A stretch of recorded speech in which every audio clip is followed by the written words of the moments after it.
everybody, it's like I just saw you just a minute ago. I hope was that tingling when you teleported into my room, my office here.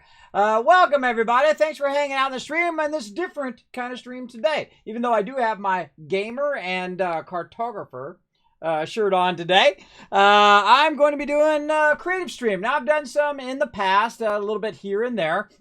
But today it's just going to be a chill stream. We're not going to be doing any games. We're not going to be running Stream Raiders. We're not going to be doing all of that. What I'm going to do is give you a deep insight into, or at least a somewhat insight into my creative process. Now, I've been an artist and a graphic designer for about 30 plus years as a professional, but really my whole life, as most artists are. Most artists will discover it at some point in their life that they have that skill or they have that desire to be an artist. Now, I first discovered what I wanted to do in life about 7 years old. I went into what's known as a giant press room. Now, press room, if you're unfamiliar with those, they make things like brochures, they make cereal boxes, they make posters, billboards, all sorts of stuff. They also print t-shirts in a big silk screening area like this. And all sorts of other things like comic books and things that you may love or run into as a product.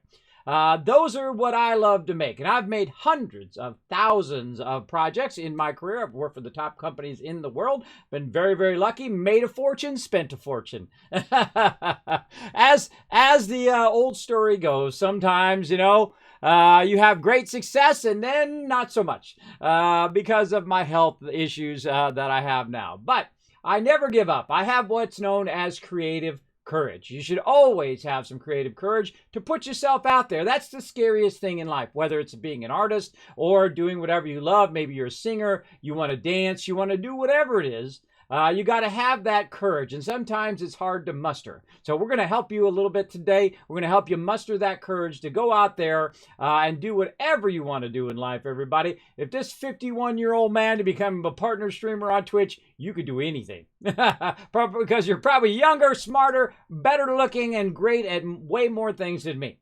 Now, I never say that I know everything, but sometimes I do say that I know a lot about some things. When it comes to things like Illustrator, Photoshop, 3D animation, things like that, I know a good deal. Now, do I know it all? Absolutely not. You'll see me tripping up, making mistakes, falling, failing all the time because I give myself the freedom to fail. And everything that you do, give yourself the freedom to fail and learn from your failures. Learn from your mistakes and issues. I've been working on a bunch of 3D animation, which you guys just saw. That stuff I failed over and over again. The actual hardest thing in that whole animation was the actual panel, the background panel, where I cut out the edges and all of that stuff. We'll be getting into Blender today. We'll be getting into Illustrator. We'll be talking about how to get 3D artwork if you're not into doing 3D, but you want to use 3D elements in your stream or in any graphics that you're doing, maybe videos and things like that.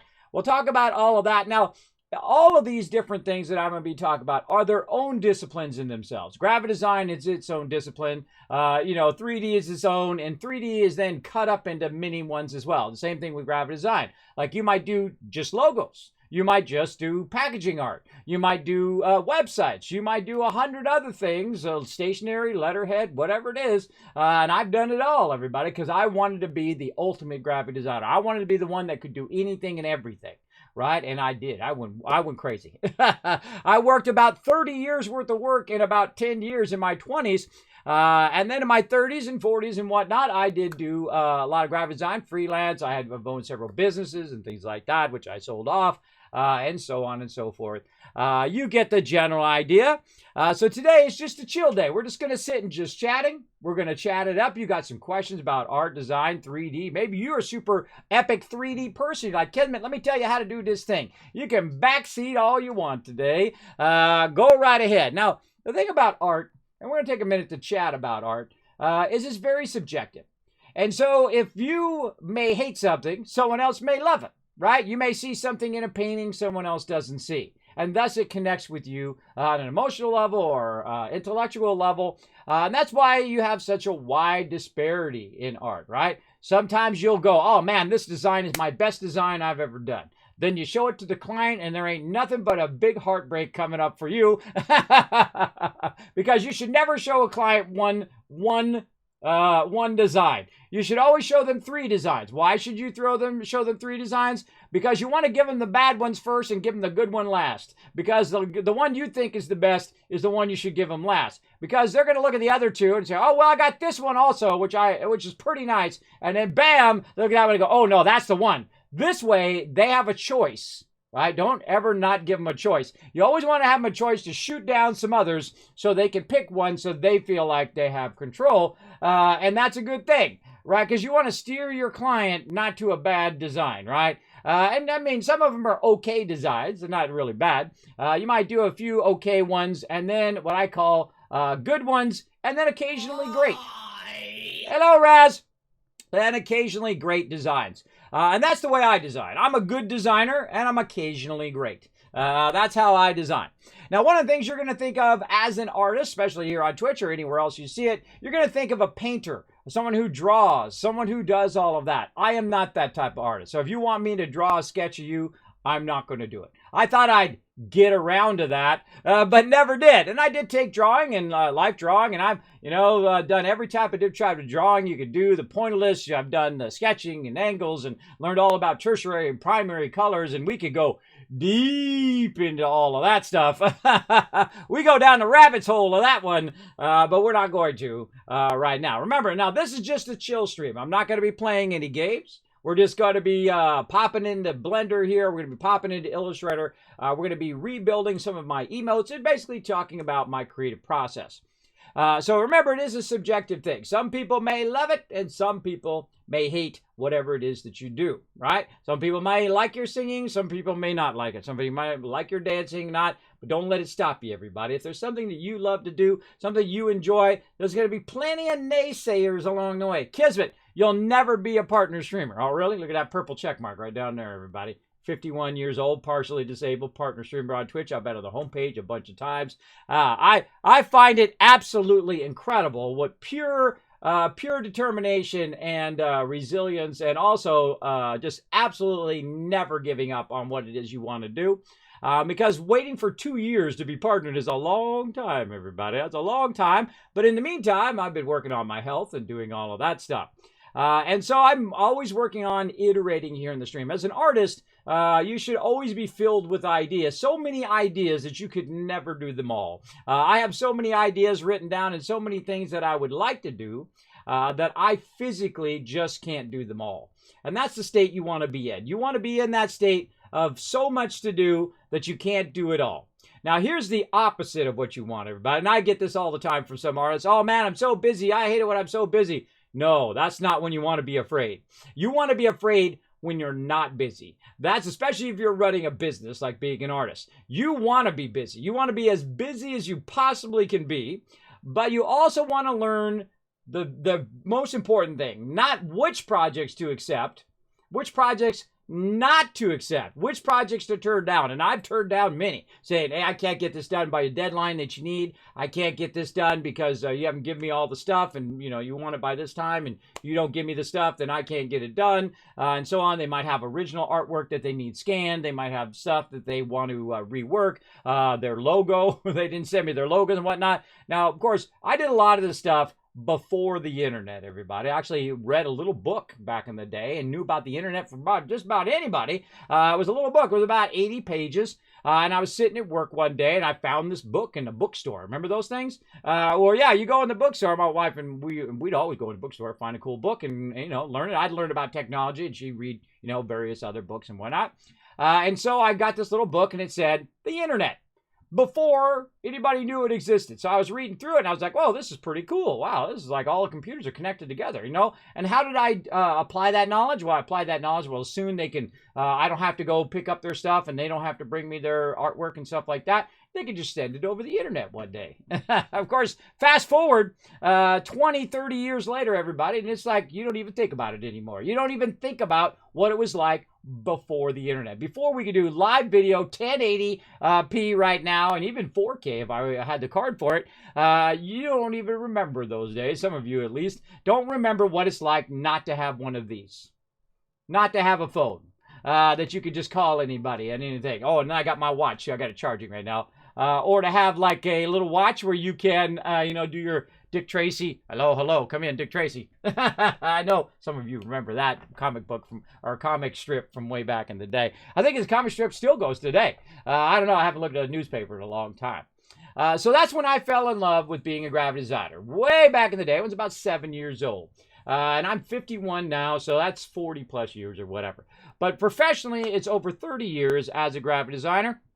And I've got to pioneer things like Photoshop, Illustrator, a lot of the other 3D programs as well. Now, I did mostly architectural 3D design, which means I built buildings, right? Built buildings, I built the street, I put cars and landscaping and all of that stuff, which I love architecture. I've taken ArchiCAD, AutoCAD, way back in the day, I mean in the 90s, everybody, way back there, like 20, 30 years ago. I took architecture as a kid as well, in high school and a bit in college, but mostly design. I really zeroed in on design, and that architecture and 3D stuff had to go by the wayside because that was my bread and butter and what I most love to do.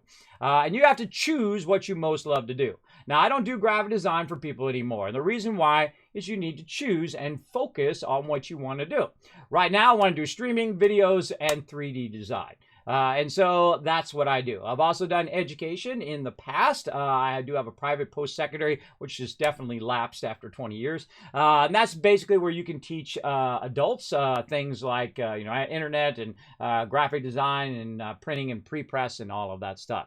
And we go into the deep weeds and all of that. But remember, this is just a chill stream. This is a bonus stream on top of my other streams. It does not replace any other content that I'm doing. So we're just going to be in just chatting today. We're going to just chat. We're going to look at some 3D designs. We're going to do a little bit of 3D design and animation, maybe. Probably not animation, maybe more of the 3D design.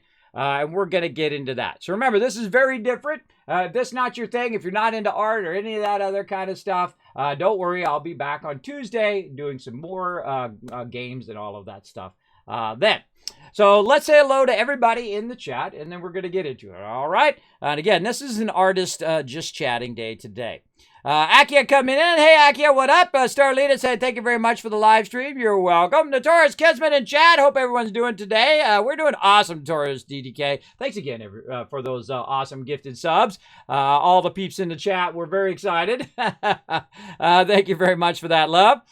Cubus coming in, showing some love as well. Hello, Cubus. Now, remember, this is an interactive talk we're going to have today. So if you have questions about art, design, getting yourself noticed out there. Now, I was not the cheapest designer, everybody. In fact, I was the most expensive. You know why? Because I deliver on time and I deliver on what I say, right? Delivery is what you want to do. Actually, the rule of graphic design that I learned in my day. Now, in my day, when you did graphic design or if you did art or anything like that, you always served as an apprentice, which means that you had someone who was a master at whatever they did, your kind of like master class guy, where he would be your mentor, and then you would learn under them. And the person I learned under was amazing, incredibly amazing artist, as well as new pre-press printing, and there was the traditional way of doing what we do today as graphic designers. Like today, you open up like InDesign or QuarkXPress back in the day,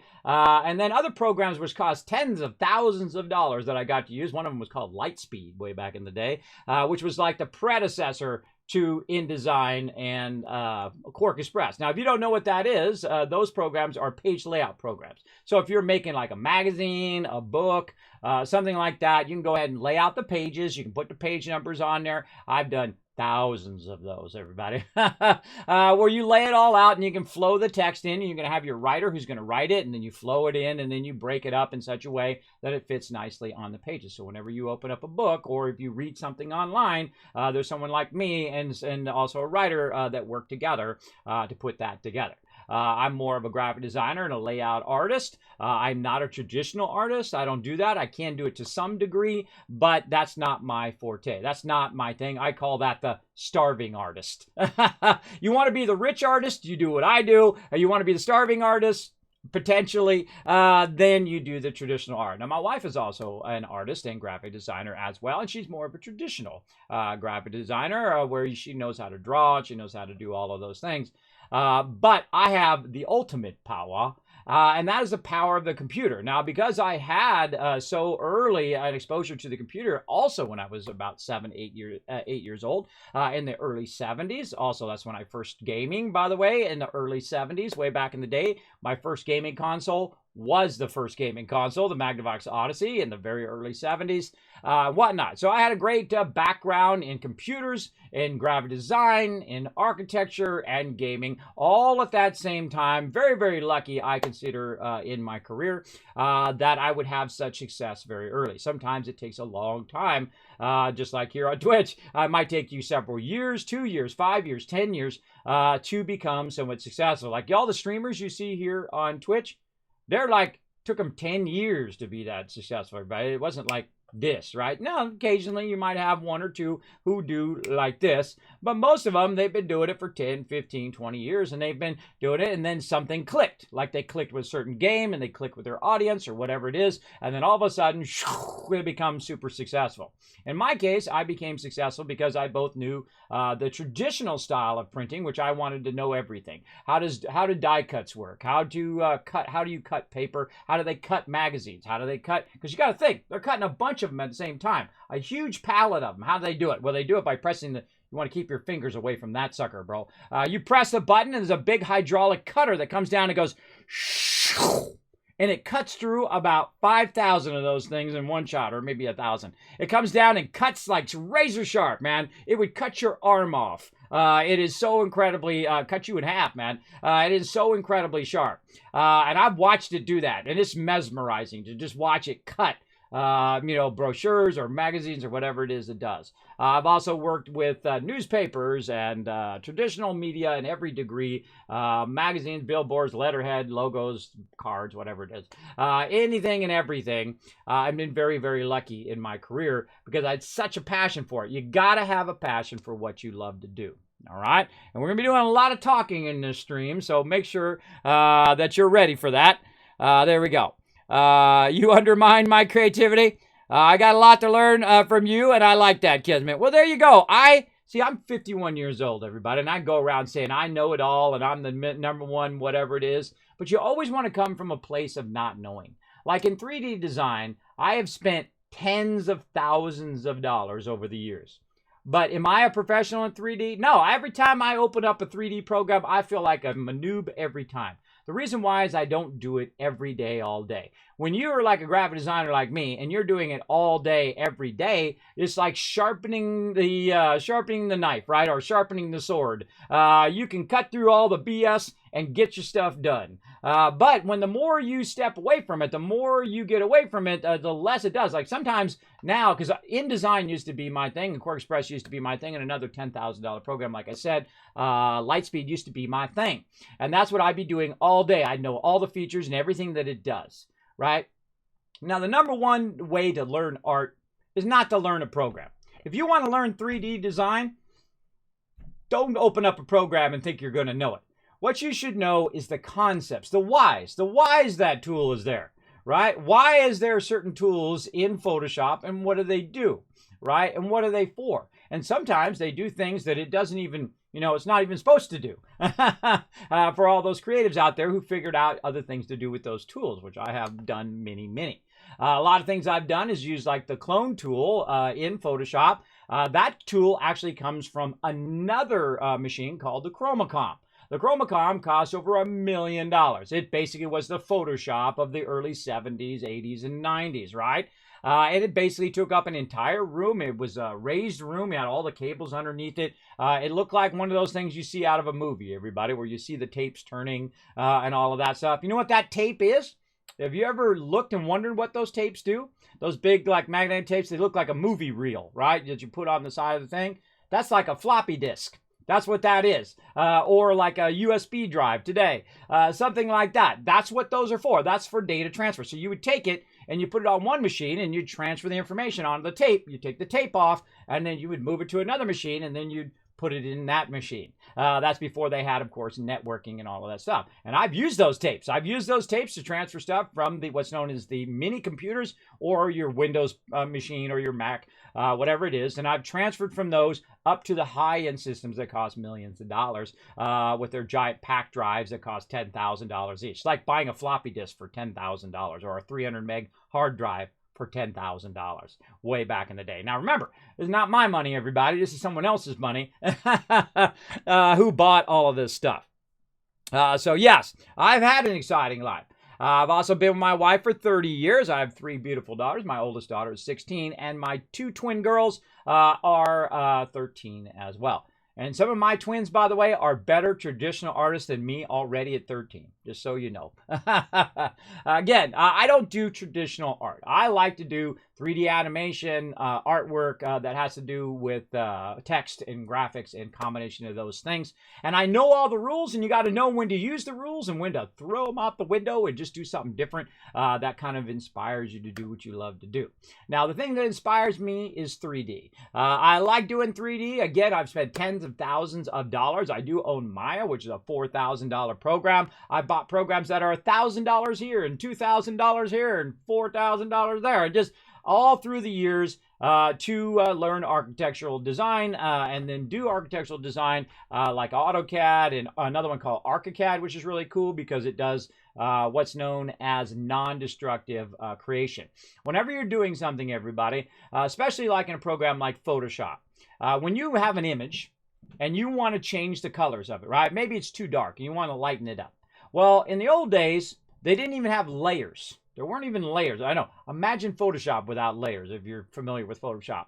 I used to do everything through channels. So what you'd end up with is 25, 30, 50 channels. And if your computer crashed in the middle of what you were doing, you were screwed. And sometimes when you hit save, it was 30 minutes later. That's right. If you were working on big documents, you'd hit save, and I had special cards which actually would speed that stuff up, and it would take 30 minutes sped up. Back in the day, sometimes you'd print to your printer. It'd be 30 minutes, an hour later before it actually came out of the printer. You guys don't remember those days. I was there working 6, 7, 8 computers all at the same time, so I could get one running, and that one would run for an hour. And then I'd go to the next one, and I'd run that one. And what I'd do is I'd run it out to some film.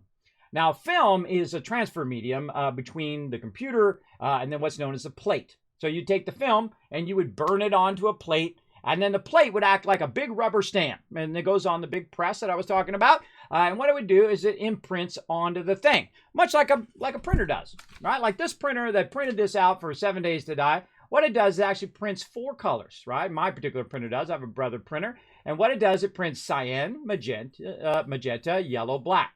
This is called traditional ink printing or ink color. So if you see Cmyk in your favorite program, that's what it's referring to, the printing of 4 colors. This is how most color stuff is done.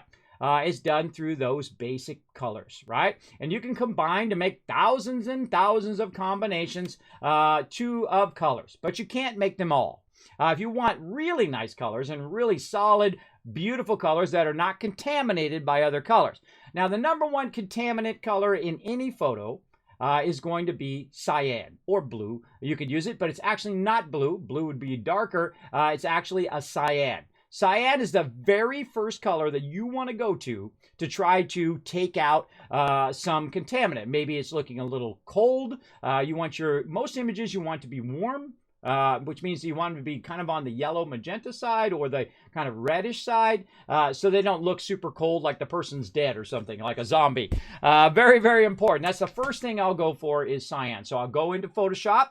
I'll say curves, which is one of my favorite correctors in there. And we'll take a look at it here in a moment, everybody. We'll be getting into it big time. What you can do is you can choose one of the channels, right? You'll see a Cmyk, and you can go in and choose that channel and actually pull out the thing.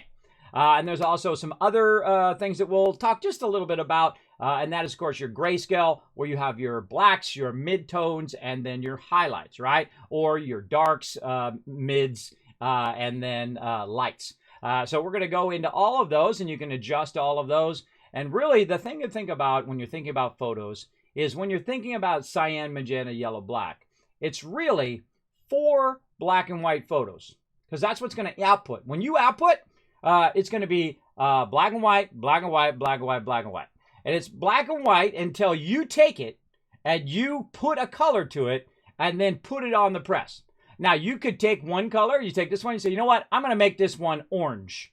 So you can get a Pantone color that's orange. You could take this and you put it on there and bam, it's going to print orange, everybody. It's an important concept to understand, very, very important to understand, so that when you're making stuff, you can understand what that end result is going to be. Now, some of this stuff might have went right over your head, and that's okay. That's what these creative streams are for. C is for cyan and contaminant. Check. Exactly, Scrifflin. Yes, that is the first contaminant color that you want to look for, so that your things are not looking too blue. And also, it's all of a sudden, it's like going to bring life to your image too. It's amazing how often that happens. It's usually because of lower end cameras, or you got your settings set to default or whatever it is. You didn't adjust your aperture and whatnot. You need to know a bit about photography as well whenever you're color correcting stuff. Now, am I a photographer, one of the best photographers in the world? Absolutely not. My kids are better photographers than me. But I understand about the principles of photography and how photography works and how the traditional photography works, right? How did it traditionally work? Well, guess what? They printed it on film. And they took that film and they developed the film, and then that film got developed, and then of course they made prints from the film, just like a printing press does, and that's how you get prints and stuff. Now they have big digital machines that do it, like a Walmart, and it looks easy from your point of view, but from their point of view, those machines are sometimes a bear. Feel a little sorry for the peeps who are working behind that counter at the photo place, because the photo stuff always goes on. There you go. That's one of my twins. Yeah, it's one of my twins that's doing that. And she did that at 10 years old, like 3 years ago. And I was going to have her voice Norbert, which I was going to do in 3D. Now, I do have 3D programs and all of that stuff, which we're going to talk about. We're also going to talk about a free 3D program that I've just recently got into. And there's something magical about it because I connect with that program more than any other 3D programs. And again, I own Maya. It's on my computer right now. I'll show you that. As well as I've owned other programs like Strata Studio Pro, which they made Myst, the old game Myst, in Strata Studio Pro. Another one called Form Z, which is a really incredibly great modeler, by the way. A great one for architecture as well. You can get down all the way down into the screw heads and put what type of screw it is. Is it Phillips or regular? I mean, really get into the detail. An incredibly fantastic modeler. Way back in the day, I've owned another program called Electric Image, which costs $2,500. And basically, it's an animation program. And you kind of make your models, say, over in Form Z. You bring them into Electric Image, and then you do that. Now, another programs like 3D Studio Max, Wavefront, and things like that, those I've never used. Because I bought a bunch, and then you got to think that every time I go to do 3D, hold on, I got to do some graphic design. Hold on, I want to do this. Oh, I got to go do this other thing. Now I'm at a point in my life where I'm going to do what I want to do, and that's what I'm going to do, everybody. And again, this one's going to be just to chill and talk. So we're going to be talking a lot in this one. So settle in. There you go. Ked's got to go to work, but really wanted to watch this. Will you save it on the VOD? Yes, not only will I save it on the VOD, I'll put it on my YouTube. And hello in the future, everybody, on YouTube. Make sure to hit that subscribe button right down there and hit that like button, because Kismet going above and beyond for all of you today. Now, I've got a bunch of stuff ready, so we're ready to go. Let's dive right in. Let's get into being creative and talking creative today.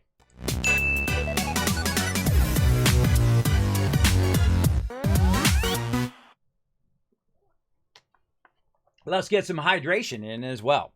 Now, one of the things that I do, everybody, I'll talk a little bit about my creative process. This program right here is called Blender. It is free and it is awesome. And I'm going to show you a little bit on how I did that 3D animation that you see at the beginning with the vault door opening and the panel and all of that stuff. I'm going to talk a little bit about doing it yourself or getting other people to do it, which sometimes is better, right? Depending on how much time it's going to take you and your skill level. Whatnot. Now, other things that we got here in the background, because I do like to prep my streams ahead of time, is we have what's known as my emote grid. Now, these are all my emotes that I currently have in the stream. I'm going to zoom in a little bit, and this is in a program called Illustrator. This is the one that started it all, everybody. 1988, way back in the day. You want to know why you got the Bezier Curve tool? It was Illustrator. You want to know why you got vector graphics? It was Illustrator. And you're like, Kismet, what's vector graphics? And what's the difference between pixel graphics? Well, the difference is when you take something that's in pixels, like Photoshop, which I also got ready over here. Let's get that fired up in the background. There you go. Something like Photoshop is a pixel-based thing. So if you've got an image or something you've drawn or something like that, that's going to be a pixel-based graphics. Like a great example is my map of Windswood over here, which eventually we'll get back to some cartography. I've got my cartographer shirt on today, gamer and cartographer. One of the things that this is a pixel-based image. How do we know? Well, we zoom all the way in. That's how we know. Let's keep zooming and zooming and zooming and zooming. And there's those little sneaky little pixels, everybody. There they are, way in there. Now, if I take this image and I blow it way up to like the size of a wall, it's going to get real ugly real fast. That's because it is stuck at a certain resolution. You can try to res it up, and sometimes it works and sometimes it doesn't. I know a lot of techniques of how to squeeze every little bit of quality out of that. But one of the things you can do with pixel images here is, of course, like I was saying, we could go in and we can do color correction to it. And again, I'm not going to get too much into color correction. We're going to spend most of our time doing 3D. But right over here, now I usually use Mac because Mac is the artist's platform, but you can just as easily use PC, which is what I'm on right now. Now you can have a lot of menus over here, and it's going to be really intimidating with all the things over here. Now I might notice that everything is really small on my stream, on this particular stream. And that's because if I go out of here, let me go out of all these programs I got loaded, and I right click and I go to display settings. I'm going to show you that I'm in 4K right here. Now, you might not be able to read it, but it says 3840 by 2160. And why do I do that? Because when I'm working creatively, I want to have as much space as possible. So I'm just going to tell you what stuff is as we go along in case you can't see those little tools there, all right? Now, I did increase the size of stuff in Blender over here, so that stuff you can kind of see. But if you are watching this, I suggest to put this video on HD or put your thing on Source on Twitch so you can see this in as high quality as possible. Now, of course, if you got any questions, feel free to ask them in the chat. I'll be happy to answer them. But I did turn up the menu size, which you can do. You can turn up all the graphics and whatnot in certain programs. So getting back to Photoshop, over here. So we can go into the layer, and there's a lot of different things. We can mask the layers. We can do all sorts of cool stuff. Great examples, we can go ahead and say, we want to just take a section of this. And this is just what I happen to have on my drive over here. We can move this around, and then we can go in and we can tell this to have a mask. So we're going to go ahead and select that circle. We're going to say select layer. We go to mask, and then we say reveal. Let's see, hide selection. Oh, wait, it's not. Oh, I deselected it. I deselected it over here. There we go. So we go over here. That's an old habit. Bad habit, everybody. Sometimes you got to get out your own. There we go. Reveal selection. Now what it's going to do is it's going to create a layer mask that has to do, or a channel mask, right over here. This is called a channel mask. This right here stuff. This stuff used to be called rubylith. Or still is called that. And this is how we used to do it traditionally. You would have this red overlay, and you would cut it out. And then whatever's red would not show up on your layout. And then you would go onto a, what's known as a vacuum frame. And then it would actually burn it into other things. And you put the graphics and the text together.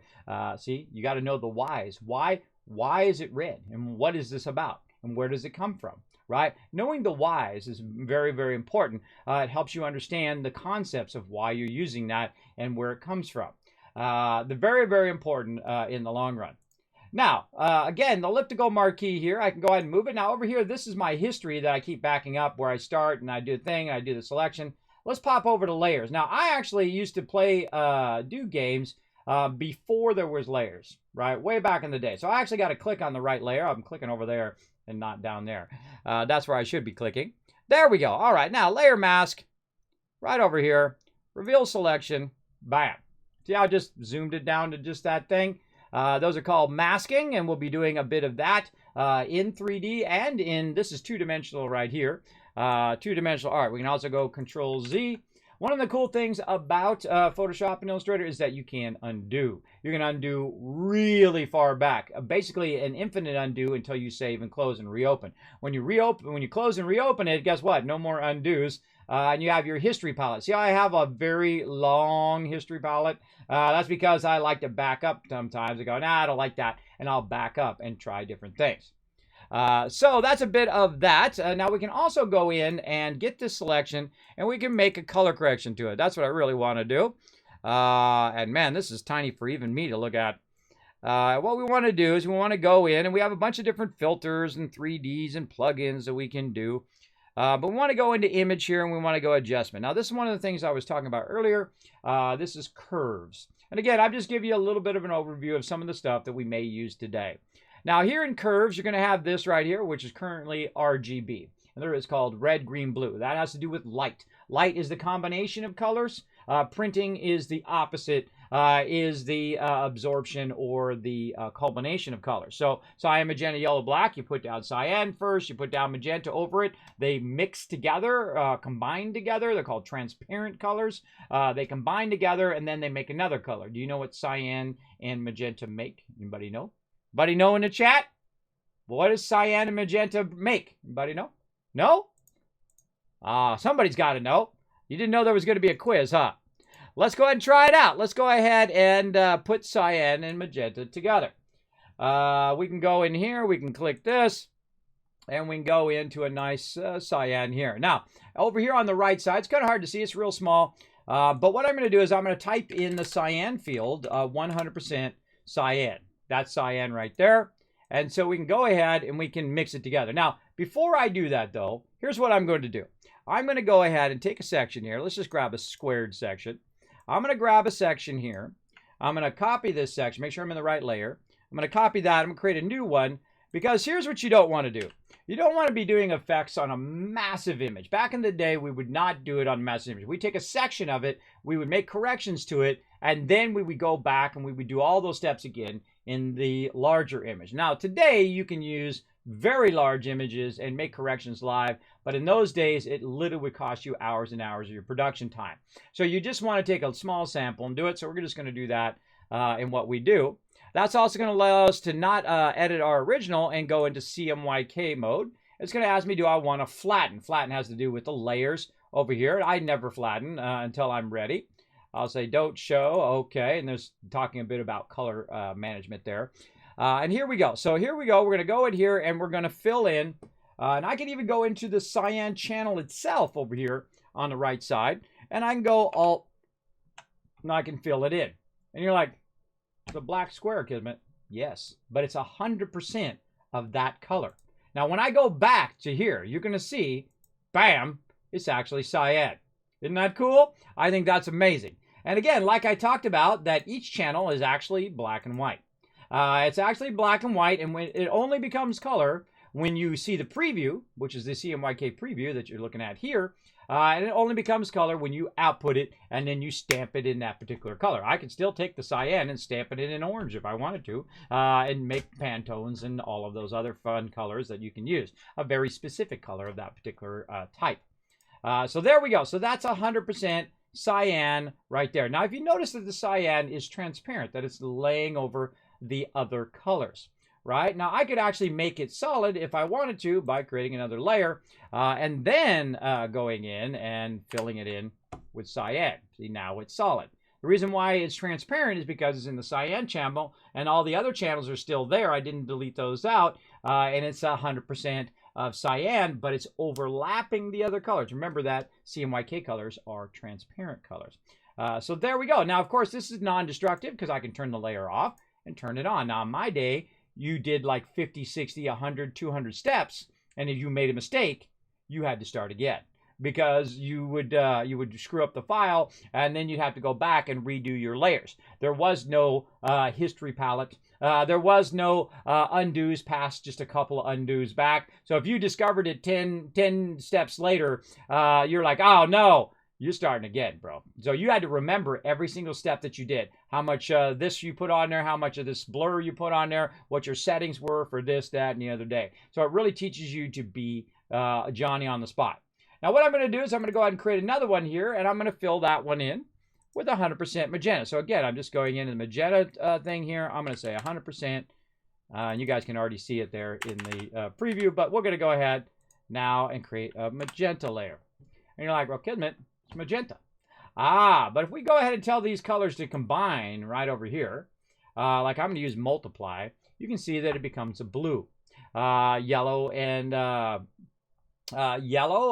cyan become green. Magenta and cyan become a bluish color, and so on. And so you'll see that also when you're mixing your colors in here.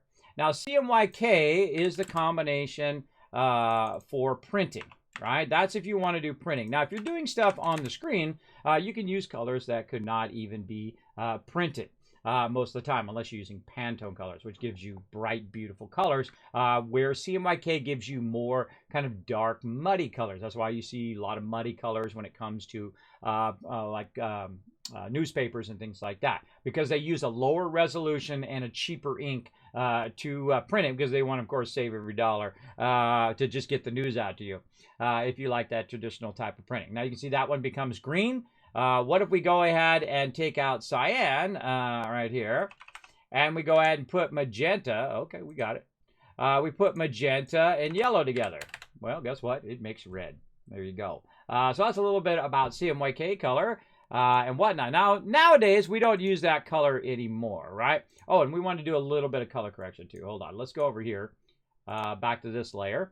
And then we're going to go in and we're going to go Control M, which is our curves. And then we're going to go into cyan here. And watch the difference in the background when I just pull out cyan.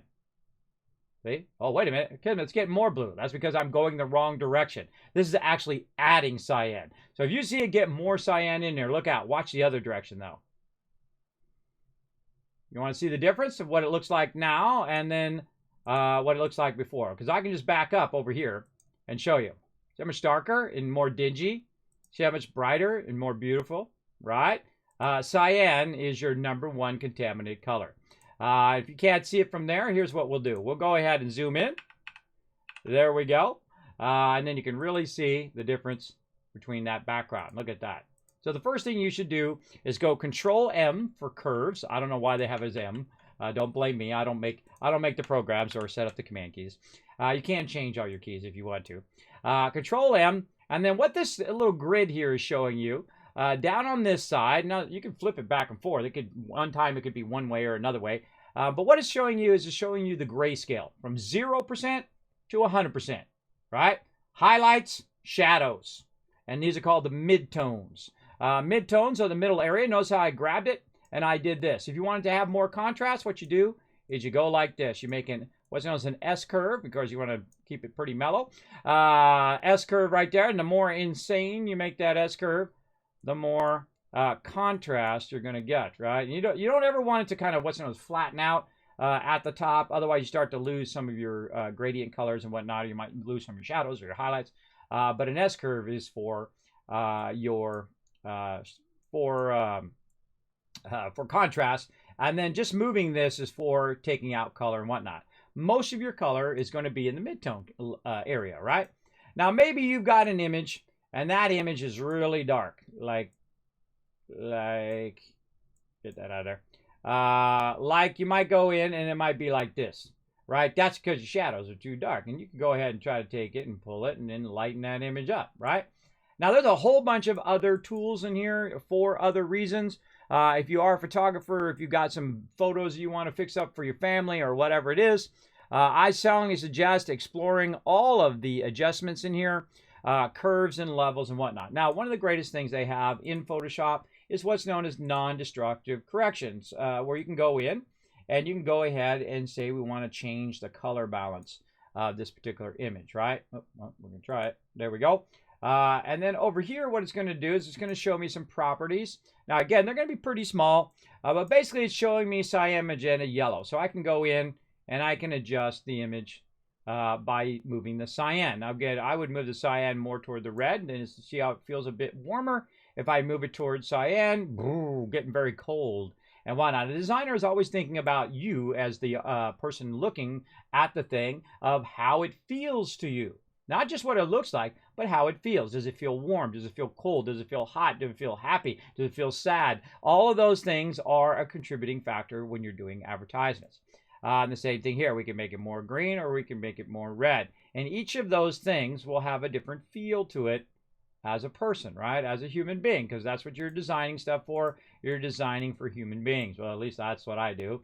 And so you can make this correction. Like say I make this really far magenta, right? And I'm going to close that up.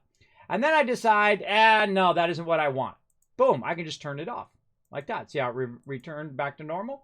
It's called non-destructive correction. And this is one of the greatest things they've invented, everybody. Because someone like me who had to do it traditionally with channels, then they added layers, which is phenomenal, and then they added the ability to do stuff non-destructive. Meaning that you could do a whole bunch of things, try a whole bunch of iterations out, try out what you like, and then say, yeah, I don't like some of that, take some of that out, and then get it to the way you want it. And that's a bit about Photoshop, photography, about colors, and all of those things. And those things, to knowing a bit of those things, is going to help you in everything that you do. So I'm going to go ahead and close this without saving. I'm not using any Photoshop for right now. We're going to get into some Blender here in a minute. But let's go ahead and get back to some Illustrator. Now, again, this is all of my particular emotes on my channel. Wow! Oh my God! A Sunday art stream. Am I dreaming? Yes. I'm working on a button design for my son right now. Love watching you do art. Well, I'm doing mostly talking right now.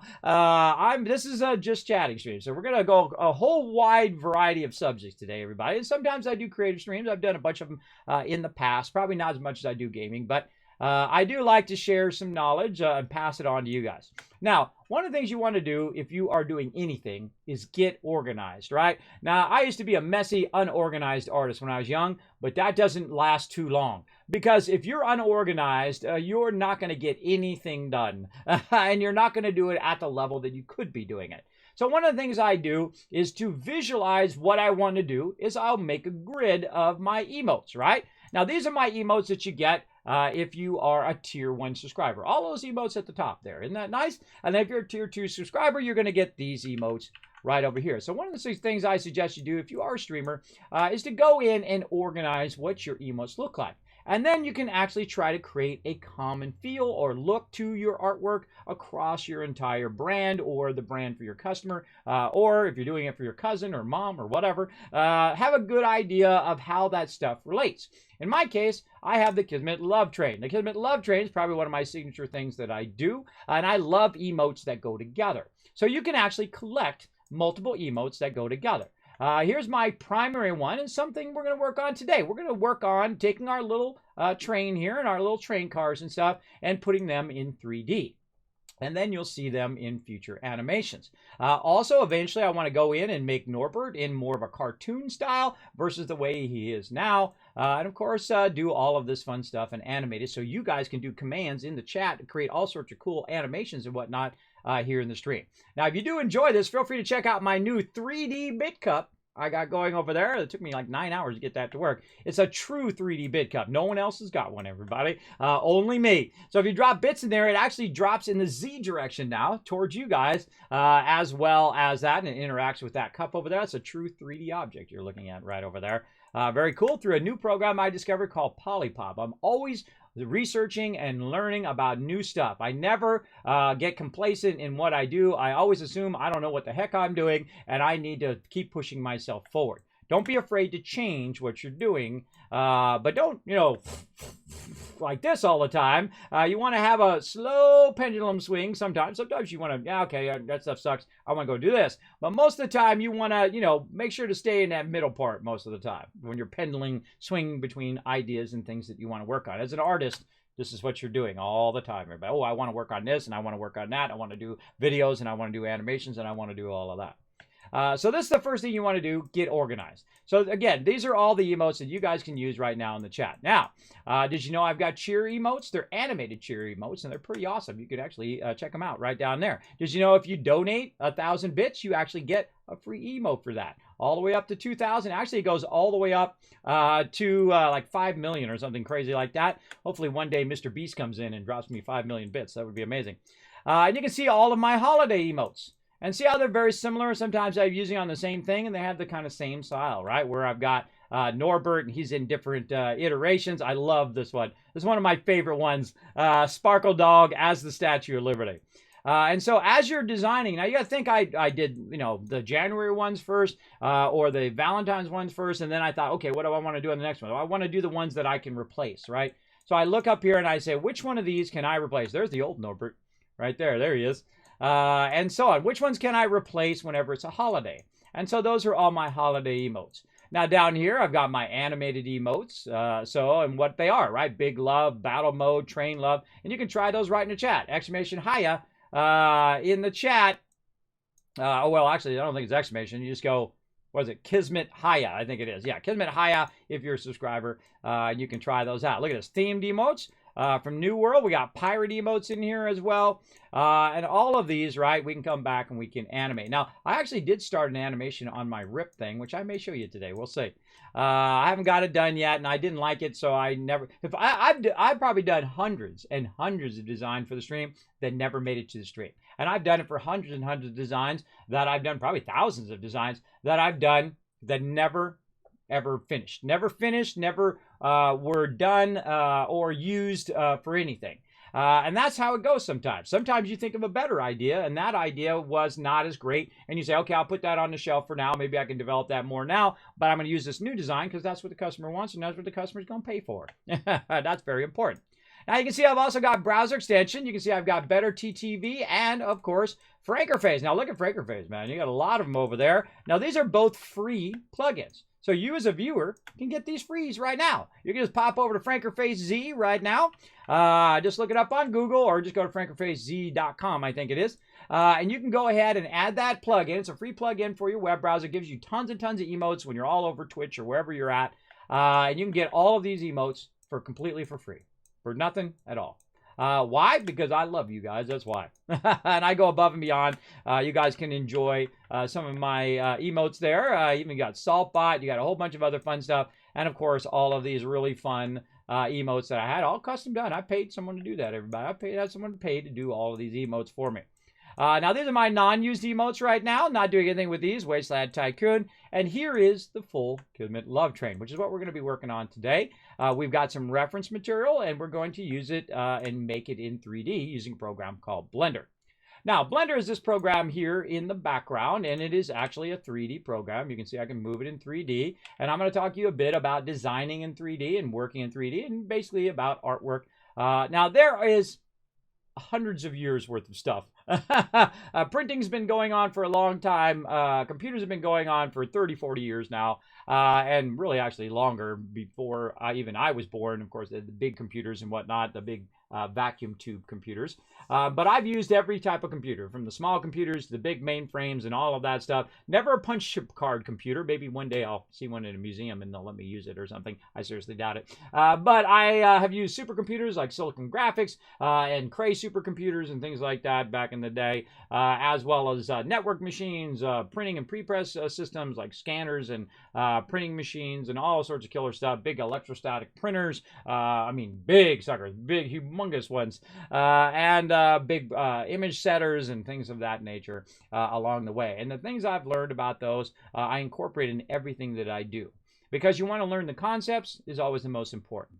Now, the concepts of any kind of artwork is also just like the concepts of 3D.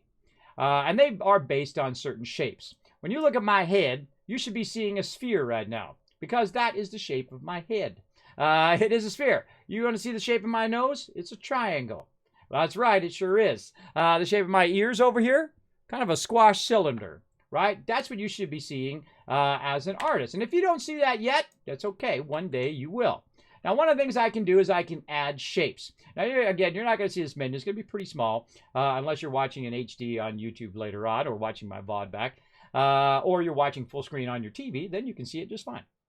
Then you can go in and you can create different shapes, right? And of course, the basic shapes are your cylinder, your cube, your cylinder, not to be confused with a square. A square is a 2D shape. A cube is a 3D shape.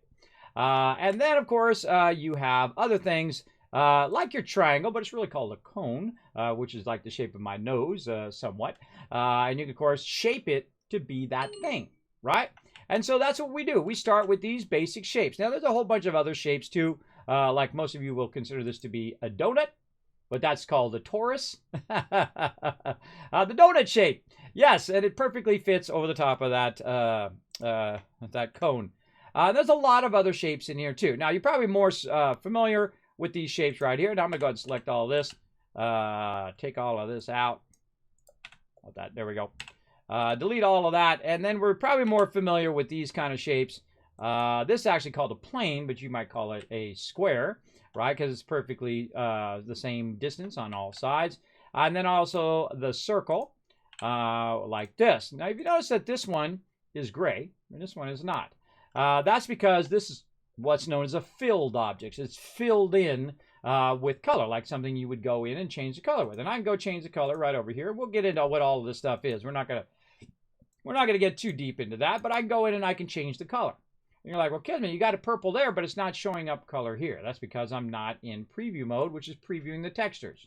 There you go. These are very important things to know. Just a little tiny stuff like that, because that's going to drive you crazy. Why can I not see the color? Why is it not working? What the heck, right? That stuff will drive you crazy. That's like sometimes hours of your time just trying to figure it out. Now, I only recently learned Blender, but I know other 3D programs as well. Like I have another 3D program that literally costs $4,000. And we're going to go ahead and start it up and not use it at all. You're ready right here, Autodesk Maya. We're going to go ahead and let that start up in the background while we go ahead and do some more fun stuff. And then right here, we can go into this right here, this circle, and we can modify all the little points if we want to. We can make like a cool little Pac-Man. Now, you can't see the Pac-Man yet, probably especially because it's real small. But I can actually go in. Now you can see it much better. A poor Pac-Man. But I can also go in and actually adjust it even more. I can go in and actually take out the shapes themselves. And I can kind of what's known as melt the vertices. So I'm melting them away. And basically it's reconnecting the line. And now you got a little bit more like a Pac-Man, right? Now I can take this shape and I can do stuff to it. Now again, I'm going to talk about the steps of doing it later on. But right now we're just going to, know what's possible. I had an amazing teacher, by the way, when I was learning piano. Did you know I play piano? I do, but not as good as I used to. I actually loved piano as a child. I loved taking piano, and I learned it just because I loved playing it. Not because I was going to become an artist who does music or anything like that at all. Sometimes you just do stuff because you love it. And that's very, very important. And that's what I do with 3D and been doing with 3D all these years, just because I love to do it. Now, I've got a circle here, and I can add some modifiers. Now, these are non-destructive modifiers here, which I can go in and I can do a ton of stuff. Now, we're obviously not going to talk about every single one of these today, but you can see we can do a whole bunch of stuff like beveling and booleans. Those we'll definitely do today. And, of course, things like subdivision, which increase the quality of your stuff and whatnot. Now, a circle, in this case, is a certain type of object. A circle can be different types of objects, and I'll show you over here. It actually says curve, where it can actually be a line, a curve, or it can be a mesh. A mesh is something that you can actually shape and adjust and has a bunch of points and basically has sides and faces, they're called.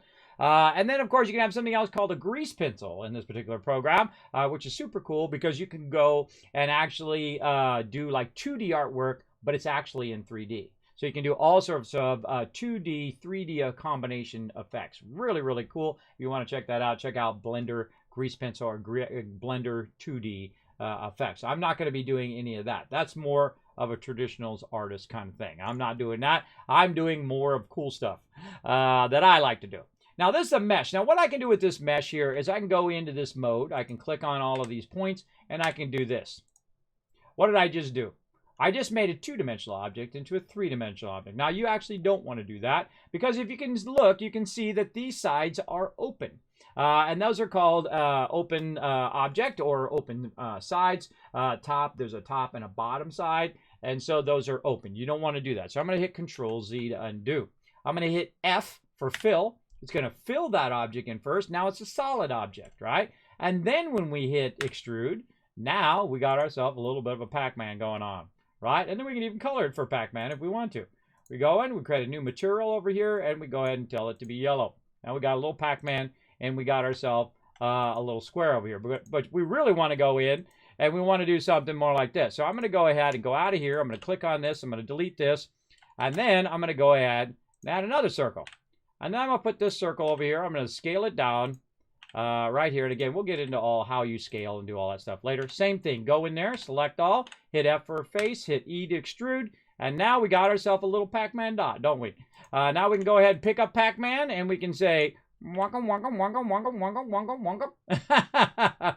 And do a little bit of that, right? So that's just a small taste of 3D design.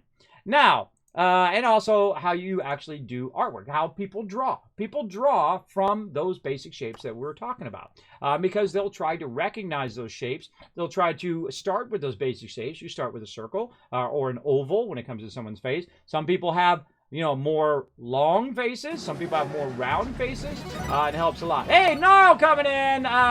He's our love train conductor today. Or get some love from our love train conductor, Scriptlin. Congrats, Gnarl.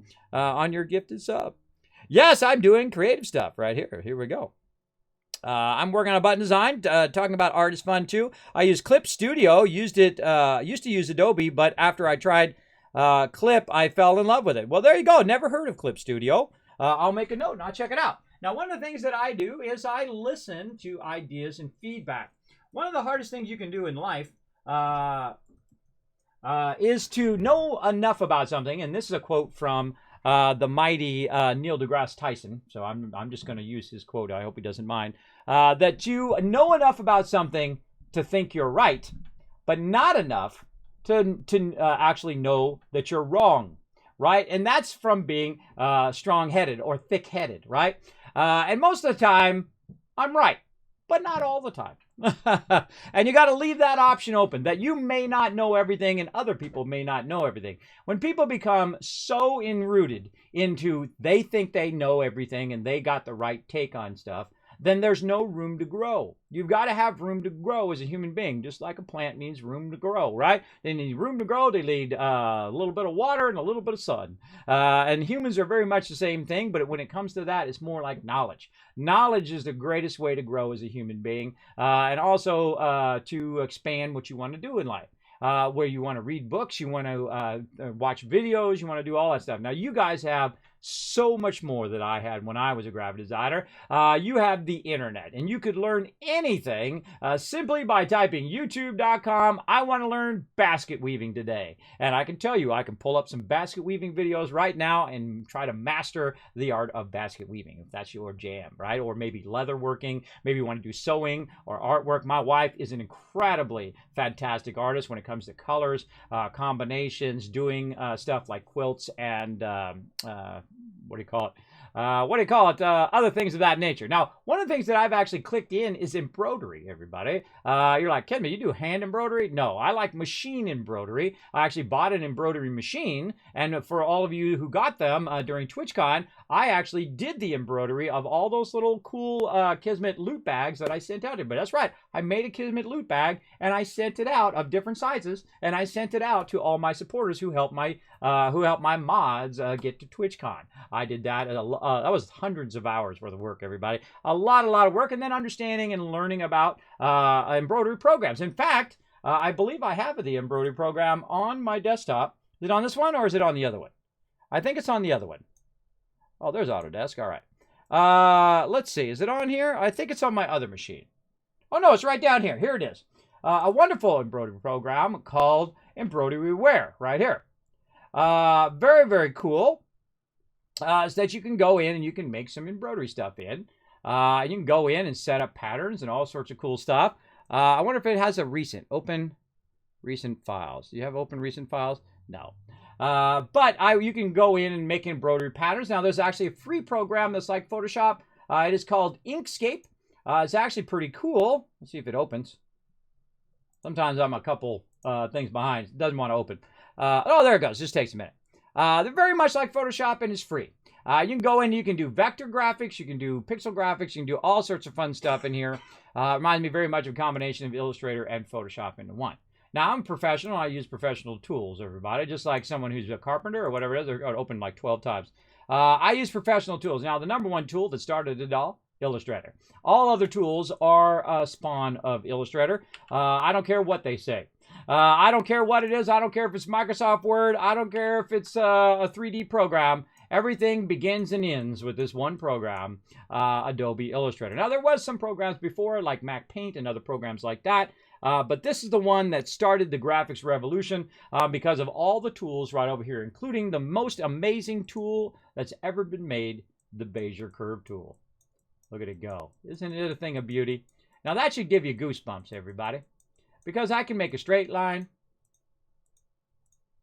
I can make curved lines. Just like that. All from one tool. And it is awesome. And I can undo all of that too. See how it moves back? I can undo all of that stuff that I did as well here in Illustrator. I can also go back, and my favorite thing is revert. You go revert to saved before you screw stuff up. And what I'll do is revert back to the original way that you had it from your save file. And whatnot. The Bezier Curve tool is the single most powerful tool. Thank you, Unix. Thanks for coming in. Yo, what up? There you go. So again, this is the one that does it all. Hey, what's up, King of Burgers? Now remember, this is a different type of stream, everybody. We are talking art today. We're talking design. We're talking 3D. We're going to do some actual 3D building today.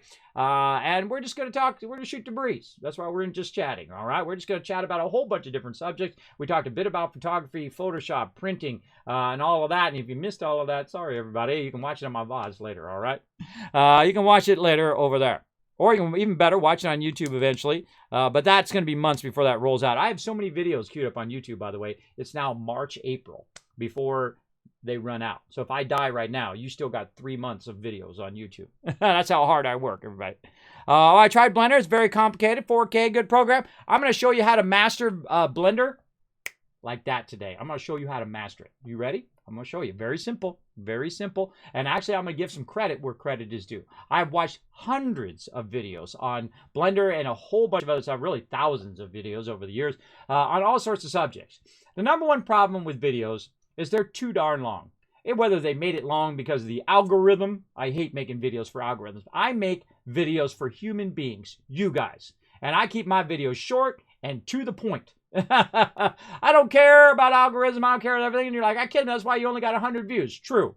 But 100 viewers got to watch just the minimum amount. They watched it and they went and did something else. I hate watching 45 minutes of something that someone could have said in 1 minute or 5 minutes. I hate watching those. You can just tell they're padding it. They're just wandering off into a whole bunch of different subjects.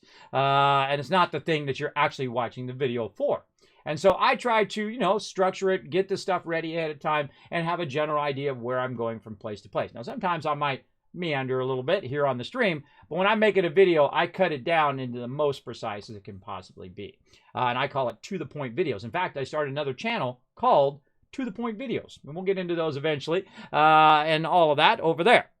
So you can learn stuff like Blender, Illustrator, and all of that. But you don't want to learn those programs. And you're like, well, Kismet, yeah, I do. I want to learn a bit about art and all of that. You want to learn the concepts, the most important things. Those are the things I'm going to teach you, because then it doesn't matter what program you're using. Like I was talking to you about the concept of Grayscale and about Cmyk, right? Now, no matter what program you go into, now look, I'm in Illustrator instead of Photoshop, right? And you go in and you're like, hey, Kismet, what color space am I in here, right? Right down here. Now, again, I usually do Mac, so on PC, they move everything around. So I have to look for stuff from time to time. There we go, document color mode. It's actually in the same place it is on Mac there. Now you can see, or maybe you can't see, in the file menu, there's a document color mode. Now this particular document is in RGB. Why is it in RGB? Red, green, blue. That's because this is for the screen. I'm not going to print this stuff out usually, and if I do, it's going to probably be on like a thermal printer or a printer that actually prints those type of colors, right? And then I can always convert it to CMYK. Now, if I'm going to make something for print, like a logo or something like that, then I'm going to be in CMYK. And Cmyk allows me to create very clean colors and very clean designs, and then output them on a printing press to a magazine. Maybe it's going to be on someone's brochure or whatever it is. Then you'd want to work in those color modes. But since I told you how to do it in Photoshop, Now you understand how to do it in Illustrator, and you understand how to do it in Inkscape, and you understand how to do it in all the other programs like InDesign, QuarkXPress, and hundreds of other programs that use RGB and Cmyk. So understand the concepts is way more important than understanding the program. If you understand the concepts of it, you can jump from one program to another. A great example is Maya. Now right here, this is Maya, everybody. This is a $4,000 program. I'm not kidding, $4,000. And yes, I paid for it. I did not get, the illegal version of it. I don't do that, everybody. I buy stuff legit. I don't ever steal, lie, what do they call it? What do they call that, brain? I have sleep apnea, everybody. So every now and again, my brain decides to come to a stop. So if that happens, just wait a minute or so, and it'll be back in a second. Being deceptive. There we go. I knew it would come back. I don't deceive people or any of that stuff. So there we go. So we go in here like this, and we can see this is 3D objects that we can go ahead and manipulate. Now, why is this program so expensive? That's probably what you're asking yourself. Why does this cost $4,000? Because it has all the tools that you need to do everything you want to do, right? You can create all sorts of stuff. You can do sculpting. You can do rigging, which is character animation. You can go ahead and do animation, rendering. You can do FX, like doing hair and water stuff and all of that stuff. You can do a bunch of special effects, also called FX. In there, and you can do all sorts of stuff. You have a bunch of plugins and whatnot, and if you see a bunch of awesome animation or even stuff that looks totally real, it's most likely done in a program like Maya, which are the high-end programs, right? The top of the top designers use programs like Maya. Now, the great thing is there's a free program, and its free program is called Blender, and so we won't save that, and we'll pop over to Blender. Now, I have this program, and I could use this program. But there's something about that program that is just not as great as Blender. Now, Blender is a free, open source, and you see we made a little Pac-Man real quick, a free open source program. You go download it right now. In fact, you can do what I do and download it and put it on multiple computers, and then you can make the artwork here, and then put your rendering on the other computer and let your other computer render it while you're on the other computer making stuff. And that's what I do. I will often send it to my streaming PC, now called my render PC as well. And I'll send it over there, and it'll render in the background while I'm working over here. Now, while I'm streaming, I'm not going to be doing that. But for right now, we are going to be doing some basic 3D. And, of course, we're going to be using some of those shapes. Now, you might have just saw it over there, and that's some of my emotes that we're going to use right here. Now, we have a bunch of reference that we can use right over here, right? And so we have all of these images here that we can grab. I can copy those, and I should have left Photoshop up. We're going to need that here in a minute. We can copy all of those, and we can put those into what's known as a reference image that we can use for scaling, sizing, and all of those things. So we're going to go ahead and create a new image. It'll automatically detect the size of my image based on my previous image here. What I've selected, see right there? So smart, Photoshop. And then you paste. I'm going to paste as pixels. Now, there's a whole bunch of other options. Smart objects, path, shape layer. We're not going to get into all of that. But see, as you can see, it's done that. I'll zoom in on it a little bit. Now, if I really want to do this right, I would actually not do it at that size. Before I paste it in there, I'm going to go actually into the image size. And there's, if you want to learn about Photoshop or other programs, remember, these are all universal ideas that I'm going to be talking about today. Image size basically is the size of the image itself. Now, right now, it's at 72 dpi. Now, dpi, or pixels per inch, is very important to understand. It's called resolution. Incredibly, incredibly important. The most important thing in anything that you do, especially if you're working in Photoshop. In Photoshop, if you're going for print, you want at least 300 dpi. If you're going to do text, it needs to be 1200 or 2540. If you look at text on a piece of paper, not on this piece of paper, because this is 600 dpi on here. You see that text that's on there. But if you look at in magazine, the text itself is 2540 resolution. Why? So the edges aren't jagged. It's beautifully clean and wonderful. If you look at a book or anything like that, it's actually incredibly high resolution. Now, the images are not that high resolution. The images are usually between 300 or 600 DPI, depending on what you're going to do. Now, you guys got a printer, I'm sure, that you've used before. I don't know if you've ever noticed that resolution in there, but that's vitally important. As a graphic designer, building to the largest scale is always important. If you're going to do something in Photoshop, you're always going to want to build it to that largest scale.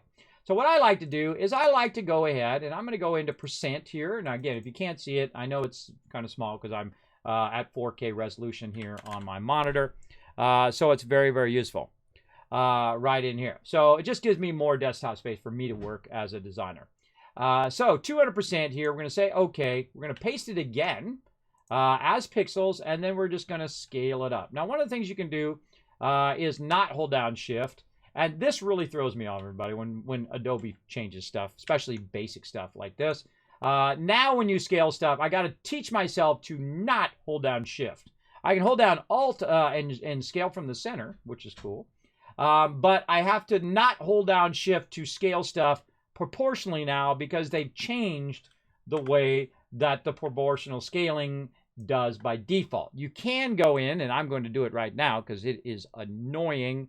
And I rip them a new one, everybody, whenever they change like really basic stuff. Because every other program you use, you hold down Shift to constrain what you're doing. And now they've made it where it doesn't do that anymore. Use Legacy Free Transform. Let's turn that on. There's other ones too that really drive me crazy, which are the Save As dialog as well. They've changed. So when you hit Save As, it always adds a copy to the name. And I don't want to add copy to the name. I want to just add a letter at the end. I don't want to keep deleting copy off the end of every single thing that I do. While it doesn't seem like a lot when you're doing one of them, if you're doing 100 images, it adds up very quick. And every moment of your production time is vital. Basically, when I'm doing something like doing that bid cup, 9 hours, right? If I was sitting there fooling around on and off, it would take me 20 hours or 40 hours. It would take me even longer to do those things because I'm sitting here fuddling around with all of these things that are making it cause it take longer. So what we're going to do is we're going to go in here, and I'm going to go into my 3D folder here, and I already got a folder going here. Hold on, let me put this into details. All right, there we go. And we've got a bit of a folder, and I usually go by date in here. Again, this stuff might be too small for you to see. But I'm going to go in here into my emote grid, and I'm going to call this the Love Train reference. So I'm just going to put ref, R-E-F. And then I'm going to save it in a certain format. Now, formats is a topic we can talk about until the cows come home. Now, one of the things I need to do, I just realized in this particular image over here, is I need to cancel this. And one of the things I can do is I can go Control-E, or I can do what's known as flatten right in here. So I can flatten it down, and it just makes it easier when you're saving it because it gives you different options for saving your particular files. And what I've also done is I copied the name so I don't have to retype it again. And then now look at all these different formats we can choose based on the status of your image in an image editing program. Now, that's not just this program. Many programs the same way. Remember, all the stuff I'm showing you the whys and the concepts of how programs work, and not necessarily Photoshop or necessarily Illustrator. These are universal concepts that you can use no matter what you're doing.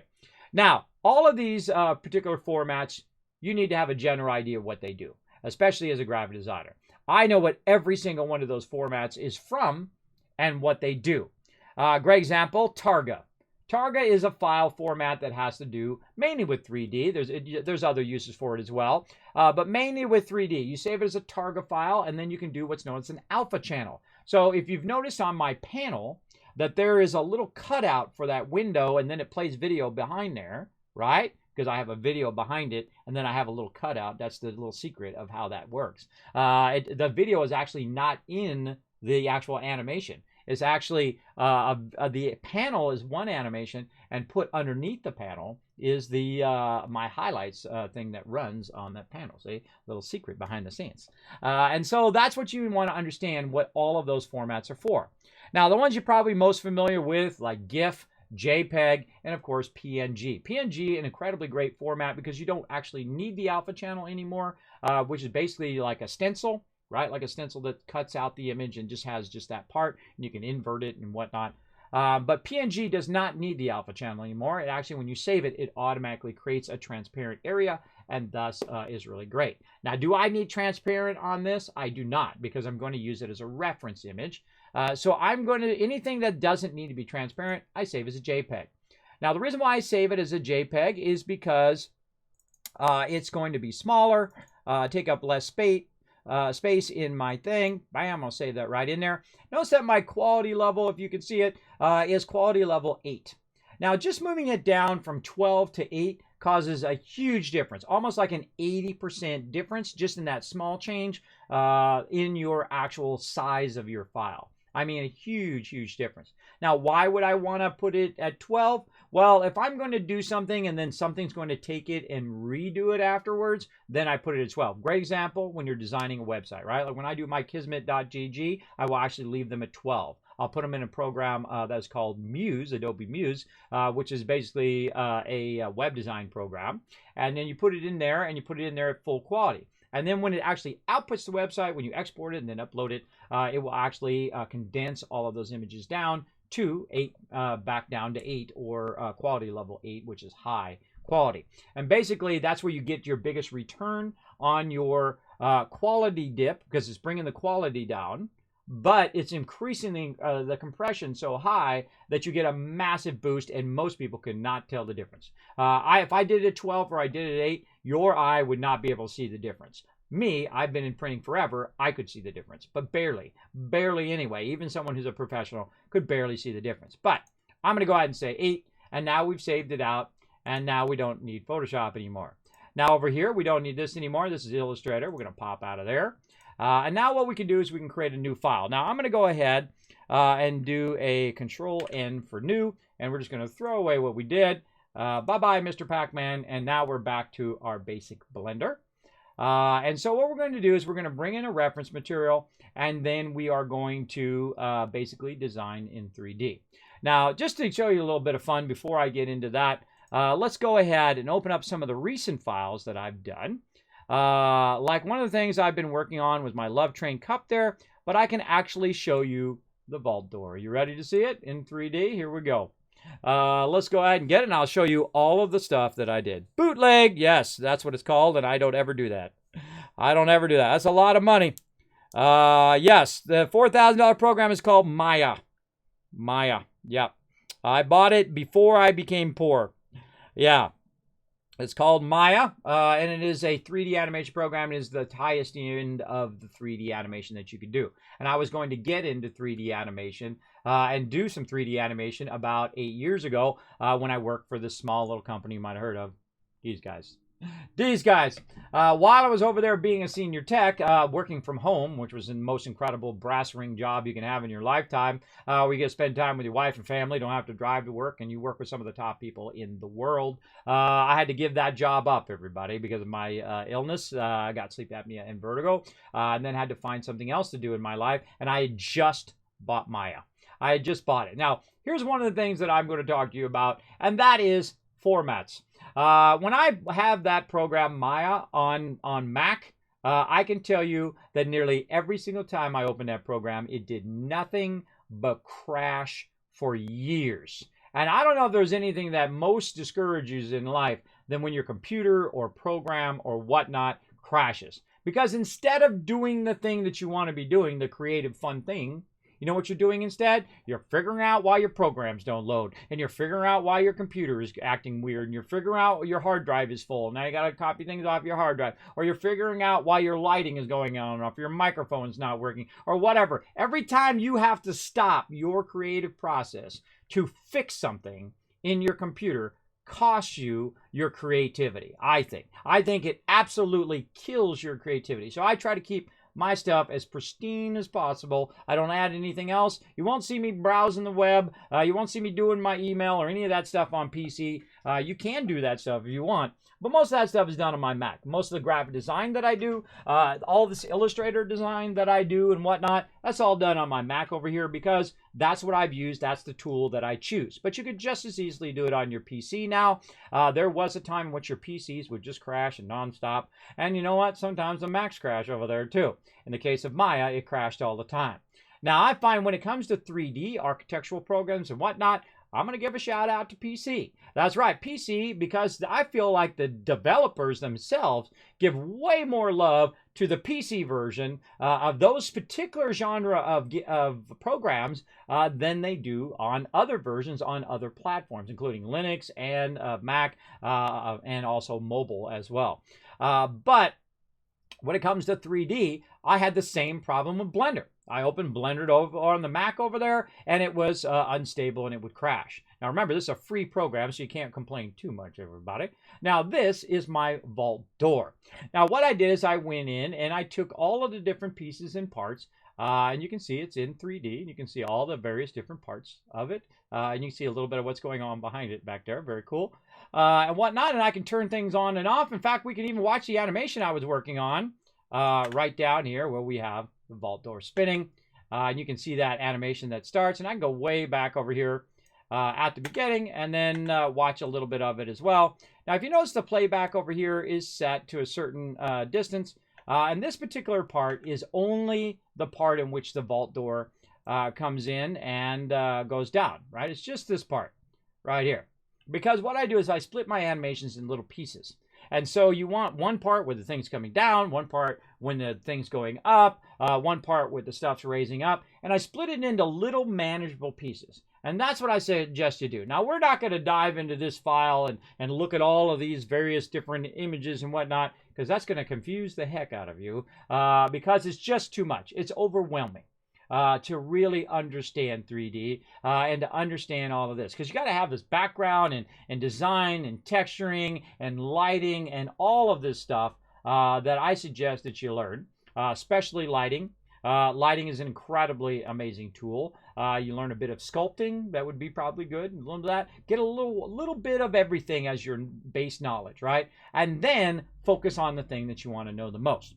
So this is a little tidbit of what that actually looks like behind the scenes. I can also open up the panel for you if you guys want to see the panel of what I did there.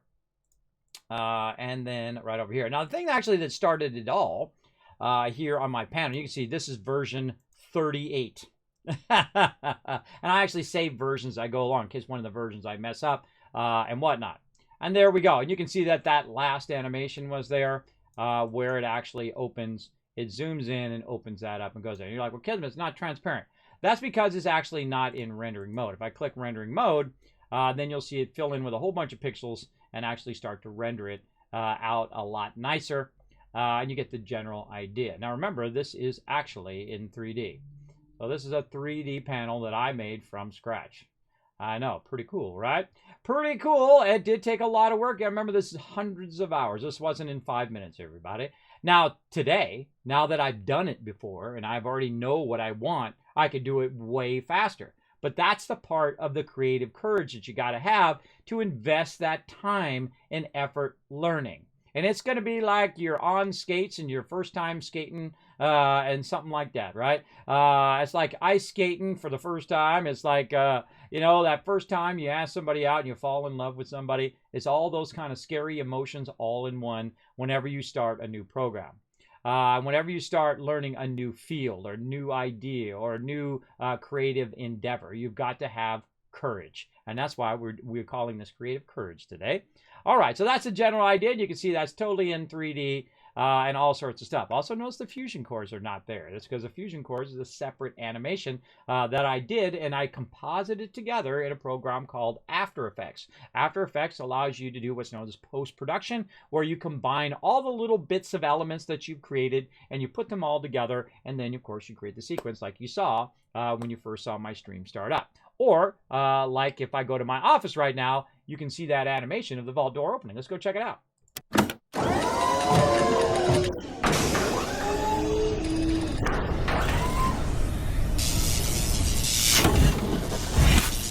And that's the end result of a whole bunch of different small animations that I rendered. And then I brought them together and I created that effect, which causes that little teleporter to come out and whatnot. So that's a bit of behind the scenes of that. So there you go. It looks so cool, doesn't it? Yes, I feel like I've finally gotten to a stage where my stuff is starting to look cooler. Now you can see I've done some 3D stuff here. Now, this is also getting redone right now. And I'll be working on that stuff tomorrow, hopefully, a little bit on the vault door. Now, here's the one thing you don't want to do. And let's go into Blender, and I'll tell you what it is.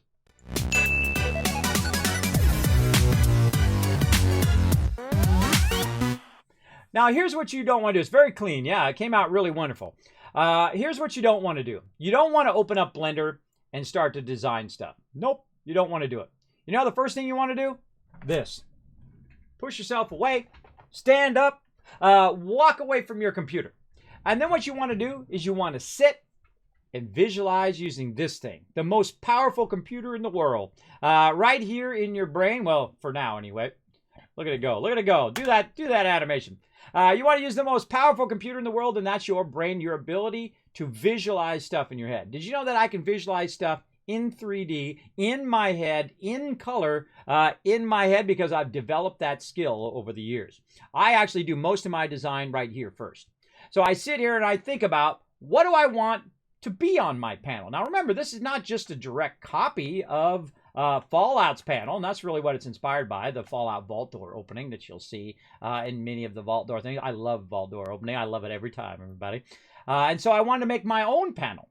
And what do I want to have in my panel? Well, I want to say my name on there, right? Twitch.tv/Kismet. I want to have a little screen where I can show highlights while you're waiting for the stream to start up. This is called my startup. I'm the only one who would spend hundreds of hours building a 3D object or animating it and compositing it and doing all this thing and also coming up with the concepts and ideas of what I want. I was the only one who would do that just for starting up soon sequence. That's basically what that is. It's just like my stream is starting up soon.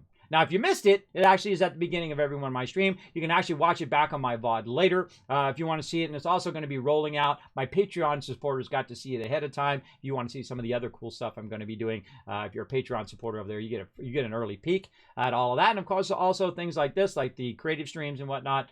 I have a whole bunch of stuff in the works as well for that. But you get the general idea. Now, I can zoom way in here, and I can zoom over. You can take a look at these right over here. Now, if you notice all these little dots, this is a rendering engine called Cycles. Cycles, basically what it does is it checks the refraction or reflection of light. And that's what all the little pixels are.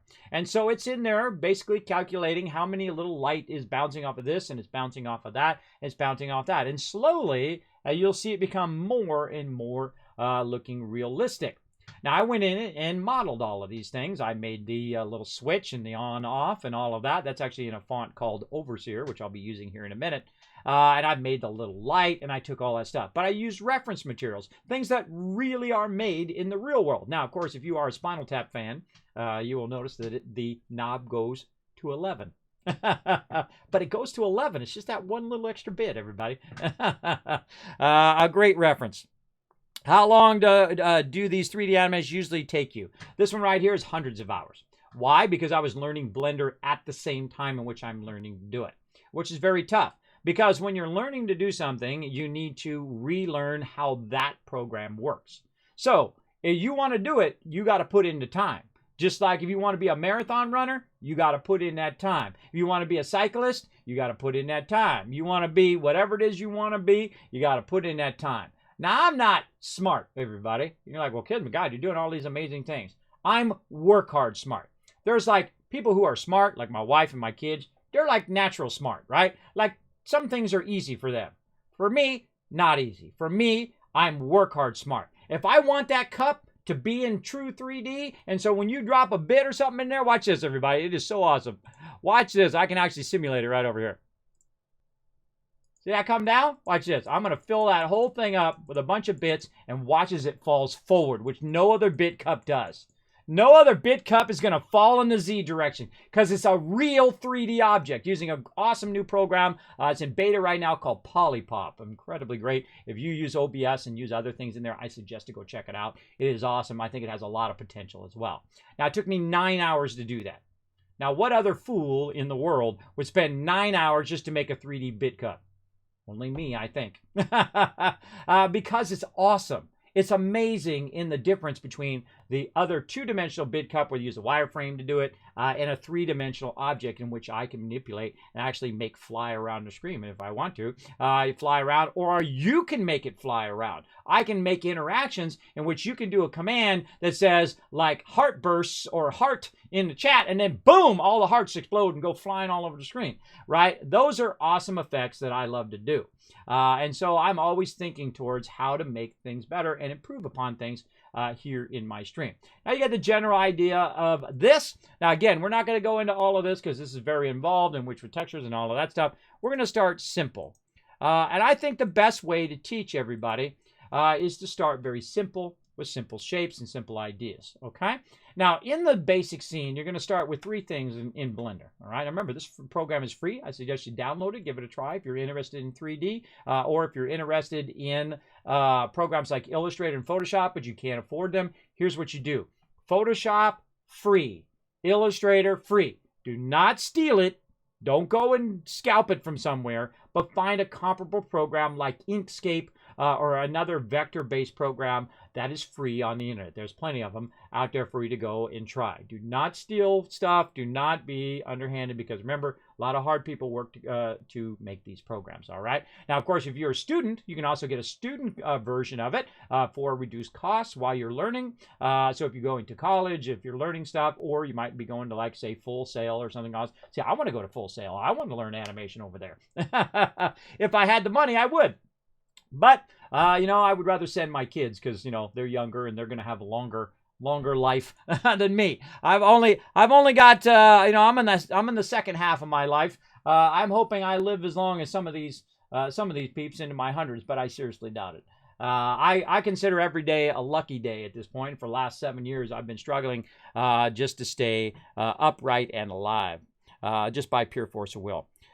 Pretty expensive with all those big programs and games. It's pretty decent. It's a decent computer. It's not a $10,000 computer and whatnot. It's really a gaming computer, is what this one is. But if you want to check it out, you actually can check out all of my information and actually see my entire studio right over there on Kismet.gg. And you're like, Kismet, how'd you do that? I pressed a button on my Stream Deck and it pops up what I call infographics, and it tells you a bit about it, and then also it put it in the chat, so you can just click the link in the chat, kismet.gg, then you go click Studio Equipment, and you can see all the equipment that I have here in my studio, because it's like the #1 question I get all the time. Kismet, what type of computer do you use? What kind of microphone? All of that stuff is irrelevant.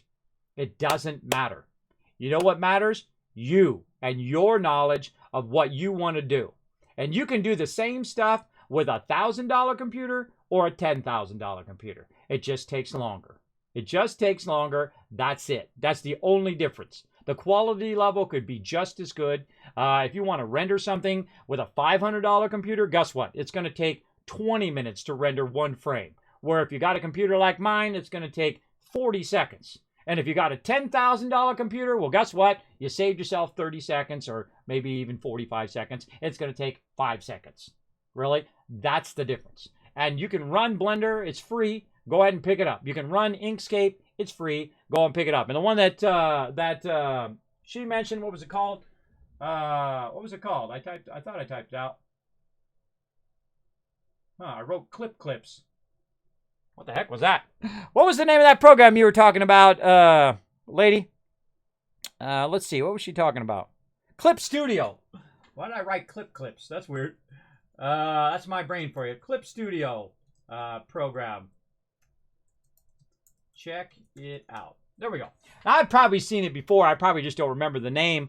I've literally used hundreds and hundreds of programs from the beginning of computers. From the very beginning, computers and me were born about the same time.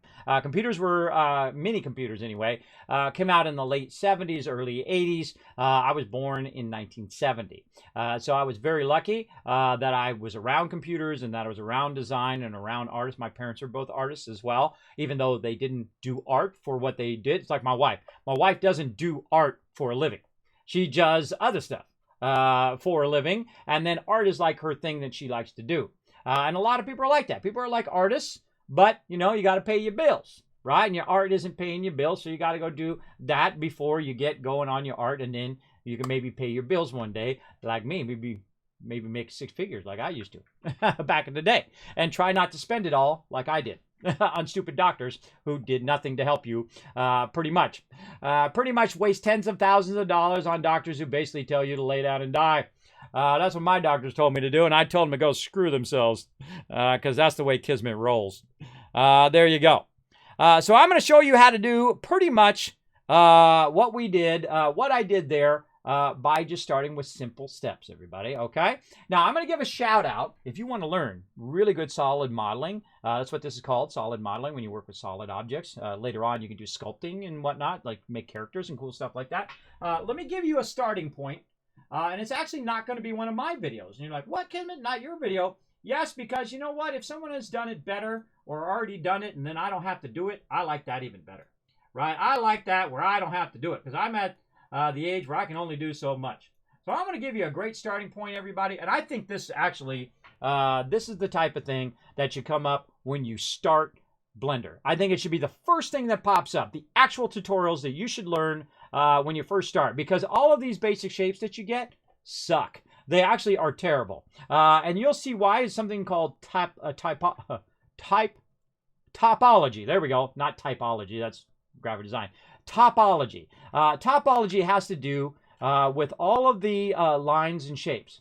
Now, one of the things we were talking about earlier, and it applies to now, is we were talking about the difference between a program like Photoshop, which is a pixel-based program, and Illustrator, which is a vector-based program. Well, 3D programs are vector-based. That means that if I make that cube that big, or if I go ahead and scale the cube up and make it this big, it doesn't matter. It doesn't have a resolution yet. Not until I convert it into pixels. And you're like, when do you convert it into pixels, Kismet? Well, that's when you render. When you render something, it's going to become pixels. Or if I hit F12, it'll go ahead and convert it into a picture. Do you know that the animation that you watched of my vault door is just a whole bunch of pictures flipping one after another, like a flip book? That's what animation is. It's a whole bunch of pictures flipping in one thing. Now, you notice how it's not looking at anything? That's because my camera is not staring at the object right now. And if we wanted to stare at the object, there's a whole bunch of commands that you can use like that to have it now look at the cube. Now, you're like, ah, Kismet, it's too close. Well, again, it's very, very large in what it can do. And again, I'm not going to try to overwhelm you, but you can set it up where you can zoom out like that. And then you can see your cube. Very exciting cube action. Right there. And of course I can go in and I can rotate the cube. One of the things is when you're looking at 3D objects, everybody, is looking at them straight on is usually not what you want to do. You want to have a bit of perspective like that, so it gives you more of a feel of it in 3D. Now remember, this is actually not a 3D object. It's a 2D picture now. And what I do is I put a whole bunch of 2D pictures together, and I put them all in a sequence, and what happens is in the picture, stuff is moving. And so it's just like a picture show that you would see, like film or like movies that just show an image one after another, and they just switch them so fast that you can't see the difference. That's what animation, and that's especially what rendering is. That's how it works. It converts it from the vector format of what you're building, and then outputs it as a photo. That is our end result. Whenever you work on something, I don't care what genre it is. I don't care which work style it is. I don't care if you're an artist, an architect, an entrepreneur, whatever it is, or a writer, whatever. What is your end result? Start there and work your way backwards. It is the greatest revolution and the greatest thing I have learned in my career is that if I want to print a magazine, where am I going to print it? What paper is going to be on? What are the colors I get to use? Those are your starting points. Not what the text is, not what graphics are, which program I'm going to use. That stuff is irrelevant in the very beginning. What is it going to be? What are you creating, right? Like if I'm creating a magazine, I want to know what paper it's going on. You know why? Because this way I can adjust for it when I go and send it out. Otherwise, what happens is it prints and all of a sudden all the images are really dark and then the client doesn't like it and I don't get paid. That's not good. I like getting paid for what I do. And I'm definitely not the cheapest graphic designer, and most of you probably could not afford me because I don't charge $50 for a logo or $25 for this and $5 for that. What you're buying with me is that I'm going to get it done on time, and I don't do graphic design for other people anymore, so don't ask me. You get it on time, and also you get my expertise. That's what people are buying as an artist. Now, of course, you can have somebody, you know, on one of those places you can go and get a logo and all that stuff, but you don't know what their expertise is, really. You can look at their little profile or whatever. But what you want to do is see their past work, what kind of work they've done. That's why artists have portfolios. It's so you can show off your past work, and so people can feel secure to hire you, that you're going to be able to do the thing that you want to do, right? And that's what people hire me for, because I deliver time and time again, right?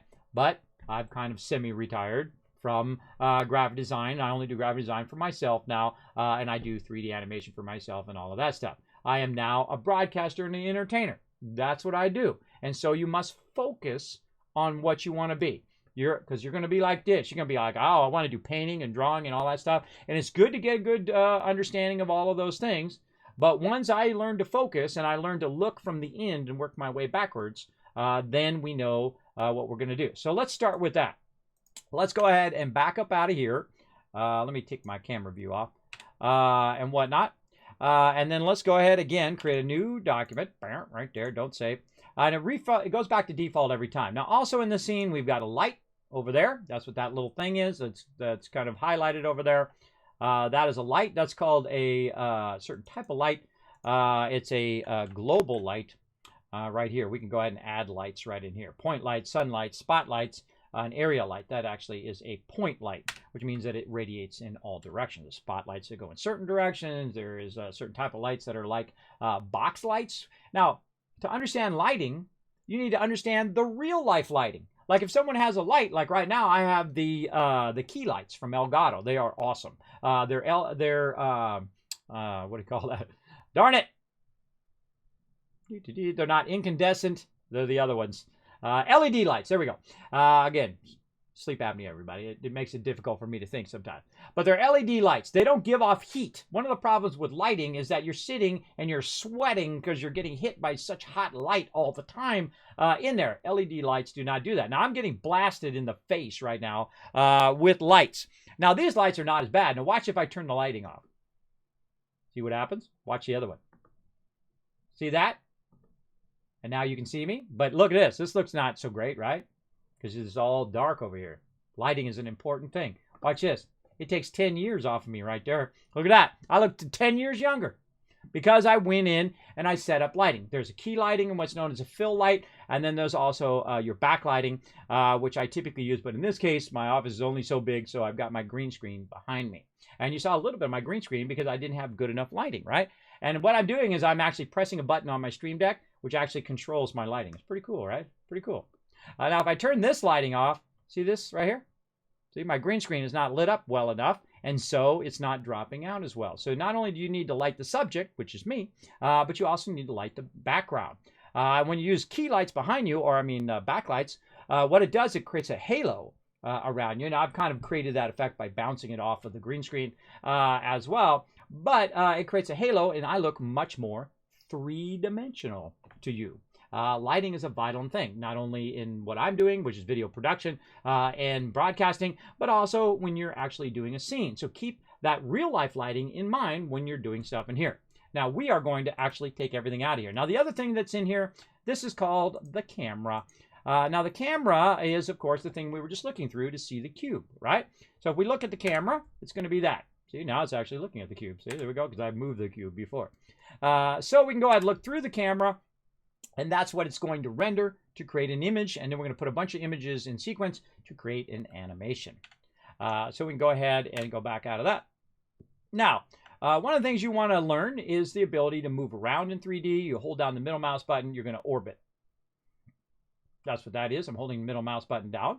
If I hold down the shift, it's going to go ahead and kind of slide side to side. Very, very important. I screw it up all the time. I don't hold down shift quick enough and I go, ah, God, I just moved my camera. Oh, God, I just moved my thing. You'll see me do it all day, every day, right?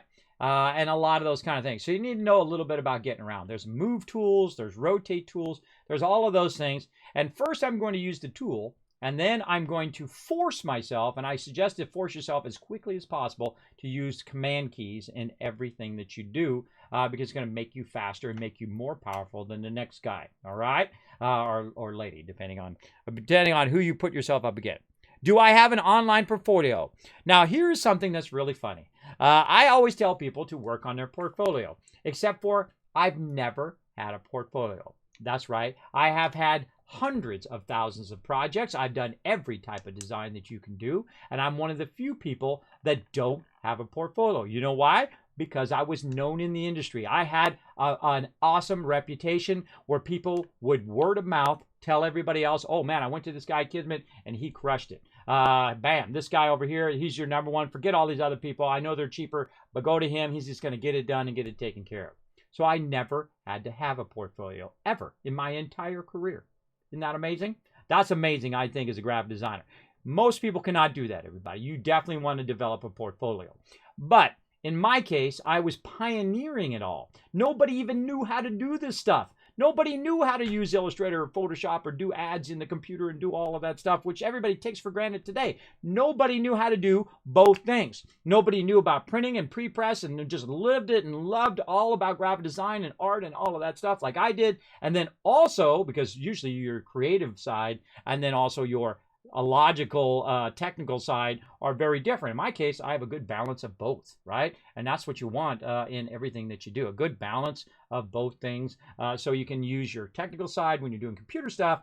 And I find people who are very heavy technical side typically are not great at doing artwork and interfaces and stuff like that. And sometimes people are very artistic, have trouble with technology and understanding the technical programming and all of the other stuff, databasing and all that other stuff behind the scenes that make this stuff work. Now, in my case, I'm lucky. I'm also ambidextrous. I don't know if it's because I'm ambidextrous. Watch this. Try this, everybody. Take your fingers and put one finger towards you, like this. And then one finger away from you, like that. Now do them both at the same time. Can you go in circles in opposite directions? I don't think you can. Maybe some of you can if you practice. Try that out right now in the chat. Give yourself a little artistic check. Now, I was actually born as a lefty.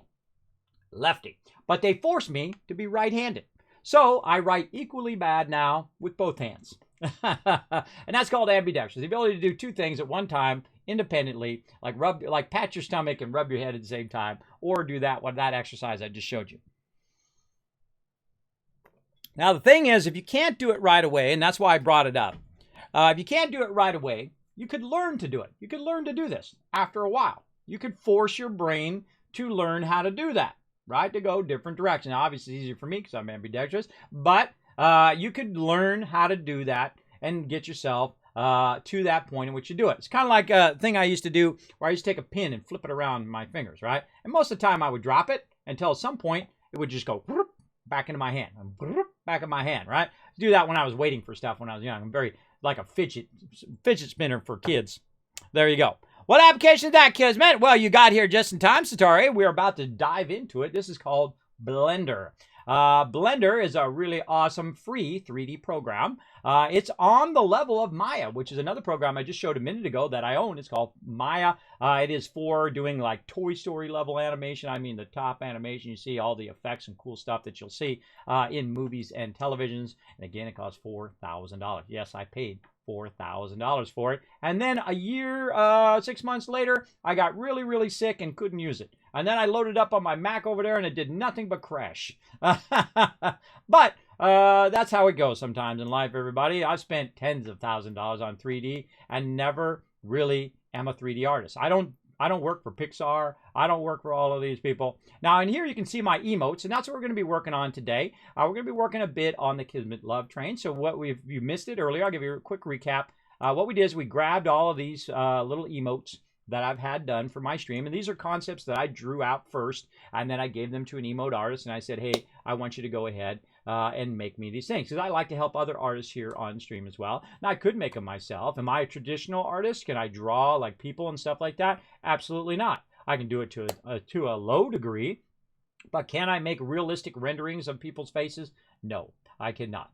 That's where my skills have stopped. And I thought I would get around to it eventually. But when I was young, I used to love to draw all the time. But once I became a graphic designer, that's what I love to do, and that's what I would do all the time. So if you're not focused on learning that particular thing, those skills will start to go, will start to go by the wayside. So what we're going to do is we're going to take this Kismet Love Train, we're going to add it to this scene.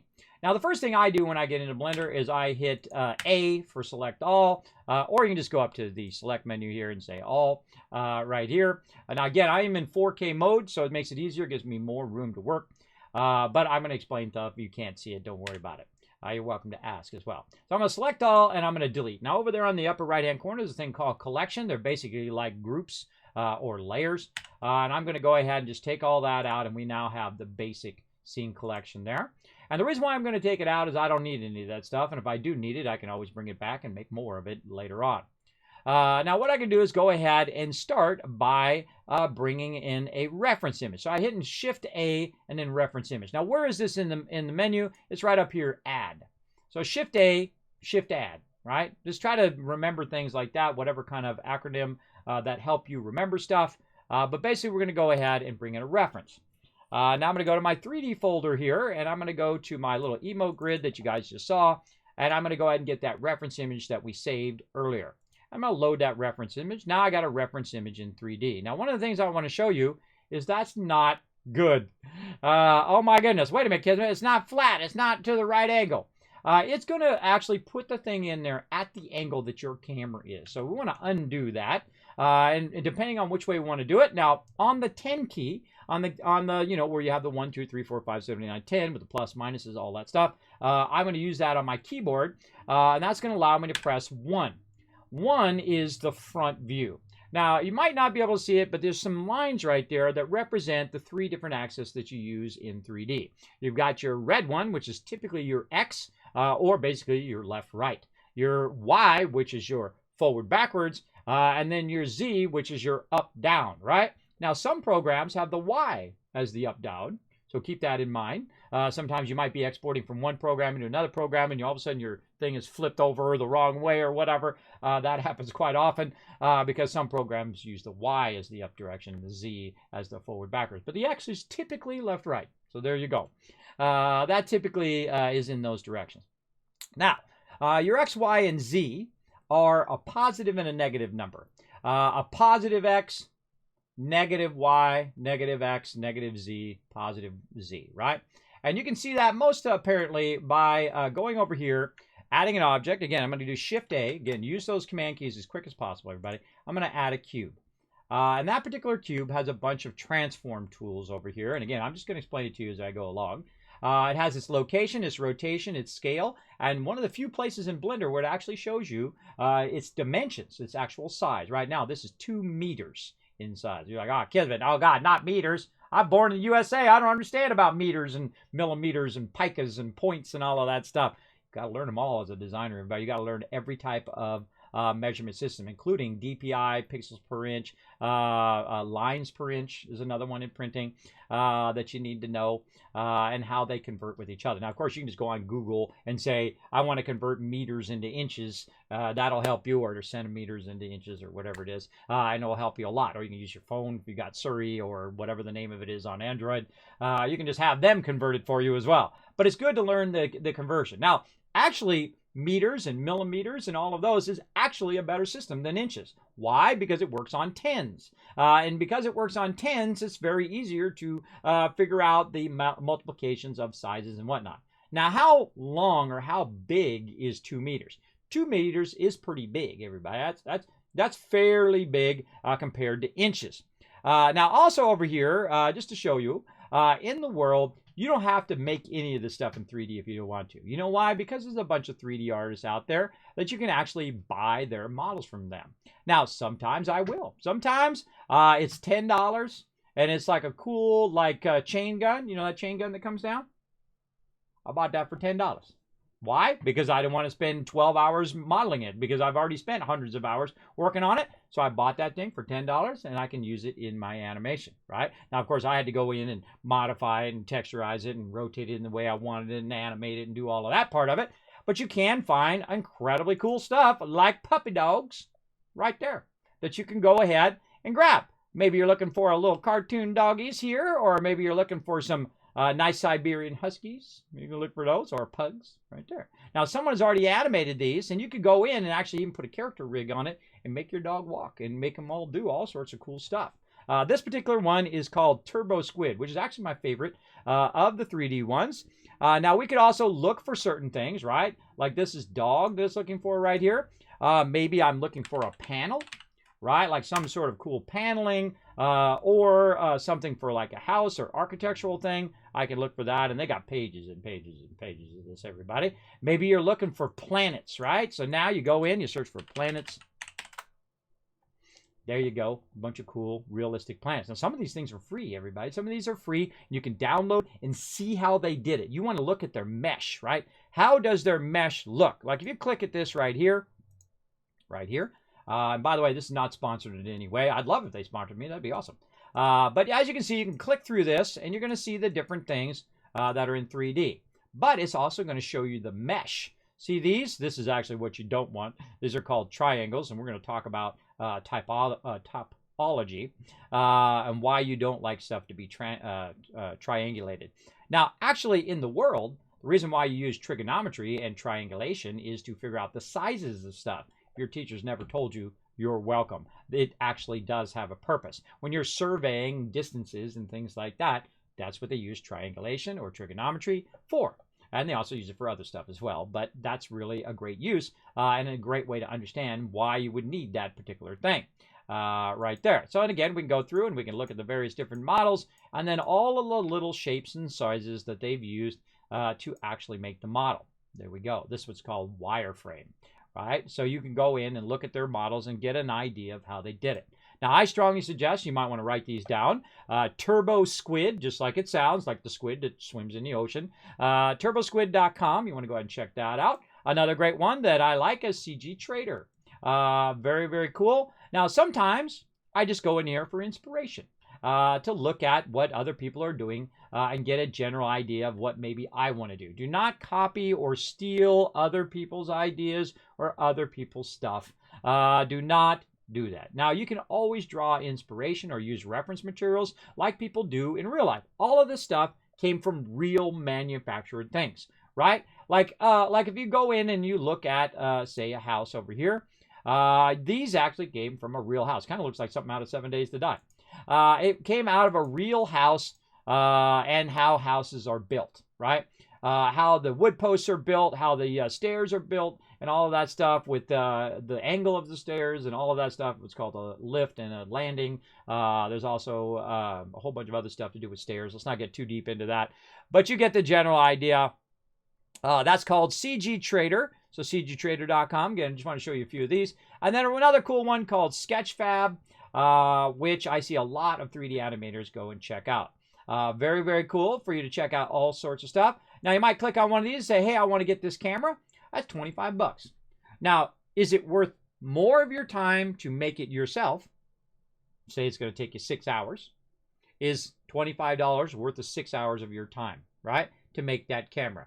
Or is it worth more of your time to just go ahead and press add to cart and to buy it? Now, make sure when you go to buy it that you look and read the licensings over here. Also, make sure you look at the formats in there. Now, just like we were talking about JPEG and PNG and all of those other formats in printing and design and whatnot in Photoshop and in Illustrator, you also want to think about all of the 3D formats. 3D formats are like FBX, which is an interchange format, kind of like a JPEG for 3D. So it holds all the 3D information and you can transfer between different programs. See that bit cup right over there? That's an FBX. I outputted it out of Blender. I brought it into a program called Polypop. I had to really reduce the mesh though, so it was really, you can't even see the difference. But I reduced a lot of the detail so that it doesn't require a lot of resources. So when those things are bouncing into it, it doesn't slow the whole entire thing down. It's a good thing to know about scale and stuff like that. I don't know what it's doing here. I think it's trying to do a 3D thing and failing at it. But you get the general idea. Yeah, it's trying to do, there we go. It's trying to do a 3D model so you can have like a virtual look at the model itself, which is pretty cool. You get the general idea. Is it worth $10 of your time to go ahead and just buy the model or to do it yourself? Now, at a certain point, as a graphic designer and a 3D designer or whatever type of designer you want to be, or artist or whatever, there's a point in which you reach where you can say to yourself, I could do it if I wanted to. I could go in and make this Game Boy like I was breathing air, everybody. I can go in there and do that like nobody's business, right? Now, the hardest thing is going to be texturing it and lighting it, actually not making the object. In the beginning, it's going to be hard to make objects, but after you get the general sense of making objects, it's not going to be as hard. All right, it's going to get easier over time. Now, those videos that I threw in the channel, I'm going to throw it in there again for you guys to go check it out. Again, not sponsored. I just love this guy's videos. He doesn't BS. He doesn't talk for 45 minutes about blah, blah, blah, blah. He gets to the point, and he shows you a bit about surface modeling, and then especially about how to control your rounding, your beveling, all of that stuff, which can be super useful in building. So this would be fairly easy to make, right? Because it's a real product. It's very easy shapes. It's cylinders. It's squares. Pretty much all squares and cylinders, right? I can look at this and see the shapes. I can see the 3D model in my head. Remember, always start here. Start here in your head. And then before you sit down, make sure you got a lot of it figured out here. In fact, when I go to do stuff, like my panel that you saw, if you saw it earlier, that I actually draw it all out in Illustrator first. Like I do all of that stuff. I'll go in here and I'll go in and make a shape that has to do kind of like that. We'll go like this, and then maybe we'll go in and we'll round this out like this. I'm rounding the corners. Corners are getting rounded out. And then I'll go in and I'll say, okay, well, I want a button here. And I want some fusion cores here. Like that. And you're like, okay, I can't see it. Well, usually I'll go in and fill it all in with color as well. You don't want to make it too hard on yourself. And one of the cool things that Illustrator has before anybody is the ability to hide stuff. Now, we're going to use that same ability in Blender as well. And then we can go ahead and change this, say, to another color. And then we can go ahead and, I think it's Control-Shift-3. It's different on PC than it is on Mac. You can actually go up to the Object menu as well and just say Show All. Alt-Control-3 on PC. Now, again, your command keys are going to be different. It's usually the difference is the Control key versus what's known as the Apple key or the Cloverleaf key that's on Mac, right? So if you learn it on PC, it's going to be awkward sometimes back and forth because you're going to hold down Control and go, oh God, well, it's not that. It's the Mac key. It's the Apple key, or also known as the command key as well. So there you go. So I'll go in and I'll get a general idea, right? And then I can just copy this and say, you know what? I want a little Nixie clock right here, like this. And this is called boxing. Boxing stuff out is done in traditional media. And then say I want a camera right there. And then I want a speaker. But hey, speakers are not square. They're round, right? So let's go ahead, put it in a round shape. And you get an idea. So you want to basically either sketch it out by hand or go in and do basically a rough idea. Get a real good sense of what you're doing before you start on it in any other program. Get a sense of it. Draw it out. I especially find drawing way better because the reason why drawing it out by hand in a lot of things, or at least getting a general idea, is the fact that you don't have an infinite choice to choose from. The second you get to the computer, remember, you have an infinite amount of choices, and thus you could do this forever. And you have to have a point in which you say, okay, I've got a good enough idea of what I want, and I want to go from this panel and go ahead and start making it in 3D. And so that's what we can do. Again, my favorite function over here is revert. Right there. Bam. And you're like, Kismet, what are you reverting? I'm reverting all of these icons, aka emotes, that go to my channel.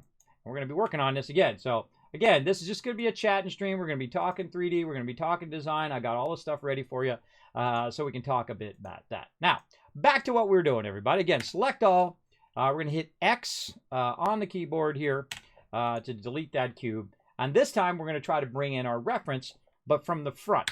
So if we hit 1, we hit 3, it's going to be from the right side. We hit 7, it's going to be down. Now, you can't tell the difference right now because, you know, all you can tell is the color of the lines. If you notice, if I go this way, you can now see the green line and then the blue line. If I go this way, you see a red line and a blue line. That's all you can really tell for reference right now. But before you put in your reference, make sure you are looking from the direction in which you want that reference. And then that's your first way to begin, right? So draw it out a bit in Photoshop or in like Inkscape or free programs. Remember, there's another program called GIMP, which is really cool, Photoshop-like program. Or you can go look for Illustrator free. Do not steal other people's ideas and do not steal software, everybody. Remember, there's a bunch of free softwares that do the same exact thing. So you can just go grab those instead. So while you're learning, and then eventually, you want to step up to the Pro Tools. Now, Blender, totally free. It is on the level of Maya, and it is totally free for you to download. You go download it right now. PC, Mac, doesn't matter what you got. Go ahead and do it. I don't judge. Computers are just a tool to me, everybody. Just like you have a screwdriver and a wrench, that's the way computers are to me. Whether it's Mac, PC, Android, iOS, I don't care who makes it. As long as they make it do what it does best, then that's what I need. I need it as a tool, right? I don't go, my PS4 is better than your Xbox. Well, I have PS4 and Xbox over there, and Switch too. I don't care. I don't care about the platform. If it's got the games that I want to play on it, then I play on it. That's it. That's it. Doing all this, this versus that and this versus that, it's a complete waste of your time. But hey, you want to be a fanboy of whatever, you go right ahead. It's your life. You do whatever you want. For me, I don't get it all involved in that. All right, so again, Shift-A, or we go up here to Add. So Shift-Add. And then again, we're going to go to Reference. And we're going to go ahead and choose our Love Train reference. And there we go. And you're like, Kismet, it's taking a long time before you actually get into 3D. Well, I told you we were going to sit here and chat. This is just chatting, everybody. I told you we were going to do some chatting in this. No gaming in this particular stream. All right, now what I'm going to do is I'm going to zoom up on the beginning of the train. And what we're going to do is we're going to think in our head, what kind of shapes are these right here? Right? What kind of shapes are they? Well, we got a bunch of cylinders. We can see right there at the bottom, right? The wheels are some good cylinders. We got somewhat of a triangle there. We have a cylinder with a sphere at the end. That's one we haven't looked at yet at the end. And then we have a cylinder, but it's kind of shaped out like kind of like a bulging. Reminds me of that bulging thing you can do in Illustrator where you can bulge out text and fun stuff like that. And then you can see the hearts up there, which could be two spheres put together and merged together and then shaped into a thing. But it's actually more like a custom shape that you can do. And probably the hardest thing to do in this entire thing is actually the heart that's up there. Now, you can download a free heart somewhere and use that in your animation if you want. You can go over there to CG Trader. I'm sure they got amazing hearts. Let's go take a look over here at things. I don't think I've ever looked for hearts in here. Heart. There we go. Whoa, you could get like a real heart. Look at that. There we go. Now, I would probably search for heart and then like cartoon would probably be a better idea. Cartoon heart. There we go. Those are the type of hearts we're looking for. But you get the general idea. And you can go in, you can look at this heart. That's $6. You can have someone else do the heart for you. Again, it's not sponsored. They're not sponsored. I'm not sponsored by them in any way. Just an easy way to help you out with your 3D models if you're struggling. Now, one of the things we can go ahead and start with here is our cylinder. Right? So we go ahead and make a cylinder. You can see it right there.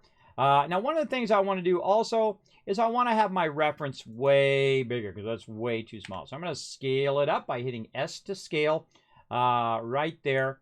Or I can go up to Object Menu and I can choose it from up there. There's also a bunch of selection options and view options in there.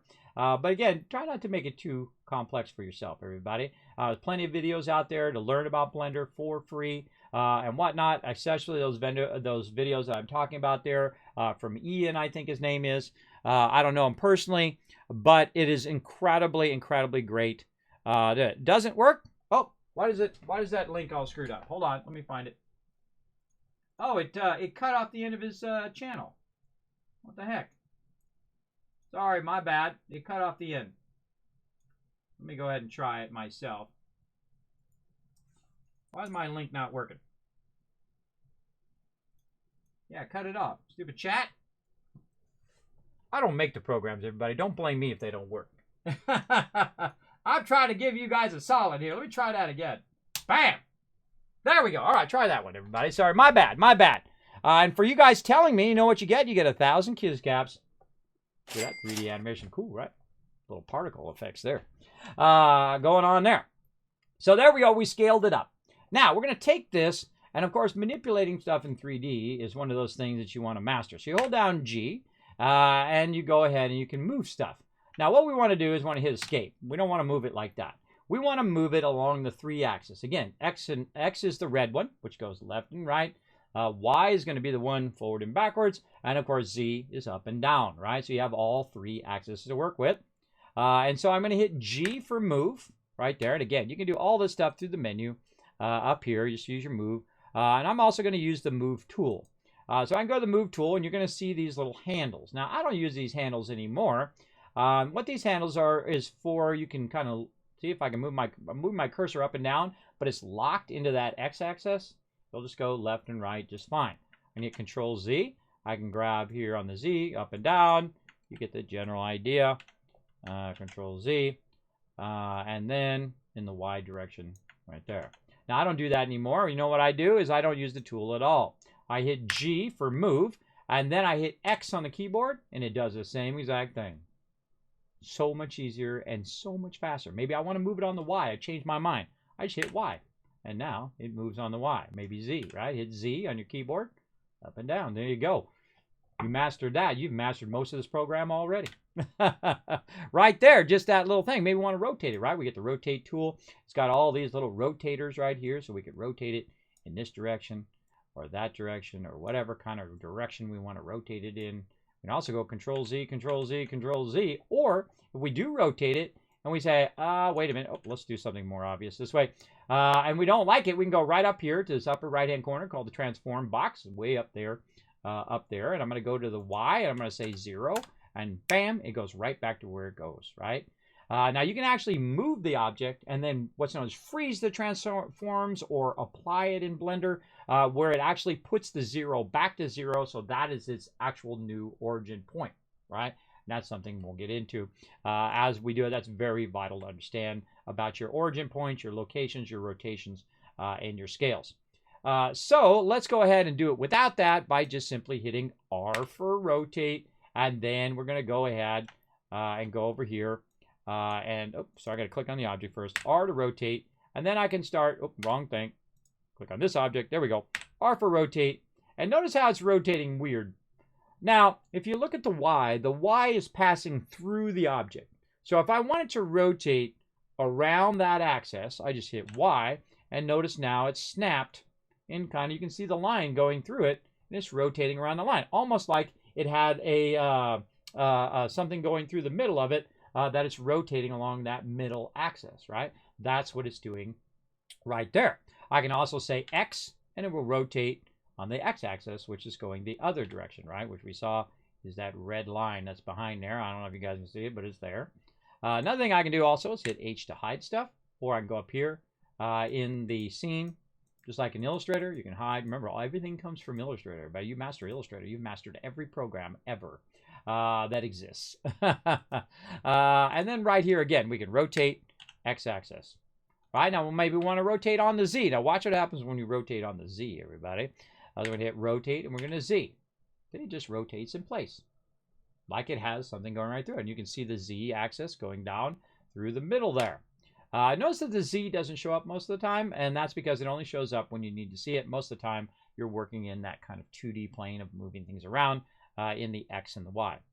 And there we go. So we got that going. Now, if we want to show our stuff back, we hit Option H and it unhide stuff, or you hit H to hide, Option H to unhide. Now, one of the things that I do right away is I name my stuff, everybody. Name your stuff before you get too far. So this is called Love. Oops, trying to turn my caps lock off. Love Train Ref, or for reference. And then what I'm going to do is I'm going to open up some more toggles over here. There's some toggles in that upper right-hand corner. And we're going to open those up, and we're going to go ahead and lock the reference. Basically, so I can't click on it and accidentally click on it while I'm working, because that's annoying when you are doing that. So let's get to work, everybody. We're going to hit G, we're going to hit X, and we're going to move that over there. Then we're going to scroll over this way and like that. Or maybe we say, you know what? I'm going to work right at the center of the axis, and that's actually where I like to work, right at the center of the XYZ, because it's going to help you in a lot of ways later on. So let's change our mind. We're not going to lock that yet. We're going to take this and we're going to move this with G and hit X, and then move that right to the center where we can work on it. Then we're going to lock it by pressing that little arrow over there. Remember, you got to pull down this thing that looks kind of like a funnel in this upper right hand corner. You got to restrict the toggles, whether it's selectable or not selectable. And then I just turned off the ability for us to select it. It's going to make it a great reference material. So now I'm going to go ahead and take this cylinder, and I'm going to go ahead and rotate it. I'm going to hit R to rotate, and then I'm going to hit X to rotate it on the X axis. But actually, you know what? Something's even easier than that? Here's what I can do. I can go right up here to rotation. I know I'm going to rotate it along the X axis. I can type in 90, and bam, it rotated perfectly. And what I need to do. I also need to scale it down. I can hit S to scale it down manually. What it does is it scales in all 3 directions, which is awesome if you wanted to, or you can tell it to scale in just single direction, like 0.5, like that. You can also put numbers in while you're scaling it. If you're scaling it, you can just go 0.5 and see it scales it down. You can actually type in numbers while you're in the middle of doing a function, which is super cool, especially when you're doing insets and all of that fun stuff we'll get into later. But all I want to do is scale this down like this, and then put it right here, right? And then also I want to go ahead and hit 1. So I'm looking for a very what's known as orthographic view. I'm looking straight on, right? Not with any perspective or bending or wide angle view or anything like that. I'm looking straight on to the object, which gives me a general idea of its size, right? And so I can go ahead and scale it down or up based on what I want to do. And let's say something like that. And you can see it's not quite there. So I'm going to hit G to move it just a little bit up. And there we go. Now, this is what's called blocking. What you want to do is block out the shapes of it and then make it into the shapes that you want it to be. Now, because it's a 2D object, we don't really know what it looks like on the other side. Do we know what it looks like from the back? How about the front? The front's probably pretty easy to visualize, right? You got this rounded thing here. You got this. You got that. It's probably rounded in the front. This part right here is like a sphere next to a cylinder. This part right here has probably got the grill that goes all the way around the bottom. You're doing this in your head. You're doing this in your head, everybody. You're visualizing. What's going on in the back of the train right now? What's going on in the back there? Probably it's open, right? Where someone can step up in there and then drive the train, right? Maybe it's got a little furnace in there that you're feeding coal into. I don't know. Maybe it's got a control panel. Maybe it's got a driver's wheel. I don't know. Maybe it's got a controller. I don't know. I don't know. It's your train. You make it whatever you want, right? Maybe it's got a big lever in there that you can do the lever. Remember, these are the things you need to get going up here before you even start to know where you're going. Knowing where you're going is so much helpful in everything you're doing. And then learning the tools is probably going to be your next biggest hurdle. And every time you run into an issue, here's what I suggest you do. Open up YouTube, type in Blender, and then what version you have, like this is version 3.0. I would type in Blender 3.0, how to make basic shapes, like the ones I just gave you in the chat, right? That's how I found that one. And that guy's tutorials are excellent on how to make basic shapes and how to use those basic shapes, right?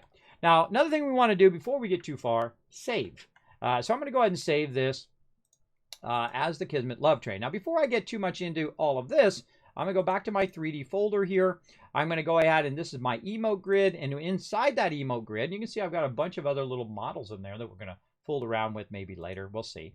We'll go new folder, and we're going to call this the 3D Kismet Love Train. Now, what I want to do is instead of my 3D train that you've seen before, which I'll go ahead and bring up here of someone who's recently subscribed right over here, bam. That's done in Maya, and also done together with After Effects with the effects in the front. Now, I don't mess around, everybody. I do full screen effects. I don't do little baby alerts down in the corner and 6-point type and you donate $1,000 to someone's stream and it's like that tiny. I love to show you guys off here in my stream, and that's one of my favorite things to do, is to show you guys off, all the peeps who support and show the love. That one worked. Thank you. There you go. Kiz, that does not lead where you're thinking. Yeah, for some reason, the end of the link got cut off. That one worked. Thank you. Yes, it cut off all the UCIF. I don't know. But thanks for letting me know in the chat, everybody. I appreciate it. Yeah. Yes, it's totally free. So watching this stream and hopefully learning. Yes, I'm going to show you how to get started right now. I'm showing you all the best tips to get started right away. I would learn. I would watch those videos as well. If you don't understand them right away, that's okay. Keep it in your back pocket, right? So when you play around, you get a general idea. Follow through on what that guy's doing in the videos, and it's going to give you some basic ideas. I'm going to give you some basic ideas on how to navigate around and use Blender totally for free, everybody. I know, cool, right? Free training for free. That's my favorite. There we go. But of course, show people some love by making sure to hit that like button on their videos and, subscribe and all that other fun stuff to help them out. All right, so we'll go ahead and same thing if you're watching my video later on YouTube right now. Hit that subscribe button, hit that like button. Thank you. So yeah, so we've got that basic thing. So we can just basically get some of the basic shapes of what you're doing. Now, one of the things that was a revolution to me, or a revelation, is probably a better way of saying it, is the fact that you've got a rounded square right here, basically, or a rounded rectangle. And one of the things that I learned in one of those hundreds of videos that I watched, from various different people, by the way, and I don't remember them all. Sorry, everybody. I don't remember every single person I've watched a video for. I barely remember what the heck I'm doing. But you can see I've got a square here, right? Now, everything that it does is going to typically put it in the center because your 3D cursor is in the center. If you don't see it there, it's a little kind of cross here. It's right there. And it's in the center of all the axes, what's known as the 0, 0, 0 point. The center. You thought geometry wasn't going to come in use. Oh, no, this is geometry right here, everybody. And so, basically, I'm going to go in, and everything that I get, I'm just going to rotate by 90 so it's flat. And then I'm going to go ahead and scale it down by hitting S and then just dragging my mouse. And then I'm going to go ahead and hit G to move. Now, I got to be careful on how I move. I'm moving on the X, right, over here. And then G and then Z to move it up and down. Very nice. And then get it in that central spot. Now I'm going to hit 1, so I'm looking at it from a orthographic or flat view. Make sure to hit 1 for front, 3 for side, 7 for top on your 10 key. Now I'm going to hit S for scale, and I'm going to hit X to scale it only in the X direction. Remember, this is just a flat 2D plane. There's nothing else to it. Right here, you can see it's just flat. That's all that it is. Easy. Now, another thing is like, hey, Kismet, how can I see this and the thing behind it? Now, one of the things you can do is you can go into wireframe. Now, if you notice that your reference image does not go into a wireframe view. If you're an illustrator, by the way, and you have a photo, and you go Control Y or Command Y on Mac, you can see the actual wireframe behind all of your illustrations and stuff you do in there. And there you go. Just have a revelation, didn't you? In the days when I did Illustrator, way back in the very beginning, Illustrator 88, in 1988, when it first came out, this is how you had to work. You worked like this. Because when you hit preview, it was like 10 minutes later, everybody. It would take a very long time for that preview. Now you can work totally in preview, which is awesome. But we would work like this, in this kind of wireframe mode, and then we would lay everything out. And then once you laid it out, then you take that 10 minutes to look at it and say, okay, does it look good? And is it lined up and everything looks good? Especially really complex illustrations would take a long time, just because the processing power of the computer could not handle it. But now you can just look totally in there. So very much the same thing, right? You got a wireframe here in Illustrator. Remember, everything comes from Illustrator, everybody. You master a program like Illustrator, or a vector-based program. You can get some programs for free. Illustrator, free. Do not steal. Just go and find a free program that's similar to Illustrator, a good replacement. Same thing with Photoshop. You can find GIMP or Inkscape, other games or other programs that are free. Blender is a free 3D program. And you can use that. You don't have to buy Maya for $4,000 if you're just learning, everybody. Do crazy stuff like me. Don't be crazy like me is all I'm saying. All right, let's scale this down a little bit more here and try to get, kind of lined up to these lines. Now, it's going to be kind of hard for you to see because this is just a 2D line that I'm lining up here. But once we go into 3D mode here, I can go ahead and hide the reference. And now you can see my little square. Now, one of the things that I found in Blender truly amazing, which reminds me of Photoshop, remember, stuff comes from other stuff. In every program, once you learn one thing in one program, it actually applies to most programs that you run into that have something to do in that same similar vein. A great example is non-destructive things you can do to your artwork or to your 3D stuff. And that's done through modifiers. Now, modifiers will allow you to do stuff like bevel this particular object. And so I'm going to tell it to bevel a certain amount. I'm going to tell it to do a certain amount of segments. And you notice that's not really doing anything right now, right? It's not doing anything. Now, let me go to faces over here. I'm going to go ahead and select this face. Oh, wait a minute. It doesn't have a face that I can select, or it won't let me get it like that. And so I'm going to go ahead and try to mess with this, and it's not really going to do what I want to do. And if we go into what type of object it is, this is a plane, all right? And we can go in and we can take this plane and we can go in and we can fill it in and we can do all sorts of stuff with it. Oh, there we go, fill it in. We can extrude the plane, and now it's like a 3D plane, but look what's going on there. Something funky going on inside there, huh? What's all that stuff inside? Or what's for that? Well, if I go like this, wait a minute. It just rounded out the shape. Let's look at it in solid mode. It just rounded out the shape there. Why did it do that? Well, that's because I just beveled it, everybody. If I turn the bevel off, it turns back to the original shape that you just saw. Is that awesome or what? Those are called modifiers. Modifiers are one of the most powerful things in Blender. I would absolutely master your modifiers. Now, if you notice this cylinder down here, see this little cylinder down here?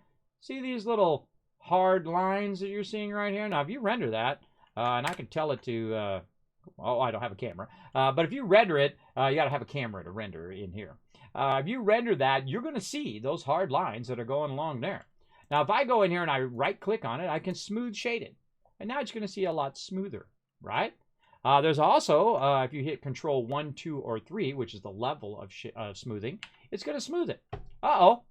What the heck is this? That's not a cylinder.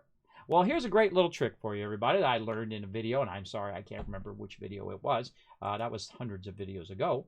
That if I go in and use an edge split, which basically means that it's going to split up all the edges so that it will hold its shape better first, and then hit Control 3. Look at that. Nice, solid, beautiful cylinder. These are the simple things that you need to know, is the combinations of these modifiers, combinations of things that you do in there. Now, let me go ahead and take out some of these bits here so you guys can see that a little bit better over there. I do have my love train in the way, but you get the general idea. I'm telling you what to do, and I suggest you might want to write a few of those things down if you really want to get into it. Remember, you can always look it up, how to make a smooth cylinder. Now, one of the things that we can also do, again, is look at the cylinder in wireframe, just like we saw over in Illustrator, and the same thing with our box up here. We can see that in Illustrator. So we go ahead and look at this, and this is way too rounded for me. I'm going to go ahead and say way too many segments first. Now, what you want to do is you want to make your object have the minimum amount of what's known as mesh.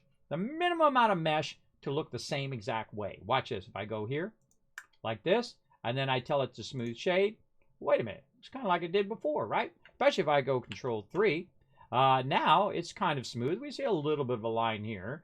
Whatnot, because we've greatly reduced the segments. You always want to have even segments, by the way, meaning 2, 4, 6, 8, that kind of thing when you're beveling.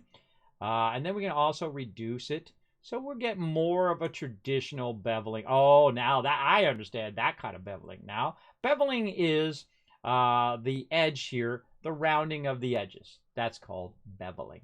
Now, if you look at the ends are not exactly the same as this. This has to do with topology, right?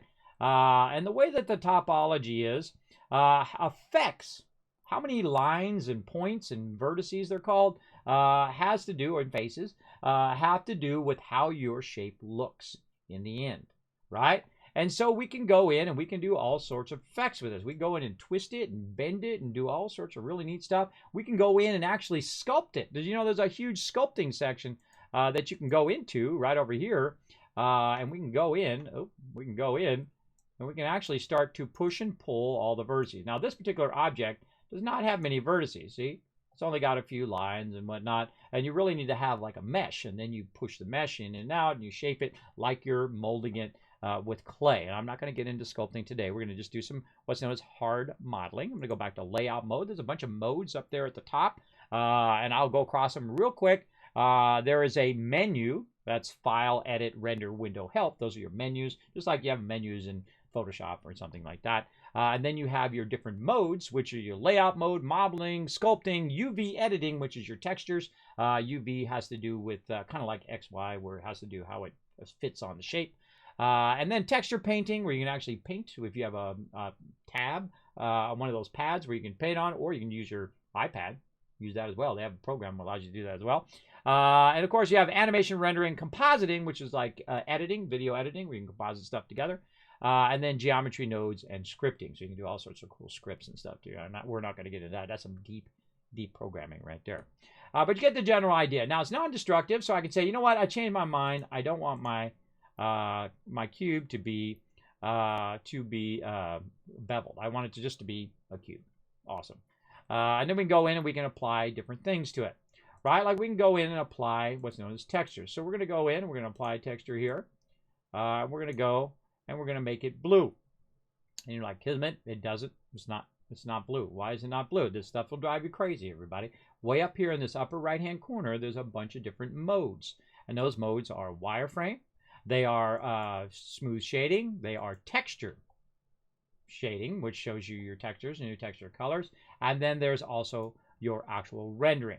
And of course, based on your rendering engine is what it looks like. Sometimes it looks more realistic. Sometimes it looks more plasticky and basically arcadey. And there's even a 2D mode in which you can do stuff in 3D, but make it look like a 2D painting and cool stuff like that, 2D drawing. Very, very neat if that's your thing. All right, so back to it, everybody. We're going to go ahead and hit 1 here. We're going to line up. We're going to go ahead and bring our reference back. And again, the whole point of what I was doing there was to work with this square right here, right? This square that we're working with. Now, one of the things I want to show you, another awesome tip in here, is that when you're working with shapes, is that you can actually grab lines and shapes from there. Now, there's 2 different modes that you typically work in when you're modeling. There is the object mode, which is you're grabbing the object and you're moving it around and so on and so forth. And you're looking at the objects to see if they line up and whatnot. You can see their distances and things like that. And that is your object mode, where you grab the mode and you can move it and do whatever you want to do. It's actually not as good to scale stuff in object mode as it is in the other mode called edit mode. Now, you might have seen me doing it if you were very sneaky-eyed right over there, or if you've used Blender before. When I hit the tab key, it puts me in edit mode. Edit mode only affects this object. Notice when I highlight it, it's only affecting the object I put into edit mode. Now, I can go in that edit mode and I can actually do a whole bunch of things. Now, I like to be in wireframe. I like to have other objects that I'm not currently using be invisible and just work with that one single object. Now, I can go in and there's 3 different modes. You press 1, you are selecting the actual points at the end of the lines right over here, and we can zoom in and you can see those little vertices, as they're called. It's hard to see. It's actually right there at the very end. It's where all the different lines come together. Now, your ultimate is you want to have 4 of those lines and points be together in any kind of topology. There's also triangulation, which is you have triangles, and then whatever angons or something like that. N-gons, there we go. N-gons, which are more than 4, which you want to watch out for. You don't want to do those because that'll make your stuff look terrible in most instances. Now, sometimes you get away with it. I've got away with it a few times, but most of the time you don't. And that's just a little introduction. If you want to know more about that, we'll touch upon it as we go and work on a bunch of stuff. Let me catch up on chat. Hey, Shosh, what's up? Kismet is literally the GOAT. I started way back in the day. Yep. Shushi, we are all meeting up. You're meeting up, Chronicle TV. Where are you meeting up at? Do you draw your emotes? I draw my emotes and then I have other people make them.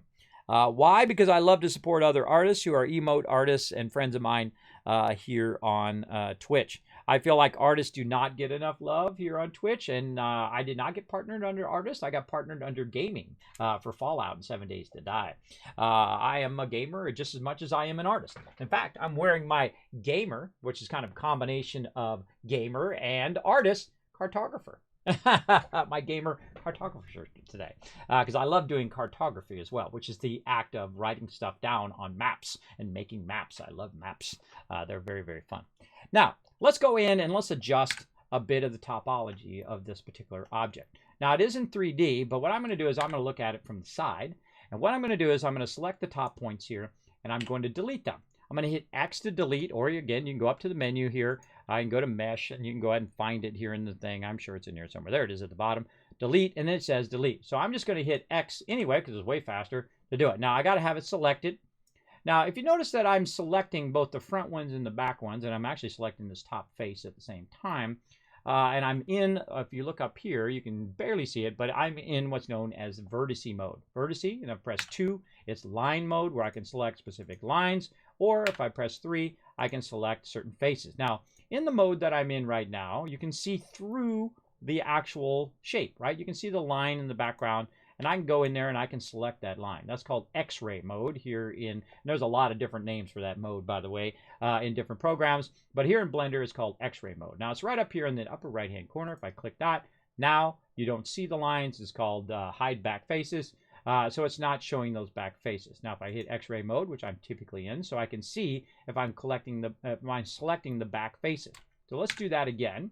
I'm going to go ahead and select it like this with X-ray mode on. You can see I've got both the front vertices and the back vertices, or the front points and the back points, and that whole top face.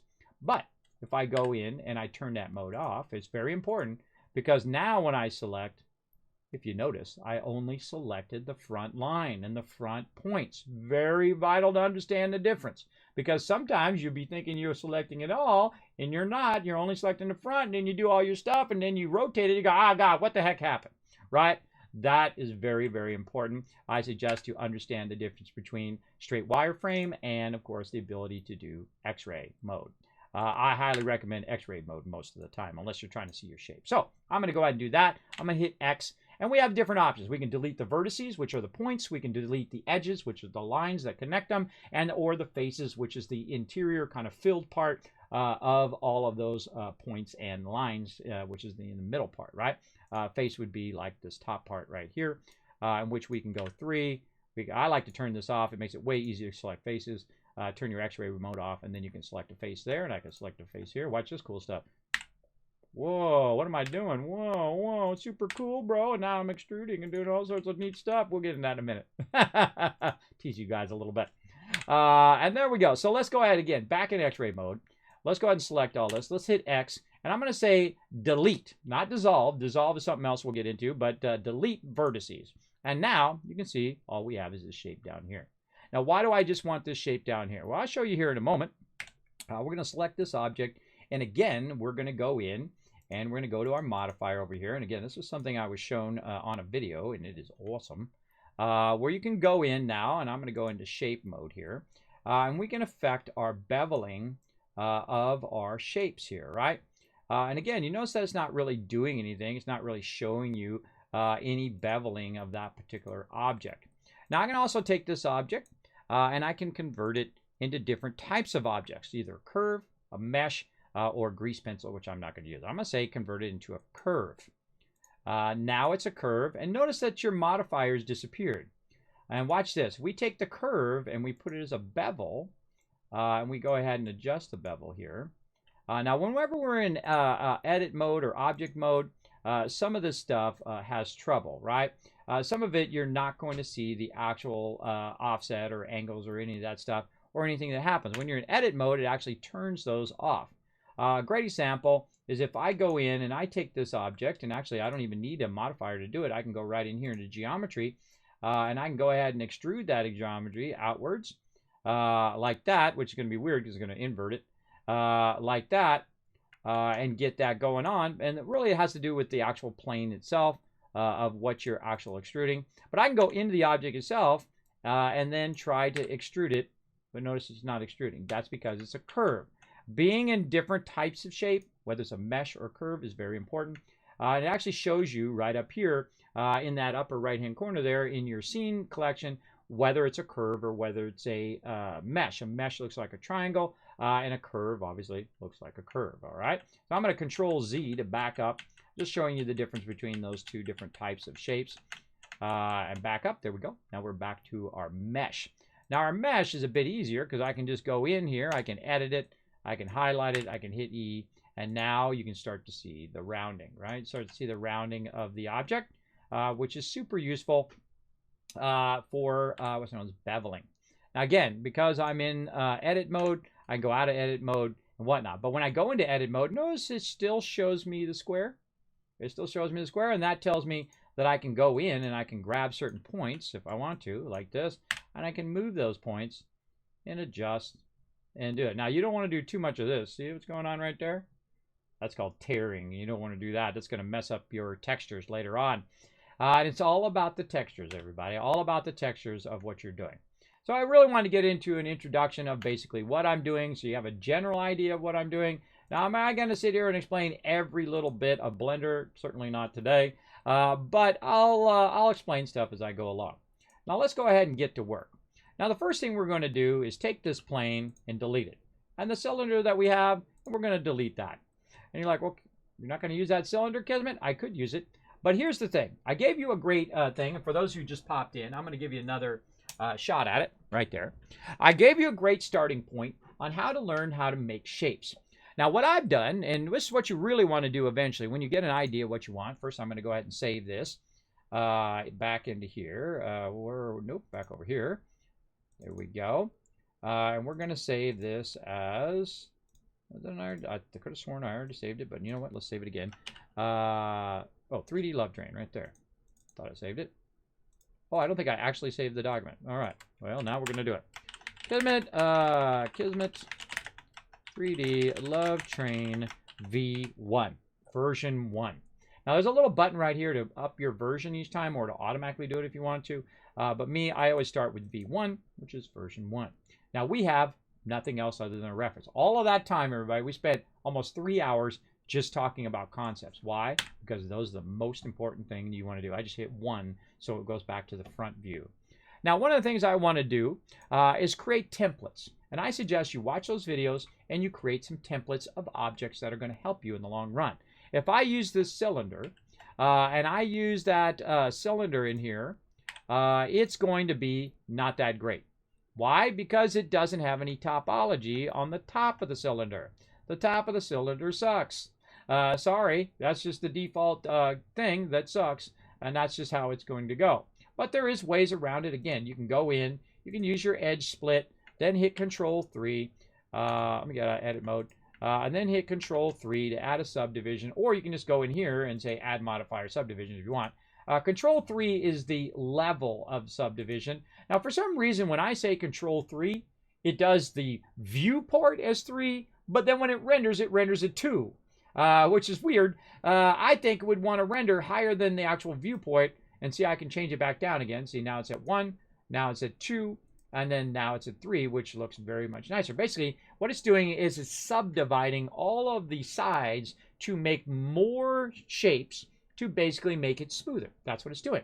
Now, it's not truly smooth yet until I right-click on it and say to shade smooth. That really helps it look amazing when you go to render it. Now, again, these are not what you want to use.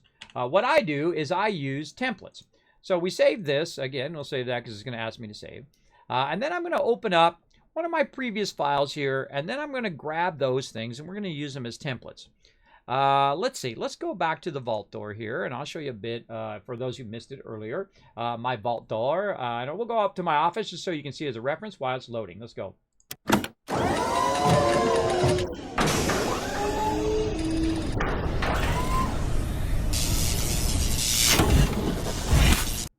There you go. That's a little bit of an animation of the file we're about to look at. Let's go.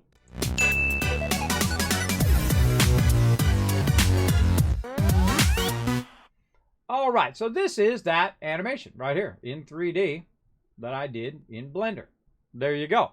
And I went in and I made every little shape. Now, it may look complex to you, may look difficult, a lot of things you have to do, but really, it's taking it one step at a time. Just like a human being is a very complex thing, if you took it one step at a time, you can understand the pieces and parts of how it works. The same thing with this animation that I've done here. One of the hardest things is having it actually come out of an angled thing. Now, see, you can't see it. It's not like I went and built all the rest of it, everybody. If you're doing an animation, you don't want to build a big old vault back here, which nobody sees, or a big old engine or something, whatever. You don't want to build stuff that no one sees because it slows down your rendering. Don't build stuff that people don't see.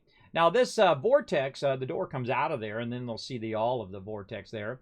But I never build anything in a model that I'm not going to see. If I'm going to take a shot of one side of a car, I'm not going to put stuff on the other side. You're not going to see decals on that side. It's not going to be detailed. It's going to be low quality because no one's going to see it.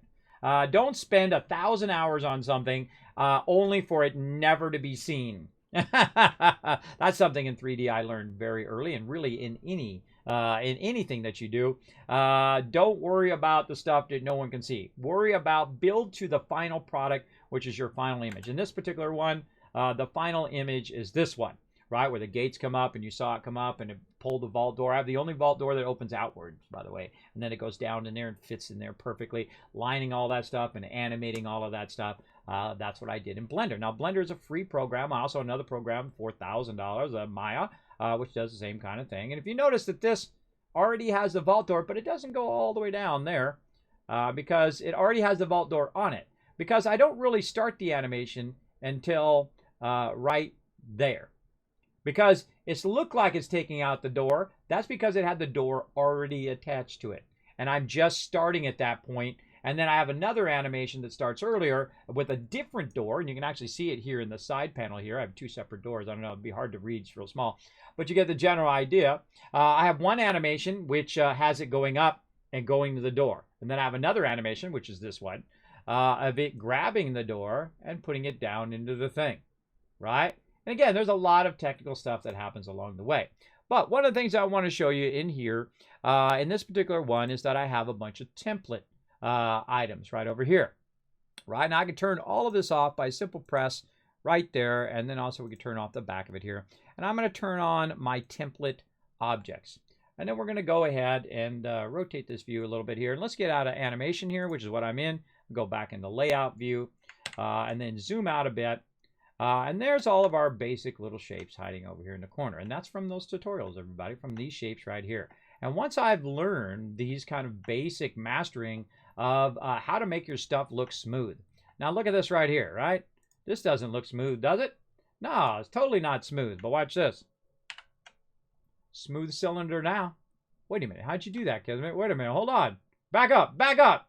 All right, let's back up. How do I take that object right there, which is using very little, and you can see that it has all sorts of lines and points on it. Whatnot. Again, you're going to learn all this stuff from those videos I showed you. If you missed it, let me know in the chat, and I'll be happy to link it for you again. An excellent modeler, and actually a really smart guy, talks a bit on how to do your topology and be able to control the way that your shape looks, how rounded it is, and all of that kind of cool stuff as well. And you can see that that's what it looks like. And then when I go in and I add a subdivision surface, which means basically smoothing, bam, you can see it smooths it out nicely. Now, if I right-click it and say Shade Smooth, it's going to be really smooth. And then on the edges of it here, you can see that it has a nice bevel, and you can go in and control it. Now, this is only a level 1. But if I go Control 3, you're going to see that it's really super smooth now. Which I consider my kind of nicest renderer that I like to do. And for some reason, I don't know why in the viewport it puts 2 in the viewport, but 3 in the viewport, but 2 in the renderer. You'd also want it to be 3 in the renderer. So watch out for that subdivision thing, everybody. Make sure you change that to 3 in the renderer. Otherwise, you're going to get the hard edges like you saw. Now, again, I can turn it off. I can turn it on. Now, of course, the lower you have your mesh, the easier it's going to be, the faster it's going to render. And then also the easier it is to work with those objects. So that's that, right?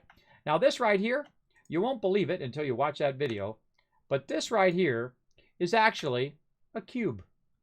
That actually started as a cube, and that video, those videos, there's a whole series of videos on cylinders, spheres, and of course cubes and cones, and even toruses that you can control. And also this right here too, which is pretty cool, right? Pretty cool stuff.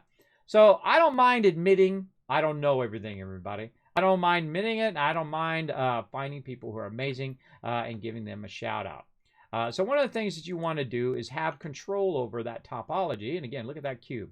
Look at the way the cube is, and look at all these little shapes and stuff on the top. What those are for is those are to control the way that the shape looks.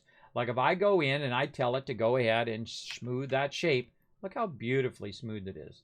Right? The edges that are beautiful. It's not like one side is more smooth than the other side or more rounded than the other side. And these all have like architectural names too, like chamfer and things like that. I'm not going to get into all of that architectural stuff, everybody. Though we could go super deep into architectural stuff if we wanted to. But we're just going to talk a bit about using those videos and then modeling. So what I want to do, and this is something you can do, which is pretty cool, is you can just go ahead and highlight all of this in there, or you can use your little template objects over here and highlight everything and Control-C to copy and take it out of one file. And this is something definitely I want to show you. And then open up your love train file, which I'm going to do, which we're going to convert our love train over. I'm going to go ahead and hit 1 and then zoom out just so we can see them happen. Control-V, and guess what? Oop. Okay, that was from the other day. It didn't let me copy that. Hold on, let me go back. Try it again. Basically what you're trying to do is create a template file. Oh, there's another way of doing that too, which I'll show you. Now remember, it's a free program, so sometimes it crashes, so keep that in mind. All right. Oh, I know I opened the wrong file. It was just pausing while I was making that big file. Oh, no, I do want the vault door. No, that's the right file. Okay, so we go in here, template objects, grab those template. Oh, I gotta turn on the eye of all of those, I bet. And do this. Control C. We're gonna hit it a bunch of times this time. There we go. I find when copy doesn't work, do it a bunch of times, and then sometimes it might work. Don't save there. Again, go to 1, zoom out so you can see it happen. Actually, I can just angle it, and then Control V. There we go. All right, now it's working. That's that bit cup over there you saw in 3D just a minute ago.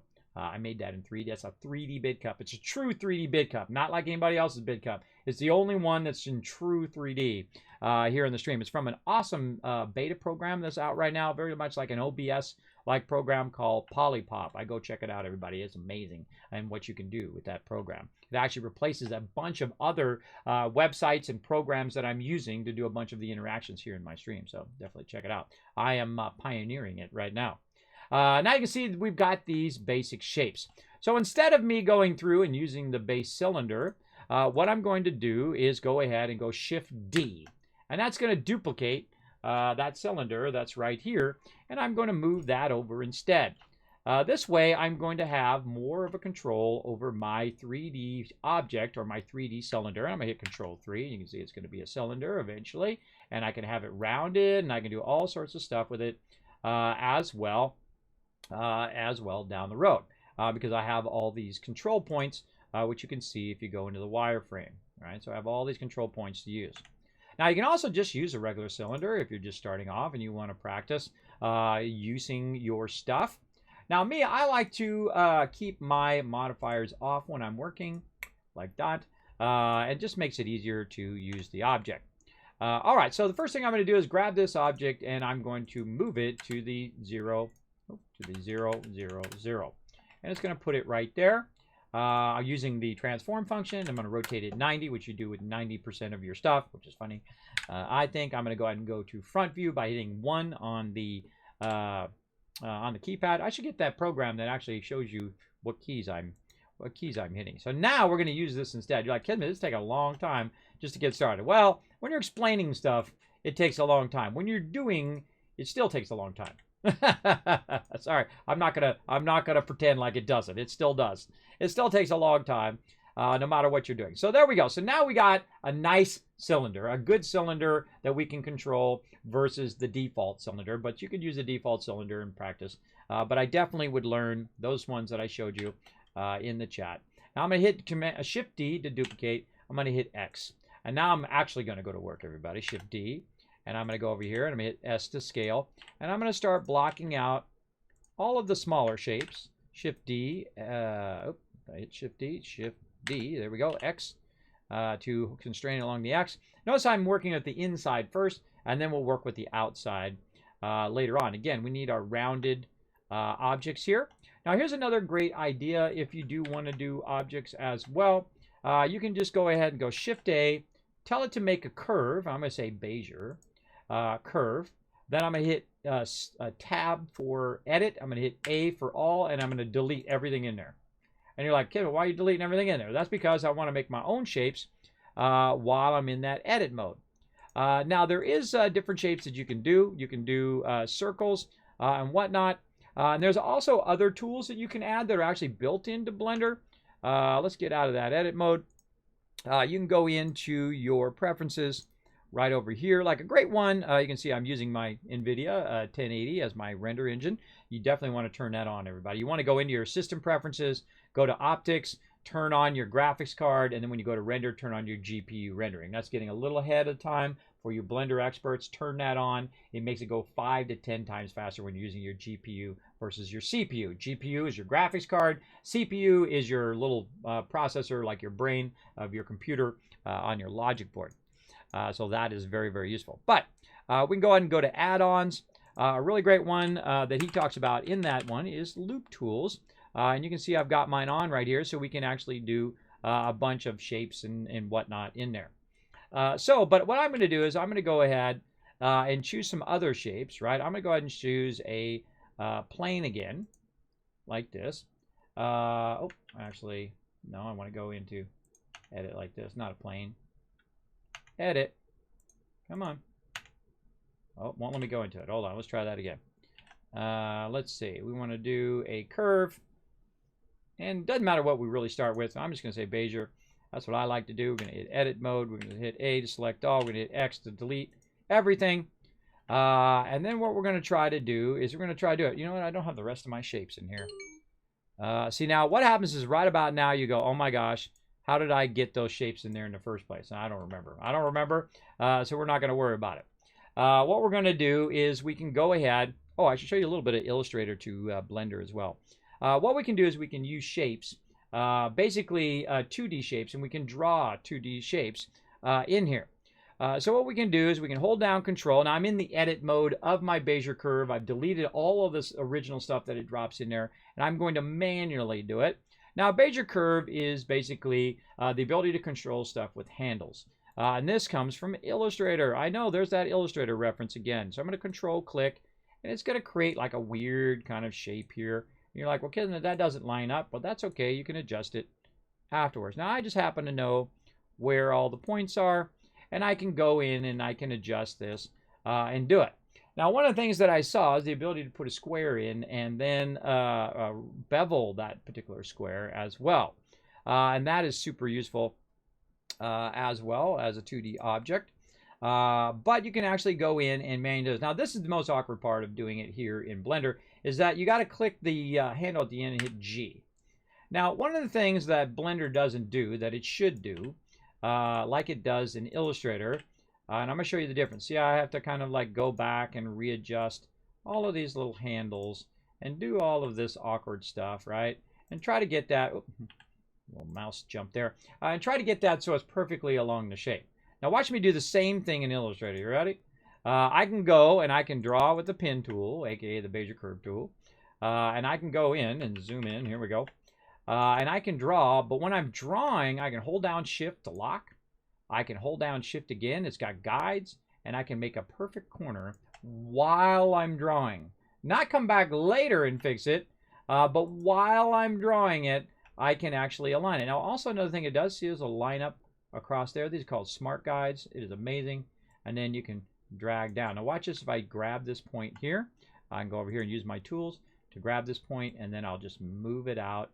And look at that. We get a nice arc from that as well. Notice this arc is different from this arc. And again, I'll zoom in a little bit closer so you guys can see what I'm doing. Notice this arc over here is different from the other arc. Now, there's an even easier way to do this in Illustrator, and that's just to use your tools, right? You just go and take this out. You go ahead and you use your tools, like your rectangle tool right here. And I can make it a perfect square if I want, but I can just make a rectangle. Now, one of the things you can also do here in Illustrator is to actually round the corners by just simply using the tool to round the corners. So what do you think is easier for me to do? You think it's easier for me to do it in Blender, or you think it's easier for me to do it in Illustrator? And this is something that, again, I'm going to show you concepts today, everybody. I'm not going to build a bunch of stuff and just like have you guess what the heck I'm doing. I think that's not cool. I think it's not cool to have to guess what someone is doing as they go along. So I'm going to hold down Shift, and I'm going to bring this down to its shape. Now, if you notice that the sides are curved, that's because it's so small that the sides are too big. And I can go ahead, go right up here to the top, and I can adjust it. And I can go ahead, and you notice that I do a lot of stuff in Illustrator here. So I can size it down again. I can get in here. I can zoom way in. Another thing I can do on this particular thing here in Illustrator is I can go into my layers, and I can just basically go into wireframe like this, or just show that one object. I think it's Control click. There we go. I can just show that one object. Again, hold it down, drag it down, get it kind of to the right size here. We can scale in both directions at the same time by holding down Alt. There we go. Oh, unless it's grabbing something else. Another thing you want to do is put stuff on its own layer as well. Hold on, let's go and put this on its own layer. Lock all these other layers so I'm not getting other stuff going on behind. There we go. We can go ahead and transform this down. We can go in different directions. Now again, we're going to have this problem with your rounding. So I turn your rounding off at first, and then just try to get your shape, your square shape to, you know, one side to run through the middle of this, one side to run through the middle of that, and so on, and so forth. And I'll look up how to do squares in there. I forgot how to do it. I can just get a plane and use a plane if I wanted to. But there we go. So now, again, I can do it here in Illustrator. And then I can just go ahead and round it out as much as I want to round it. I can go back into the mode in which I can see it. And what it's got a line and a shape on it. I'm going to turn the line off. And I'm going to turn the color to any kind of random color. Or I can actually turn it to the color I want it to be. I can hide it. Say, wait a minute, I want it to be, say, a yellow color. I can go into the palette over here. Or I can be very specific and say 100% yellow and no anything else. Now, also, this is in Cmyk, but there are other things like we talked about earlier, like RGB. This is going to be 255 and 255. That's a true bright yellow in light, right? RGB is light, Cmyk is ink. Important to know. Or you can actually use the hexadecimal, which over here in that upper right-hand corner, it says FFFFFFFF00. It's about that many Fs. It's a lot of Fs with some 2 zeros at the end. So you can use that number as well. That number is going to be useful later on so that we can use that number. Now you're like, Kismet, it doesn't look yellow. That's because I have it selected. If I deselect, I got to click it first and get this going. There we go. And deselect, and you can see it's yellow. Now, one of the things I need to do is I need to take this shape and get an idea if this is the shape I want it to be, right? Just kind of do this. I can also make it transparent temporarily. If I want to, I can go in wherever my transparency is, way down there in this one. I have in different places over here for some reason. I can make the object more transparent or less transparent to get an idea of the shape that I want to do. And so I could come in and basically draw out all the shapes here in Illustrator and then take them in and make them into 3D. So let's go ahead and do that with a few shapes just so you guys can get a general idea of that. So we're going to go ahead and do this, and we're going to do that, and so on. So we'll just do the windows for now. We can do all the circles and we can do all of that stuff, but we'll just do the windows. Now I'm going to copy this, and I'm going to make a new file.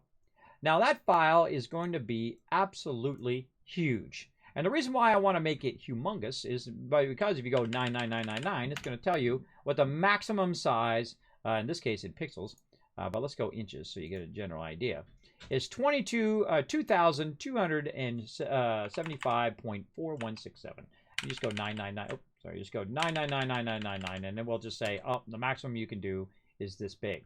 This is really big. Watch this. That's my object, everybody. Want to see? Watch. I'll zoom in on it. Still zooming.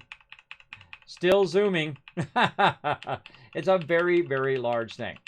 Now, one of the things you want to learn if you're going from one program to another is size ratios. Size ratios matter. It matters whether it comes in as a super tiny thing or a super big thing in your Blender. Now, one of the things I learned with Blender, and this is something I did a long time ago in pre-press and printing, is to learn how to match up the sizes from the mini or desktop computer to a mainframe computer.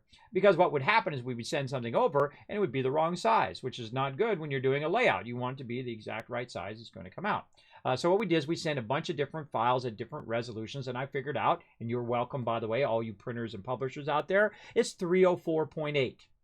That is the actual resolution that the file must be when you send it from the low-end machine up to a pre-press and printing machine. Now, also that is a big effect when you output it and when you have different sizes and things of that nature, and you're transferring between systems, and all of that stuff makes a difference in printing and publishing. Now, here in 3D, we're just going to basically use the shape. Now, I can go ahead and size it way up if I want to, way up like this. Here we go, and size it up. But what is the actual size? Well, I've written down the size after many, many tests of what the actual size is over here. And actually, I posted it on some video that was talking about conversion.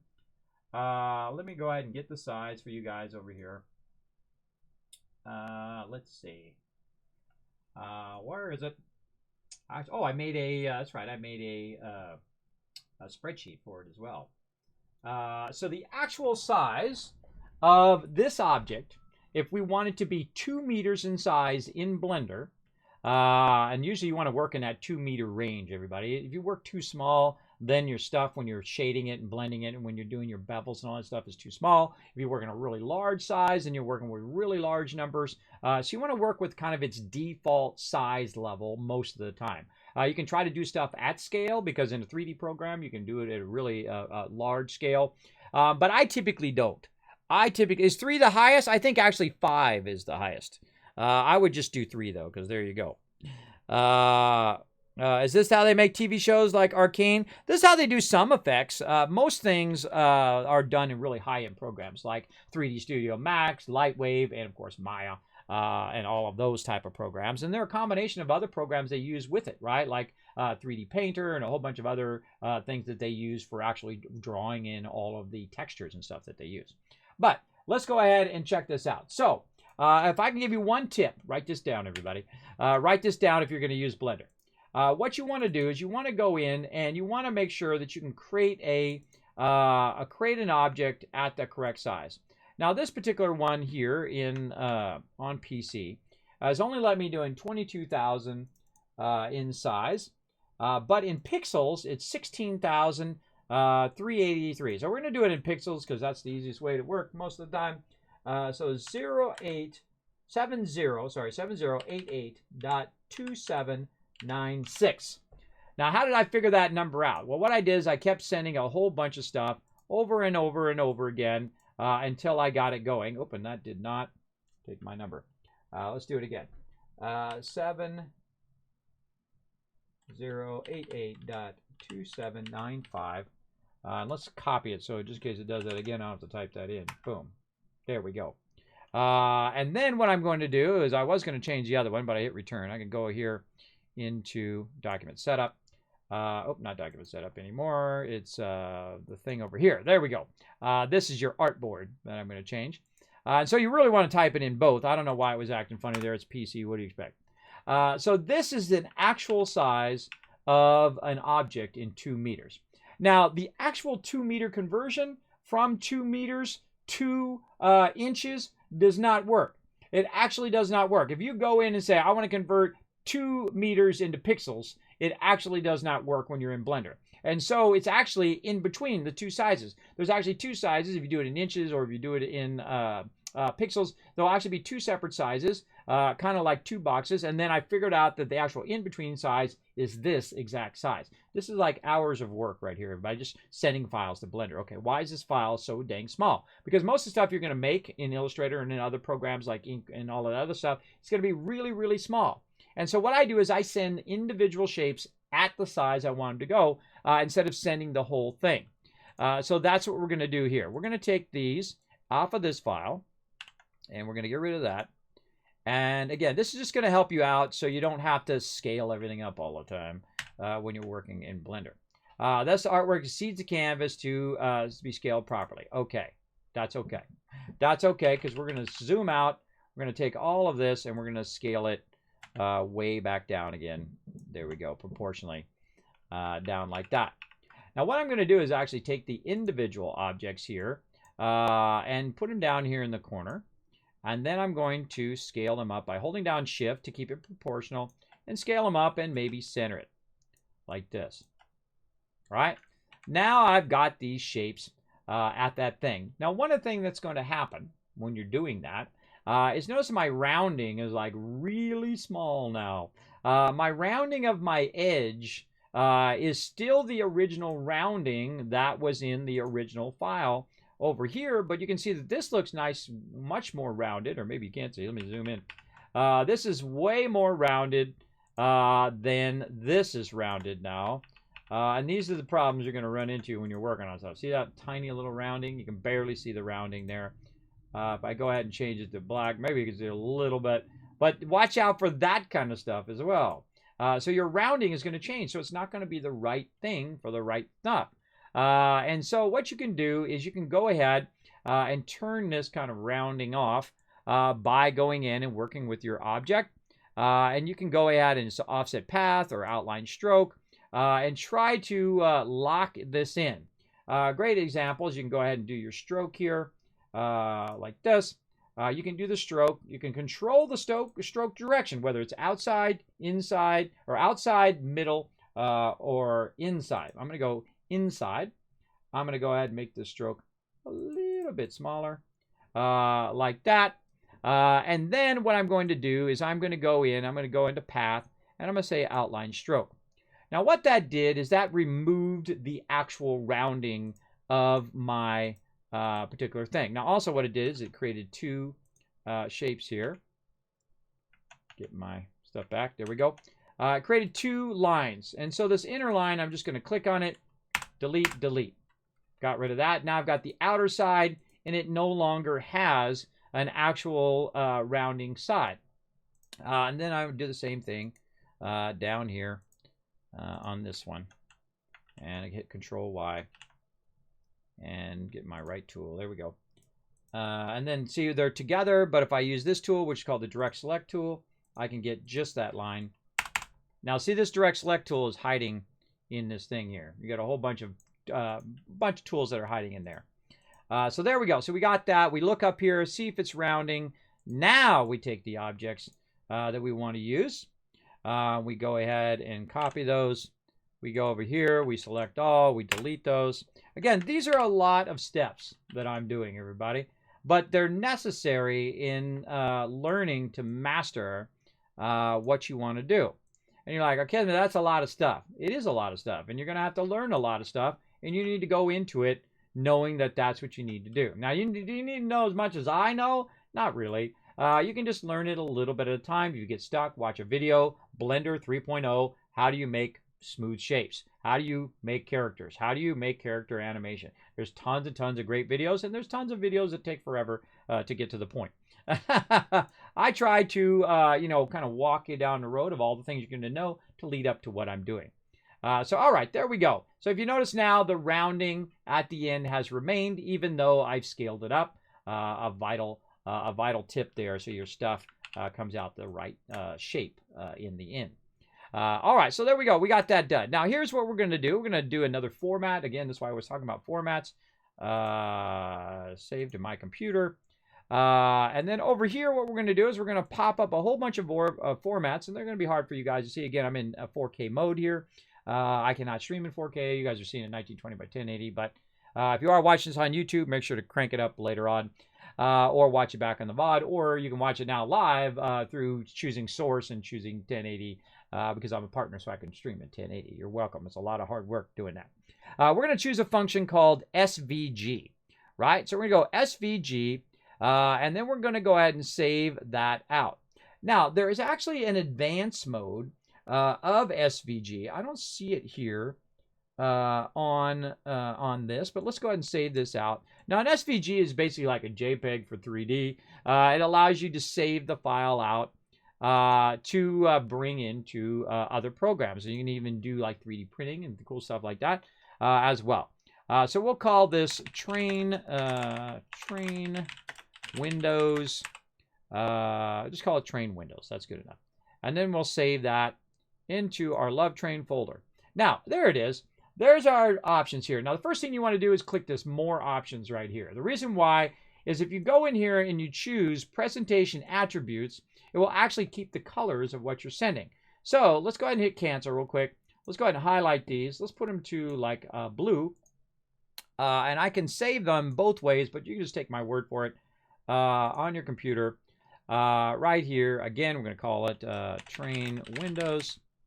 And we're going to save. Again, I'm just going to give you an overview of how I did all of these 3D things and the things I've learned along the way that really do help. Oop, I saved it as an Illustrator file. Save as. God, this cloud thing is really annoying. I don't want to put it on the cloud. I want to put it on my computer, and I don't want you to ask me to put it on the cloud anymore either. Let's say, again, Train Windows. Sometimes you type this stuff out like 15 times, everybody. Train Windows. There we go. And again, don't worry about the format SVG1. You just want to click More Options. Make sure that this is on Presentation. And then don't worry about all this other stuff in here either. Just make sure that you have that on, and then it will actually save the colors along with it, which is really going to help you a lot, especially like in the case like you saw of my logo. I just saved it with the colors in it, and then when it came into Blender, bam, colors are already there. Pretty sweet. So let's hit OK. And then now we're going to go back to Blender. And instead of doing this rickety-dickety little stuff they got in here. Now, their Bezier curve tool is decent, but you know, the problem is if you can't do the Bezier curve tool like you can in here, so I can just click, but I can't click, drag, and then angle it in the direction I want to go. That's what makes the Bezier curve powerful. And that's what I don't think most 3D programs understand, that if you don't have that ability to actually make the curve while you're going, then it's really useless most of the time. You can come back and modify it. You have a bunch of other tools where you can kind of do it more of as a gate and all sorts of stuff, but I find it mostly useless. All right, let's go ahead and import our SVG file. So we go over here, import. We go to SVG, wherever you're hiding over here. There we go. Again, it's different. There we go. Train windows. We're going to import that in here. Now, what's going to do is it's going to put it flat on the plane. It always does that, even though your view was the other way.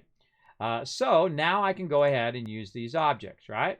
And you're going to see they come in. They're going to call train windows in the upper right-hand corner there, and it says curve and curve 001, because it's basically, you can't have the same name for any object. And we have all of these templates and things like that. Let's clean up our mess over here a little bit. We're going to say new collection, and we're going to say that these are our template files. And if I typo, oh well. All right, these are all of our template items. We'll put that in our template thing here, and then we'll go ahead and just hide that, and then hide that like that. And then we got our things that we're doing. Oh, we put that in our template files. And then this right here is going to be one of our windows. So let's turn it on and off. I can't see it, which means it's probably the bottom one that's here. And I'm actually going to call this, I know it's going to be super hard to understand, bottom window. Name your stuff, everybody. It'll be a lot less confusing if you do. Top window. Bam. Now it tries to organize stuff alphabetically, by the way. So if I want this to be at the top, I can just put an A here, and it will go at the top like that. Really great for cutouts, by the way, because when you're choosing from the list of your cutouts, you just put an A in there, or C for cutout, whatever you want to do. But I'm just going to call it bottom window and top window. Now, we need to go ahead and hide our reference for just a second. And what we want to do is we want to look at the topology of stuff you bring in from Illustrator, because this is going to be something that you'll want to do. Even if you just use the shape as a reference and then make your own shapes that goes along with it, right? So we can go in and we can use this. Now, this is a curve. You can see it up there in the corner. And if we go and we modify it, we can see it's a curve. Now, one of the things you always want to do is you want to look at the wireframe, because look at all of that junk going on right there, everybody. Look at all that junk right there.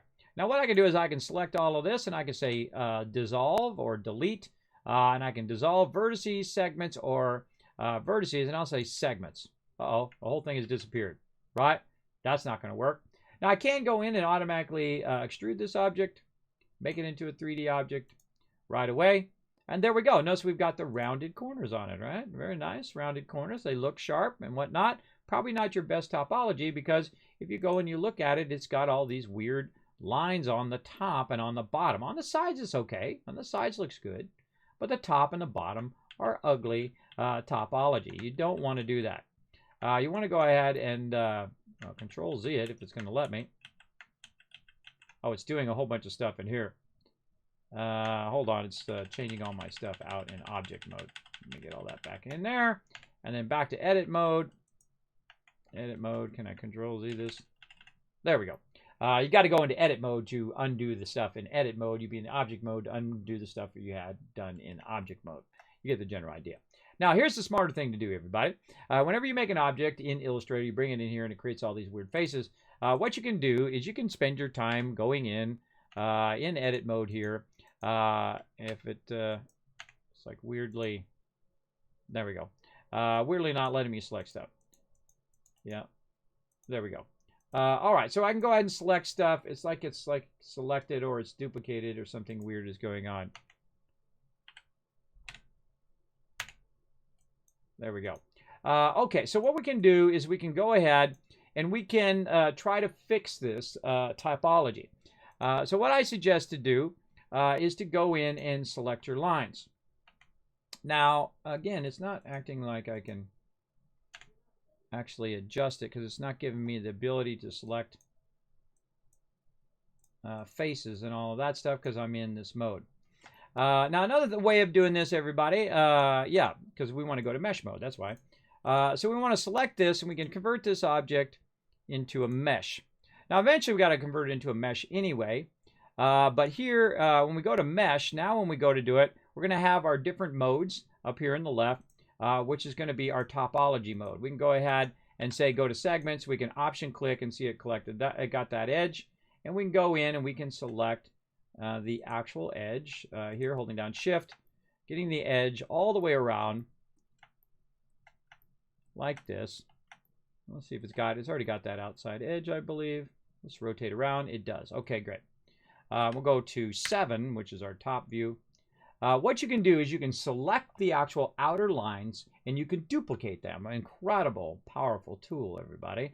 So I can go Shift-D, duplicate those, and look, now I just have the outer frame, but it's already rounded. It's already beveled, and that's what I want. Now you can also put a cube down there, and I forget why my square is turned off. I think I might not have told it to load every time, but you can just put a square down and do the same thing. You just bevel it and whatnot. But you can also, I wanted to show you how to bring stuff in from Illustrator as well. Again, I figure all this stuff out ahead of time. So now we got that shape, right? And once it's duplicated, it stays in there. So even if you hit escape, it actually keeps the duplicate. So if all of a sudden you got like too many shapes, that's why, because it keeps the duplicate of what you're doing. Now I'm going to select the other one here, and you can see I can select this line. I'm going to hit L. L selects all of that particular object. You can go in here as well. You can find L in here somewhere. Heck if I remember where it's at. It's in here somewhere. There it is, Control L. Oh, that's linked. No, that's not what you want. You don't want linked. Linked is for something else, for linking textures and linking objects together. But it's in here somewhere. I think it's under, maybe it's under Edge. It's in here somewhere in one of these things, which I can't remember. But just remember L grabs all of that particular object, and I can hit X, and then I can delete the vertices. It's totally gone now. So the object we brought in from Illustrator is actually gone. All I have left is this outline. I can now take this outline, and I can hit F to fill in the face. I can hit E to extrude the object, and now look at the object now. Way better, way better. Now what I'd also suggest to do is you hit I for inset, but look what happens when you inset stuff, right? This starts to happen.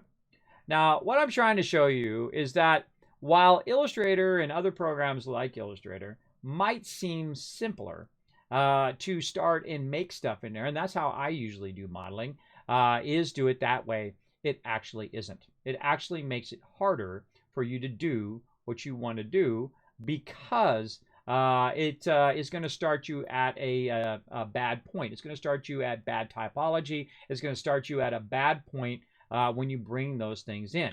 Now you can use them for shapes, and that's a pretty good shape. And if we go into like smooth mode, it'll be okay. Now if we also go into our kind of rendering mode here, let's get edit mode. It'll be okay. And let's see, you can see the lights shining off of it, and we can go in and add textures and fun stuff to it, reflections and all of that. We can even make it transparent if we want to, make it into glass and cool stuff like that.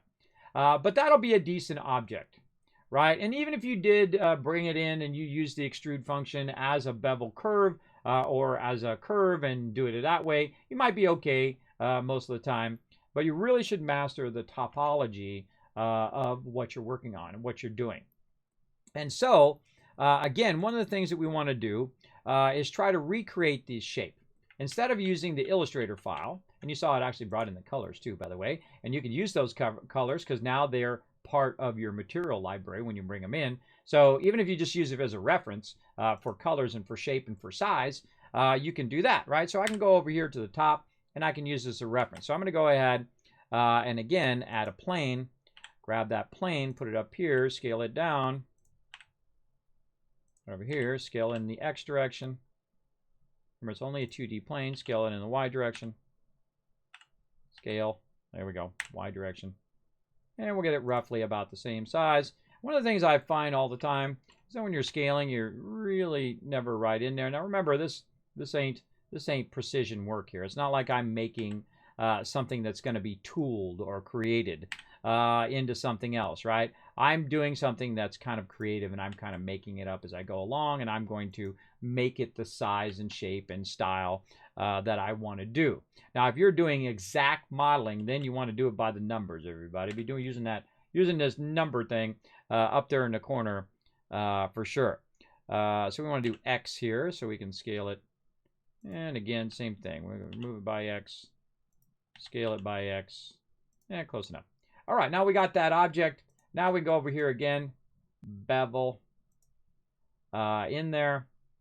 Now again, what we can do is we can bevel this. Now I don't know why this isn't beveling. Normally, I saw this awesome thing about beveling using the bevel modifier on a 2D shape. And again, it's not quite working on a 2D shape. And I got to turn that stuff back on again and then get to that, but you get the general idea.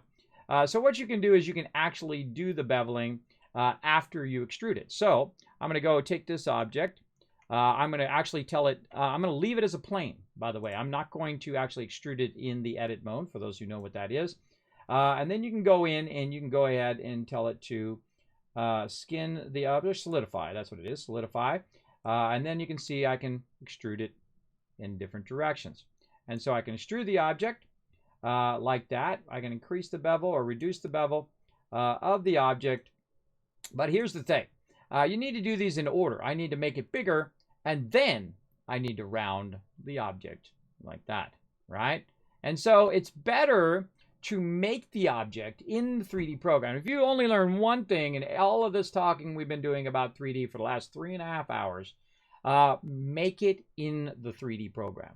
That is what you want to do. You want to learn how to make it in there. Not in Illustrator, not in these other programs and bring it in. It just causes more headache than it is. It's great for references. It's great for getting your colors and all your other things into the program. But you really want to make it in the program. Now, all this really is just a rounded cube. So I could have done a cube as well. But I'm just showing you different ways of doing different things that equal what we want to do, right? Equal that kind of end result. Now, if you notice that this actually is part of my other objects, actually part of the top window, because what I did is I added the cube, and I'm going to grab it here in edit mode. There we go. That's actually part of it. So I just select it all, and it's actually part of this part down here. Now I can actually get this part separately and move that separately. It should have. Oh, it's because it's extruding that shape. That's what it's doing. It's extruding the shape that I just added. So it's extruding both shapes, and both shapes are combined. So you don't want to do that, right? You don't want to accidentally combine stuff together. So we can go into edit mode, undo all of that stuff that we just did, back all that up. There we go. Take out the plane that we put in there. And you're going to do this a lot as well. And yes, I did that on purpose, everybody. We take that out of there. You're going to be in edit mode. You're going to start adding more shapes. And then you're going to realize, and this is something I was doing all the time when I first started learning Blender, is I'm adding shapes to other shapes. There's object mode, where all the objects are separate. And then there is edit mode, where they're all kind of combined, joined into one thing. Now, I'll show you another little trick, too. If I go ahead and add a shape, like a cube, in here, and I'm in edit mode right now. Now, these two objects are going to be together. If I hit tab and then I hit G to move, they're moving together. They're joined together.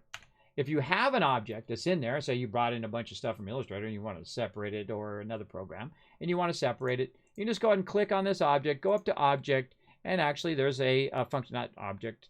Gotta go into edit mode. There we go. Go to mesh. There we go. Separate and selection. Right there. If you notice, all of these things are like, that's how you bring up the menu. You hit P, and it brings up the selection menu, and then by selection. Now, if you look over here, it actually has two of them called top window. One, that is the selection that I chose, this one, and now they're separate, right? They're separate in object mode, which is awesome. So you can, if you do have stuff that's combined, if you bring models in and they're all combined together and they're all in the edit mode, you can just click on stuff, hit L, and then say mesh, separate. Now they're separate objects. You can use them separately. All right. Now I'm just going to delete this object because, again, we're going to go ahead and use our template objects. So what I'm going to do, again, use my template object that I was talking about in those videos that I pointed out in there. And we're going to turn all those on so we can see them right over here. There's two different types of cubes here. If you notice, there is a what's known as a perfect cube, and then also just kind of a bevel template.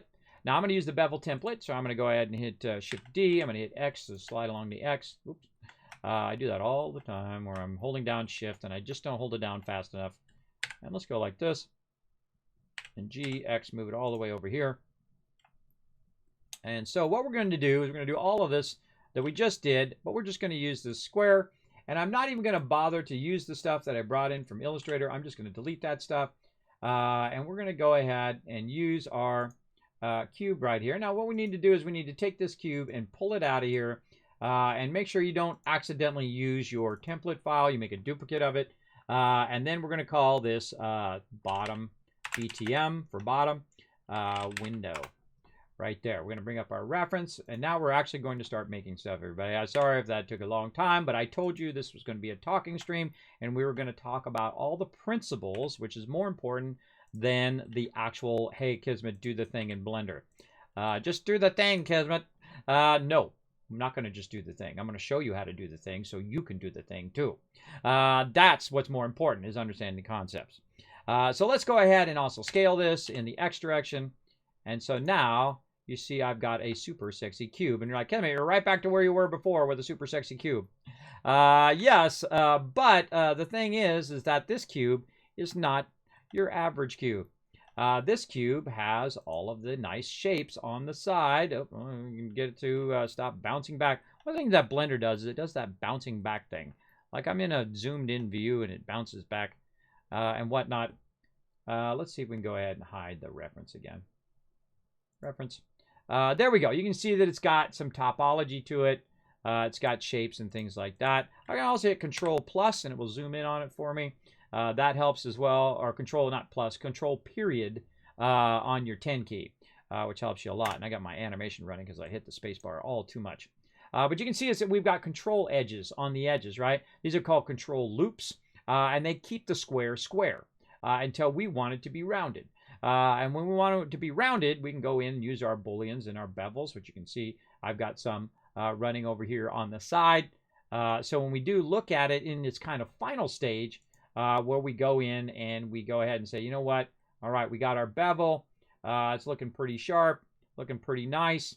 And we want to look at it in its kind of final stage. We can go in and we can increase the bevel. We can decrease the bevel, but it's not really going to show us that on the object until we get out into our object mode. Now, in this particular case, it's controlling the cube so it doesn't really bevel that much. Now, another thing that happened when I did scale it up is you can see that these lines right here have changed. And those are my controls for my cubes and how I want it to bevel and how I want it to change. And whatnot.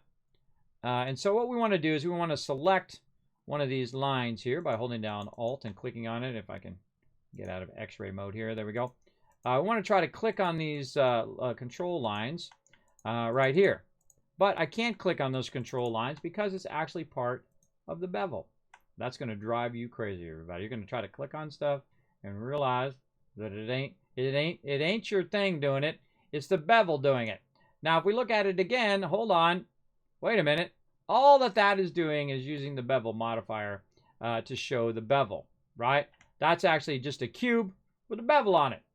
That's all that is. That's a simple cube that we can add. And we can go ahead and do the same thing just by going Shift, Mesh, and then Cube. But I use the bevel modifier so much that I just leave some of those on there with the bevel modifier. Now again, we can just do the same thing by adding a cube, saying bevel, and look how it changed the way that the bevel is now, right? And it's different. It's different in the way that the shape is, right? If I scale it in the X direction, see how it kind of rounds out that into that bevel. Now again, you want to at least have two lines here at the end, and see how this side's nice and beveled, but the outside edge is starting to stretch like this. And if you want to control that, you would go in and you would use some control loops to control it. So I would go into the shape here, and I can hit Control R, and you're going to see these little loops. Now I can actually increase the amount of loops by using my scroll wheel. You want to go ahead and just start with maybe 2, like this. And then I hit escape, so it puts it pretty much in the center.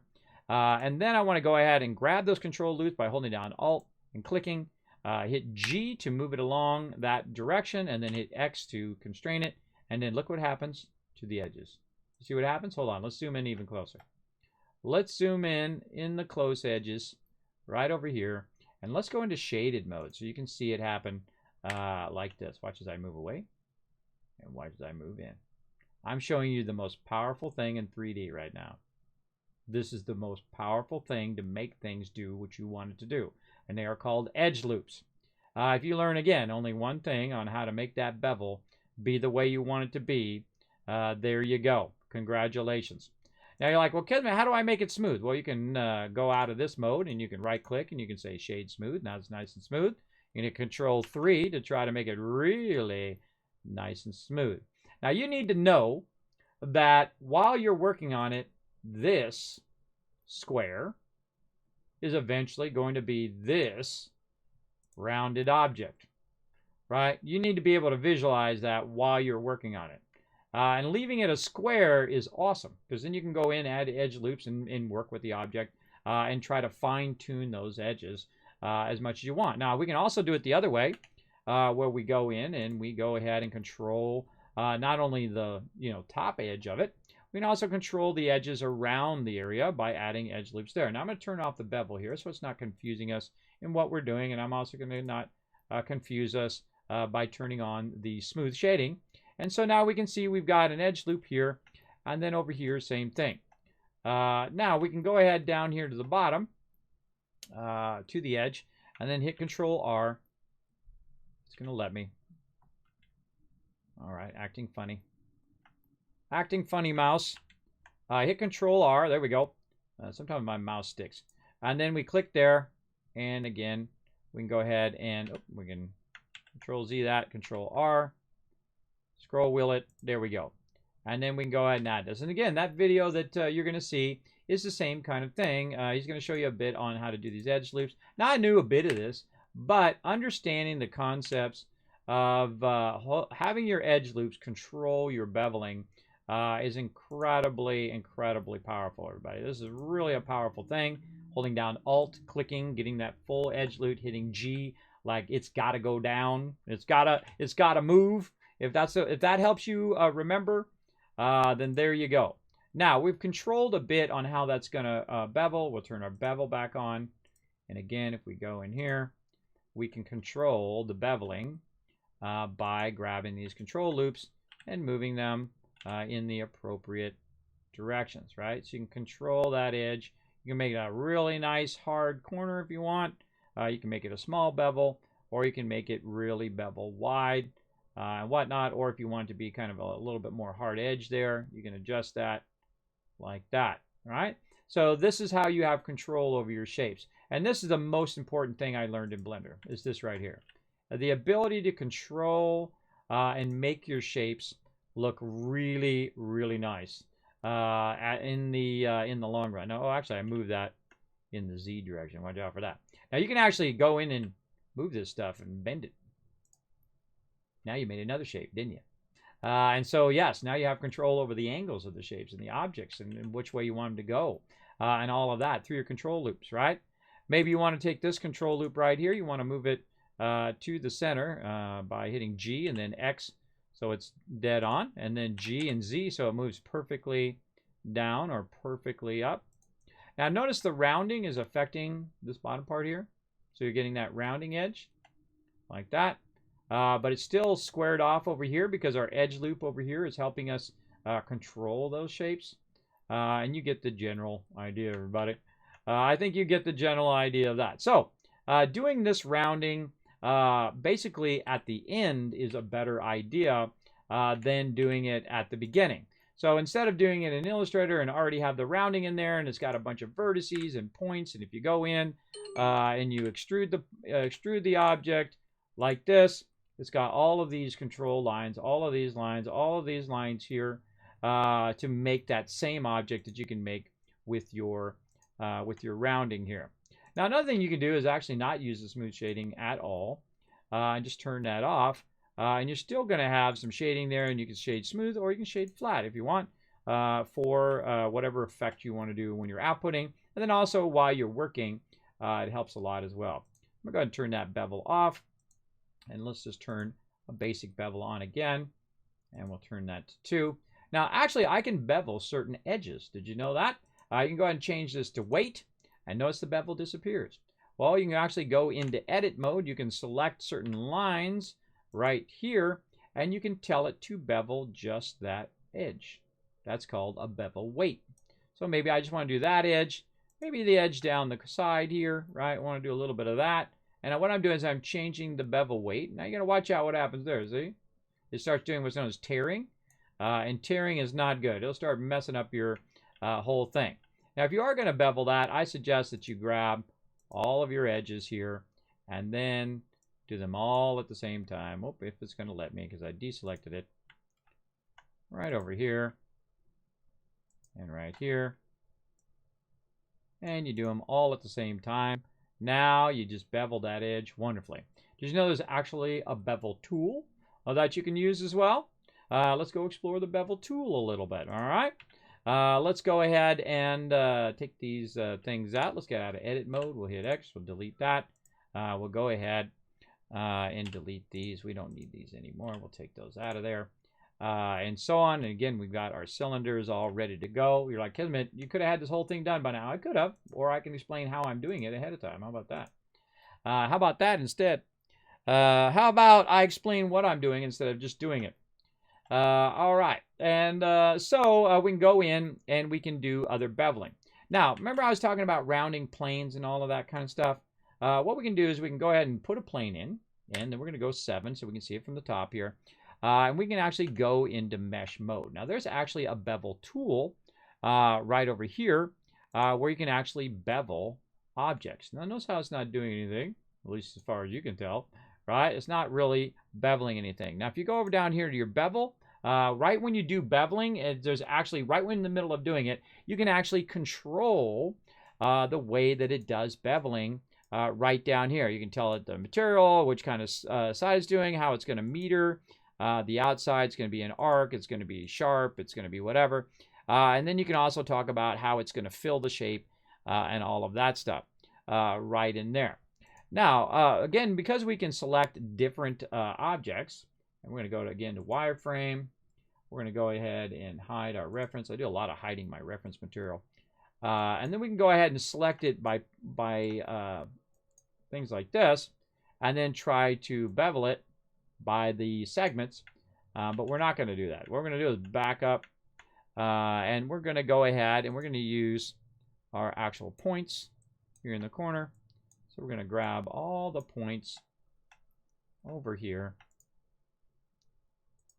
like that. It's going to act like a face, and we're going to try to bevel it again. And again, this is going to be real frustrating because you're going to be trying to do stuff, right? This is our bevel tool, and this is our inset tool. Because it's just not doing what you want to do. And there is a way to do that using the bevel feature. I don't think I have my thing turned on, which allows it to do that. But you can go in and you can actually round shapes, which is awesome because you can go in and grab the shape and round it, which is cool. And you can also use the bevel modifier in a lot of shapes as well. Now this is a mesh, so we're going to go in and we are going to be able to move objects and move stuff around. We're going to be able to go in and adjust things on it. But there's actually tools in here that does things. Like this is a great one here. The ability to extrude object. Notice I only had those sides selected, so it only extruded that size. Now another great concept you want to get into your mind is the fact that you can actually delete stuff, add stuff back in, and all of that. Let's go into shaded mode. I'm going to grab this face and I'm going to delete it. Now, did it delete the object? It did, because I chose vertices. But if I go in and delete and I say faces, now when we look at the wireframe, we select all. Oh boy, hold on, back up. Then we can go ahead and it took it all out again. In the wireframe, there we go. And I need to take my X-ray off so it's not so awkward. There we go. So I can delete the faces. But also what I can do is I can dissolve faces. And that's typically what you want to do. Dissolve points and faces most of the time, or vertices. in this case. So I've dissolved some of the vertices, right? I want to just collect just this one vertice, and I want to dissolve just that vertice. Now look at the line, right? So I just dissolved it. I just got rid of it, and then because it no longer goes to that point, it actually will adjust itself and automatically go to the other point. Those are called vertices. I can move the vertice and put it like this, but you don't really want to do that. You don't want to have an extra vertice right there, because when you extrude it, you'll have an extra control line there, which you don't really need, or edge loop that you don't need. So you really want to dissolve it.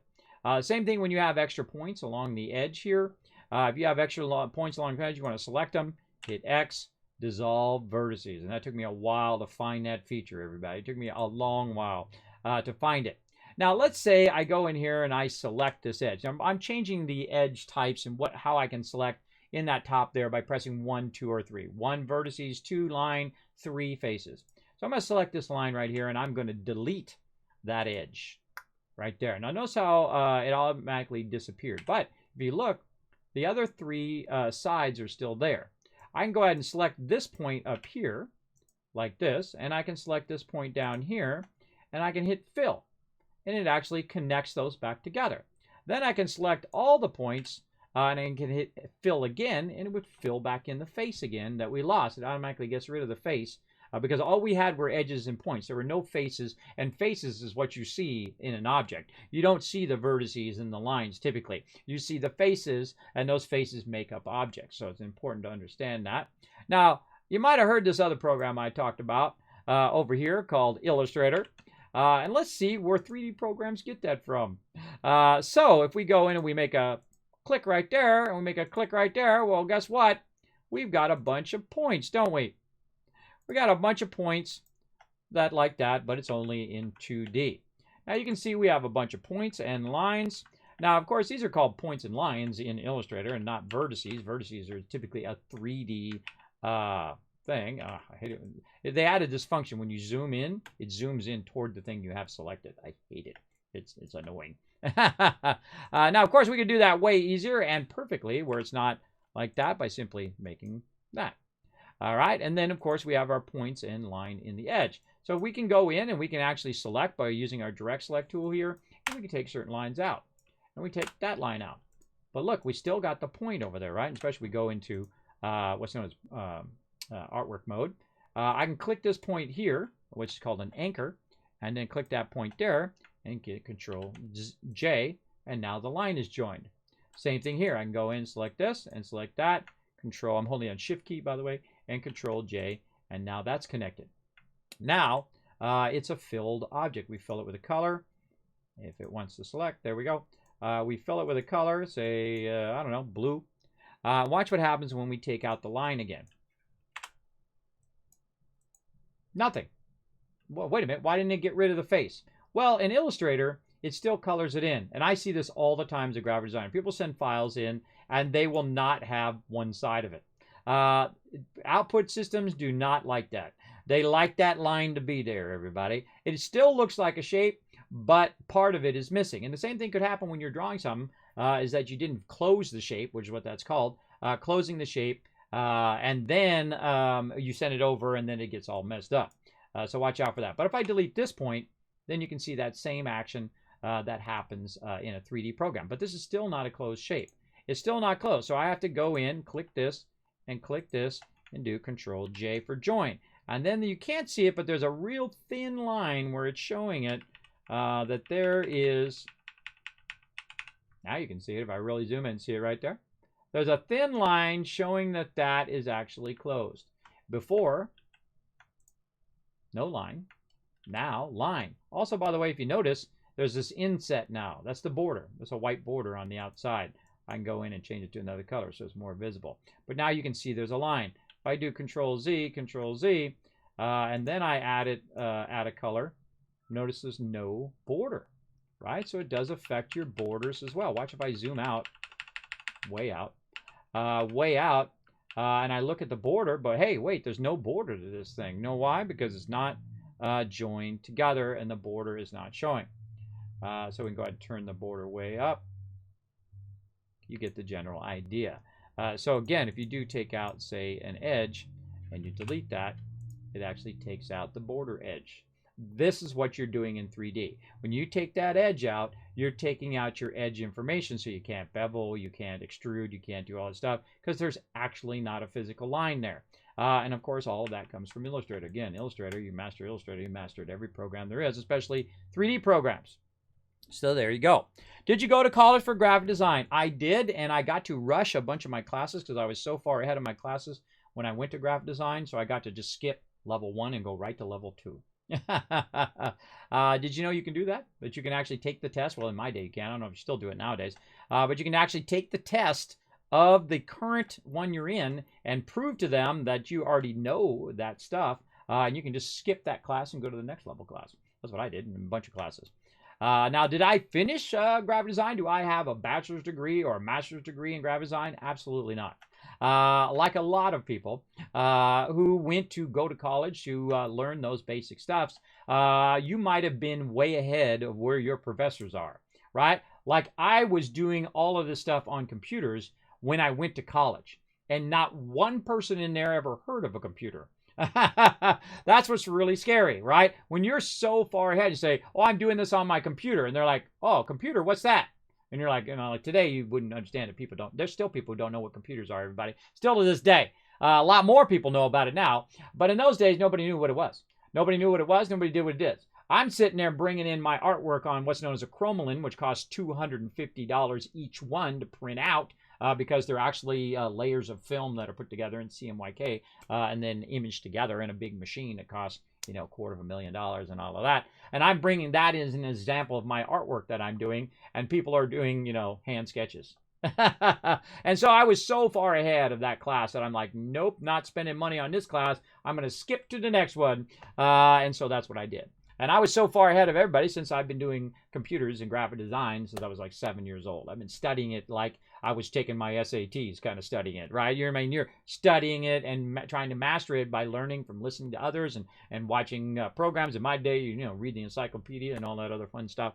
Read the dictionary, what graphic design is and what printing and publishing is and what a press is. And you go and you look at the press and you talk to the pressmen and you talk to the people who are in the industry, in that industry that you want to be in, and you learn all about it. And you learn the do's and don'ts and the things. Now, college is what I call theory prep. So you're learning the theory of that thing. Now, I could tell you, most of the stuff I learned in college is not how it actually works when you go to do the thing, right? When you go to do graphic design or whatever it is that you want to do. But it does two things. First, it gives you a wide contacts of people that you can talk with and understand. And if you don't understand something, you have people to interact with and to help you get over that thing that you're trying to learn, right? One of the problems with learning on your own is that you get stuck. Like, how can I make this object into a 3D object? Which button do I press?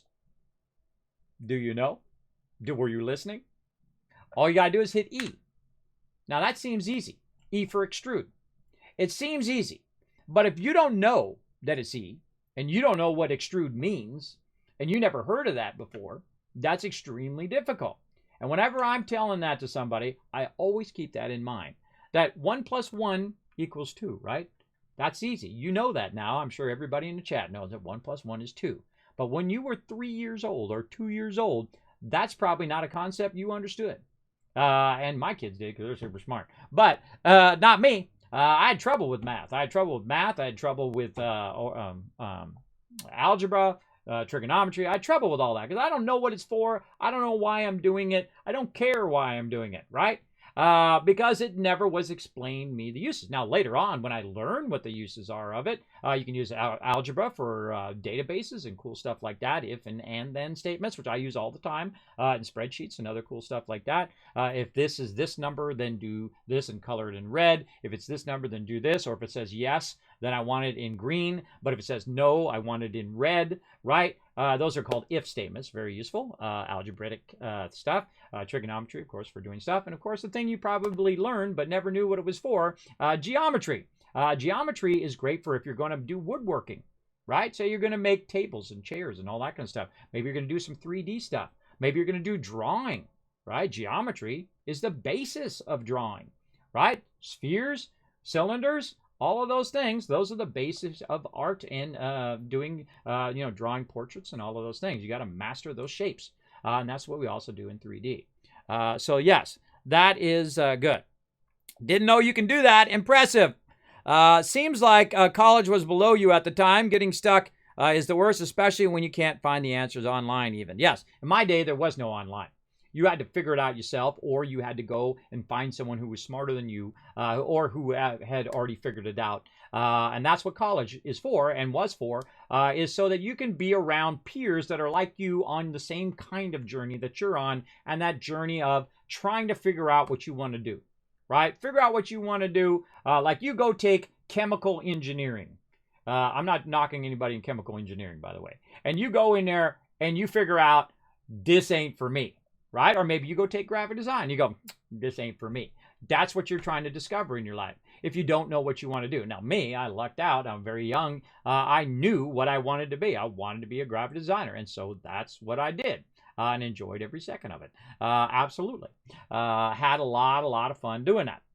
And so I also wanted to do architecture and 3D design, so I studied that as well, but more as a minor than a major. If you don't know what minors and majors are, you're not in college level or you don't remember it, you actually choose what you want to be, which is your graphic design is your major, and then maybe a minor in something else like 3D design or computer graphics, or if you want to, maybe you want to make a game, right? And so you go into game design, and then with a minor in programming or a minor in, I don't know, economics, a minor in business, those kind of things. This way you can study multiple things at the same time, which hopefully work together, right?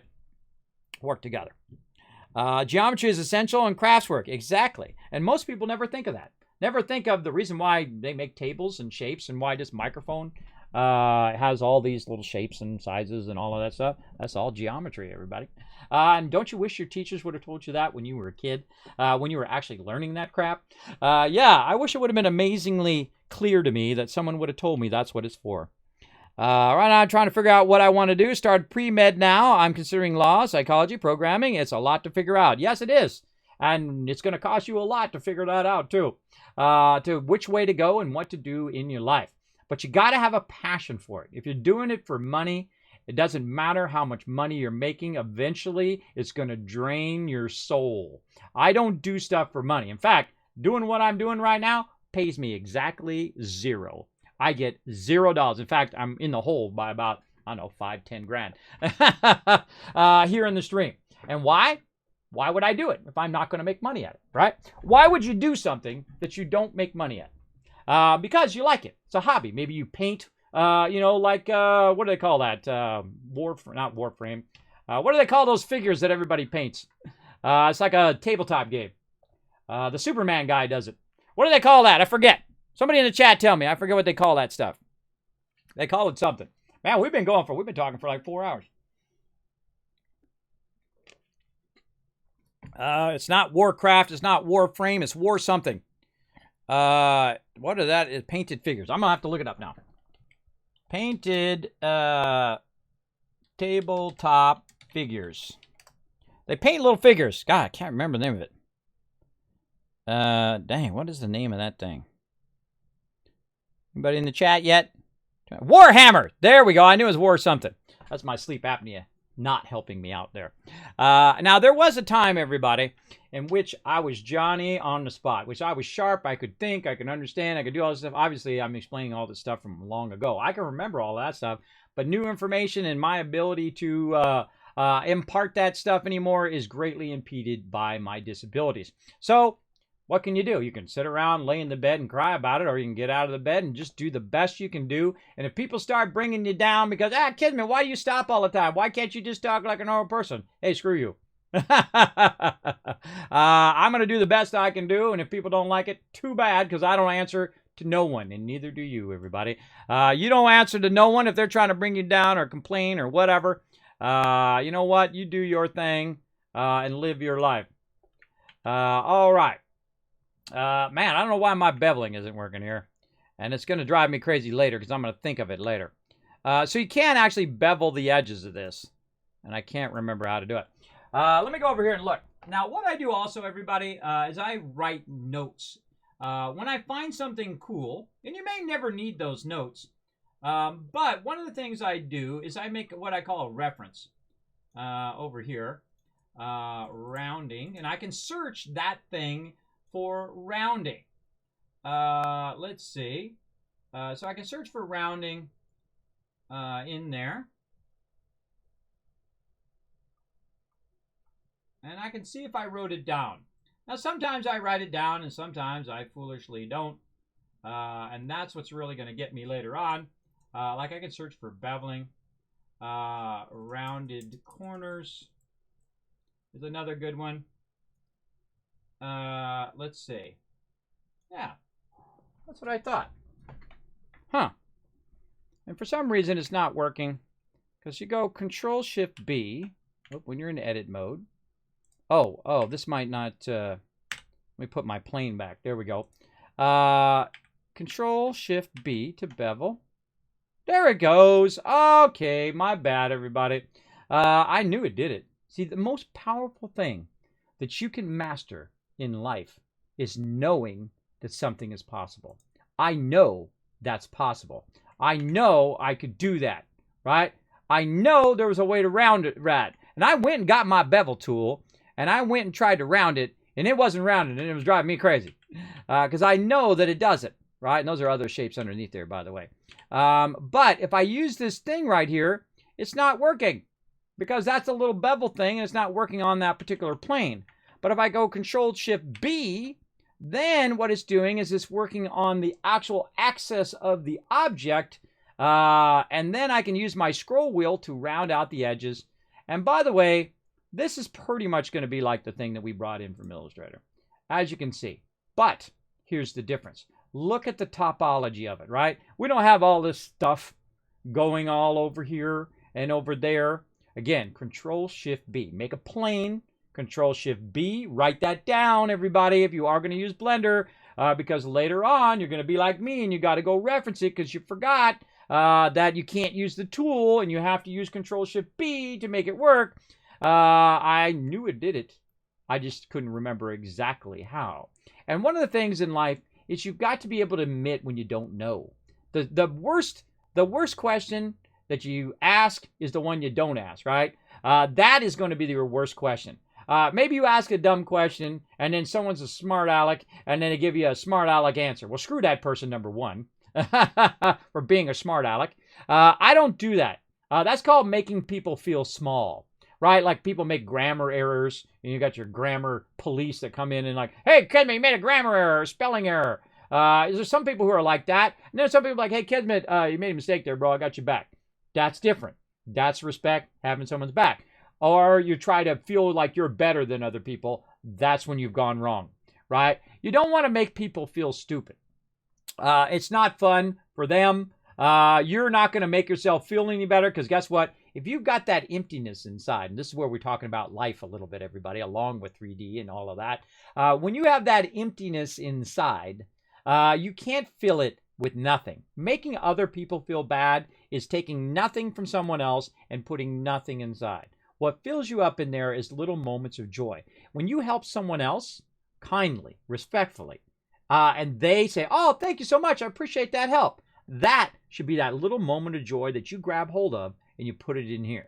And then you're going to crave those moments of joy. That's what my stream's all about. That's why I do this for nothing. I make zero. Every penny goes right back into it. I'm also in the hole. I've spent tens of thousands of dollars on this stream and tens of thousands of dollars learning in college and on 3D software and all sorts of stuff. And I'm teaching you and telling you everything for free. Why? Because I think it's important. It's something I love to do. I have a passion for it. And I hope that catches on like a little pilot light that turns on in your creative soul, right? Ooh, I just made that up. Give me a little heart palpitations and a little goosebumps. I just made that up on the fly, everybody. I hope it ignites that creativity in you, and then you go and you do this fun stuff. Now, I'm going to also, because I'm a realist, tell you that it's hard. It's going to be hard. You're going to do stuff like this. Like you're trying to make a darn rounded square in here, and it's not working, and you're like, gosh, why don't this thing work? Right? Why can't I make the rounded thing? I know it works. And I've done it before, and I just couldn't remember what the actual command was, Control-Shift-B. But now, when you screw up and you forget, usually you actually remember it better next time, I find.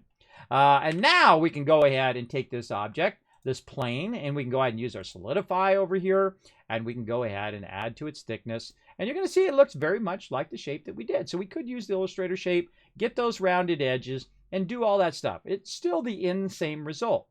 But what I'm showing you is all of the things that you're going to run into, that you're going to spend the hours and hours and hours that I spent trying to figure out and trying to solve, where you don't need to do that. You can just skip right past that part and go right to what you want to do. Now you know, Control-Shift-B, right there, to bevel edges and make rounded corners in here, right?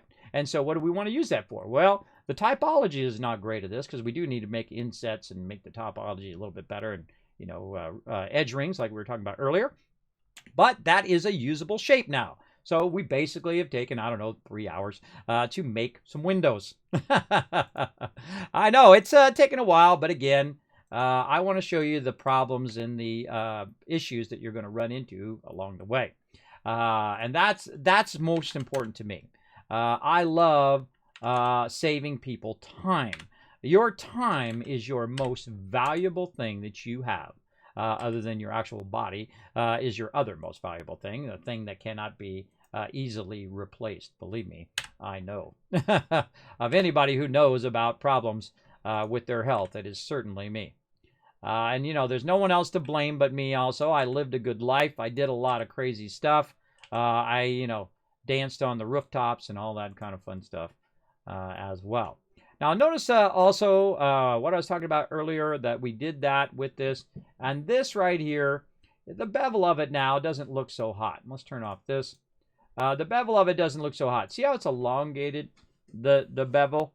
Again, another problem come along, right? So let's go back and let's figure out how to fix that problem with that, right?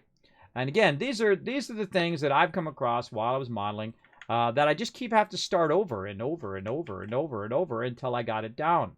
And that's why I'm doing it here on stream, so you don't have to do it for 8 hours, 10 hours, 20 hours, 100 hours of trying to figure out how to make it do what you want it to do. So again, we're going to go ahead. Actually, we don't want a cube. We want a plane. So again, we'll add a plane. Come on, fingers. There we go. Add a plane is what we want. We want to rotate it by 90 degrees. We're then going to scale that plane down, and we're going to put it at the size we want it to be ahead of time. Now, if there's another one thing that you want to learn about Blender, is Blender likes to troll you. It absolutely does. Now, right now, I'm in object mode. And so when I'm in object mode, and I'm scaling my stuff, and oh my God, it took me forever on this one, everybody. Of any one of them, this is the one you want to learn really quickly. Scale on X, there we go. I mean Z, sorry, scale on Z, right there. Now, we want to round that out, right? So I go in here, Control-Shift-B, now that we know what we're doing, Control-Shift-B. I start to round it, and oh my God, what the heck? It's doing it again. The rounding is really weird. Why is the rounding so weird like that? The rounding is weird like that in edit mode because you are actually trying to round a scaled object. And because it's scaled in object mode, it affects everything that you do. So if you go in and you add a bevel to your object and you try to extrude it as well, let's do our extrusion over here. Now again, these are non-destructive, so they're pretty awesome. We do the bevel after. We go ahead and make the object extruded toward us. And again, look at your bevel again. You're like, Kismet, why is it so screwed up? Believe me, this took me hours to figure this out, everybody. It took me hours to figure out that the simple solution to that is because of your scaling over here. It's annoying to know that that's just something as simple as that. Something as simple as your scale in your object mode is affecting the way that it's beveling all of your stuff. Watch this. I'm going to hit Shift-A or apply, Control-A for apply. Now, if I go up here to object, I can also go up here and look at apply right here. Now, if you're familiar with Maya or other programs, this is called freezing transformation. Freezing transformation means to set everything back to 0 in its current location. This is an absolute must in Blender. You are going to pull your hair out for hours trying to figure this out if I didn't just tell you right now. So what you want to do is go ahead and apply. So I'm going to hit Control A to apply. I'm going to say rotate and scale. Watch what happens. Boom! All of a sudden, it actually changes and becomes something else. You're like, oh, God, what the heck? Control Z that. Right? Now, what you want to do is watch out when you're doing these kind of transformations. When you're doing it, I'm going to take all my bevels off, and we're going to take it out like this. Here we go. Because what you're doing is you're transforming all of your other objects over here as well. So again, we'll go Control A. This time we'll do rotation and scale, and see how it didn't move? It's right there at the same space. Now what it did right there is because I reset it back to the scale of my extrude and my bevel suddenly went berserk, right? And that's why I took it off, because take it off of there. Don't do any modifiers. Don't modify your stuff. Before you go to modify anything, and this is where I've been walking you down the road, everybody. This is what like 4 hours of teaching you guys to walk down the road here leads to this moment where you apply your transformation. My rotation is 0, 0, 0, XYZ. My scale, 1, 1, 1, XYZ. My location is where it is, right? And my dimensions are whatever size it is, right? So 0, 0, 0 rotation, 0, 0, 0 scale. You don't have to worry so much about your location, but sometimes when you're moving it later on, you got to watch about your location and whether it's going to keep the transformation that you did with other objects that you've got connected to it. And we can really get into the deep weeds there, everybody. But most important thing, get it where you want it to be, then reset your transformations. And then once you've reset your transformations, watch the difference. We're going to go ahead and go solidify first, because that's what you should do first. We're going to go ahead and make it into a 3D object. We're now going to add a bevel modifier. We're going to make it not that big like this, and we're going to put it below the solidify down there. And we're going to go ahead and crank that. Where am I at here? This is like this. Now, one of the things it's going to do when you go to bevel it, and I don't know why, I think I was using my scroll wheel there. There we go. And again, bevel should be after. There we go. Look at how nice the edges are now. Perfect edges. That's because of that scaling. Because the scaling that you did, and you're trying to figure out why your bevels aren't working, and you're like me, like it's 3 o'clock in the morning, and you go, I just want to make the thing I want to make. Why is it not working? That's because your scale and your rotation are not set back to 0 before you added the modifiers. If there's only one thing you learn in Blender, that is the thing. And that's why your stuff doesn't come out right. That's why you can't make the thing you want to make, is because your scales and your rotations are already been done in object mode. That's why you want to do that scale and rotation stuff in edit mode, right? You want to get it how you want it to be in edit mode usually, and then do it from there. One of the things you do in edit mode, like right now, if I go in and I go into edit mode, right? How do you know I'm in edit mode? Well, I can go in and you can see it, say it right up there in the upper left-hand corner. But I'm in edit mode whenever you can see your different vertices and stuff like that. You can highlight and move. Now I'm going to go ahead and again hide these modifiers so it makes it easier for us to see what we're doing.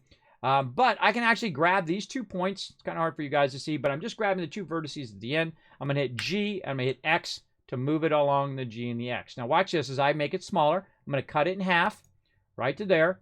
Then I'm going to get out of that edit mode, right? I'm going to go back to shaded mode so you can see that it is half as small. You can see I don't have the solidify on, so let's turn solidify on. And now it's looking good. Now you think the bevel's going to be messed up or no? You think the bevel's going to be good? Now remember, our this is 0, 0, 0 over here because we didn't change it in object mode. We changed it in edit mode, right? Edit mode does not change your transform. It actually changes the actual object itself. This is the most important concept in 3D design and in Blender of any concept that you're going to learn. This literally took me hours and hours and hours to understand. And so now when I turn the bevel on, the bevel is perfect. You're welcome. I just saved you a tremendous amount of time, a tremendous amount of frustration and things like that. And that's why you watch my stream. There you go. That freeze transition trick is incredible. There you go. What are you making? I am making a train very, very slowly. But you get the general idea now, everybody. You get the idea of what we're trying to do. Now, I'm going to go ahead and take this out. We're going to rebuild my emotes here. And again, I drew these all out, and I had some artists make them for me because they are traditional artists, and they get to make fun stuff, and I love to support peeps here on Twitch who are artists. So if we're making changes to it, we get it to 0, 0, 0 over here, rotation and scale, 0. And then we go and we modify it in the edit mode. We grab the vertices, we hit G, and we hit X to constrain it along the X axis there. And now we're good. Now, we're instead of adding the modifiers over here, which are non-destructive modifiers, we're going to actually add our own bevel to it by simply going Control-Shift-B. And now we're going to, oh, well, if it lets us, got to get in edit mode first. There we go. Control-Shift-B, there we go. And so we're going to try to do it again. And let's see if it's going to let us do it. Control-Shift-B. Come on, you. There we go. Now, you don't want to go in too far. You're going to start doing this. You don't want to have overlapping vertices. I wasn't moving my cursor far enough. Another thing that you're going to have to be frustrated with when you're scaling stuff, watch this. If I have my cursor real close, let me get out of this. If I have my cursor real close and you start scaling stuff, it starts doing that weird stuff, right? Have your cursor way out here and then scale. You'll have more control by having your cursor out here. This is like a masterclass in Blender, at least what I've learned so far. Do I know everything about Blender? Am I a professional Blender maker, 3D maker? Do I make stuff for movies and animation, stuff like that? Absolutely not. I'm a graphic designer. I don't do any of that.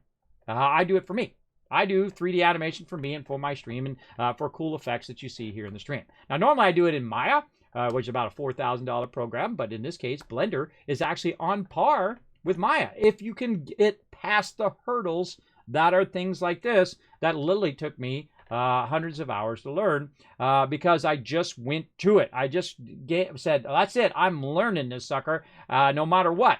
And I'm going to figure out every time I run into a problem, YouTube, Blender 3.0, how come I can't bevel properly? Oh, you can't bevel properly because your rotation and your scale is screwed up. Now, had I known to search for that particular thing, what I knew what was causing it to cause that problem, I didn't know if it was bevel, I don't know if it was scale, and I had to search and search and search, and finally, some obscure video, which I can't remember, basically told me that thing. So it's not like I thought of it out of the air, everybody. And it's one of those things that I remember from Maya, now that I already know that's what the problem was. But I remember that same thing from Maya and other 3D programs. That you do want to reset your scale, not your scale, your scale and your rotation before you add other effects. That does happen in other programs too. So, all right, so here we are. We're back in here again. We've got our object. We're just using a plane here. We're not using any modifiers. And again, Control-Shift-B, and we want to round this out. Oops, we got to select it first, and we got to go into object edit mode. There we go. Come on, stay on point here, Kismet. There we go. Drag outwards. Do not let the points overlap in there, and there we go. Now we got, finally, the object we want. Now, I could go in and go into object mode and go scale and scale it by X. And, oh, no, hold on. Now we're doing our scale problem again, too. You want to come back later to extrude it or add effects to it? No, no, no. No. No, no, no. Edit mode. Go into there. Scale. Right? You can just go ahead and hit scale in here. There we go. If I hit the right button, you can just scale it up in here. And then when we go out of here, did it change the transforming? No. Edit mode is where you scale. Edit mode where you rotate. Where do you not rotate? In object mode. Will you not rotate or scale in object mode? Because it'll trip you up later on. Now look, we finally got a small window, everybody. Yay, us! Good job hanging in there, everybody. Now I'm just going to go like this. Shift-D to duplicate. I'm going to hit Y or Z. Sorry, Z. Nope, Z. Press Z. There we go. Move this up here. Again, hit 1 so we're squared away with it. And then just scale it down. And then what I'm going to do, instead of doing that, no, don't want to do that. I want to go into edit mode and then scale it down and then not scale it vertically. Watch this. If I scale this in the Z direction, what's it going to do? It's going to take that curve and stretch it out. We don't want to stretch curves. No, no, no, no, no, no. We don't want to do that. How can we do it? Now watch this, everybody. Guess where it comes from? That's right, the mighty Illustrator. The mighty Illustrator right over here. If we go in here and we go ahead and do the same thing, we're going to go ahead and take our rectangle And we're going to go ahead and stretch out those corners. Let's get him. Let's get him. Man, that's a big object. That's a big object. See, that has to do with scale, everybody. You got to watch your scale of stuff. We stretch it out. Look at the edges. The edges don't do that, right? How come they don't do that? That's because it's actually only moving these points and then keeping these one connected. It's not actually stretching the object. It's just moving the points over. Even if I went in and I did this and I grab the points and then I can move them perfectly. I'm holding down shift, by the way, and sometimes it bounces because it tries to go up 45%, 45 degrees. But you get the idea. So if you move the points, you're not going to affect your rounding of your corners. And this is something in Illustrator, Photoshop, whatever it is, when you're moving masks or you're moving points, make sure to move the points itself and not try to stretch the object because you'll get these weird rounded edges that you don't really want. And the same thing in Blender. So what do we want to do? We want to do the same thing we just did right there. We want to be able to select these points. So we go into edit mode. We go to vertice by pressing 1 on your keys at the top. By the way, not 1 on your keypad on your 10 key, but 1 on the top keys, the 1 through 0 that are above your normal keys. We're going to do a mark key selection across here. We're going to hit G, and then we're going to hit Z, and there we go. We're keeping our edges of what we're doing. Very important. Now, I always hit spacebar. You're going to see that little animation line go down there because spacebar is the hand tool in Illustrator. So if I held down spacebar, that it is so ingrained in my brain that I have done it like a bazillion times in Blender. Every time I'm in here, I'm pressing spacebar and it starts the animation thing going down there. Now, we're not doing any animation right now. We're just doing a bit of basic stuff, basic modeling. And so we're going to go ahead and do some more Z movements. And there we go. Finally, we have 2 windows, and they are nicely done, right? They're nicely done. Now, again, we could use the Illustrator file as well. But what you want to do is, again, learn how to do it in the program so you don't have to rely on Illustrator to do it for you. And that's what I'm trying to do right now. I'm trying to master the ability to not have to do it over there and then bring in the shapes and whatnot. And I could totally do that. I could go in and outline all the shapes over there and bring them in, and we could just extrude it. And we can make a cool little quickie, cool little animation out of it. But mastering it in the program itself is awesome. And then the same thing over here. What do we got over here? Now, these are really easy, by the way. This part right here is probably among the easiest thing. You can go ahead and do some spheres here like this. Now, one of the problems with this sphere, and again, in that tutorial, and I'll go ahead and, again, put it in the chat for those who just kind of wandered in. So, Kismet, what the heck are you doing? This is not gaming. This is just some talking creative, everybody. There it is right there. You want to learn a bit about basic shapes. And one of the things he's going to tell you in that tutorial is the top of this thing is terrible. The reason why is because this one point is connected to all of these points. You don't want that, everybody. You don't want that. The reason why is when you go to texture it later on, it's going to mess up your texturing and mess up the way that your thing looks. And all of a sudden, you're going to see these weird shapes come out of nowhere in there. And I can show you that, and we can go in and look at all of that. But just take my word for it.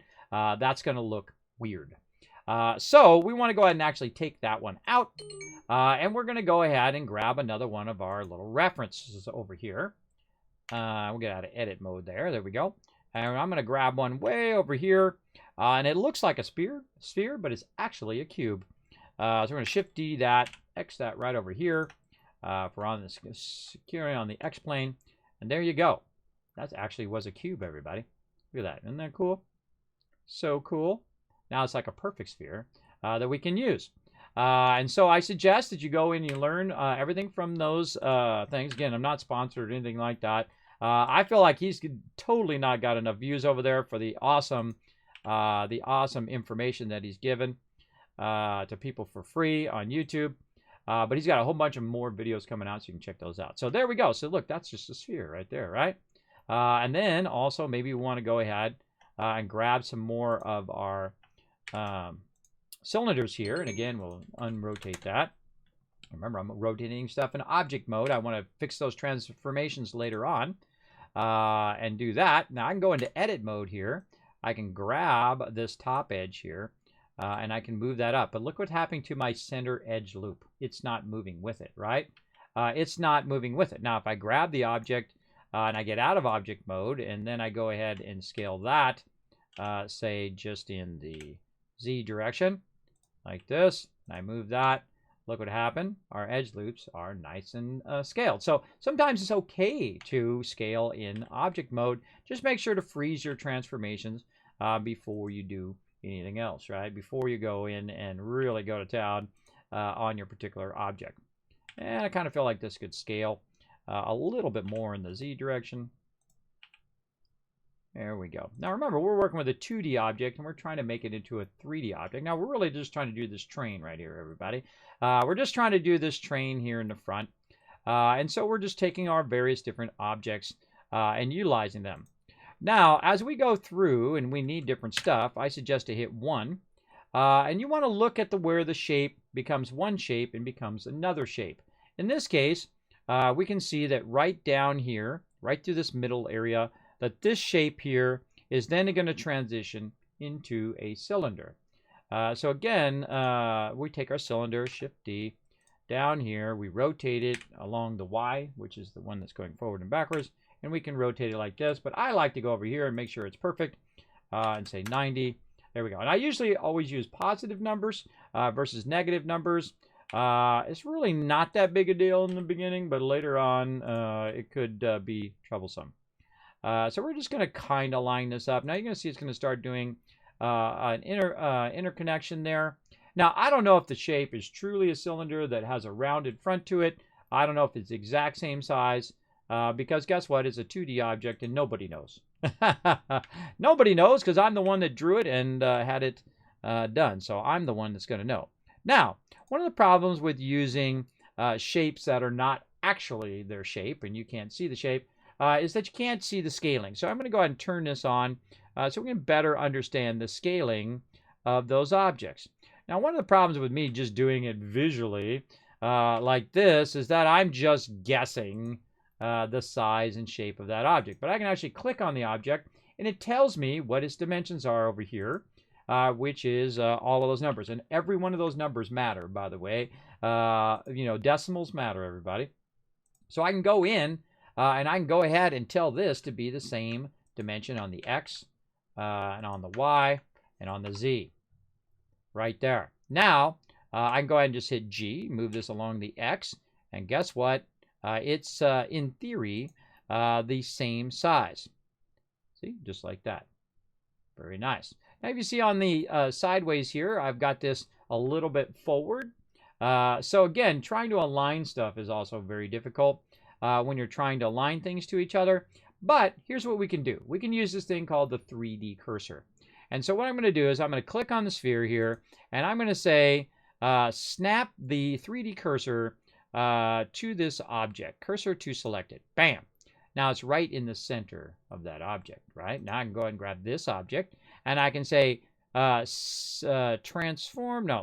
There we go. Snap selection to cursor. Now it's exactly in the middle of that circle, just how we want it to be, right? So you're using that concept of first you take the object, you move the 3D cursor there, and then you snap the sphere to the thing, and now you know they're perfectly lined up. You know that the center of that cylinder is the center of your sphere. If you made sure that your origin is in the center, right? Is the origin of our sphere in the center of the object? And of course, we can go up here and say set origin to geometry. Same thing right here, just to make sure origin geometry. Then we'll click on the sphere again. Nope, make sure I got the cylinder here. Origin to geometry. Sphere here. Then we'll say down here, snap cursor to selected. Once again, we'll just move this out of here so you can see it move. And then snap to selected to cursor. Bam. There we go. And now we know it's perfectly lined up. And so I can hit G and then X and move it back. And then we can see by the edge of it how much cleaner that edge is. See how clean that edge is? See how it lines right up with it? Now I do have a bevel or a surface modifier on here. I can turn that surface modifier off like that. And you can really see it now, how it lines up really nice on the edges. And that is perfectly centered in that object. Now, because my object is going to be rounded like that, I could go in and I could actually apply this like this. Apply. And now it's permanently like that. It's permanently like this. And you're like, well, Kismet, you can see all these lines. Well, if you right click and say smooth shade, now you can. Looks great, doesn't it? Looks awesome. Now, also another problem is that this particular shape is not really halfway in the sphere, right? So if I hit G and I hit X again and I move it forward, now it's kind of more halfway into the sphere. Now, what we can do is we can combine these objects together and whatnot. But the problem is because I was using that surface modifier to adjust the size of it, that it's really not at the perfect size to match up, which you can see right here in these kind of objects. But if I go to shaded mode, you can't even tell anymore, can you? You can't even tell that that does not match up. But the second you go and add textures to it, it's going to become very, very obvious again. So we're going to say new. Let's change this to a different color. Let's change this to a different color. And it's going to be very obvious again, right? Very obvious that these two do not mesh together. Now I'm going to go ahead and back up here. And I'm going to put my surface modifier subdivision back on there again. Now what you can also do is you can create a cylinder. If you want to just start with a very heavy cylinder, you can go right here. You can create a cylinder. And then start with, say, a 64 cylinder, right? So say you got a lot more edges, 64. Then you can go in and say shade smooth. And then you still get the same effect. You still get a really nice cylinder, except for it has more vertices and all of that stuff. So let's take this one, and then we'll take this right here, the sphere, which I don't know why that has a subdivision on the sphere. There we go. Let's take that off. There we go. And then we can go in again, check its size right over here, or its scale, and copy its actual dimensions.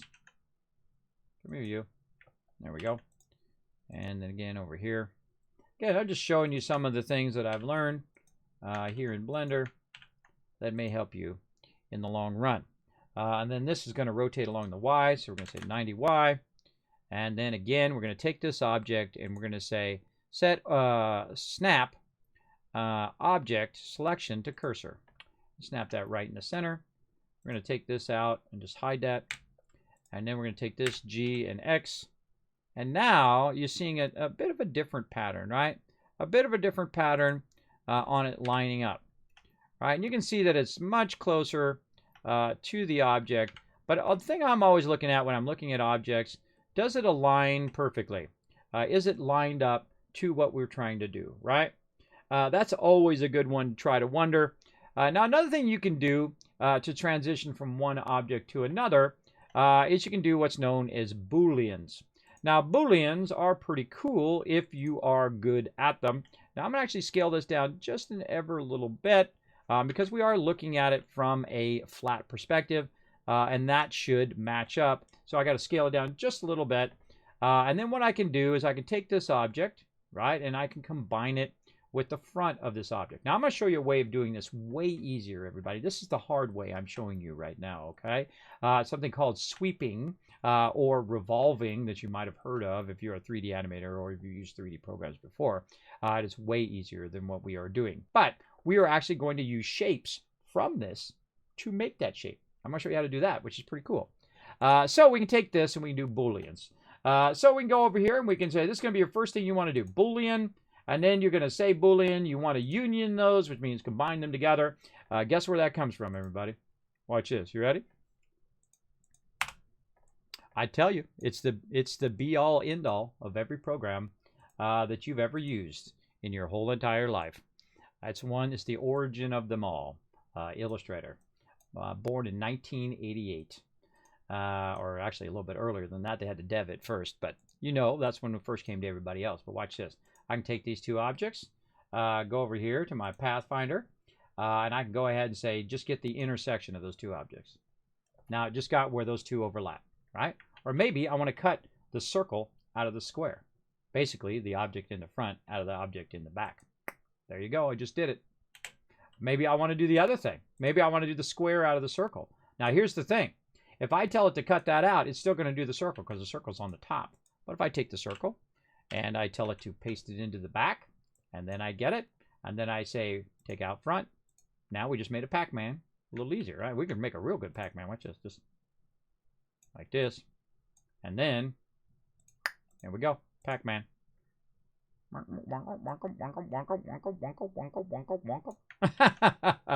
We could make it even better if we want to. But you get the general idea. So Booleans come from Illustrator. There you go. Another reason to learn and master a lot of those tools like in Illustrator.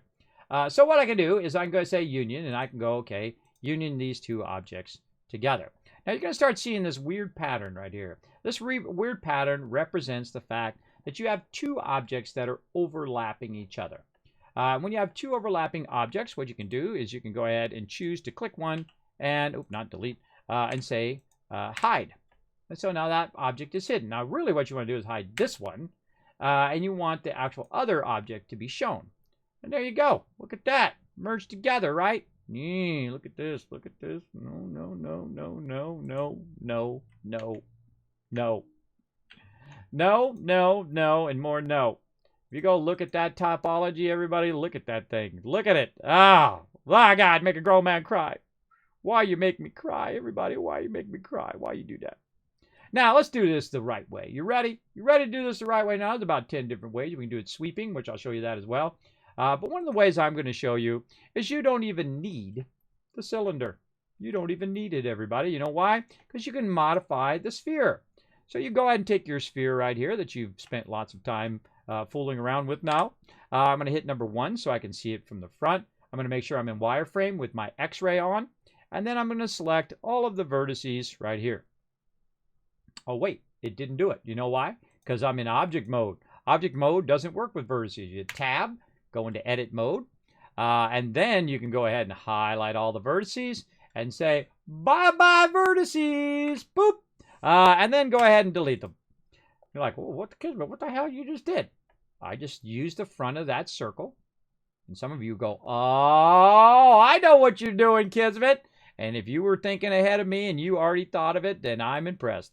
What we're going to do is we're going to grab these points right here, and we're going to say extrude upon the X direction. Look how incredibly way easier that was that we just did.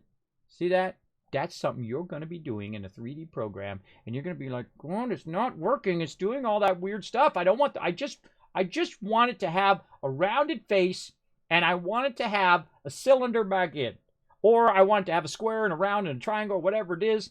You need to be able to see this in your head. You need to be able to see that that is the way you do that, right? And then if we look at it, let's get out of X-ray mode. And there it is. Nice, right? Perfect. Beautiful. Lines up amazing, right? But here's one problem. Oh, ha, ha. You got an open face there in the back, don't you? Yes, you do. How do we fix that? Easy. While you're in the middle of dragging that out, drag that out. And then what you hit is you hit F to fill that in. Oh, if I'm in edit mode, there we go. F to fill that in, and now you got a solid object. Look at that. Easy, easy, easy. Now, another way we could do that same exact thing, everybody, is we can use parts of the edges of that particular place or that particular thing that we want to make, right? So we can go in and we can say, I want to grab this edge right here, and this one, and that one, and this one, and this one, and this one, and that one. Now, I could just grab the whole edge loop by hitting Alt, and it will grab it all the way around down the center of our object. Easier to see in wireframe mode.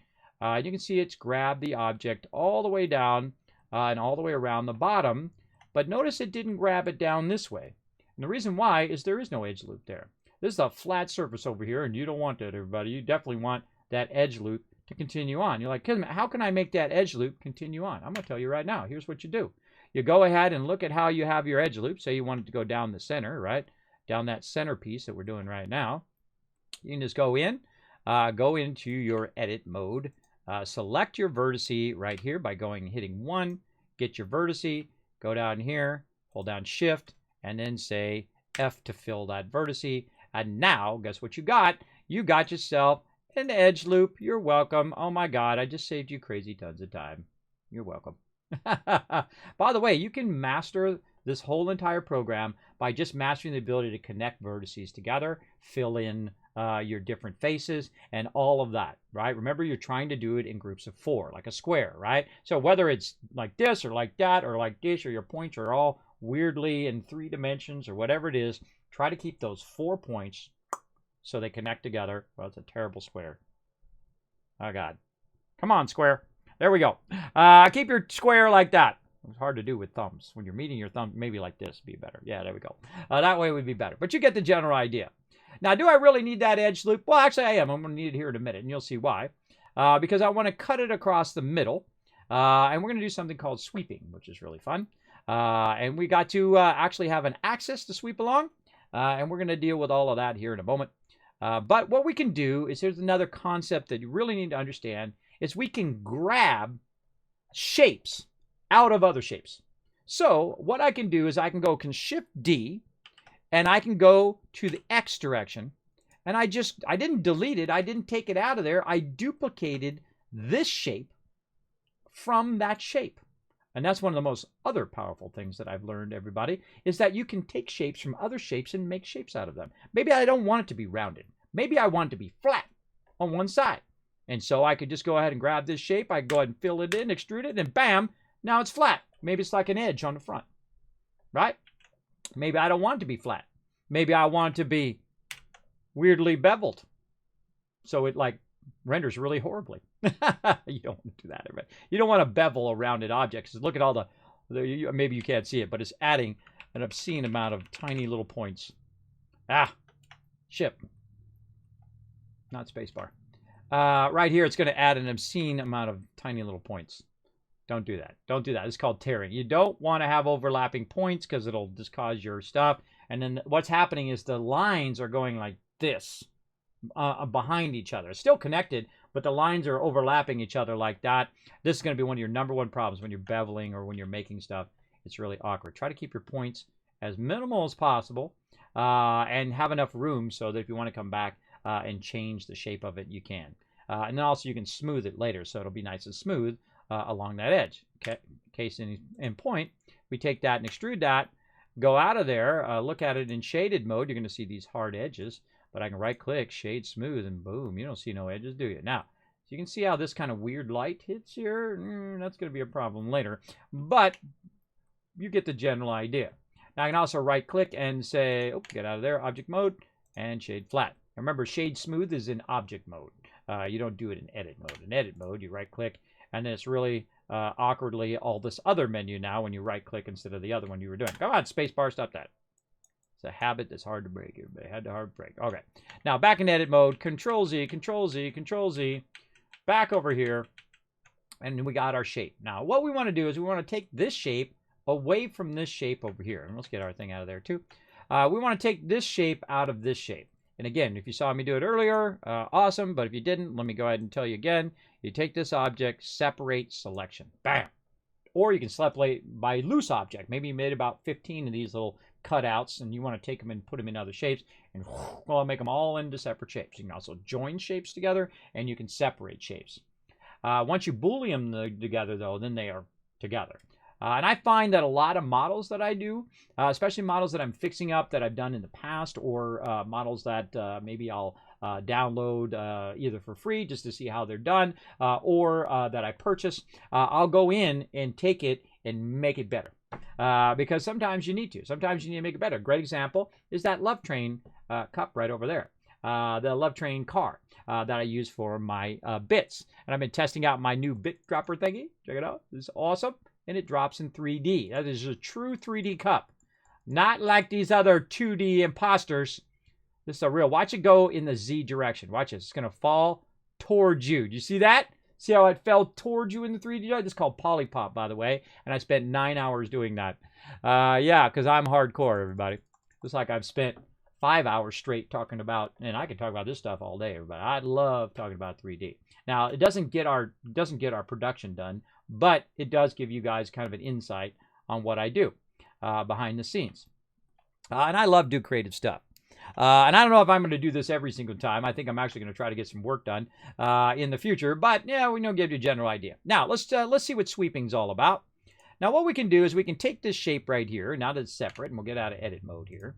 We'll get this shape right here, and we can actually convert this object back to a curve.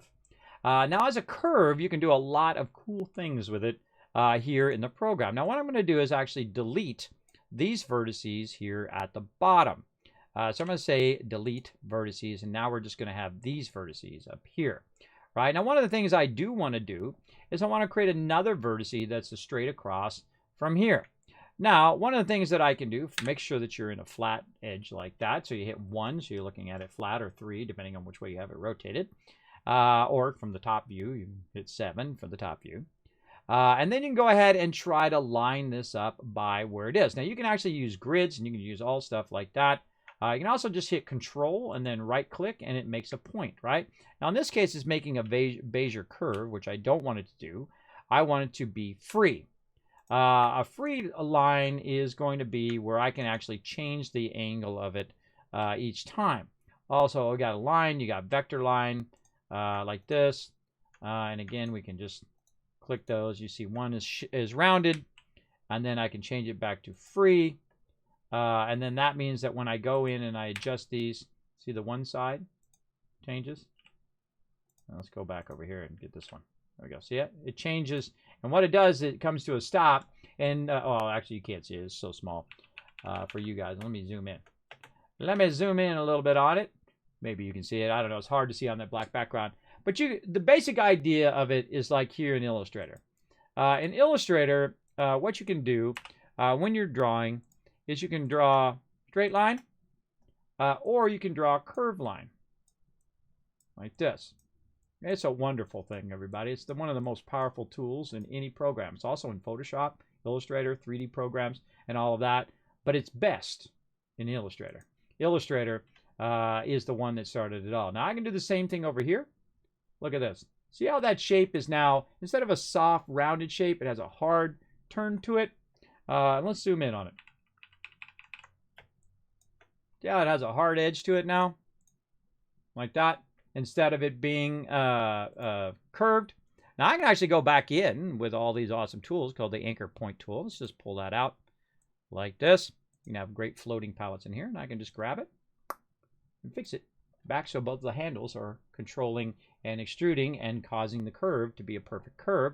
I can also go ahead and break one of the handles again, adjust it however I want. Maybe you're making like a wave, something cool like that, where it's coming in, you're making an animation out of it or whatever.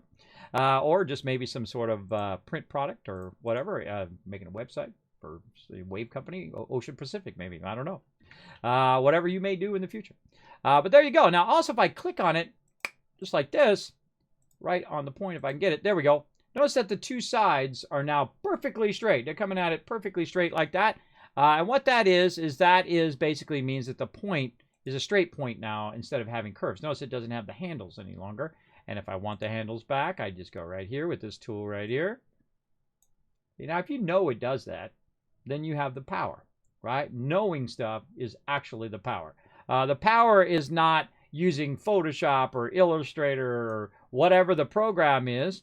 You can do that in any program that has the same type of tool. Now, the way it works in Illustrator is going to be way better than the way it works in Blender. I can tell you that because I've used both. And again, see, I can go in and I can make shapes and I can adjust it based on how I adjust those things. Learning the Bezier curve tool is like learning how to become an astronaut, everybody. It's going to be hard at the beginning, but joyful after you get it down. You're like, Kismet, are you an astronaut? Absolutely not. But I feel like that's how it would be. Learning to be an astronaut or really learn to be anything. A graphic designer or 3D animator or whatever. So that's what that's doing. And so that's the same thing that we're doing here in Blender that you can't see right here, that it has a straight line this way and a handle that way. And it's causing this kind of weirdness with it. Now, what I wanted to do is none of that. I don't want to do any of that stuff. So I'm going to delete all of that out and say, you know what, that's way too hard. You know what's easy? It's easy to grab this point right here and go Shift-D to duplicate, just like you did in objects. You can do it with points and vertices. Hit X to keep it on the X area, right? And then I'm going to go ahead and zoom out just a little bit so we can see it a bit better. So I'm going to hit, again, G to move, X to keep it on the X, and then try to line it up as best I can. Now you can go in and use your grids and all that stuff, but I'm not going to bother.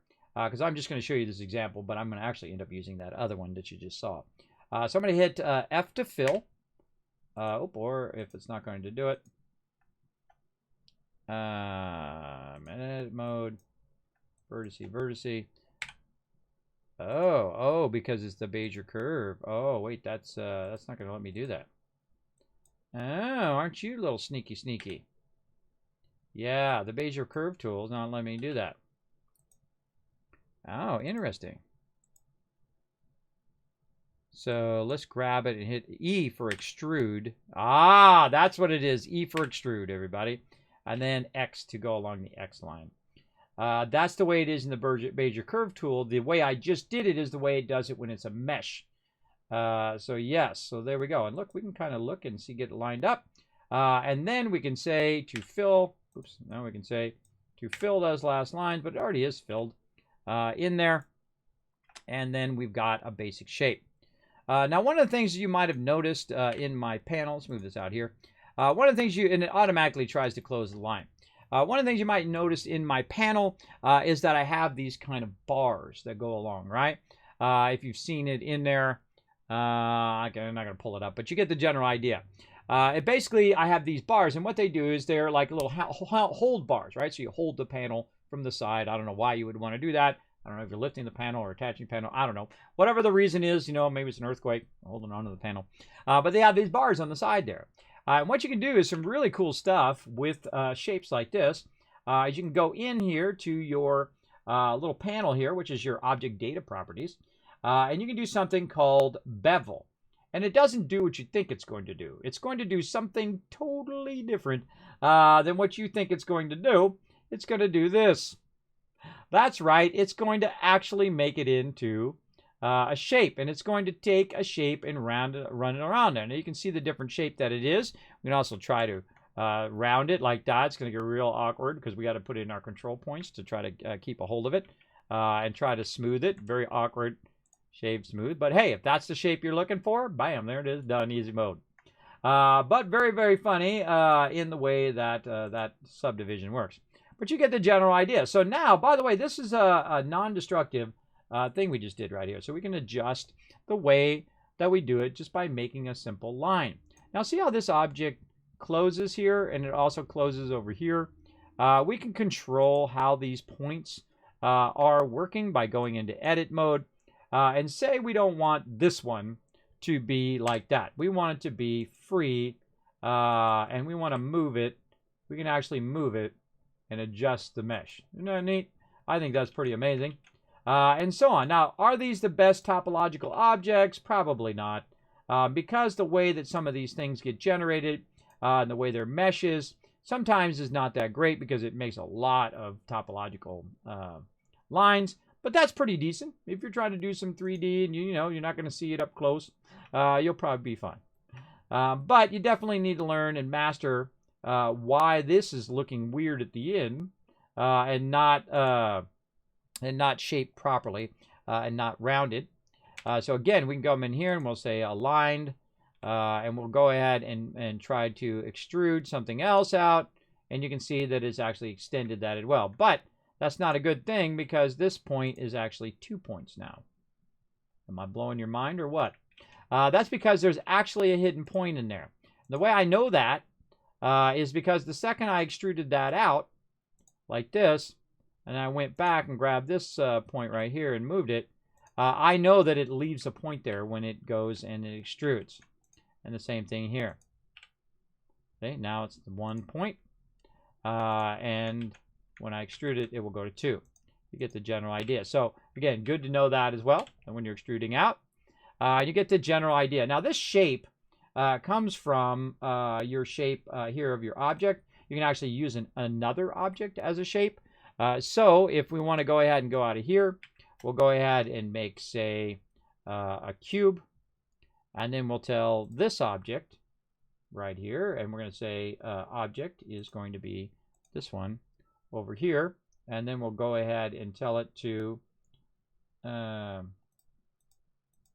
bevel here. Oh, did it do it? I must have missed it. Must have missed it. I'm in object mode. Grab it. Oh, it's not letting me grab it. Object. Let's get it up here.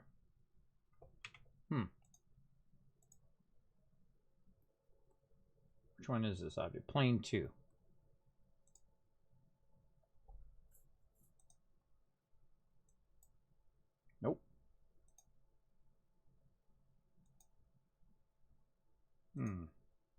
Oh, I don't. Oh, it's a mesh. It's a mesh. It's not letting me grab that mesh.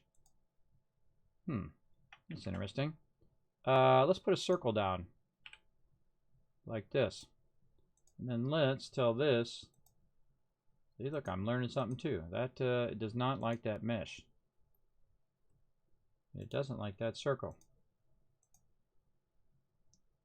Rounding object. You choose the object. It doesn't want to let me use the object. That's interesting. I could have sworn I'd done that before, but hey, you know what happens? Object. What you can do is you can have custom objects that run along that thing. There's something I'm not doing that's going to make that work. Well, it might be because it's also a closed object, but I don't think so. Like, we can go in, and let's try this here with a Bezier curve. So we're going to go in, get out of edit mode. We're going to go ahead and make an object. Bezier curve. Then we're going to select the object. We're going to select all. We're going to get rid of the Bezier curve because we're not going to use that Bezier curve. Then we're going to go ahead and just hold down Control, and we'll make basically a little bit of a shape here, like this. And then get out of there, and then object. Interesting. Oh, 2D sphere. That it will do. Interesting. There's something that I'm not doing that should make that work. Yeah, it uses the 2D sphere. It can use a 2D sphere as an object, but nothing else. Again, what it's supposed to be is it's supposed to be an object that sweeps along there. Well, let's move on. Let's go ahead and take a look at our depth here again. Now we can go in and use that object to go along that curve that we have. Or we can go and we can cut that one out. We'll go back to this one. We'll go to Profile. And again, we've got the profile right here. Like that. And then we can actually adjust the profile over here and adjust the way it looks right here. So adjusting the profile down there in the corner, the way the shape of the object is, right? And if I go the other way, that's it. Great for doing stuff like molding and things like that. You can actually load pre-existing shapes in here as well. Like, speaking of molding, there we go. Nice molding that goes in there. Now, again, one of the better things to do, though, is to not have a closed shape like that and to go in like this. And again, Bezier. Let's do a Bezier circle. There we go. And we'll just delete that. And then one. And then go into our edit mode. Circle. There we go. Edit mode. Select all. There we go. And then one so we can see straight. Then hold down Control.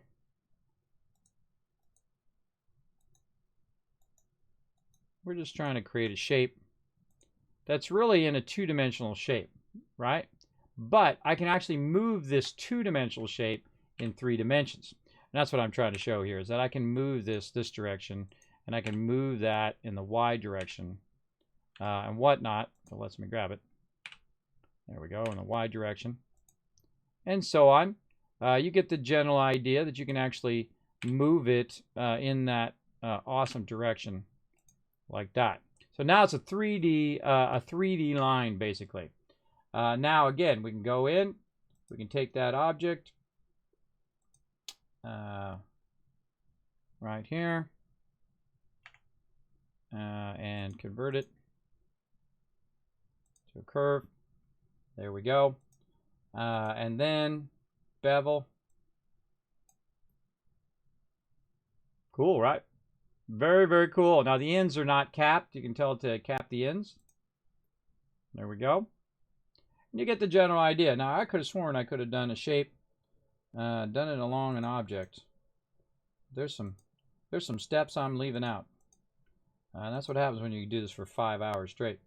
Now, you can do it for profile as well. Again, let's go ahead and adjust our profile.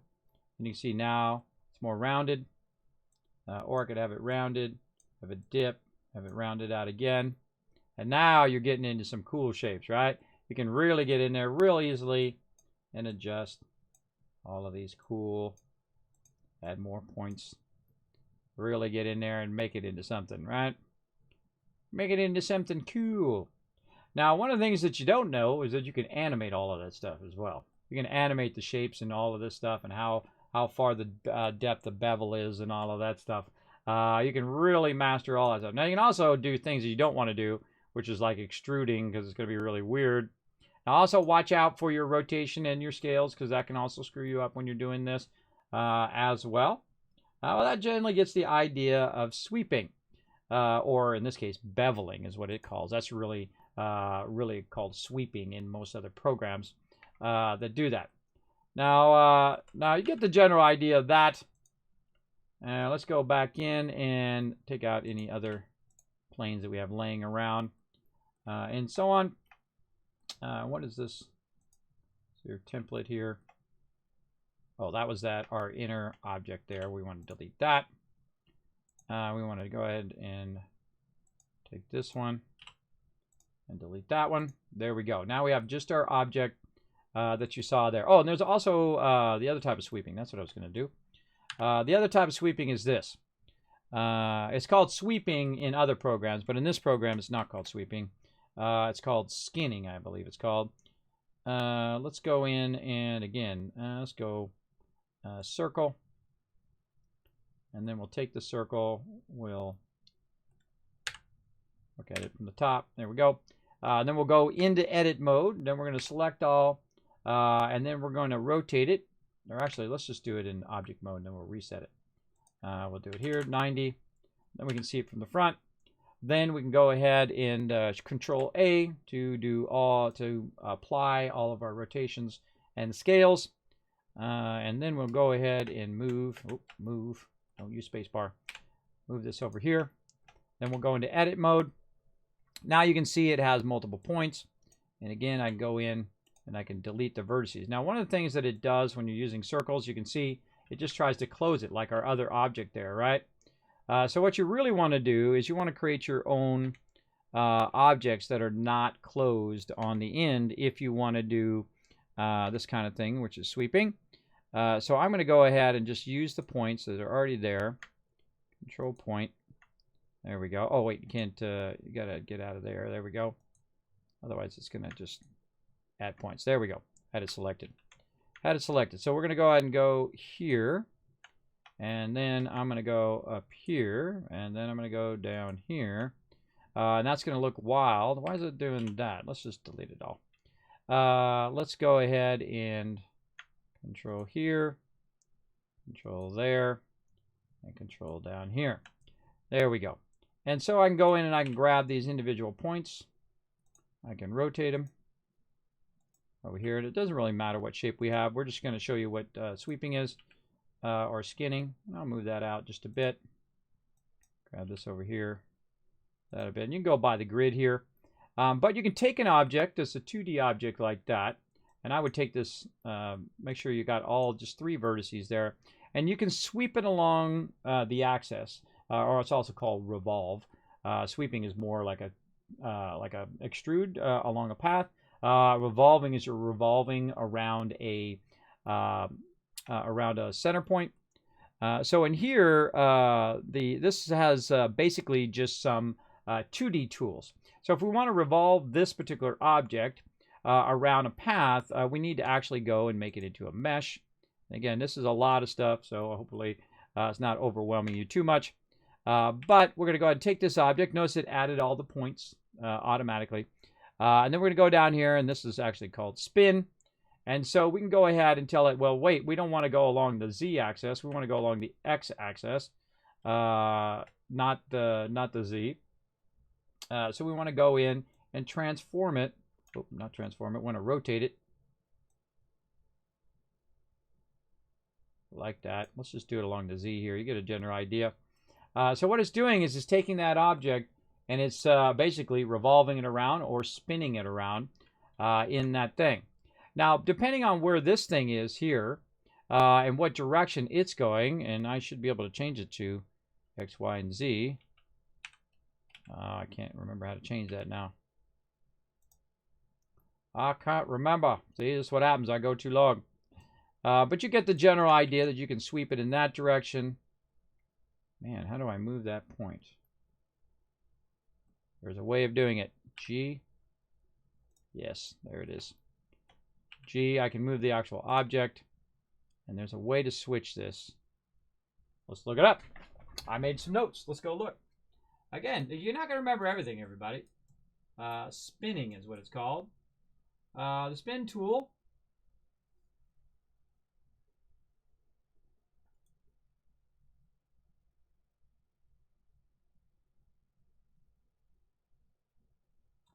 Change your direction, top left. Top left.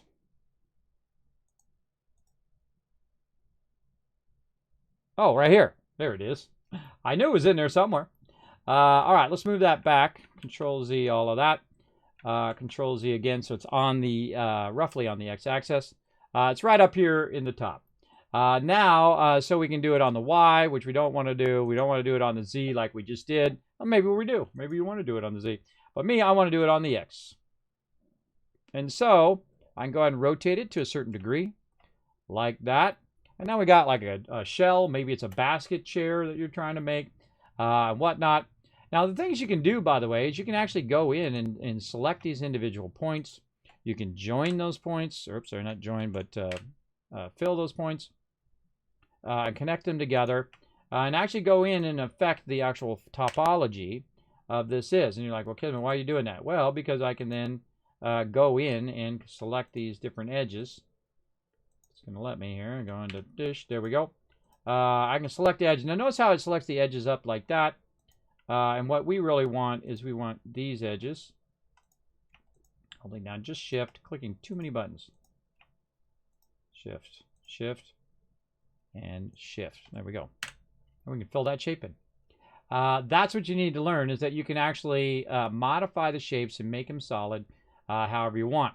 Now, and again, the important thing is that it has 4 points to it, right? And then we can go in and we can do the same thing and whatnot, just to try to do that. Now, we can also tell it to be a solid shape. So let's go ahead and back up. Control Z, a lot of that. Back we go. And so when you go to flip it like this, like that, there's a little box right down here. And this box is going to allow you to do different things, right? Now, it's going to know whether you rotated it 360 degrees, like that. And so you can go ahead and make sure it's perfect by doing your 360. Now, you got these open areas here, right? And you can say use duplicates, which is weird. Oop, I closed it. Turn that off. Flip the normals. Normals are the direction of the faces. You can actually see the direction of the faces. And why is that important? Why that's important is the fact that your normals on this particular object are facing inward. So when I go to texture this object, it's going to not come out right. So you want your normals to be facing outward so that when you go to texture it and you go to shade it and whatnot, it's going to look right. Now, right now it looks fine, but in this case, we definitely want to flip those normals so they are on the outside. That's a huge, huge important thing. Now, we could go in and we can do a whole bunch of stuff here to try to close this up. Kind of like what you saw. I can close all these points and whatnot. But let me show you a super fast way of doing it instead. We're going to go ahead and turn off our normals here. Right there. And so what I can do is I can go in and I can try to grab this edge loop right here. Now, the best way to finish this edge and not just have it go to a single point, which is a bad idea, is to go up here and then go ahead and fill this in with, if I can find where it is. Where are you hiding? There it is, grid fill. It's under face, grid fill. Bam. Now, what it's going to do is going to allow you to do this grid fill, just like that. And basically what it's going to do is it's going to create a bunch of, let me try to angle it so you can see it. It's going to create a bunch of lines in there. And let's go into wireframe mode so you can really see it. And I'll take the background out. It's going to create a fill there of topology. So when you go to put a texture on it, it's not going to look like pointed. You're not going to see this weird bump there. It's going to be nicely flat and nicely be able to be textured. Now you can also go in and modify the points. You can actually rotate the way that it offsets. Maybe you want it to go your points to go in a certain direction, and so on. You can also span it that way, or just this way, or all these ways, or just half ways, and whatnot. I find that the default's usually just enough to be just fine, something like that. And then, you know, put this back.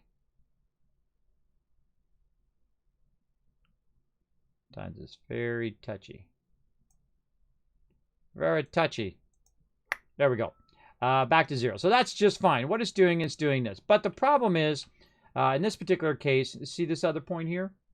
Now, if I connected this point to this point, it's going to basically what's known as an n-gon. An n-gon is anything that's more than 4 shapes, right?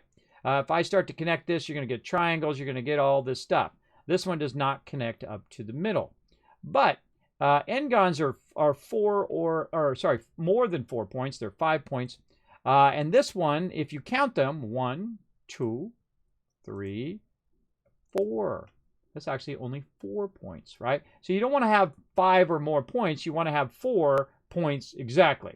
Now, sometimes you use triangulation for certain reasons and whatnot, but this does a wonderful job of making sure that that geometry stays as basically a square that's elongated, right? It stays that way. And the same thing over here. One of the cool things you can make out of this, because I can see it already in my head, I wonder if you guys can see it in your head, is that this would make a great lantern, right? Like one of those lanterns, and we can take it, we can look at it, shade it, looking nice. We can smooth shade it, so it's looking nice like that. Or maybe we don't want to smooth shade it. Maybe we want it to have those flat edges on purpose. Then we can rotate it along the Y, 90 degrees. Then we can go in. I'm going to really go to it real quick here, everybody. We can do new. We can go in. We can mess with its transmission. Turns its transmission way up. We can go ahead and maybe put it here in front of these other objects. Let's give it, let's see, like a nice purple. Let's go ahead and look at our textures now. And so it's got kind of a purple tinge to it. It's got a bit of transmission. Now, you're not seeing the transmission right now. And that's because you have to go in. Oh, that's how you have to go in this particular renderer. I got out of it. And scroll down to this thing right here called blend mode. And you want to switch that blend mode to alpha blend. And now you're seeing it transparent. Now, if you're going to actually do this in what's known as cycles, this is called EV. This is the EV renderer over there on the side. But if you're doing it in cycles, you're really going to see it nicely by going to your render engine here. And it's really going to do a great job of actually making the thing semi-transparent. Now, there's really no lights in this scene. And one of the things that you want to do is right away, I find, in any file, is you want to add yourself a world surface, right? A surface that basically causes light to emit onto objects and basically also causes reflections and things like that. Now, we're going to do that just a little bit. We're not going to get too heavy into it. Oops, wrong thing. Shading. We're not going to get too heavy into all of this because this is going to hurt your brain, everybody, what we're going to do. But we're going to just talk about something that you should add to every single Blender file, I think, when you get started. And then when you learn the kind of more deep detail of using these. Basically what this is this is all the things you just saw me do, right? The base color. You saw me do a little transmission so it can see through it. Not transparency, transmission, something different. It actually is a better glass-like surface than transparency, which is also known as your alpha. And then we can go in and we can go, same thing, Shift-Add, or you can just go right up here to this menu, but everybody uses Shift-Add because it's just faster. We're going to go Shader, and then we're going to go ahead and see if I can find it here. There you go, Shader. Oh, not shader, it's texture. Texture, environmental texture. There we go. The text is getting really small. Now what I'm going to do is I'm going to take the color and I'm going to attach it to the base color here of that particular object. Now right now you can see it's purple. And the reason why, or kind of a pink. The reason why it's pink up here is because what it's saying is, hey, there's no texture applied to that. It's warning you, you don't have a texture. So if you ever see that in your files, you know what that's for. Now what I'm going to do is going to go ahead and open up. And I keep this one kind of texture in here to utilize. And let's see where I put it. It's not in this one. It's up here. There we go. HDRI textures, and it's a rural landscape. We're going to hit open. Now what it does is, if you see already that the object is now lit up way better. Let's go back to layout mode, and you can see that the object is going to have a bit better light. And the reason why it does that, because I'm in cycles right now, it's not going to do that. But when you go back to Eevee over here, and you start adjusting the lighting of it, you're going to start to see that the object itself is going to be more reflective, is what I'm trying to say. There we go, brain. And I can make it look more metallic if I want to crank the metallic up. But it's really weird in this particular program. It's called roughness. Now, roughness has to do, come on you. Roughness has to do with the actual reflectiveness of the object. And you can see right now it's got a lot of reflectivity to it. And it's also basically semi-transparent. Right? Now, again, if I take transmission and come on, mouse, what are you doing? My mouse is acting crazy together. I can go ahead and make it completely transmissive if I want to. Now, one of the things that I just noticed, hold on a second here, everybody. We just messed up. I just noticed that I added a world texture to my actual object. Do not do that. My bad. My bad. I wasn't paying attention. I'm going to hit X to get rid of that. That's why it's not glowing as much as it should. It's not as beautiful as it should. Though you can do reflective textures that way. That's not what we want to do. We want to go right here to the world texture. Aha! Now we're getting there. And then go right here. And then do environmental texture. There we go. Now I'm telling you the right way to do it. Put that right in there. Open this up. Back over here. You want to keep a bunch of these HDI textures. You can find a bunch of them for free online as well. We can go ahead and put that in there. Leave that at 100% strength. And now get out of layout mode. And there we go. That's what we're looking for. Now we got some nice reflections. We got this whole background scene here, which is an outdoor scene. You have indoor scenes and outdoor scenes that you can use. And look how much nicer that glass is looking. And that reflectivity is looking. Now, you don't actually even need to see that background. So again, if we go to Cycles engine here, you're going to see it look way better. Because what is it doing? It's bending the light as it's transmitting through the object. So it's picking up the purple that's over here from the object that we created, and it's bending it through there. That's what it's doing. It's bending the light through the actual object itself. So, again, we go through transmission. We can turn it way down. And now you're not going to see as much of that through there. See? So, but it's still reflecting on the edges of it. Now, Cycles here, what it does, it bounces the light back and forth, basically, without getting too technical. And it's basically calculating the reflections of all of the light, the way the light bounces off of stuff.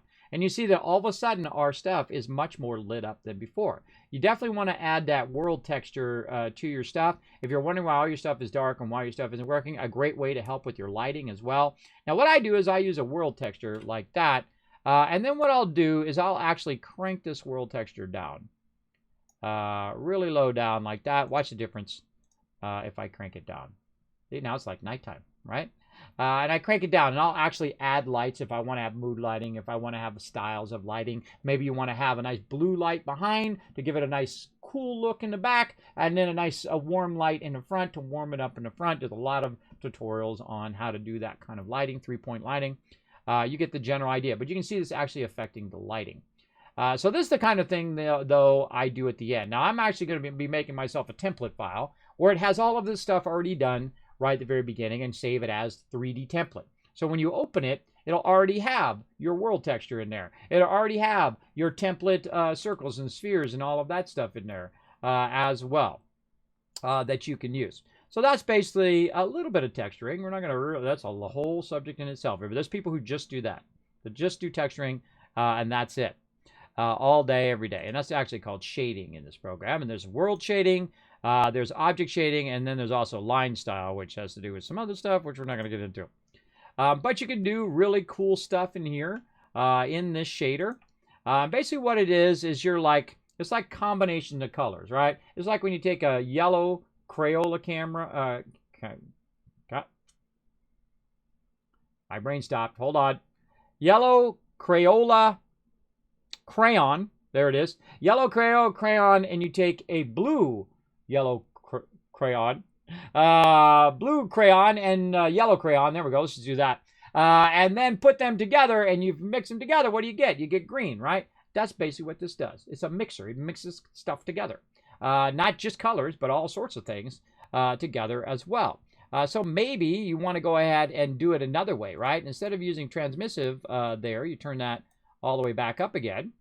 And then we can go in and say, we'll take this object right here, and we'll go ahead and put its roughness up. See how it adjusts the reflective? Hold on, let's go into layout mode so you can see. As I move the roughness, basically it either shows like highly reflective if it goes to 0, or a lot less reflective, right? So kind of more of a matte color or more of a less shiny color. You know, a great thing where I'm using that roughness is on the ramp that goes up into the vault door. The ramp that goes up there, I want it to be a little bit reflective so you can see the light and you can see all the stuff, but not like a mirror where you see everything over there, and then it'd be a little visually confusing if it's too strong, and then you don't know which one is actually the thing and the stuff. It's kind of like when you're looking at you know, a lake and you see the sky and the lake sees the sky, and you get the idea. Kind of that feel for it as well, for sure. Let's see. Completely different languages, right? A little like learning another language. A lot of things that you do is good. Hello, what's the name of this app? Can't read it. The name of it is called Blender. It is free. Go grab it. It's free. They've done an amazing job. Now, this particular app has been in development for like 20 years, everybody, for a long time. It's an open source app. So that means all the most genius people in the world in 3D are working together to make an epic free program for you to use. And I have another program also. It is called Maya.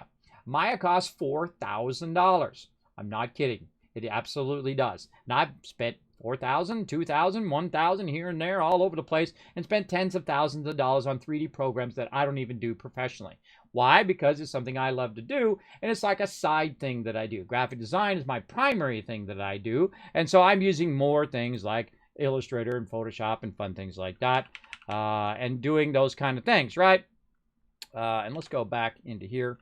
What we're working on right now is to work on converting some of my emotes over. Now, instead of sitting here and talking to you guys for the last 5.5 hours, I could have went in there and just made all of these things. But it is fun to come in and have little creative streams from time to time. And just take my time, right? That's why we call it just talking, everybody. That's why we're not in, you know, making 3D. We're just sitting there watching.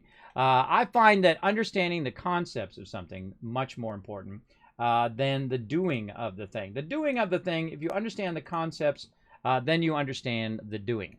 Now you can see we're just getting going on. Now you're like, hey, Kismet, why are these so not rounded? Well, I could at any point make those nice and rounded if I wanted to right over here. And, oh, I got two of them right on top of each other. There we go. Take that off. Let me go ahead and grab this out. Let's call this the back large wheel. Let's get this stuff all organized here. I suggest to keep your stuff organized for sure. Right click outside here, somewhere, close this up. Right click, new collection. This is going to be our front train right there. And you can't see this because I'm in 4K mode right now, but I can tell you that that is the large back wheel, and we're going to put that in the front train. There we go. This one here. Let's get that one out of there. Large. Let's put this in the front. Large front wheel. Again, whatever helps you remember, everybody. There's really no format unless you work for somebody who's going to tell you, hey, this is the format in which we work. And then they'll tell you how to name your files and stuff. Now, I find that most people who do this stuff do not name their files. Small back, small front, small back wheel, brain, small back wheel. That's what I was trying to think of. Right in there. And now we're starting to get somewhere, a little slowly by slowly. And then small front wheel. The most important thing is that you remember what it is. And there we go. So we got some wheels. There we go. Now we'll grab this one. We'll go ahead and hide all of our template files. There we go. Oh, well, see how that disappeared? That means it's in my template file somewhere right here. Sphere template. Let's take that out.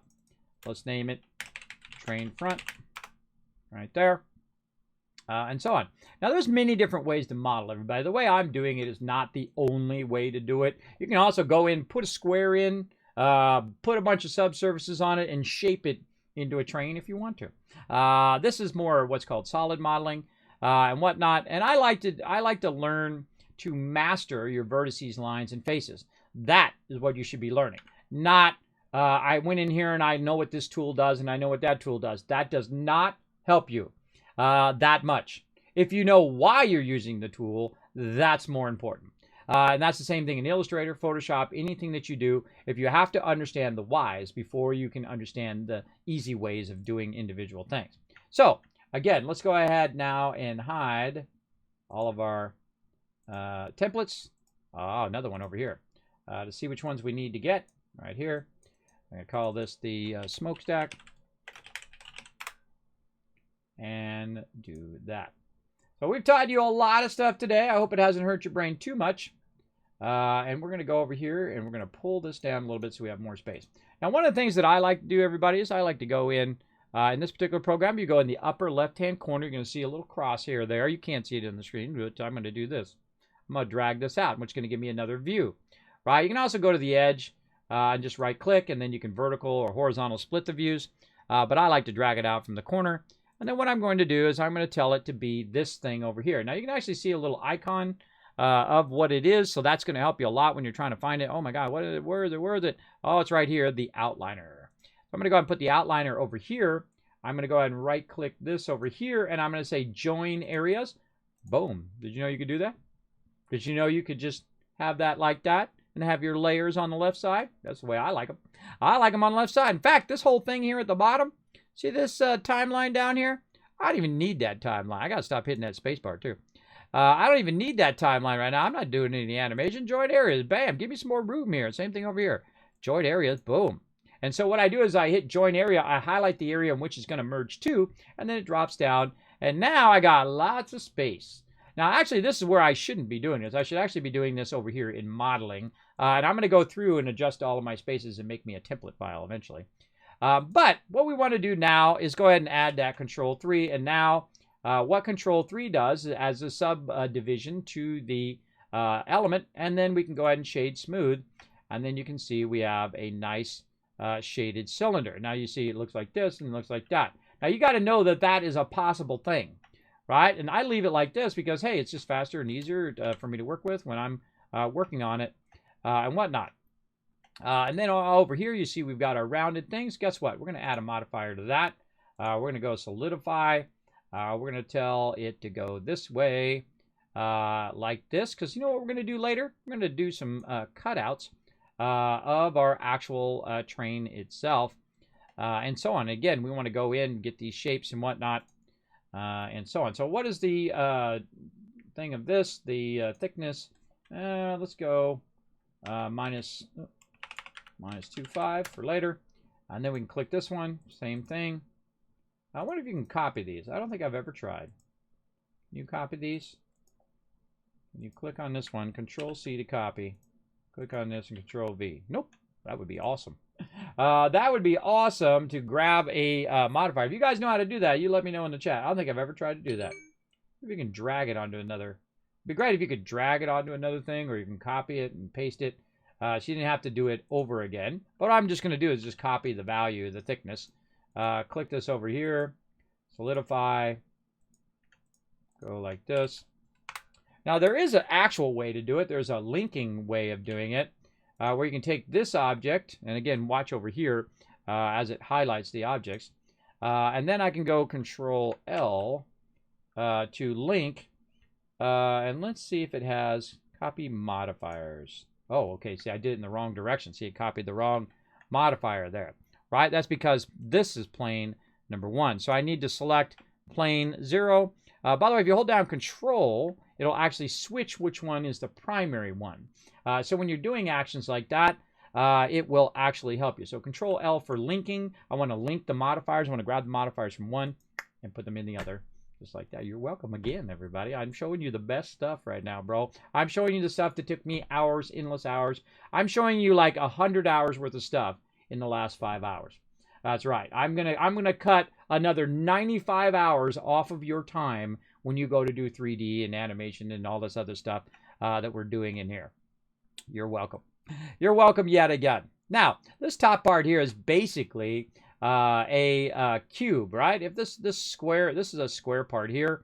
So that's basically a cube that we can just go ahead and use. We're just going to go ahead and get to it a little bit more now. Scale out a little bit, scale this down. And I kind of explained a bit about scaling and doing all of this stuff. And I'm just going to go ahead and just get it close. Yeah, something like that. And I want it to come down in between the car. Now, we've done way more complex stuff than this. And if you want to do something like this,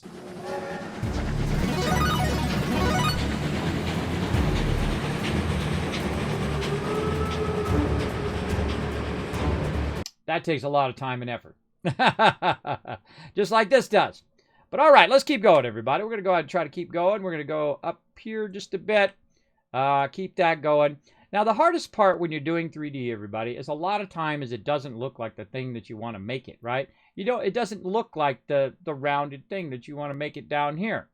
But you can actually eventually get to the point, when, let's turn this back on so we can see it rounded. Get to the point where you've mastered the ability to make stuff be what you want it to be. Like I could just start with a circle and then use the circle, extrude the circle, make it wider, and then make it smaller. So I could do that as well. In fact, let's do that. Let's just go ahead and take this out. We're going to start with a circle, and we're going to make this shape right now. We're even going to make the rings of the shape as well. So we're going to go ahead and say add circle. And then we're going to scale that circle down. We're going to bring the circle up. We're going to go right there. Go back to 1, bring the circle up. Now, you're not going to be able to see the circle because it's going to be really small for you guys, but I can see it. It's basically a line. That's all you can see right now is that line because it's a circle. See, I just put the circle on there, and notice how it's perfectly lined up to the object that I'm building because I did it on the axis. You're welcome. Another reason to work on the center points and work on your axes is so when you're lining stuff up, it makes it way easier. And then I can also snap it to that object as well. So we can go in and we're going to edit this object. And we're going to make this object one object, right? I'm just going to go right here. I'm going to select all, and I'm going to extrude this object in the Z direction. And then I'm going to go ahead and get about here, and then I'm going to scale it in all 3 directions. And then I'm going to extrude it again in the Z direction. Now, this is not the best way of doing this because I'm looking at it from an angle. I want to look at it pretty much from front on. So I'll move it down just to take a look at where I'm at. Let's say here. Scale it back in again. Right there. And there you go, everybody. Look how easy that was, right? Very easy. Now, the problem is it's not a solid shape. Now, you want it to be hollow in the center, which is great. But it's not an actual solidified shape. Now, over here, again, more modifiers that you could use to do that. And I'm trying to remember the name of that one.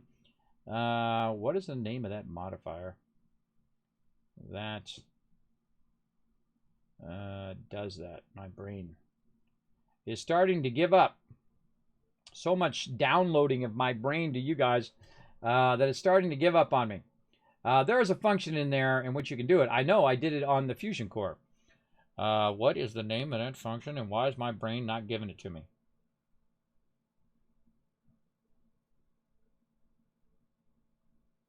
Not triangulate. Is it displace? Oh man, I must go look it up now. I used it a million times and now I can't remember. None of these. Not remesh. Screws are cool.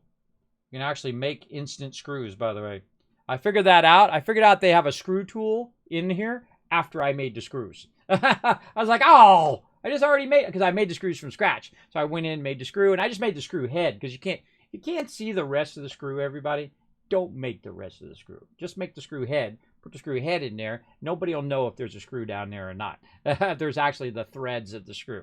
I just make the screw head. And even if I use that thing, I would just get rid of the screw part and make the screw head and put the screw head in there. Because don't make things that no one ever is going to see in your 3D designs. If you got stuff that's going through the wall and it's hidden in here, it's all this complex object, you know what you do? You cut all of that stuff out, make it a flat on the back, and no one will ever see it back there anyway, and your thing will render faster, and it'll be easier to manage than doing all of that. Now, there is a way to go in and actually make this have thickness to it. And my brain, if anybody knows in the chat, feel free to let me know, because my brain is starting to hurt. What is it? And I might need to take a break here, too. Jeez, 5.5 hours, no break. It just dawned on me, I forgot to take a break. I was so involved in what I'm doing. What is it called?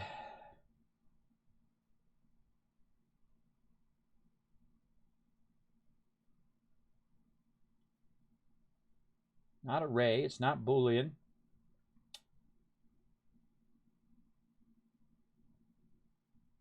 Nope.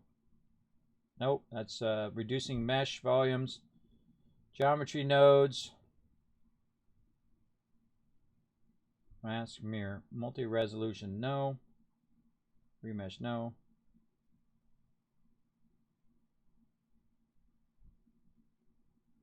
I feel like it's skin. Oh, okay. Now we're getting somewhere. Okay, I was right. Okay, my brain. Let's see. X. Is that right? I feel like that's way too big, but that's cool looking, everybody. Sometimes you do stuff and you're like, whoa, that was a cool accident. That's cool. I dig that, bro. I dig that. It's not what I want, but it's cool, and that's what's cool about it. That's cool. Symmetry. I don't think that's it. Let's go try it. Yeah, well, we should be able to do that. Huh. Now, what I could do, by the way, is really help myself out by taking taking the stuff that I'm working on. Again, this is going to be the smokestack. And we're going to put this down here. I'm going to take all this other stuff and just put it up here in template files for now. And then we just have the smokestack. And then the template files are going to automatically hide. I can hide everything else and just have the smokestack, so I'm not looking at stuff. Now I can also go out of this mode into like textured mode or into wireframe mode, so I don't see all that background stuff as well. And that helped me. Now I could go in and try to connect these two points together, which is very tough to do. If you want to just go and connect them like this and like this, and then we hit F. Aha! See, it didn't connect them together, right? Now what you can do is you can go in and try this awesome function, what you call bridge edge loops. Isn't that cool what it just did? It actually just went and bridged there and put a hole in the center and connected it together. Now this bottom part doesn't have any thickness though, so probably not the best idea right there. But here's what we can do. Let's back up.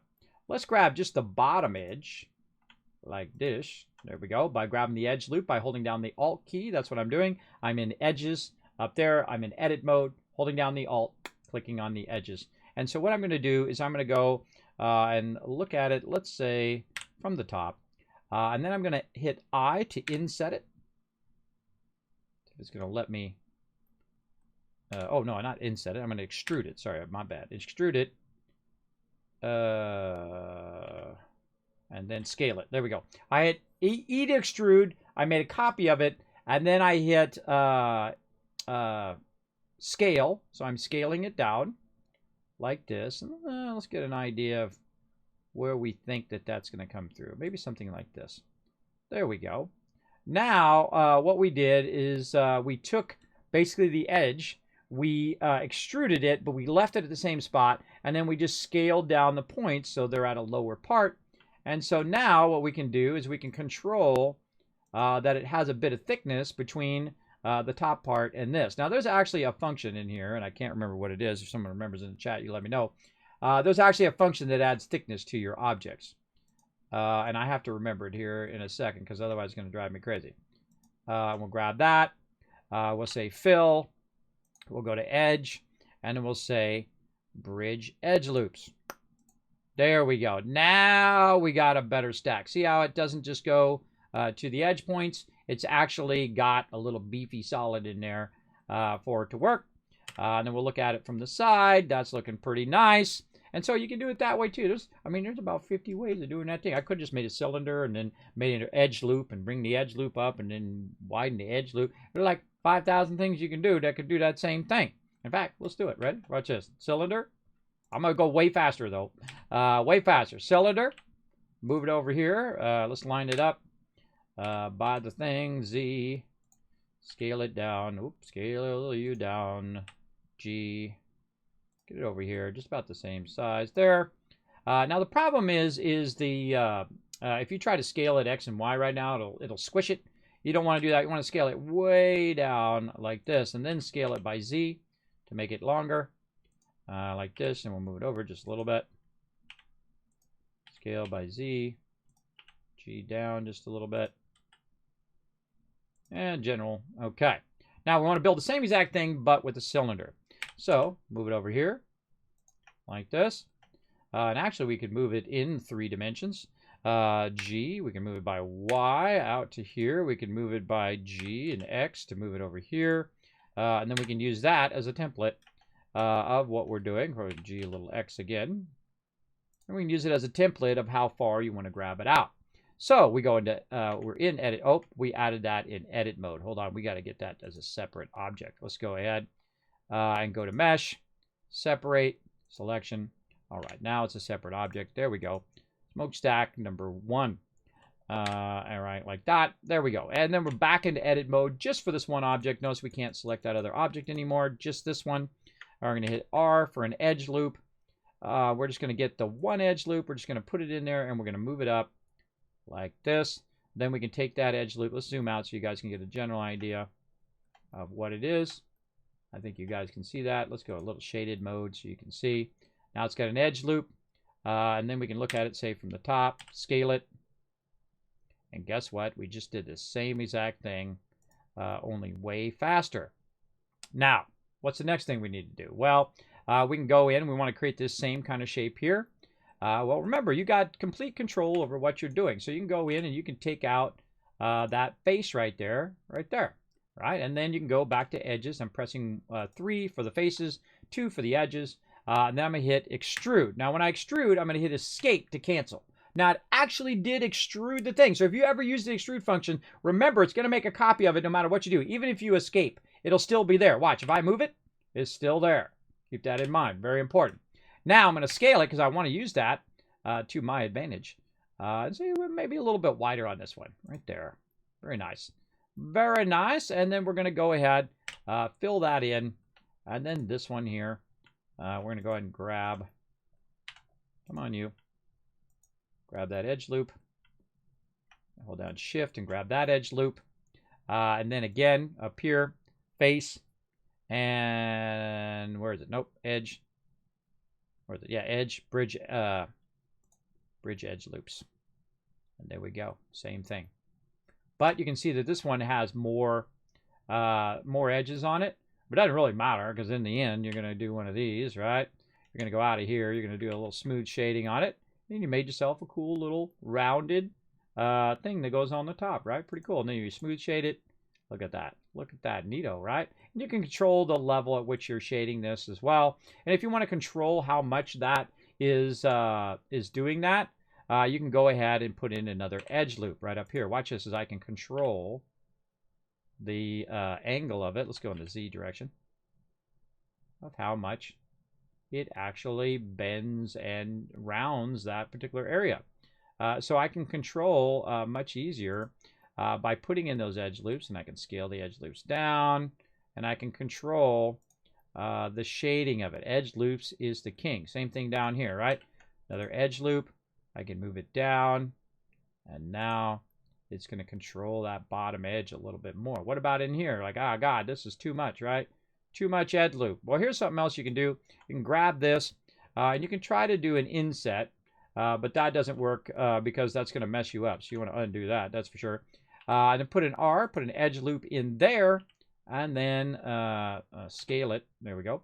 And then we can scale it and control it a little bit better in our edge loops, right? Same thing here at the top, right? Control our edge loop, control how it is doing it. And now we've still kept it rounded. We'll get out of there so you can see it's still rounded, but it's more the shape we want to be. Like, watch, should we undo? I'm going to undo all of that.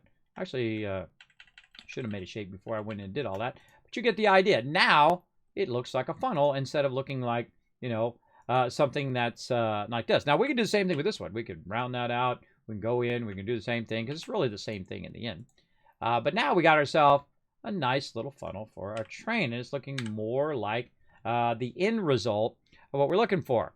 And then let's also, not that. There we go. And let's call these ref files. There we go. I'm going to put our reference files way up here at the top. We'll go ahead and now have more control on turning on and off our reference. Where's our reference file? There it is. Hard to see in there. There we go.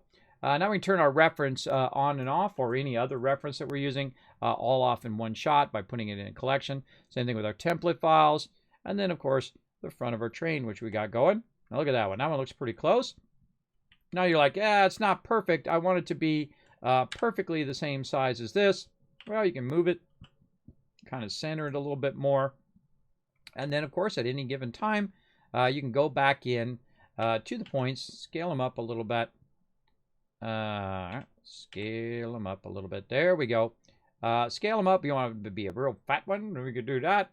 Or you can scale up the points like this. Because remember that the surface modifier is being added after what you're doing. So if you want it to be more like that. Nope. Oh, see what happened there? See what I did? See, I affected only one side. That's because I wasn't in X-ray mode. Watch out for that, everybody. That's why I always, see how I rotate around and look at my object before I do anything else? Vitally important, for sure. So let's go ahead and do it the right way. Let's go ahead and do this. There we go, X-ray mode. Let's grab all of these. Let's go ahead and scale that out again a little bit more. Same thing down here. Let's scale this out a little bit. Give it a little bit more rounded shape, and we can see that shape now. Much more rounded. And then we can go ahead and get out of X-ray mode here. And there we go. Now one of our problems here, again, is that this thing is not centered off of this. Again, we can go ahead and say snap our cursor to selected. It's going to slap the world cursor to that selected. Then we can say snap this object selection to cursor. It's going to snap down there. But if you notice that this particular cursor is no longer it's not in the center of this object anymore. It thinks that's the center. So we can say set origin to geometry. Now we do it again. Snap cursor to selected, and it's still not going where it should go, right? And that's because the actual origin of it is still in that center. And you can actually move all your origins and all that stuff. But here's what we're going to do. We're going to do this. We're going to move it by X, line it up. Again, go to the front view, go to the top view, and then to move it by Y, and just line it up where you want it to go. There we go. Easy peasy. And then G, and then Z, right up here. Make sure it's kind of sitting down in the mesh. There we go. Like that. Now you can actually, again, go in and clean up all your meshes here. Now see what happens there, how that's closing in like that? That's another great example of going in and adding an edge loop. And then controlling how that edge is going to shape, right? This one over here, we'll go out of here. We'll hide this one temporarily. And you're going to see the back of this is looking all weird. Same thing, you go in, and then you try to control the edge loops. Now, in this case, this particular object here has this vertice down the side that we did. We don't really want that. We can go in and dissolve that edge, if it lets us. Dissolve edges. Or not. Feel free not to. Let's hide this. There we go. Dissolve edge, bro. Or we'll just delete it. Dissolve edges. Nope, don't want to do it. All right, no problem. Just delete the edge. That's even better. It's because it wasn't part of the actual face. Ah, see, that was a problem. That was a problem. Glad we got rid of that. So here's what we're going to do. We're going to go into face mode. Number 3, we're going to click this. And we're going to do I for inset. Inset is going to let us control that edge a little bit better. So when we turn on this, there we go. Now we've got a much better rounding or smoothing of our object, and we're able to control it. Those edge loops are your saving grace in 3D. Mastering those edge loops and making it the way you want it to go. There we go. So now we're getting somewhere, slowly. Slowly. All right. And then let's go ahead and get back to our stuff here. We'll turn our cube back on again. Where did my other ones go? Did I throw those up in the template files? Probably. These planes. Let's get back to edit mode. There we go. Nope. We're going to hide that. And let's find out what happened to our windows. Here we go. So this is a window. That's the cube. Let's see, back of train. And this down here should be our plane here. How can we know? We can just move it, hit escape. It'll go back where it was. Top window. I find myself renaming stuff a lot in here because I'm constantly combining stuff and doing that. Or I think this is more like a lower sign than a window over here. Because I don't think that's a window. It's like an embellishment of that little round edge as well. So you get the general idea. Now, there's a whole lot of other stuff to add to the train. There's little pieces and parts right here. Now, is that cutting out the train? Is it a cutout where you can see into the engine? Or is it a sticker that's on the side of the train? What is it? Is it something that sticks out from the side of the train, like wings? We don't know, do we? Because it's a two-dimensional object. So we have to decide, as the three-dimensional artist, what that particular thing is. Now, up here, we know what this is, right? That's pretty easy. That's just a cone right there. So we can go ahead and take our cone, in fact, especially one from our template files over here. We're going to take our cone template, and we're going to duplicate it, run it way over here, and go back to here, like this. Scale that down nicely. Scale it down again, like so. Something roughly like that. And then back to wireframe mode with some X-ray. And we'll just keep scaling it down until we get it where we kind of want it to be. Let's say it fits right on the front of that. And then we're going to go into edit mode, and we're going to grab the top face. We're going to move it by the Z direction. And roughly like that. Now, your reference is not always going to be perfect. It's not always going to make it easy because it'll either be in perspective or something like that. That can be really annoying as well. And this one doesn't even look like it fits all the way to the top here. What the heck? What the heck's going on with that other one? See, I'm working on one, and I suddenly realized that that needs to go up a little bit higher. Let's go ahead and get that going on by going into edit mode. Grab all the vertices here at the top. Move them in the Z direction. Like that. And there we go. Whoa, okay. Whoa. Not that. Weird zooming. It does a weird zooming sometimes. Remember, the program's free, so can't complain too much. There we go. A little bit better. Like that better. A little bit there. Now, also right here at the bottom here, we have just like a cylinder. So again, we're going to say this is, it's kind of like a bell. Wonder if that's a bell right there. Like, you know, one of those little bells that rings that goes on a thing? It could be one of those. Like a little bell that bing, bing, bing, bing, bing when the train is going. I don't know what it is. I don't know what it is. I don't know. We're just going to make it up as we go. Let's grab a cylinder down here. We're going to shift duplicate that cylinder. We're going to rotate it back 90 degrees. We're going to scale it down. We're going to scale it on the Z direction. something like this. We're going to take it. We're going to put it right there. We're going to scale it back up again just to kind of get that general size. Go down by Z. Zoom way in. And set that right on there. Again, we want to do this. Now, of course, we can also go into our mode here. And I find that you want to, if you have any rounding in it, you want that rounding to sit down in it a little bit. And again, see why it does that weird zooming stuff? I have no idea. Just trying to rotate my view out. And there we go. And then we'll do a control 3 here.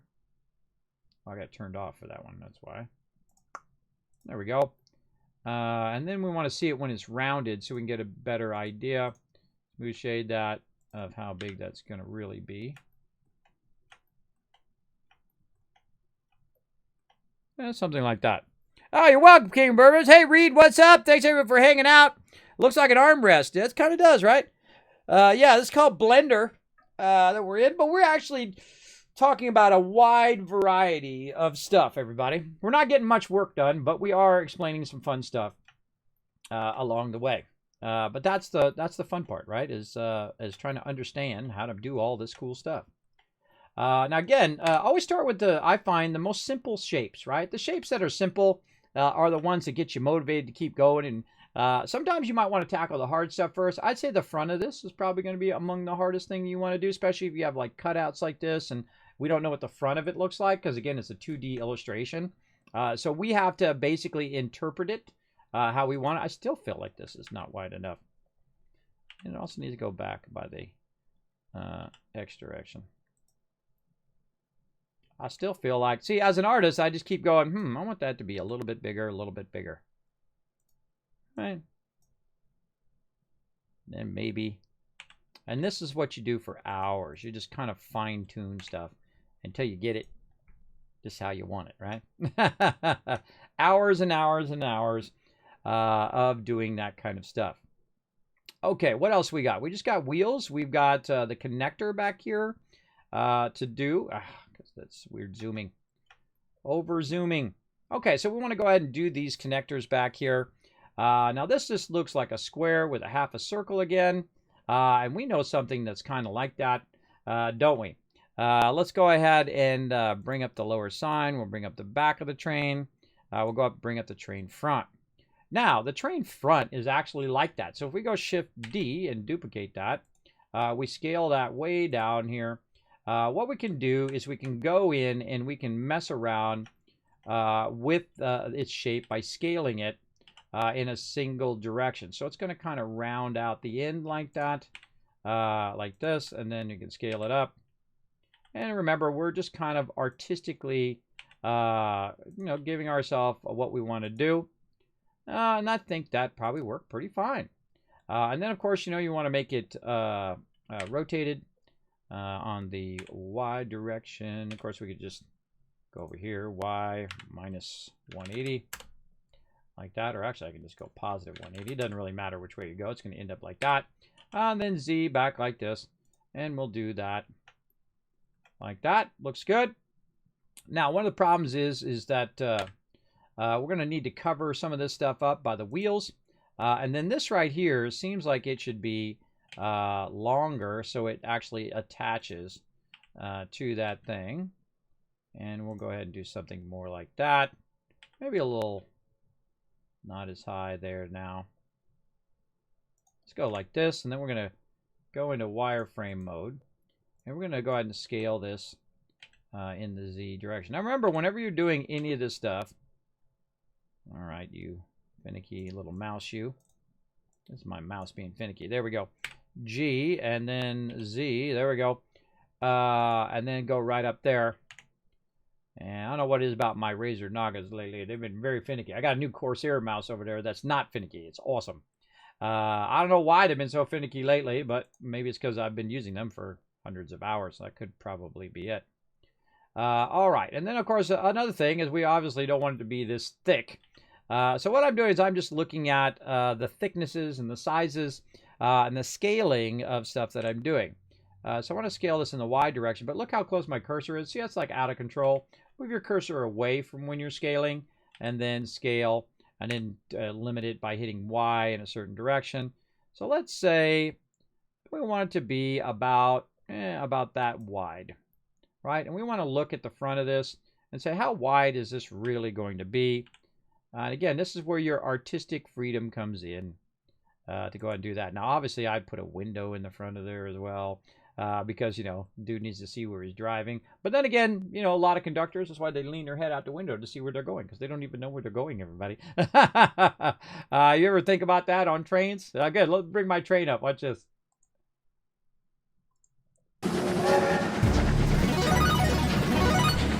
This guy's got a window.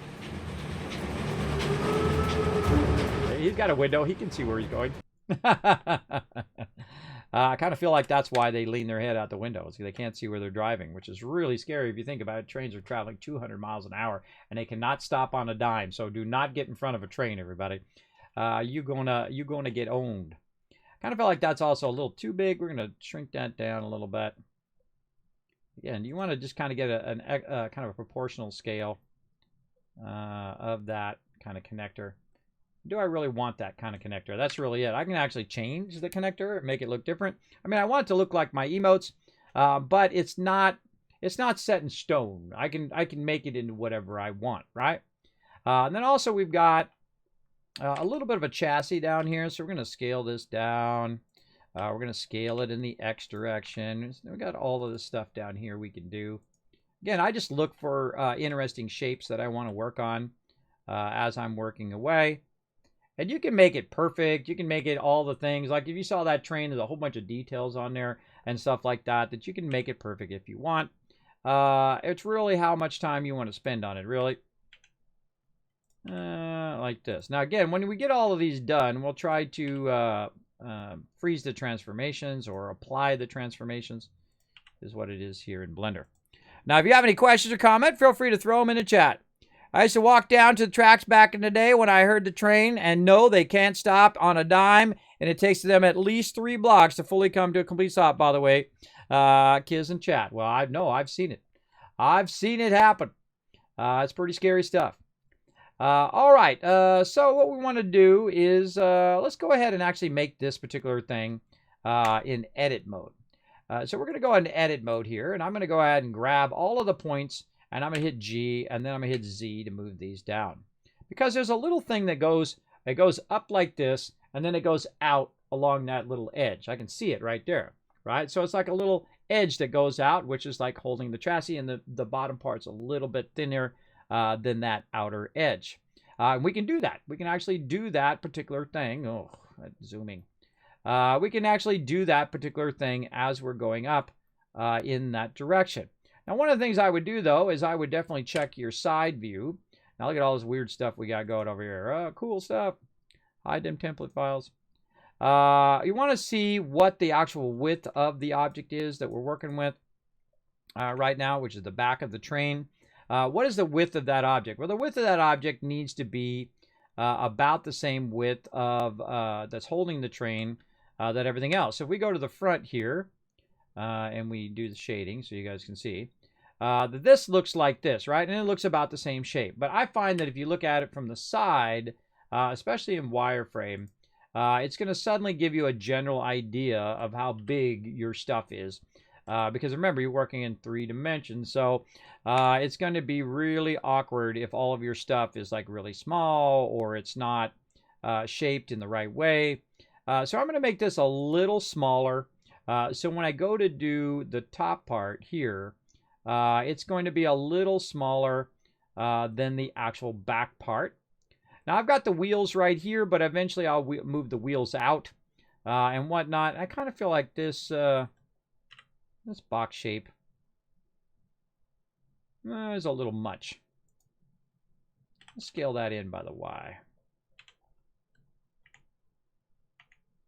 Scale. Nope. Scale. Work with me. There we go. And scale that in by the Y a little bit. Kind of feel like I'm going to bring that up as well. And then bring that middle part in. We'll work with that here in a minute. Let's get out of there. Let's get back to our other object that we're working on. Which is this object. Again, this object is this object right here. which is kind of like a thing that goes up. Now we can make it rounded or make it square. It's really up to us. I'm probably just going to make it square. And so we'll grab it like this. We'll go into a shaded mode. I'm going to go ahead and hit edit mode. There we go, with tab 3 to get face mode. And then what I'm going to do is I'm going to extrude this by hitting E. And then I'm going to hit Z. So it's going to bring it up like that. Now the problem is the extrusion is actually outwards and not in the thing. So what you really want to do is extrude that up a little bit and then grab the side faces here like this. Actually, we'll grab the top face too while we're at it. Grab the side faces here. You want to try to scale this up, but look what happens, right? So it's actually kind of making it more, scale it up. It's making it more like that. Now, if that's the effect you want, awesome, right? We're starting to get a little bit of a train going there now, huh? How long does it take? It's 6 hours. So this is me when I'm not doing streaming, everybody. I'm doing stuff like this. I'm for endless hours, hours and hours and hours, editing videos, all of that stuff. But you get the general idea. So if you like that, cool. But what we want to do is we want it just to go out a little bit on the sides, right? On all of the sides. So what we're going to do is we're going to just try to scale it or basically extrude it by those side things. So I'm going to hit E for extrude, and then I'm going to try to extrude it. Oh God, wait, it's not going the right direction. It's not extruding outwards from those sides that I wanted to do. And that could be really rough. Now what happened right there, everybody, is it actually did extrude it. So those things are now extruded. So you got to undo, undo, undo, back up, make sure, because it's going to go through your selections as well. So be careful for that. Extrude on the Z direction. Z, there we go. Just a little bit. And then we're going to grab these faces. Again, rotate, there we go. And we're going to try to extrude these faces all at the same time. Now, there is a menu, which I don't see up right now. That should extrude them by there we go, from their local.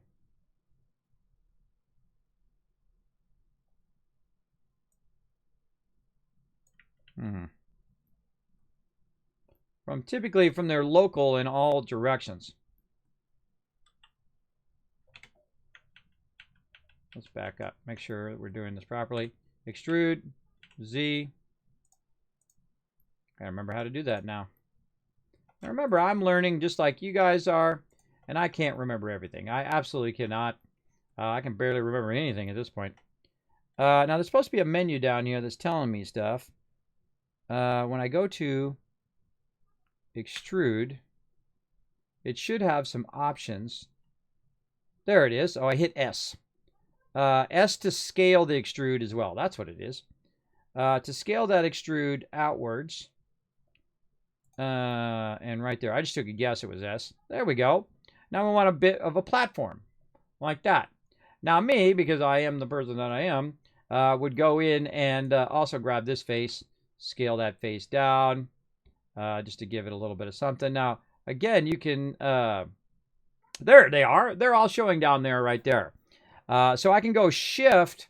If I don't want it to scale in a certain direction, like Shift Z maybe, or Shift X, and see it'll only scale in those two directions, right? Or actually the one direction, because what's left, the Y, right? So only scale in the Y direction.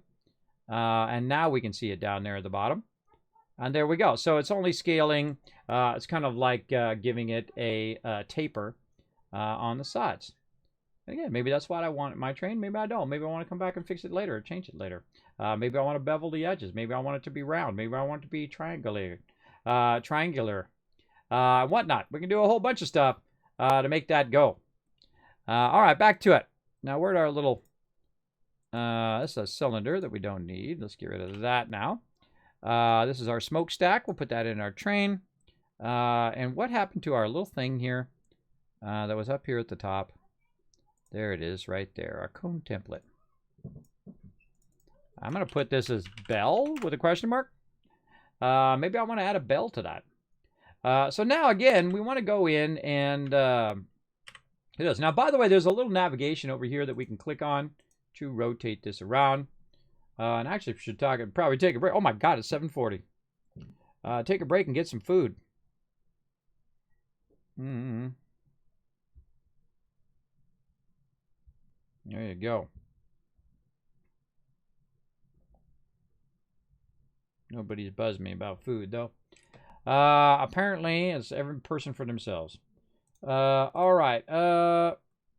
Let's see. What do? We got to get out of edit mode, and we got to get our wheels here. And we're going to go like this, and we're going to bring our reference back up again.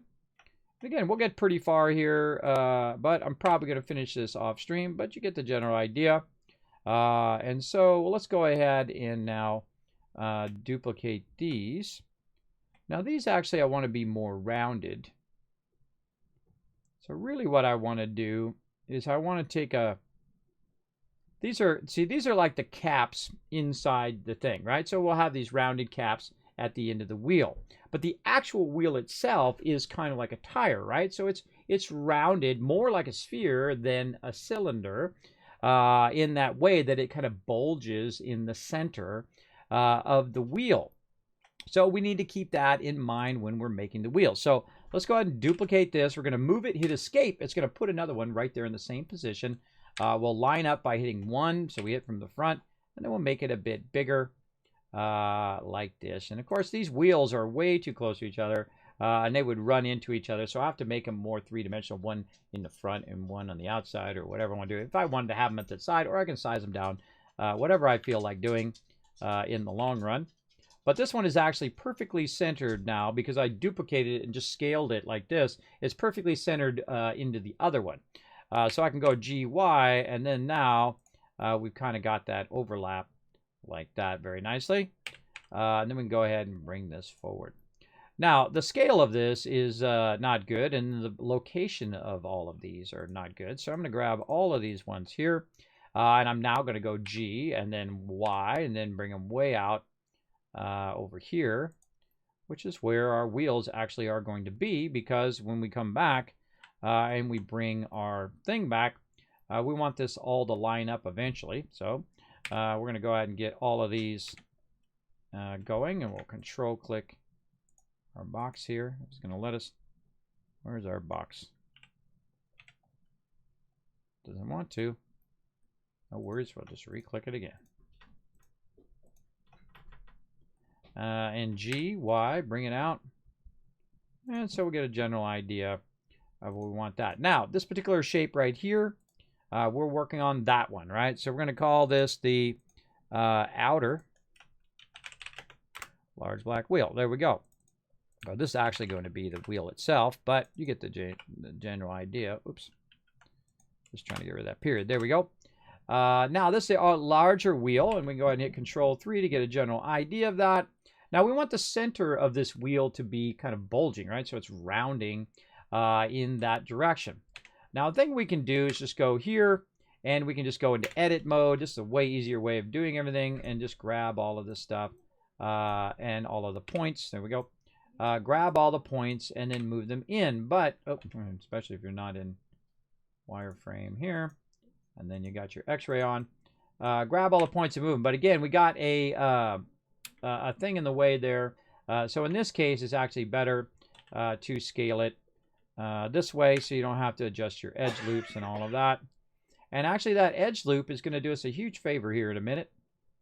When we try to get this wheel, and again, I'm just eyeballing it. I'm not going and figuring it out and measuring a train. Sometimes I do. Look, there we go. Now we got a nice little wheel going on. I'm not out measuring all of that stuff. You can see we got a nice round wheel there. Shaping up, right? Shaping up. Again, this is what 3D peeps do. They spend all this time doing this stuff. And then we can scale this out. And we're getting a bit of a nice rounded, bit of a more rounded wheel, right? You're getting that kind of rounded edge to the wheel. And if we go ahead and shade smooth, get out of here, shade it smooth, now we've got a nice wheel. Now I want it to kind of look like it's somewhat of a toy, but also, and again, this is something you want to think about when you're doing stuff. somewhat of a toy, but also somewhat that it could be a little tiny train, right? Like something you get for your kids, something like that. And that's how I want it to feel. Now, I can make it a realistic train if I want to and put all the crazy detail in there, but don't really want to. I just want it to be something pretty nice that resembles a train, right? Another thing we do right here, bevel on this. Now, before we do the bevel, though, always before you do all of those, make sure you grab your cube here. We're going to go ahead and Control, Apply, all rotation and scale.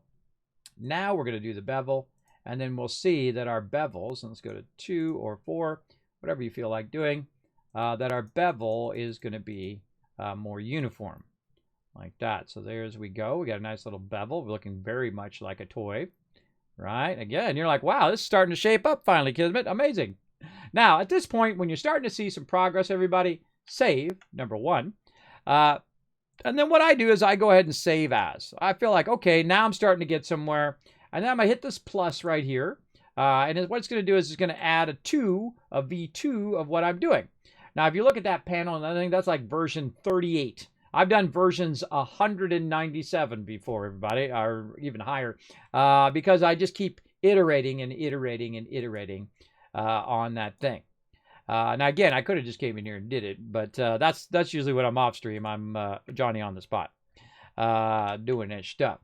So there we go. So we've got that in there. We've now got our center wheel, and we probably want to move this in just a bit here. We just want that to come out just a little bit. Now, this object is scaled way too big. We don't need it to be that long unless we want it to be like a pivot point all the way across, right? That goes all the way across the train itself. And if we do want to do that, we can do it. Now, by the way, we can just do one side and have it automatically reflect or mirror the other side. So we might want to do that as well. Now, I need to decide that right now, or I can decide it later, but I'm just going to go ahead and make that a little bigger.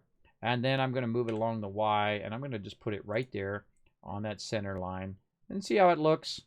And maybe a little wider on the Y there. Right there. And, oh, actually, I think I made it smaller. What up with that? Scale Y. There we go. And, don't like that. Scale Y. Or S and then Y. And G, Y. Keep it on that Y thing. All right, now we're getting somewhere. There we go. There we go. Now, here's the thing, everybody. See this one right here?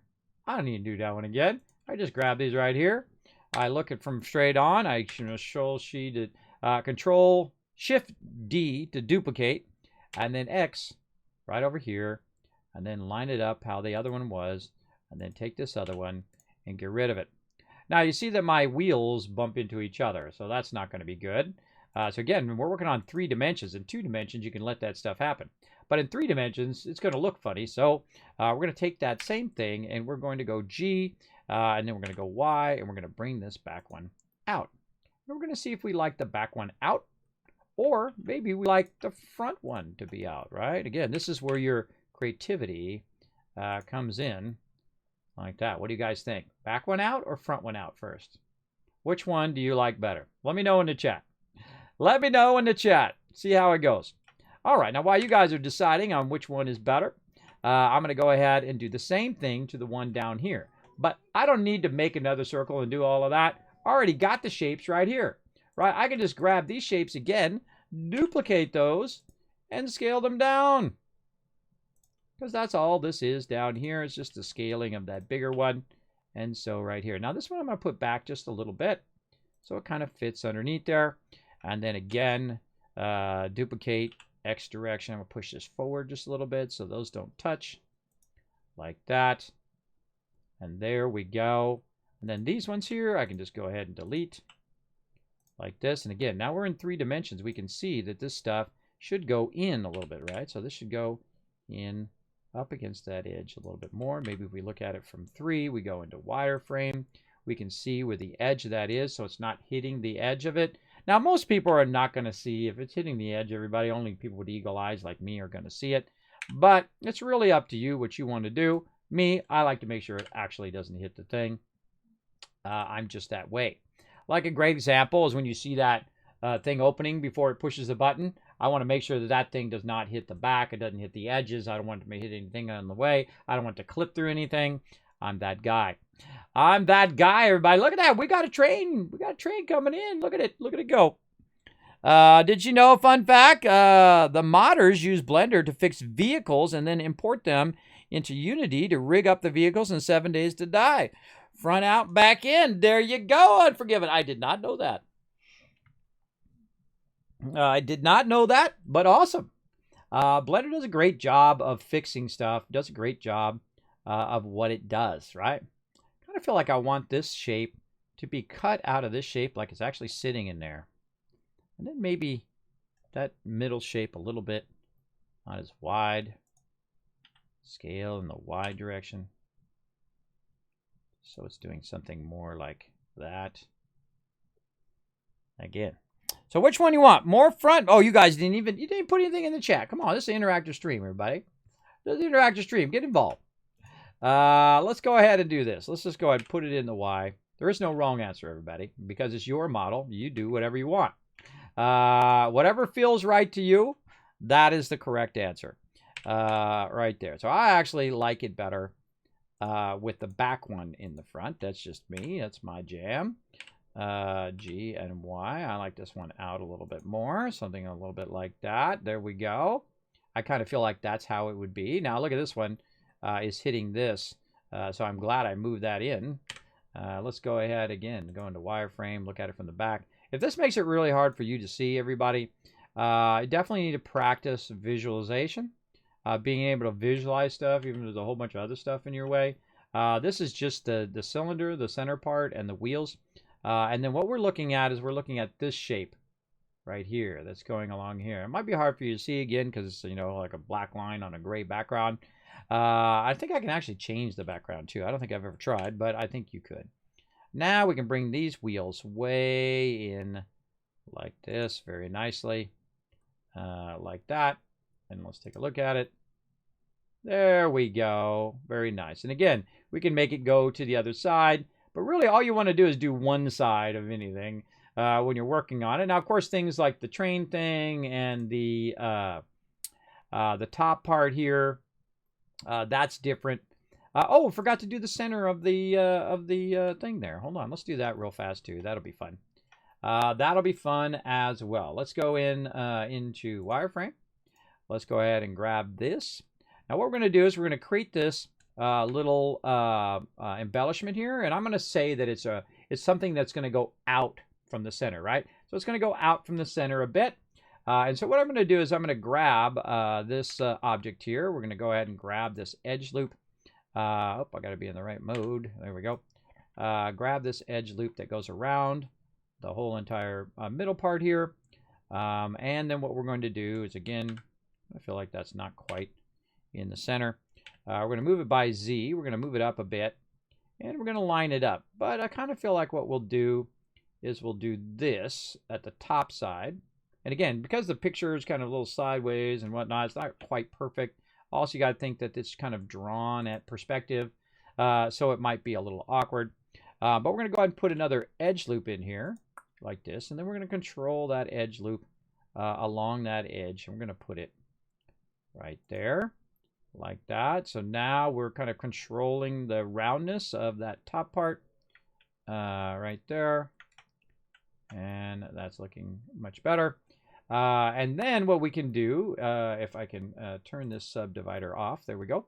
Then what we can do is we're going to try to make that basically kind of like a pop out that goes around the outside.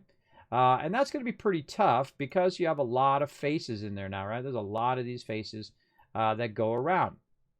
So what we can do is we hold down the shift and we grab all the faces. Now, one of the problems is you're going to get that interior face, which you don't want to get, right? So we want to get the edge loop, the edge loop, wrong edge loop.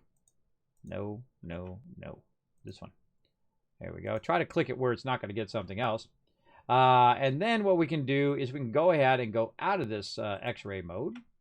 We can go ahead and just grab a bunch of these outside ones, and then we can just rotate around.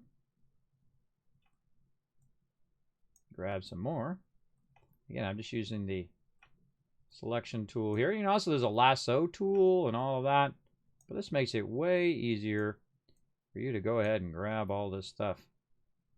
Oh, look at that weird kind of shape in the center. Oh, I must have increased the size without grabbing those back ones.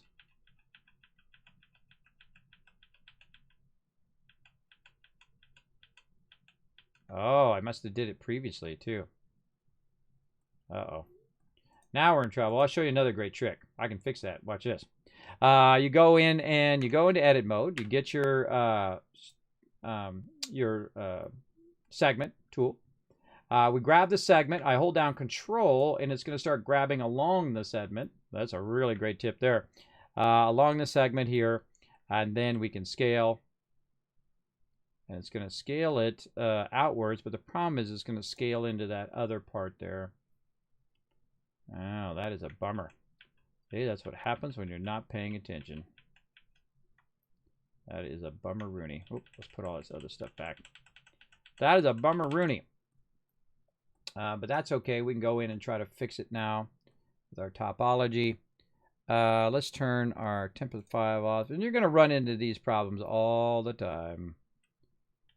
This kind of thing. And it's interesting that it's not scaling perfectly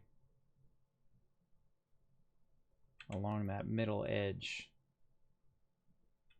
And see, it's messed with our topology up here and whatnot. Oh boy. Oh boy. How about the bottom? That's not good. Let's select all. Here's what we're going to do. We're going to select all of this. Go into object mode. Go G and Z. And look at the bottom. Is the bottom affected? No. The bottom is just fine. So it's really the top part that I screwed up. Now, a lot of times you're going to do stuff like this. You're going to screw up and you go, oh God, I screwed that up. You know what you do? You get out of this object. You look at it from the side. You duplicate that object, Control D. And then you go like this. And you're going to use that other object as a template. And this object we're going to change. So what we're going to do is we're going to go right back in again. We're going to go into our vertices mode. We're going to get all of these screwed up vertices, including the ones in the back this time. Select all of those and delete those vertices. Gone. And you're like, well, Kismet, they're still there. Well, no, that's the template in the background that we're going to use. Now we're going to go ahead and click over here in our vertice or in our line mode. There we go. We're just going to redo what we did before, right? So we're just going to go ahead and move this in the Z direction. There we go. And then we're going to scale it outwards like that. Then we're going to extrude this top part in the Z direction. And then we're going to scale it back inward. See? Problem? We got it. We got this. And then this here on the inner part, we're going to go ahead and extrude that. Oh, okay. Or just deselect, whatever you feel like doing, bro. Whatever you feel like doing. There we go. Oh, that's right. I hit inset. It goes into face mode. I see. I see. All right. Extrude and scale. There we go. Hit extrude and scale. E and S. And then again, we'll shrink that down. And then we'll fill that in right there. And then down here. Because now what it's done is I'll go ahead and get rid of the original smoke stack here. What it's done is deleted the part in between too. So that part is gone. And that's okay. And then we'll grab this part here. We're going to fill that. We're going to grab the bottom one and the top one as a face. Just do it like this, much easier. Grab this and grab that. And there's a bit of an edge loop down there too, trying to hold that together. And then again, we go up here to right here, edge and bridge edge loops. And there we go. Now we've got our hole cut up there. We don't need to do Boolean and make a cylinder and run a cylinder in there and do all that. You don't need that. Just bridge edge loops. Easy. And now we got our object back again. And now it's actually at the right size and at the right shape that we had before. Now we're going to go ahead and do this, though, to see if it's basically containing it down too far that we don't want it to do, right? We don't want it to do that. We're going to need to put our edge loops back in again to try to control that right there. So we're going to go ahead and bring this way up here. We're going to go ahead and put an edge loop in here and control it there. We probably should have added another edge loop there. Let's go ahead and add another one. And then we're going to bring that in. Again, we're trying to control the surfaces. On the inside here, we can add one, bring it up. Again, controlling the edges so we still have the same shape later on. Up here, same thing. And actually, I'm going to add 2 of these by using my scroll wheel. And then this one's going to go up like this. And then this one down here, I'm going to hit G and move it down. Now, there is a way of scaling it along GG. GG, everybody. Scaling it along the actual shape itself. So if you go GG, it'll scale along the current object. All right, and there we go. And we probably should turn off the rest of our train. Let's just take the smokestack out by itself, and then we'll hide the rest of our train so we can see where our edge loop is hitting. Now, this one kind of feels like it's way too close to me. So I'm going to hit GG and then slide it out again like this. And then make another edge loop here. And again, trying to control those edges, right? Control those edges on how it goes. Another edge loop in here and bring it way down. Oh, not that far down. So they stay a bit sharper. I mean, I want to round out a little bit, but not so much that it becomes super rounded as well. There we go. That it becomes super rounded to where it's just like all rounded out. Now let's turn it back on again. Look at that. Do that. The shape barely changes now because I put all those edge loops in there, and it barely changes on what it wants to do. Now, back to what we were trying to do. Now's a good time. Get out of edit mode. Control S for saving. Saving is good. You know all that stuff I did? I didn't even save any of that. That's a dangerous thing, everybody. Now we're going to go ahead again and try to select all of our center areas here. We fixed our mistake, and sometimes that happens, everybody. Now the problem is there's a center hole that's in my way, so I can't just select it all and whatnot. So I want to go ahead and get back into this mode and just select it this way. Just as easy to do this. Oh, I got to go into faces and select this. And then again, I would turn this off just because it's easier to select your faces. Not quite able to get that edge. You know what? Let's go into lasso. Lasso is awesome. All I got to do is just hit the faces like that. And even if you hit a face that you already did, it doesn't deselect the face unless you hold Control. Control will let you deselect the faces. So if you do it by mistake, just hold down Control instead of Shift, and then lasso the stuff you don't want.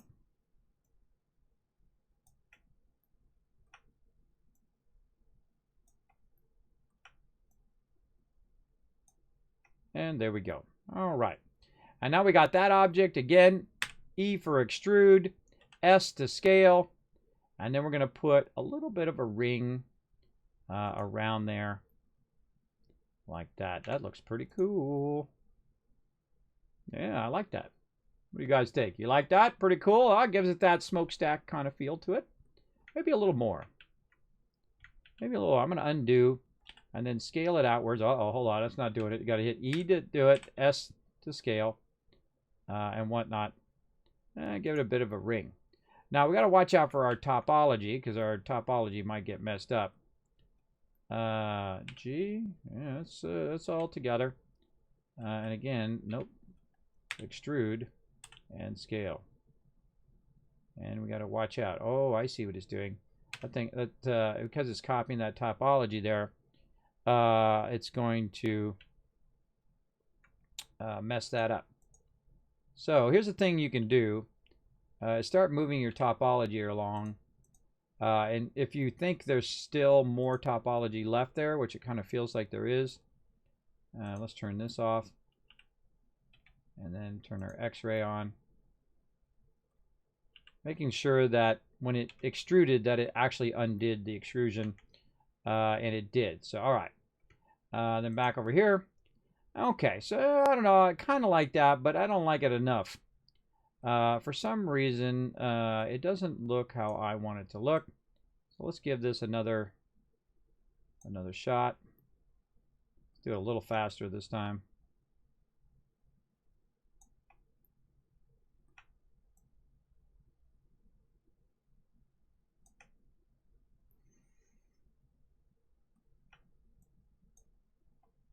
I think that's the original one I selected.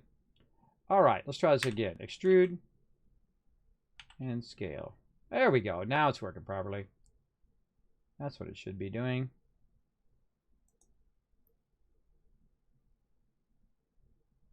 Oh, but not proportionally. Extrude and scale.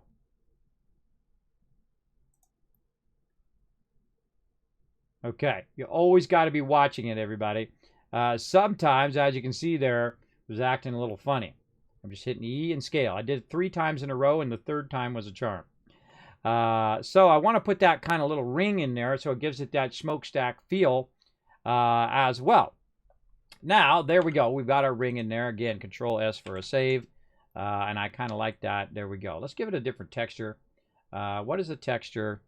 What's the color of our original reference file? Let's take a look. Let's hide this. It is purple with gold around the center. Now, this one's not exactly the same. It has this ring around the outside. And I could have made it less thing and more rounded and just colored that particular edge as well. But another thing you can do in this program is you can give it a 2-tone look. And again, let's hide it. It's purple and gold. I can't remember that long, everybody. Let's go ahead and give it a multi-texture. So, oh, and we need to turn our out of edit mode. Come here, you. Turn this back on again so you can see it back smooth again. You can see it nice and smoothed out. And you can see we've got it controlled so the shape stays somewhat the same. And then we're going to go ahead and I forgot. Oh, we're doing multiple textures is what we're doing. And so we'll do this, take out our subdivide, just easier for us to see. Oh, we got to go like this again. Now what you want to do is try to do all of the stuff in a row so you don't end up like me where you're redoing stuff. Redoing the selection. Now you can actually save selections in this game, which is really, or in this game, in this program, aka Blender. You can actually save your selections as a group, which is very cool. I'm not going to get into that right now, but you get the general idea. All right. Now I want this to have a different texture from what we got going on here, right? Or actually, I could just show you. I can just say vertex groups over here. I can just click vertex group, and I can say top ring right there. Now, if I accidentally deselect it, God, kid, we got to select it again. I can just click select. Oh, click it. Select. Oh, normally. Oh, I didn't assign it. All right, well, looks like we're selecting it again. Kismet, B. John, I got it. I forgot. You got to hit this assign button, which I think is dumb because you already told it that that's what you want it to be. But whatevers. Again, I don't make the programs, everybody. I just use them. That's the kind of stuff I can do all day, every day, obviously. All right, now let's assign that to that. Now if we deselect and we say select, all right, there we go. I forgot. Yeah, you got to do the assign thing. And that's really helpful when you're doing multiple textures on the same object, which is what we're going to be doing on this one. So the whole object, we're going to go out of edit mode. And we're going to grab the whole object and we're going to give it a texture, which I already did. We're going to call this smokestack material and try to really make it nice. Then we're going to give it a purple. And you can also go like this and just, pick up a purple from down here. Let's say that one. Now, it's not going to show you the purple unless you're in texture mode, which I am now. And then what you want to do is go in and do that middle one, right? You want this middle one to be selected. So I'm going to go into edit mode. I'm going to go in and tell it to select the top ring. I'm going to go into texture mode. I'm going to create a second texture and then create a new texture for that. And that one's going to be more of a gold. Let's see, do we want a yellow gold? Do we want it to be an orangey gold? Kind of feeling A little yellowish gold right there. And then we say assign, and oh, I should have named it up here. Stack yellow gold, like that. And now we applied multiple textures to the same exact object. Pretty cool, right? Then we get out of there, and we're good to go. Now, if you wanted to add like surface texture and things like that in there, and all sorts of cool stuff, you totally could. We can also do a little bit of a rendering there, and see how it's looking. Oh, we got to turn our shading back up again. I'd crank the world shading down. Let's crank it back up to 1 while we're working. I suggest to leave it at 1 while you're working, and then come back later and work on it then. All right, there we go. Nice, smooth shaded. Again, I want to have a bit of a plastic feel to it, and all of that kind of stuff. And let's hide it. Oh, wait a minute. There's another one down here. All right, well, we know what to do now, right? We know what to do. We go in. We add a loop where we want it to be. And I'm going to add 3 loops this time. And then I'm going to go ahead and just move it down, roughly in the same spot. Let's go ahead and go to wireframe mode, straight from the front. Get a general idea. Now, again, remember, the thing that I have is in a 3D perspective, and the object behind it is in a 2D perspective. So that's going to make it hard to do. Whoa, I don't do that. GG, everybody. Oh, actually, I got to grab the individual loop. There we go, GG. Bring that down. And we're just going to kind of give it a guess.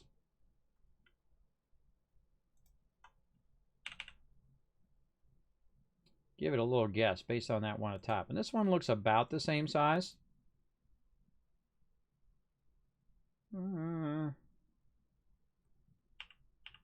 Again, hitting GG. I feel like a little bit closer. And again, it's your thing. You do whatever you want, right? It's your deal. You do it however you want to do it. Now, we'll go back into this mode, so we're not selecting the center again. Again, we'll go into straight on view. We'll use our little lasso. By the way, we can multiple lasso like that. If you want to do it. Oh, I'm not in face mode, which is what I need to be in. I'm grabbing all of these faces right over here. And holding down shift. Getting all of those faces. And all of these faces. There we go. Very nice. Let's see if it does it on the first try this time. We're going to go ahead and say E for extrude. It's going to be really awkward. You hit S for scale. And it should scale it out again. And this one I'm going to make not quite as big, right? Just a little bit. Give a little bit something. Now remember, this is your artistic impression of what you want it to be, right? So say I want that, and I want to select it. I want to go in here and make another thing. We'll go ahead and make another thing here. We'll call it bottom BTM ring. Then this time we'll remember to assign that object to the thing, so we don't forget. And I'm going to deselect. And then I'm going to go in back into the center vertex mode or line mode, not vertex mode, line mode. And I'm going to scale this out a little bit too, just to give it a little bit of something else, right? A little bending out, kind of like what that does up there. It does a little bit tapered up there at the top. Give it a little bit of something, right? A little bit of something, like that. And then we'll go ahead and we'll select this again. We'll tell it to select that object. We'll go back to our thing here. We'll tell that to assign. And we can look at our textures. And now, there we go. We've got them both as that. Look at that. Look at that little train coming along. Isn't that neat? Isn't that neat? Hey, Gork's coming in. Hey, Kismet. Hope you're having a good evening. This is very interesting and informative as usual. Thank you. Thank you. We are building a little toy train. Now, I could have had this done about 50 times by now. But I'm having lots of fun hanging out, talking to all you guys. And we're chatting about 3D. So this is a little different one. Look how that's shaping up, right? Isn't that nice? Isn't that nice how that's shaping up pretty well? Now, this object right here, I want to also be this same purple as this up here. So I'm going to go back and go to look for it here, smokestack material. And then they're going to have roughly the same material. There we go, in purple. And then what kind of color we want to get back here? Maybe a little bit of orange. So again, new texture. And then we'll call this right here. We can pick it up from the thing. Yeah, that's good. for now. And I can always fine tune it. I can always come back, click it again, and get an idea of what I want, or maybe get a hex color if you want to do that. But in this case, now I actually don't need to type the word material in because it automatically does that. We're going to call this boxcar, or we're going to call this, what is that called? Brain. Work with me, brain. Brain is not working.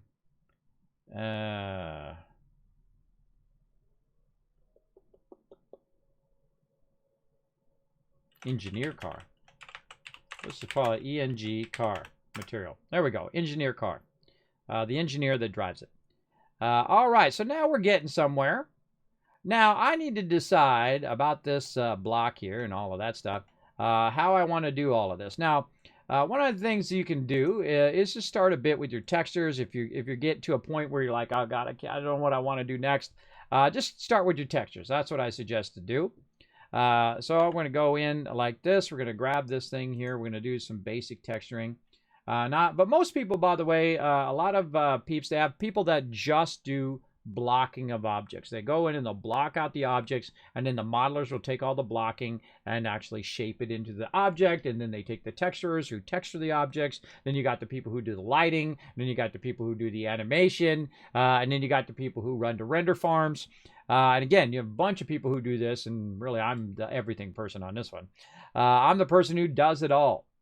And so let's go over here again, pick up this yellow from down here, and we'll call this center tire material. There we go. All right. Center big tire material, because there's going to be two different, white in the front and yellow in the back. And I chose all these colors, by the way. I chose all the colors and I drew it in like 2D flat, and then I had her draw it out in 3D. But now we're making it in 3D, so we can animate it and do all sorts of fun stuff with it. We put Norbert in it. I do all sorts of fun stuff with it. Now we got another tire out here, and you can see it's black. But here's the thing about using black in your renderers is the fact that you never truly, even in design, a lot of times you don't ever want it to be truly black, because what it does is it basically can't be seen. So you want it to be a nice dark gray, and that dark gray will seem like a shiny black when we go in and we do it, right? So that's pretty awesome when you go ahead and work on it. Now, again, if we're not in our texture mode, you're not going to see anything in color, but now we're starting to get somewhere, right? I kind of feel like that wheel is looking pretty good. Now, once you have one done, again, you can go select this one and select this one, and just do it real easy by going to Control L. Then we can say materials, and bam, same thing here. Select that one, then select this one. Oops, select this one and that one. There we go. And Control Link and materials. Bam, there we go. Like, dang, kid, what the heck did you just do? Control Link. I just told that one to apply the material to the other one. So bam, we got those wheels done, lickety split. I find that at some point, everything starts to like really start to cook, right? You start to really get into it. You start to really get the gist of your thing that you're working on. And here we go again. Where do we do that? Smokestack material. So we're going to make that into that purple as well. There we go. Now, the same thing down here. We can go ahead and select this one, and this one, and Control L, link materials. There we go. Now, these middle ones here, we want those to be white. So we're going to say new material. And then, again, same thing with white. You don't want it to be truly white. Notice how the white actually is down a little bit from the white. But if you do want it to be super bright white, you can crank it up. But I don't like anything to be truly white. And that has to do with your grayscale. Like we were talking about earlier in Photoshop. If you guys were here earlier, we were talking about in Photoshop that you got to watch your highlights, midtones, and shadows. And that's the same thing when you're doing 3D. There we go. It's called the Love Train. The legend does it all. The man of many traits he is. Yes, I've got a huge background and stuff. Now, the reason why I know this stuff, everybody, is I'm doing what I'm doing right now, which, of course, I'm talking to you about it. But I spend the time and effort and energy that it takes to do this stuff all the time. Now, of course, I can't go for 7 hours every day. But today, I don't know, I was just so enthused. It kept me going on. And we're just making ourselves a little train. Now, it seems really simple, but you saw all of those hurdles that we ran into. How do we do this, and how do we do that, and how do we make that work, and that's not working, and we screwed up the smokestack, and how do we fix the smokestack now? How do we do multiple textures on the same smokestack? And all of these questions that will come up in your mind when you're doing this stuff, I've already solved most of them for you already. Now, I got to decide whether this is going to be like little wings coming out of there, or is that going to be a little cutout? Maybe we can see into the engine, or maybe it's just a decal that's on the side there, or maybe I don't want it at all. I do like the detail of it. I like it. It has a little bit of embellishment on the side of it as well. So what we can do is try to figure out how to put that particular object in there. Now, they actually have this thing called loop tools, which is awesome, by the way. And I think I have it on right over here. Workspace. That's not it. That's my active tool. Where's my loop tool? Not on. Now let's select some faces and see what it does. Let's go into faces mode. Select a bunch of faces. And where is my loop tools? It is not showing up. I'm just not seeing it. It could be I'm not seeing it. Edit. There it is. Okay, it's under edit. There's a loop tool. Now, what you can do with the loop tools is really cool stuff. You can go in and say circle, and it actually takes that shape and makes it into a circle. Now, obviously, you don't want to do that because that's going to mess up all of that. But we can go ahead and say grab these ones right here. Now, actually, we should probably turn our thing off so we're not getting both sides at the same time. We can grab some of these ones here in the center and tell it to be a circle. Now, the circle obviously way too big. You can scale it down, adjust it, mess with it. You can also just do a Boolean and just cut through the actual shape itself. Now, what I'm going to do is I'm going to actually project a texture on there that's going to help me do it way better. Now, when I see double lines, that makes me go, double lines in there. I don't know about this double line action I got going on in there. Why does that have double lines?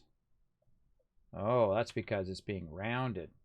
That's because it's being rounded right over here, or smooth shaded like that. See, that should be a red flag if you see that. And that might confuse you and say, wait a minute, I don't know why it has double lines. Did I accidentally hit duplicate and then all of a sudden I've got the double thing? And it's usually because of the subdivision over there. Or you got some sort of mod on there that's telling you, oh God, that's not good. Let's see if this is solid. I think it was solid, right? X. Yeah, it's solid. We made that solid. Another thing I can see in the back through the wireframe is that it has this kind of inner loop that it doesn't necessarily need, or even better, I can shrink it down by getting the edge loop of that thing right there by going in object mode. Try to grab the edge. There we go. Go to 2. There we go.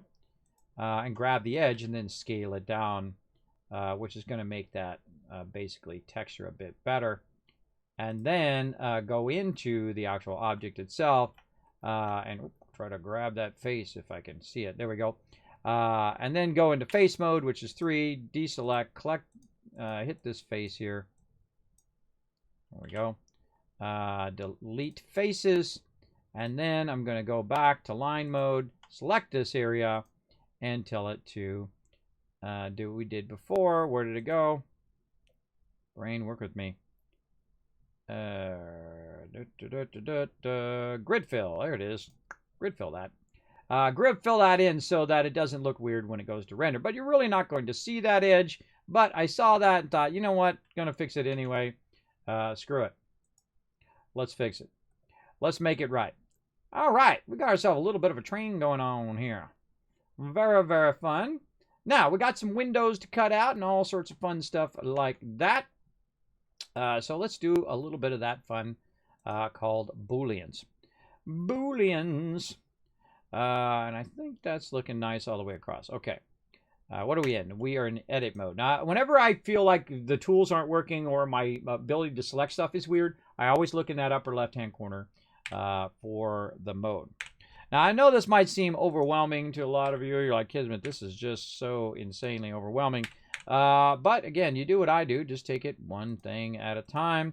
try to do something. If you can't do it, look it up online, and then try your best to solve the problem. Now, what's going to happen, just so you know, and I can guarantee it, is you're going to learn how to do it.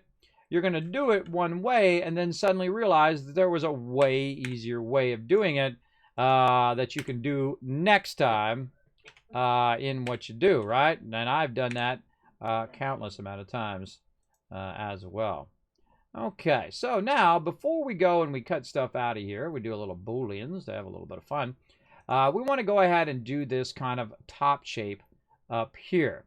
Now we have to think about, is it really rounded all the way across? How is that shape actually rounding out at the top there, right?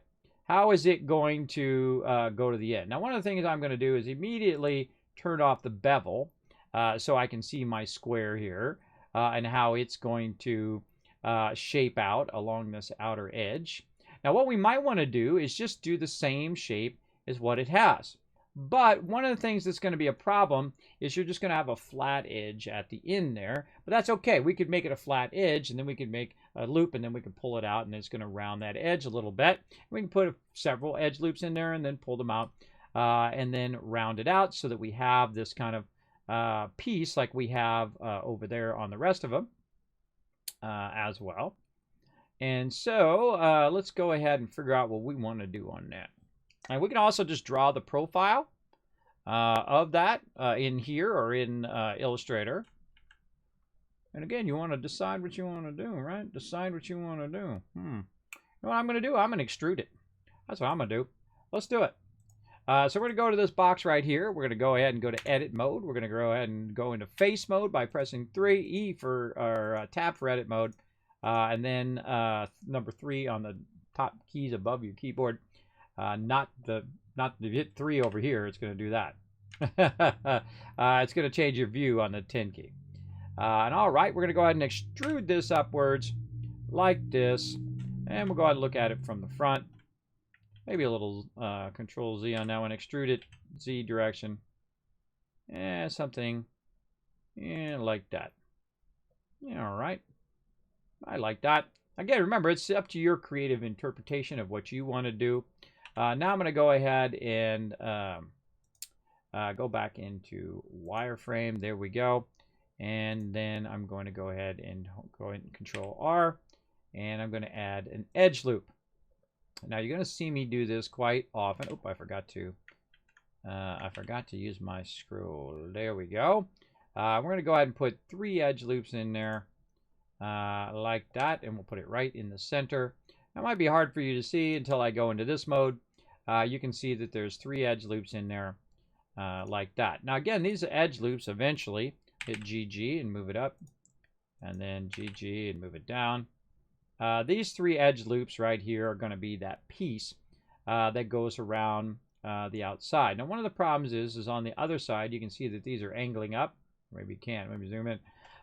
These are angling up because I didn't grab the other side when I was grabbing those edge loops. So be real careful. Make sure to look around the corner like that before you move it. See how it moved it at an angle? I'm always peeking around the corners, getting myself perspective. Look at it on the other side, that kind of stuff. So when I go to move it, I need to hit Alt first. So I'm selecting the whole edge loop, then GG, and then move it. Alt click gets it all the way around. GG moves it along the current surface. There we go. All right, that's looking better. And I feel like that top side's a little too tall. So let's go back into wireframe. Let's grab just the vertices up here. Oh, let's go back to, oh, I made my tools go away. Let's go back here to the box.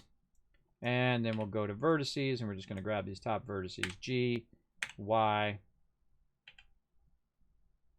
or Z, sorry, Z, down. All right, something like that. And then we'll go ahead and grab these center vertices. And then we'll rotate out like this. We'll look at it in 3D or in shaded mode, and then scale outwards like this. Now again, I want it to look a little cartoony, right? And look, it actually did it on the other side at the same time. Isn't that cool, everybody? Did you think that was about to happen? I don't know. If you did, then you could be a potential 3D animator and also a modeler. So there we go. Now, that's not going to be it, everybody. I could leave it that way if I want it to be hard edge, but I can just turn this back on again and check it out. It now rounded that whole top part as well. See? So cool, everybody. So cool if you can visualize it in your head. Now, we want to go back in there again, and we want to grab this kind of center edge loop. Now, this particular one, I'm not going to kind of extrude it out. I just want it to be rounded a bit on that face. So I'm going to go ahead and just scale this one over here. Make sure I've got the whole edge loop. My end edges. No, I'm not. That's why it's acting funny. Let's get edge. You got to be in the right thing at the right time. You know how it goes. And I'm just going to make this kind of go out a little bit. And then we're going to do the same thing we did before, except for this one's going to be way easier because we can do X-ray from the side here. And we can just go ahead and try to grab all of this. What mode are we in? Let's go into face mode. We'll grab all of this. And all of that. Come on, you. Grab them faces. There we go. And it should grab the faces all the way around, which is what we want. Like that. And then what we're going to do is we're going to go in and do the same thing. We're going to go into our vertex groups. We're going to do this. We're going to say top gold edge. Like that. We're going to remember to hit assign this time so we don't forget. And then we've got our car material. And what we can do is we can actually just pick up the material we had used before. Stack yellow gold. Bring that in. Uh-oh, we just switched the thing. Uh-oh, undo. Undo. Oh, you can't undo. I'm undoing the wrong thing up here. So let's go ahead and switch this back to this car material. You got to actually add a material first, then go and grab the stack yellow gold. Otherwise, you'll accidentally replace the top material in there. And then when we have the stack yellow gold, we hit assign, we hit tab, we go back out, we go into our texture mode, and there we go. We got ourselves a cool little rounded top part of the train. Then we go in and we look at our smooth subdivide modifier, which is on, which is awesome. We go out of edit mode, or out of object mode. And we turn our bevel back on. And then we've got a nice beveled little train. Now we can also tell it to smooth shade, which it already is. We can try to add a smoothing modifier in there like that. And then now look at the edges, everybody. This is why this program is so awesome. Look how smooth the edges are now. Because we used all of those control points and we used all of that stuff to help us, we're able to get that going on. Now, before I go and I cut out the side of the windows, there's a 3D thing that we need to do first. And that 3D thing is the back of the vehicle. The back of the vehicle, you're going to want to cut out a block. Now, that's not showing up in the photo, right? That's not in the photo right over here. That's because you can't see the back of the train. You can't see the back of the train, but if you were in the thing, you would know that that part would be open so someone could stand there in the middle of the thing. So we need to actually take out a chunk of the middle of the train for that to work. Now, there's also something else we can kind of finish up because you saw that I have this kind of shape here. And I also want to take that shape out of the center of this larger shape. And actually, I could make it into a gold thing like this with a ring around the outside. That'd be pretty fun as well. But we'll probably just come back and make that like a little sign on the side. So we're not going to use that to cut out. We're really just going to use this top part to cut out. But what we need is we need a square. Now, before I went through and changed all that shape, it would have been a way smarter idea for me to go in and make a box first so I could have that box to cut it out with. Now, another thing that I could also do while I'm in here is I can go ahead and turn this into a shape. Now, again, when you're working on stuff, you want to grab the thing you're working on, I find. Let's go back to object mode right here. You want to drag it away from everything else, put the smokestack back in here, and then you can just hide all of this, and you can hide that. So you have just the object that you're working on, and 3 is going to give me the back of the object right here. So I basically need a cube. So I'm just going to make a cube. Pretty easy. Move it wherever it's at. Or scale it down in this case. Scale it down. And then try to get an idea how thick is these walls going to be. Now I'm going to actually take out the vision of this and this. See what happens if you don't bevel it first? Look at that. Weirdness. Weirdness. So I'm beveling mine first and then subdividing it afterwards, which is really nice. Okay, and again, that order makes a difference later on. So we're going to scale this. Now, it's going to be hard for you guys to see this. We're going to scale it in the Z direction. And what I'm doing is I'm looking at the thickness of the edge. How much do I want the edge to be thick? Now, on the left side, you're going to see it's not even in there. It's not even in there, everybody. Like, ah, Kismet. I know, right? That's why you want to look at it from different sides. Or actually, this would be the front side. Now, where's the front of the train? Oh, God, we forgot where the front of the train is now, right? Where is the actual front? Because it's a symmetrical object, it could be over here. Or it could be on that side. It could be on the other side. Who knows? Who knows where it is? Well, do yourself a solid. And turn the thing back on again so you know which way is the front of the train. Now, I actually knew which way is the front of the train because I know I've been looking at it from the front side, and I knew I've been building it in this direction over there. So I already knew that, but it's going to be an important thing here in a moment because one side is going to go this way, right? It's going to go closer, and we're going to try to make it the same as all the other edges, right? And then one side, we're going to go into edit mode here with our wireframe and X-ray mode, and we're going to grab this and we're going to go G and X and then bring it way out like that. The reason why is that actually is going to be a cutout for the interior of that inside there.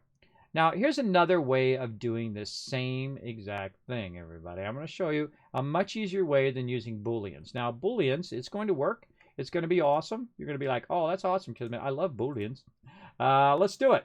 Let's go ahead and add a boolean to this, and then we're going to say take this object right here and cut it out of there. And you're like, well, nothing happened. Well, that's because you got your cube in the way. There we go. Beautiful, beautiful boolean, right? Now the easier way to do that, other than to use the boolean function, is to actually go and cut it out. And the way we do that is we go into edit mode. We go ahead and use our face selection. We select this. We hit I for inset, so it's going to inset it. And then we hit E for extrude. And now we're done. That was it. That was all you had to do. Yes, very, very nice, right? Very, very nice. All right, so we got that done. Now, what we really want to do is we also want to put this window in here, don't we? Now, we could go ahead and do the same thing, right? We could go ahead and go out of here. We can find out where our cube went, not our cube, our front of the window here, and I'm going to attempt to grab the window. There we go. Window, we're going to grab that out like this, and then you can see we've got the center cut out here, and we're going to need to adjust all of these little pieces. We're going to need to make a piece that attaches to the back here, which attaches that. So if we are rotating the train, we're looking at the back of the train, all this stuff inside here is going to be awesome. There we go. Looks good. Well, thank you. Yes, it takes a long time for this kind of stuff to get going. But again, I wanted to work a bit with the theories first. And then once we have the theory down, you guys can just watch me do the thing if you want. It's up to you. Maybe you're right now downloading Blender. Why is this weird? I'll get way up here. Scale. Why? There we go. See, it's weird because my cursor too close. And then so we're going to have two of those. And I just want that to be basically a sign on the side of there. I think I would like it better to be a sign and maybe put you know, Kismet on there, or, you know, whatever, or love or joy, or, you know, whatever I feel like doing. So yeah, so we have this cut out. So again, we can go ahead and take this object. We can add a boolean. Boolean basically means cut this thing out of this other thing, or combine those things together. And then there we go. Now, whenever you do something like this, which is a cutout, I suggest you put the word cutout in it. So you remember, so you don't move that object. Because watch what happens if I actually hide this object, which now cut through the window, but I actually can move the object as well out of that particular position. So I can go in and say GZ. Oh, no. Oh, come on, you. There we go. G and Z and move it down. Notice how the window is no longer there, right? And then when I hide it, the Boolean actually moved with the object, which means it's non-destructive. So you can move it along with the actual object itself. Now, Booleans are okay for most of the time. And I feel like this thing is coming down on that window a little bit much. We might want to move this top part up just a little bit on this other one. Hold on. Let's do that real quick.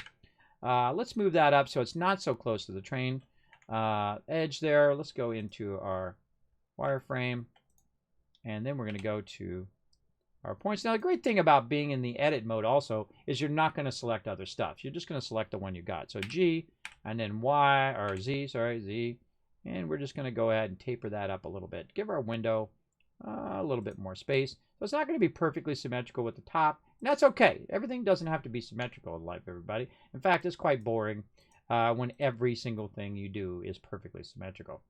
Okay, now we move that back where it goes. We're going to go ahead and hide that.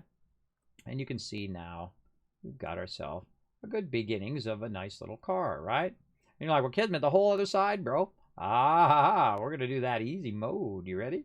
You ready to do that easy mode, everybody? Well, first we're going to have to fix our little wheels here in here. And we're going to leave that Boolean in there because that's fun and it does its job. It'll be fine. So let's go ahead and scale this down. Now, the easiest way to scale stuff down, again, edit mode. Go in, grab its vertices, and bring it in. Now, because I'm using what I call the perfect sphere here, I definitely need to scale this because I have a bunch of edges and whatnot. And let's see, what are we doing? Y is where I'm scaling it.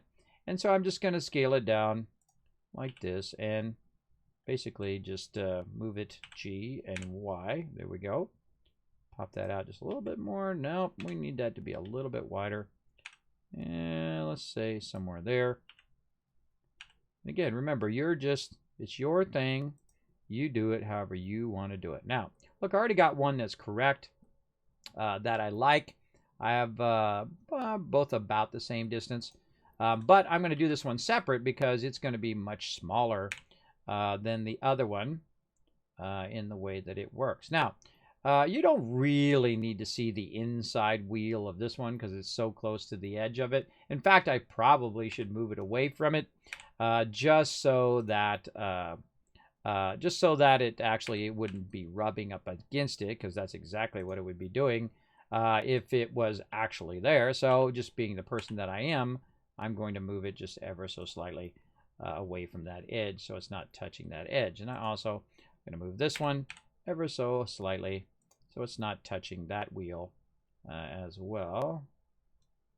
And let's look at it. Still looks like it's touching it. Maybe a little bit further. Say something like that. That feels pretty good. All right. And again, fine tune all of that.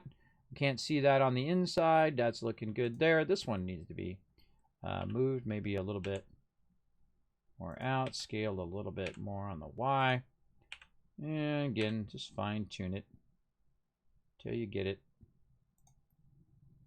And I want to go out. Maybe this one's out just a little bit too much. Again, I could just make one and move the other one over. But the way it attaches to the side of the thing is different. And same thing down here. I really feel like this should be, I don't know, give it something like a nice bevel. And then nice smooth. There we go. Now we got something going on. Yeah. And hold on a second. Let's do this. I feel like this one right here, even though it's not going to match up perfectly, let's take a look at our reference material. Hold on. Let's bring back up our reference. And let's see. You can't even see it down there. You don't even know it's down there. And I have a feeling that's, if it was really the train, it's going to be down there. So what I'm going to do is hide, not render. I'm going to grab this bottom part right here. Oh, this part, not that part, this part here. And I'm going to go into edit mode, so I'm only grabbing that. I'm going to grab the vertices, and I'm going to hit G, and then I'm going to go Y or Z. And I'm going to bring this down so it looks like this is actually connecting itself to the wheels right over here. So when we go back out and we look at this again, we go into textured mode, you can see that the wheels are actually going through the side of the thing, which is like you would have on a toy thing, right? It would be going actually through the thing. Then we'll turn back on our bevel and our thing here. And then now you've got little wheels on the front of there, and it's nice and rounded and looks pretty nice. We can also go in and say smooth shade. And now you're going to get a nice smooth shade there. Same thing with this here, smooth shade. You're going to get a nice smooth shade there. And that is looking sharp, everybody. Did we smooth shade this one? Smooth shade that one. There we go. Very nice. A little funky. See this right here? This is Booleans for you. Look at that. Look at that weirdness in the texture. Same thing over here. See, this is Booleans for you. Watch this. If I turn the Boolean off, where is my Boolean? That weirdness goes away, doesn't it? And this is what happens when you use Booleans. They make bad typology, and then you have to go in and fix it later, which sucks. Because I can actually apply this Boolean to it, and you'll see these lines go along. And that's because there's nothing kind of blocking it from being like that. Now, again, we can use our technique here of where, let's go like this. Let's turn this Boolean off. And then we also have our subdivisions first, too, to help with that. And now you can see that it's not having that problem anymore. And that's because we beveled it, we subdivided it, and then Boolean. The order of what you're doing is vitally important for how your stuff ends up at the end. So there you go. So now we have some stuff here on this side, and we want to go ahead and put it on the other side. Now what we want to do is go ahead and grab all of these objects here like this, and then we want to hit Control and J. Now look what happened. One of the objects did something funky, and it always does. It always does. I'm at Control Z. It always does something funky. Maybe I didn't select it. Let's go ahead and select all this stuff again, just to guarantee that I did select it all properly. And let's go into wireframe mode to see if I did. And remember, this program is free, so you can't complain too much. And I can Control J, and look how it changed the texture of that particular object. And we can go into edit mode, and I can say, yo, what up? What up with my texture over here? And I can actually change it in here. I can go in and say, you know what? I want this to be this, assigned to that. Or, oops, no, I don't want actually to be that. Control Z. I want it to be the white material. Assign. I forgot to give this a name. White wheels. Right there. And then I can fix it by going in there. But it's always something funky chicken, everybody. Always something I got to go in and deal with in every program that you will use. It'll happen every single time. So now, look, that's looking like the Kismet love train, isn't it? Very cool. Well, I love it. I think it's awesome. Awesome sauce. Awesome sources. How nice to see a bit of hours things work behind the scenes. Yeah, that's what I'm doing right now. Showing a bit of behind the scenes of how things work. So we'll get to the grill. I'll probably do that offline. Let's go ahead and save. And probably a good time now for another version. So let's go ahead and say save as. We'll click the little plus here, and now we'll be on version 3. And then what I do is I need to add a little bit of a panel back here. We also need to flip the wheels over to the other side. So let's take this object, and the reason why I joined it is to make it easier for me to flip it to the other side. And that's because I can use a modifier over here called array. Now, if you notice, I just made another set of it, but it's back over there. That's not the way I want it to go. I want it to go relative object in the X direction, right? And that's not what I wanted to do. I actually want it to go maybe in the Z direction, right? Let's try Z direction and turn the X direction to 0. Oh, wait a minute. That's not it. Or I mean Y direction. Sorry, my bad. Y direction. 0. Let's try the Z direction. See, look, I said it already, and I just said it, you know, a little Freudian slip there. I meant to say Y. And now we can go ahead and put it over on this side. Now, the problem is when you do the array, it's going to be turned the wrong direction. And you're like, dope, that's a bummer. So you can also make a whole bunch of these if I want to out like this. Right? I can make 100 of them if I want. May go on forever. But I really only need 2 total, right? Because you want, when you're doing the count, you're counting the original one as well. So one of the problems is that this is going to be weirdly offset. Now, one of the things that I like to do is to go in and use my 3D cursor here. So I'm going to, it's actually already in the right position there. It's probably good enough in the center there. And I'm going to go ahead and I'm going to add a thingy here, an arrow. Now, this arrow is just a blank object. It's an empty object. But what it does is it really works well for animation, for 3D skeletons and things like that. It helps you move groups of things. So we're going to call this the wheel mover, just to kind of help me remember. Now, see your cutouts right here? You want to create a new collection down here, and you want to call them cutouts. And you'll see me do that in various different models that I'll go in. I just make cutouts, and then I'll go ahead and leave them visible. But then when I drag them into cutouts, I have that invisible. So if I ever need to see the cutouts again, I can turn on all the cutouts and then find the one that I'm looking for, and then also use it for other objects as well. But if you call it cutout, now one of the things you also might want to do is call it a cutout, or put, CU for cutout in the beginning, whatever you feel like doing in there. Me, I just put an A there, and the reason why, because alphabetically comes the top thing, just like in Fallout where I put a Z on it, goes to the bottom. In 3D, I put an A on it, goes to the top. Why do I want to do that? Well, if you go to the object here, and say we weren't trying to use the little eyedropper, and I'm going to take it out right here.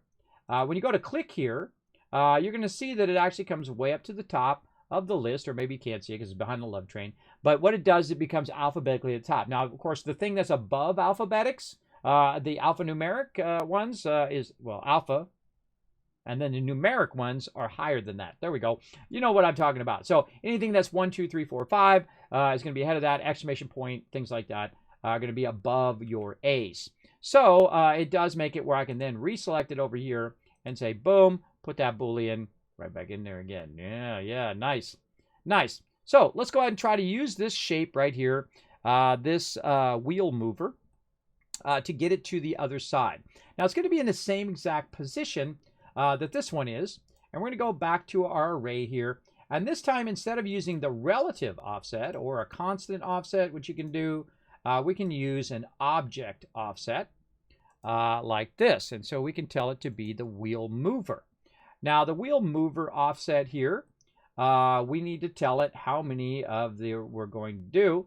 And we can actually take the wheel offset, wheel mover. Did we put it at the right thing? God, I hope so. Where did our things go? Outer large black wheel. I'm going to pull that out so I can get all of this stuff. What's this cube? Where's that cube? I don't know. I don't remember what it was. Now you're going to have like stray stuff in your file. See, I got it selected right now, but it's not showing up. Which means it was something I was fooling around with earlier. Oh, that's my cutout. Well, see, that's what I get for not naming it cutout. But that's actually, I'm not using that cutout, so I can just cut it, delete it out of there because I wasn't using the Boolean. I showed you how to do it by just insetting and then extruding, which is way easier. Way easier. All right, we don't even need that cutout. So cutouts I put up here at the top by my reference. Then I typically have my template files and then my actual finished files. And then we got another smokestack here that we don't need. Let's get rid of that smokestack. That was just a, here we go. That was just a reference. By the way, if you roll over this, if you hit X, it instantly gets rid of it. See that? But if you roll over here in the window and you hit X, it asks you, do you want to delete it? So if you don't want to get that menu every time, roll your cursor over the scene collection. You're welcome.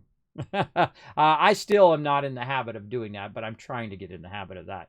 It also works when you're doing 3D animation later on, is that you roll over your translation over here, your transform, you roll over that, you hit I, and then it will actually replace that keyframe with the new animation that you did as well. So let's go ahead and just finish these wheels here, and I think we're going to call it there because we've been going for about 7.5 hours. So let's go ahead and get this going. And then I'll come back and show you the finished deal of this. Oh, I forgot to click it on. There we go. That's going to be helpful. There we go. We clicked it on, and look at that. It's all funky chicken. Why is it funky chicken like that? That's because the wheel mover right now has been transformed. It's been moved from its location. But if I go in and I say, hold on, Control A, all transformations, notice that it actually moves to what it is. Like this has been changed its scale and all of that, right? That's because the actual mover itself, if I scale it down or scale it up or adjust it, it's going to attach to its current location. Now, a great trick here when it's acting funky like that, again, is to go ahead, turn that back off again, or remove this as the thing, right? Then you go in and you make sure that all of your stuff is not being translated. Like this outer wheels here, we're going to go ahead and say Control A, and we're going to say rotation and scale. We're going to make sure that those say that their rotation and their scale is 0, because now that's its home. That's where it should be. That's its 0, 0. Now we're going to make the wheels turn and all of that. Not today, but we could later on. We can go in and we can separate them and we can make them all move by these little movers that I'm using right now. We're going to go back to our mover again. We're going to grab this object. We're going to say, okay, now use our wheel mover. And look at that. It's still like Funky Chicken. It's way up there. What the heck? And that's because it's moved its location up there because it's not centered in this object over here. So let's go ahead and undo that again. Now what we're going to do is we're going to try to move our wheel mover into the right spot, right? So we're going to go ahead and use our world cursor, and we're going to snap that world cursor to select it. And what it's going to do is it's going to snap somewhere in that wheel or wherever the center of that is. We can go ahead and click on our wheel mover, and we can say snap object or selection to cursor, and now it is moved over here in that exact same spot, right? So now we've kind of aligned everything together. That's basically what we did, right? And we could move the world axis, and we can move how all that stuff is, but I find that's way easier. Now, one more time. We're going to go ahead and get this. We're going to go, because that's going to happen to you guys too. So there we go. And now we have one that's literally right next to the one we have, right? That's not what we want, right? Now, here's the cool part. If I take the mover and I move it, the wheels now move with the mover, right? Which is pretty cool, I think, right? So if we want to actually make more of them, we could just go G and then Y and then move it over to this side. And you're like, well, Kismet, that's exactly what you had before, bro. That's exactly the same thing. Now I have control over it. I have control whether the way it sets itself up. So that's why movers are really important. So you have control over that rotation, the flipping of it, however you want. Now I just happen to know this along the x-axis, and I want to flip 180 degrees. So I'm going to go x-axis. I'm going to say 180 degrees, and voila, we got ourselves some wheels, right? But a little problem, right? When you rotate stuff 180 degrees, this object is going to be up here. So how can I get that to align? Well, I'm going to tell you that you can't. Because the problem is that when you flip the object, it's not reflecting the object. It's not mirroring the object. You're creating another point of that object, and I did this on purpose so you'd see that you're creating another copy of that object. So if you rotate it this way or that way or up or down or left or right, it's never going to really be the right way. So what you don't want to do is array. Array is something that copies stuff, and you can do really cool stuff with arrays. You ready? Watch this as I go ahead and crank up the array. I'm going to go back to this object, and I'm going to do a whole bunch of them right over here. I'm going to do about, oh God, how many did I do? How many did I do? Oh, I put it down to 1. Okay, that's not enough. There we go. So we're going to do a whole bunch of them. Oh, it won't let me. Do a whole bunch of them. There we go. And I'm getting a little control crazy there, mouse. And then as I move this, I can do cool stuff, right? I can go ahead and create a reflection like that. I can move it this way and see how it moves along with what I'm doing. Now also, as I rotate it, now wouldn't that be a cool animation as it's rotating like that? Let me get in a little closer so you guys can see that. Okay, a whole bunch of stuff just rotating around randomly. It seems random, but you know you have control over it, right? I think that stuff is super cool. Now, the greatest way, now because this is non-destructive, we know that what we can do at any time is just say, you know what, never mind, gone, there we go. Never mind, don't want to do it. What I want to do is I want to get these to be on that side and this to be on this other side. What you really want to do is you want these to be separate from each other. So we're going to talk about how to separate them again, right? So we go in here, we grab this stuff, we can just hit L to get this one, L to get that one, L to get this one, L to get that one. And now we have all of the wheels. And then we're going to say separate again up here by selection. And now we have a separate smaller wheels. Let's see. This is small front wheels, and this one is large back wheels, because now they're combined. We can get out of edit mode. You can edit stuff in edit mode. So now you can see we have this one and we have this one, right? And what we want to do is basically the same thing that we just did, but we want to do them individually with each object, right? So we're going to say big wheel mover on this one. Big wheel mover. And then we're going to take this and do the same thing we did before. We're going to add, in this case, we can do a mirror right here as well, and try to flip it across the X direction. We're going to say flip like this, and then we're going to see if we can offset it over here. Where did it go? Oh, you can't see it. Let's go into mesh mode. Thank you for the follow, everybody. I don't know. What, man, did it mirror really far? I don't feel like my mirror is working. It's flipping it, bisecting it. Axis, X axis. I don't. Oh, there it goes. Okay, now I was like looking for more wheels. I didn't see any more wheels. No flip, no bisect. We just want to flip it along the X axis. And really, it's only flipping. I feel like it's flipping just that one. There's a Y, X and Y. There we go. But not the way we want it to go. Getting somewhere, though. And if we look at it, we can see that it is flipping the objects in the opposite direction, which is kind of what we want, but we want it to be offset in the other side. And again, we're going to go ahead and add another arrows. And that arrows is going to be right there at the center.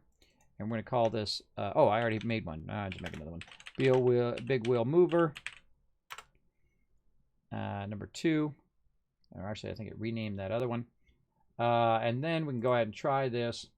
And we can say mirror object, I believe. Big wheel mover. There we go. And then we'll grab the big wheel mover and we'll move that, again, much like we were doing before, right? Now, the problem is it's actually reflecting too much. We don't want it to reflect that much in there. And so we want to make sure that we check all of that before we get too crazy. There we go.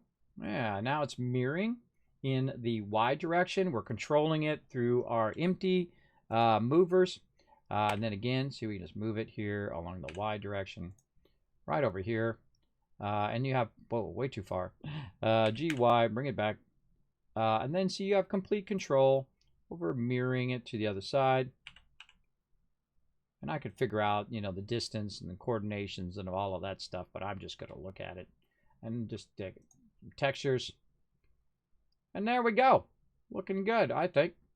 Looking sharp. Now you could probably guess what we're going to do on the next one, huh?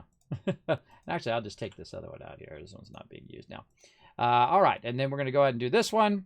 We're going to go ahead and tell the world cursor, or we're going to first tell it to have the origin to geometry. There we go. Then we have the world origin, the cursor to the selected, and then we'll go ahead and shift add, because wherever you put that cursor is where it puts objects in, everybody. So you put that cursor on your object, then when you add an arrow, that arrow is in the center of your actual object's origin. So when you move it, it's going to move from its own origin. So it's going to be perfectly aligned when you mirror it across, which is pretty cool. And we're going to call this small wheel mover, like this. Now again, we could use array to do the same thing, but obviously mirror is a smarter choice in this case, because we are basically mirroring it over the other side. Now you can actually work on stuff like faces and just do this half of the face, and while you're doing this half of the face and doing all this stuff, it automatically fills in the other side. It's really cool. Really cool stuff. All right, and then mirror object right here. Wheel mover. And what was this using? This is using the Y, so that's the same thing we want. Oops, same thing we want in the small front wheels here. Oh, this one here. There we go. Y, not X. And then we want to go ahead and get a small wheel mover.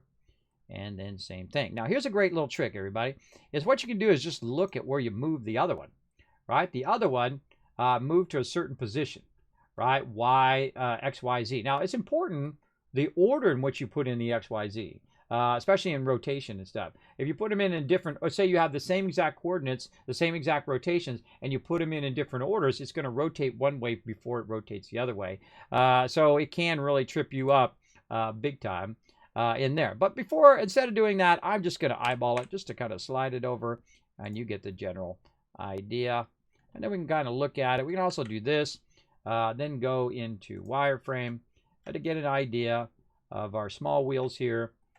And we can look at the distance between the small wheels here and the distance in the small wheels there, and really kind of figure out that this is Y.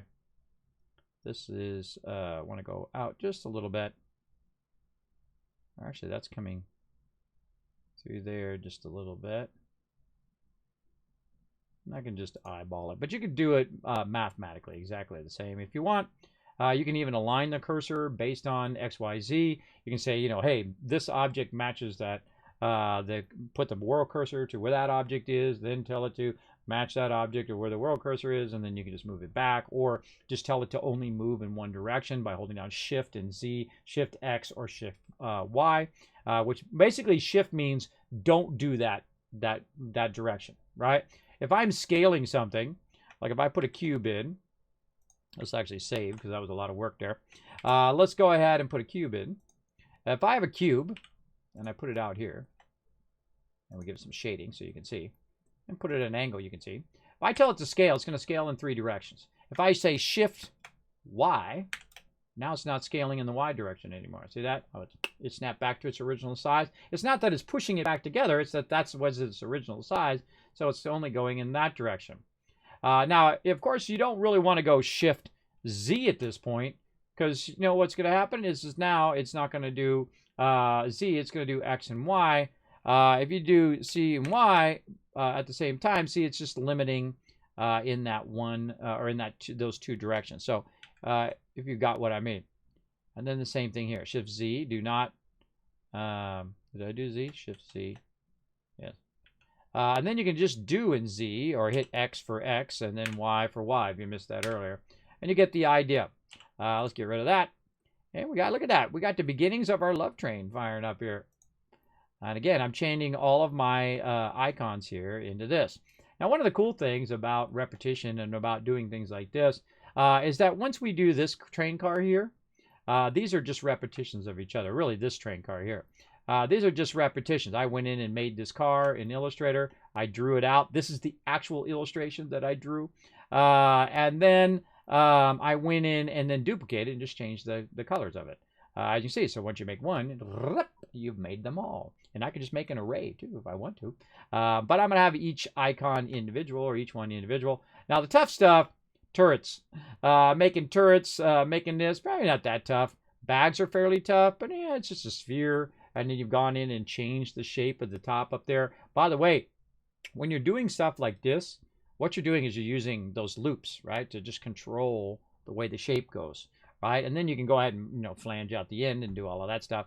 And remember that all things typically have a thickness to it. Even if it's so small you can barely see it, like the thickness of a hair, it still has a thickness. It's just very, very tiny.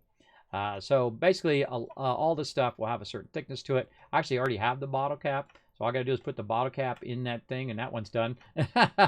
That's where that one actually comes from. It comes from the actual 3D version of my bottle cap. So that's going to be easy. And then I'll also put some more stuff in here. And you can see we go in there. Now, how am I going to do the grill? Because I know some of you are going to be wondering. What I'll do is first I'll make a rounded shape, right? I'll make a kind of a rounded shape that goes in there, kind of like a cylinder in there. And then I can actually make shapes that will Boolean out those little shapes in the center. So I can Boolean out this point, and so you can make kind of triangular shapes, kind of less than a triangle. You know, it's kind of got more sides, but you get the idea. And then you can just put those shapes in 3D like they're going to cut it out, and you can do that on each of those, and then Boolean those out. And then what is the front? The front's probably just a straight grill. kind of like my main Kismet love train that comes through. Let me play it again for you guys. Because this right here is a caricature of this train. And you can see in the front of there is those straight slat lines, those red lines. And I'll probably do that in the front of this as well. Now, I could have made this detailed like that. In fact, I could have just took my 3D model that I have for that and put it in here. But one of the fun things about doing 3D is going off on a creative adventure, right? Going on a creative adventure of what you want. And I know that I want to be pretty close to the emotes, so it's like the emotes pop out the page, right? So when, for all the people who aren't watching this right now, all the people who aren't watching this right now, one of these days, I'll have, look, it's a Kismet love train, and all of a sudden, whoosh, it'll pop out of there and go, whoop, whoop, and then it will just circle around the whole entire stream and then go right off the side of the stream. And they won't even see it coming. You guys will, because you guys sat here and watched me do it. They will not even know what the heck just happened. So there you go. Let's actually put this to yellow as well. I can see this needs this yellow texture. Over here, stack yellow gold. This is going to be purple. Stack smoke material. There we go. Put our little things in there. So we got this on smooth shade. We do now. Smooth shade. All right, there we go. Looking good. And again, we'll go in and put that part in the back, but that is called mirroring. There we go. You guys can see that. Let's actually take our, we'll take our reference out. We did that today, everybody. We did the thing. Oh, there's, we got this circular problem in the back too. Look at this rounding problem that we need to fix. Yes, we got to get in there and fix that. Hold on. Let's fix that real quick. Let's turn all this off. Again, now this comes in with those same problem as we saw before, right? Well, we gotta go in and use our edge loops to help us. Now I can say inset. Remember, inset is only for when you're trying to make you've got nothing in the middle and you're trying to make it smaller. You don't want to do that with everything else. And now that you also don't want to make sure that you accidentally end up with an extra object in there. Oh, we want to do this in there. So I'm going to move it around. I'm going to go click on it. Did I get an extra object? No. Okay, I'm good, right? What we want to do is hit Control R, which is edge loop. Boom, like this.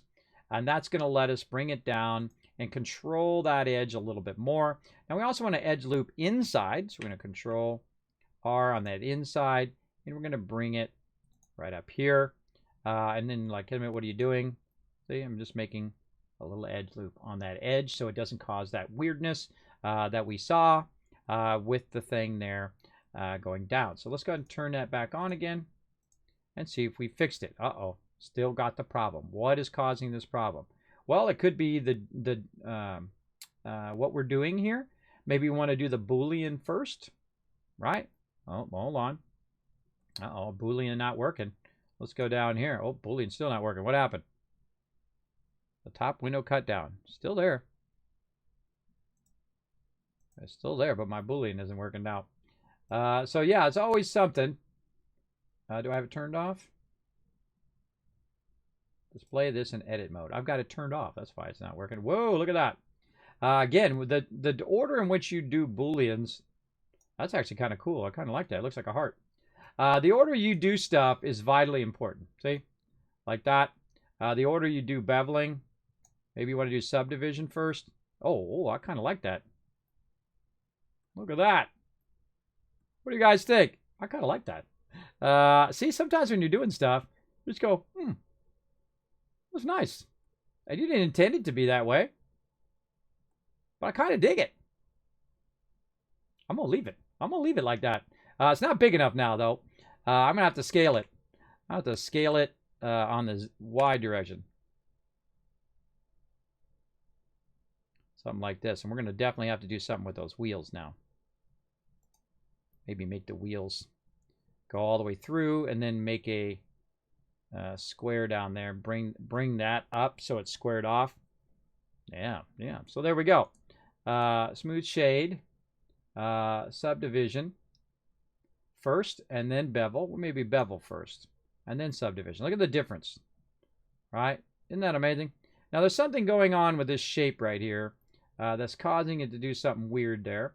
Now there is a thing that sometimes helps you. It's called edge split. if you put your edge split in first, sometimes it helps with these issues.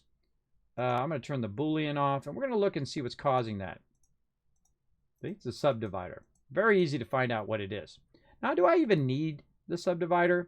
Not really. Do I need to do subdivision? Not really. It's already nice and beveled, and the edges of it look great. And don't really need to smooth it any more than what it is. And so we can just get without it, and we can go ahead, put our Boolean back in, and whatnot. And we got all that. Then, do we take out, I've got to get rid of my edge split. Put my Boolean in like this. What happened to my Boolean? Remember, I don't make the programs, everybody. Don't blame me if they don't work. Boolean. Oh, the Boolean is not long enough now because it's not bending in because of the smooth shader. So we have to adjust the size of the Boolean. So we're going to make it wider. Oops, that's weird. Scale Y. I guess it's only going to go in one direction. All right, whatever you feel like doing, bro. There we go. So now our cutout is at the size. And there we go. We're back to that. Very nice. And we got this weird weirdness with the edge. Our wheels are now not fitting. I don't know if I'm a fan of that. Let's go ahead and put that back in there. And put this down at the bottom. Man, I really like that rounded deal. I like that. It's not what I intended, but I like it. I don't like this edge here, though. Let's turn the bevel off.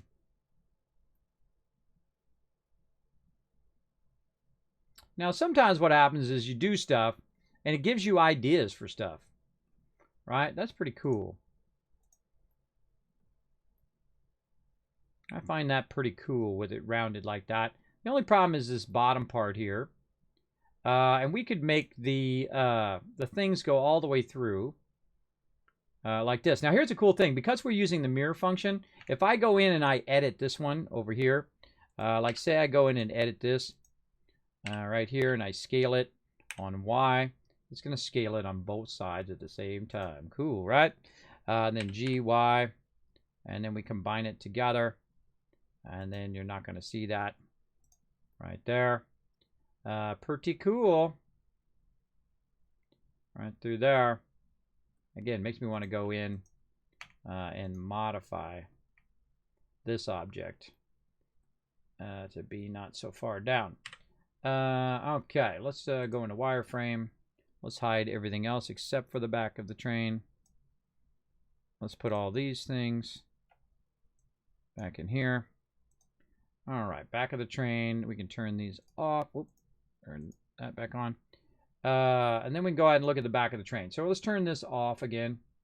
Got the bevel off. Yeah, turn the bevel off. And subdivision off. So let's see if we can control that a little bit more by taking these control points and going G and Z and bringing this way up. And then when we put the subdivision on, it should move it up higher. See? Like that. Very cool. All right, let's turn it back on again. See if we're above. Oh, man. I'm digging it. I'm digging it. What do you guys? You guys digging it in the chat? What do you guys think? I'm digging it. I like it. Sometimes mistakes are better than what you were thinking originally. Don't be afraid to admit you're wrong. Admit that you get so fixated on doing it just a single way that you can't think of anything else. That's awesome. That is awesome. I dig it. I dig it. I like it. Pretty cool, huh? Hey, what's up, Mike? We're in here making a Kismet left trade. I hope you're enjoying the stream, everybody. This is a long stream of me just working away. Now, normally I get up and take breaks, everybody. But I'm so in the zone right now that I guess I'm just going to sit here and keep on going. Now, one of the things I want to do is take this shape right here and I want to go ahead and move it along the X here and put it inside the other shape so that it does that. Now, one of the problems is, of course, it's going to come through the top of the shape. So we're going to need to kind of move and angle that last part there. Now, we could merge it with this, and we can go in and make all the topology, or we can make a circle in the front, extrude it, and then make and connect it to the cylinder and do all sorts of stuff to make it work. Like, I could cut out that, then try to connect the two sides together and do all of that. You know what's way easier? Just going into edit mode. Like this, get the side of it, and then watch where it's hitting. You can see there's kind of a shape that comes down. It's hard for you to see. I wonder if we can change the background in here. Can we change the background of our layout mode? What is the color of the background? User interface, 3D viewport, grid. I think that's going to change our actual grid color. Yeah, that's going to change our grid color. That I actually like the way it was. Just gray. Like that. Maybe a darker gray. The grid's to be darker. And then I want the background to be lighter. Where's this dark background gray?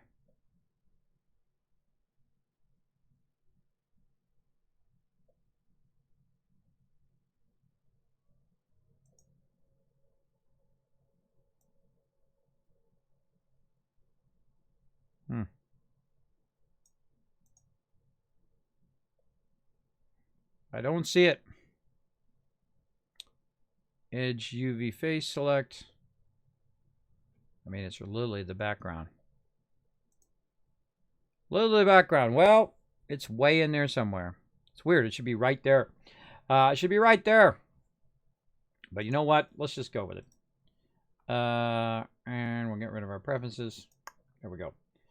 Let's just go with it. So what we want to do is we want to take these faces here. We want to make sure that they don't poke back out the other side, but we do want to rotate them on here. Now, this is one of the hardest things to do, everybody, and that is try to get this to rotate the way you want it to rotate, right? So what I'm going to do is I'm going to get my little 3D cursor, and I'm going to click right there. And then I'm going to go ahead and grab the actual object. Right here, get out of this mode. And then I'm going to tell it to set its origin to 3D cursor. And that's why I can use that origin, and we're going to see if this works. And then I'm going to get these points, and I'm going to rotate, and there we go, everybody. There we go. So my rotation is based off here and not way off in the center.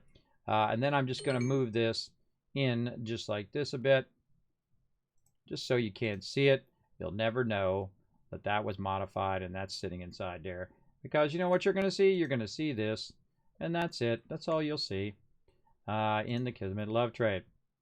Pretty cool. I'm digging it. I'm digging it. All right, now this sign thing needs to be fixed now. So G and then Y. All right, here. You can actually wrap that around there too if I feel like it.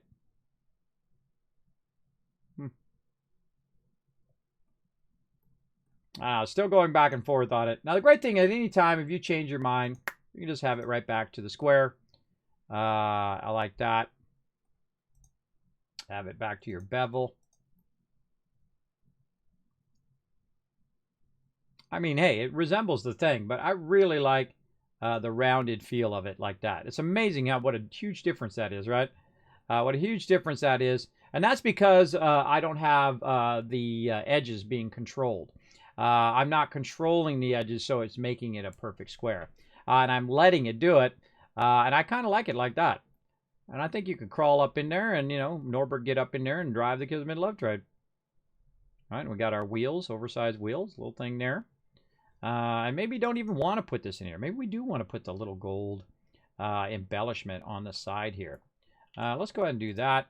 Now, one of the things we can do, everybody, is we can actually say that this is what we want. Now, before we apply this stuff to our object, right, we'll turn our bevel off there.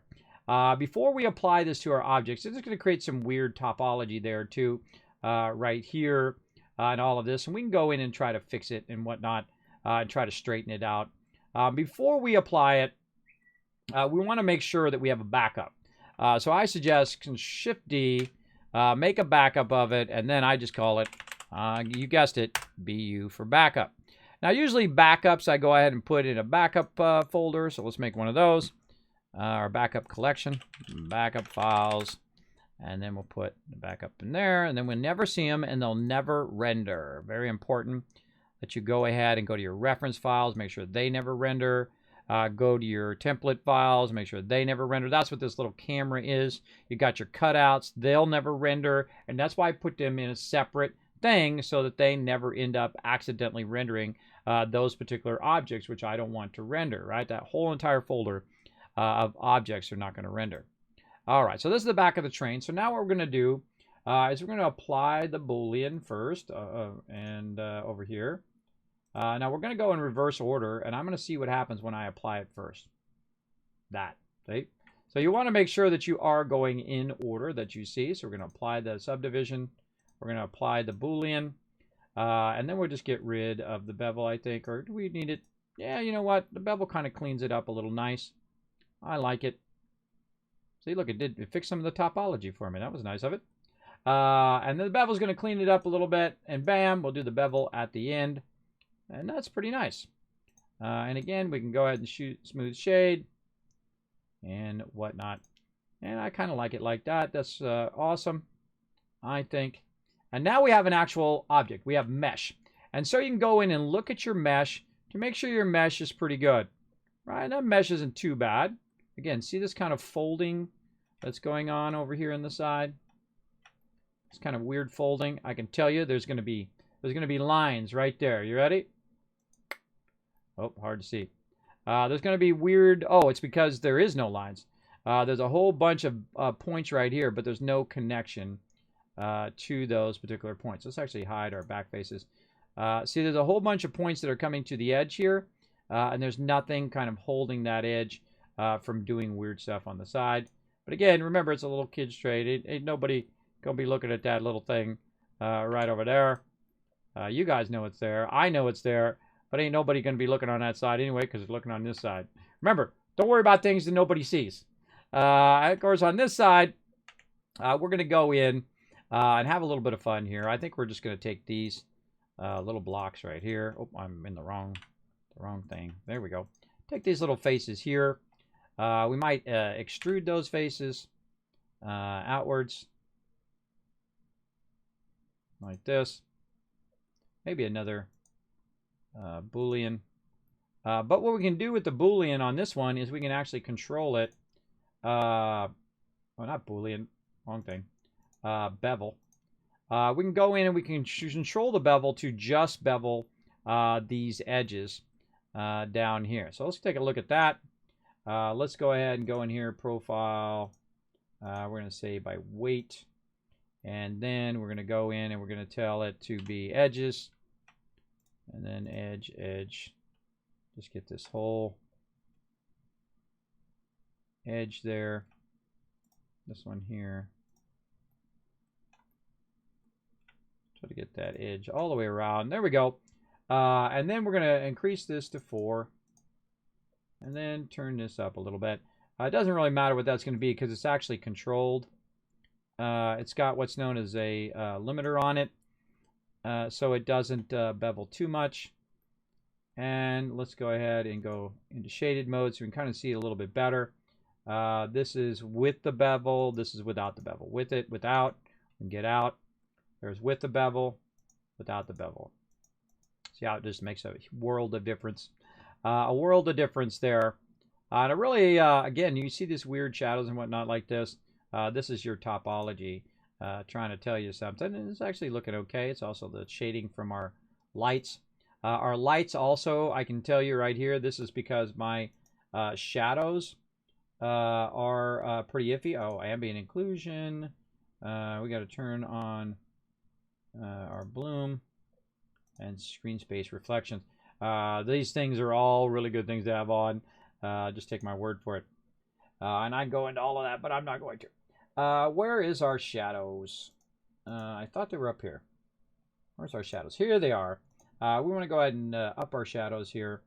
Probably not that much. Let's say 1024. And then this way, when we go to render it, our shadows are going to look a lot better underneath there.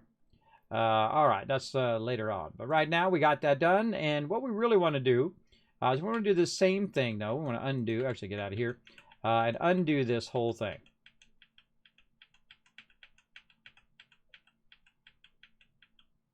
Because what we want to do is do it on both sides at the same time. Maybe one more block, too.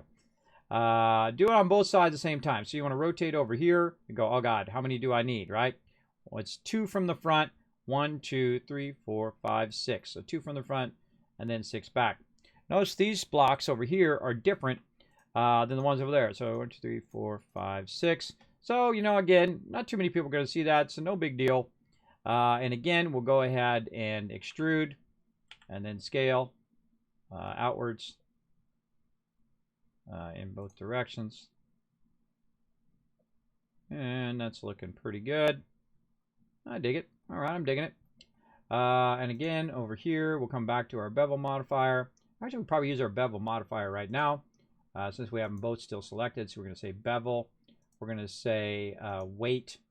So only this part right here is going to bevel. Then we'll go ahead and turn our bevel weight up. And we might have some problem with faces there. I see it doing something weird. Yeah, you gotta go from the lines. Gotta go from the lines. So let's go in and select the lines. Remember, you can save these selections for later, which we're gonna do. I don't have to keep selecting it over and over and over. That'll drive you crazy, everybody. If you just keep having to select that all the time. I'm gonna go ahead and create a new one. And I'm gonna call it side edge. I don't know, side gold edge, just like the one above. Now make sure you hit assign or you'll be in trouble. There we go. So if we need to select that again, we don't have to actually manually get it. And then we're going to tell it to bevel it a little bit. There we go. Nice there. And then we're going to make sure we put in a good amount of segments. Let's say 4. So we get a nice rounding there. And there we go. Very nice. Now, another thing that we can do with these vertex groups is we can also select that particular item to change the color. But what we really want is we want the faces of the thing. And those aren't very hard to select. You can just do this and select all the faces over here. And then I'll show you in this mode that they are still orange right now. Then again, what we do is go into our texturing.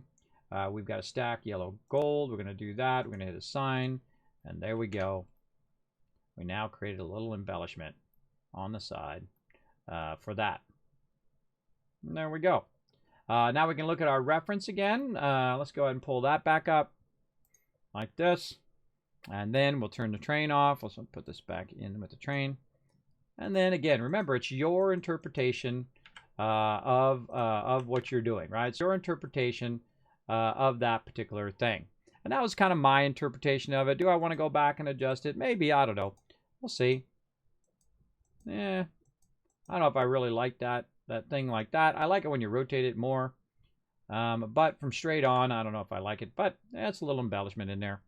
And I would probably go back and modify it.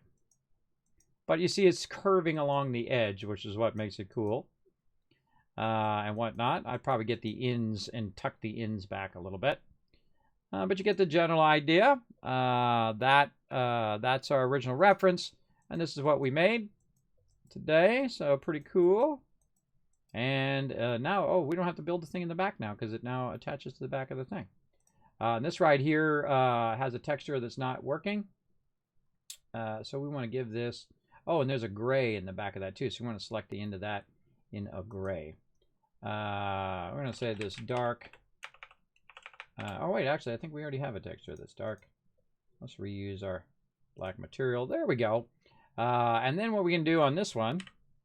Yep, not that. So we can go into edit mode. We can grab just the end faces here. Let's go into this mode so we can do this.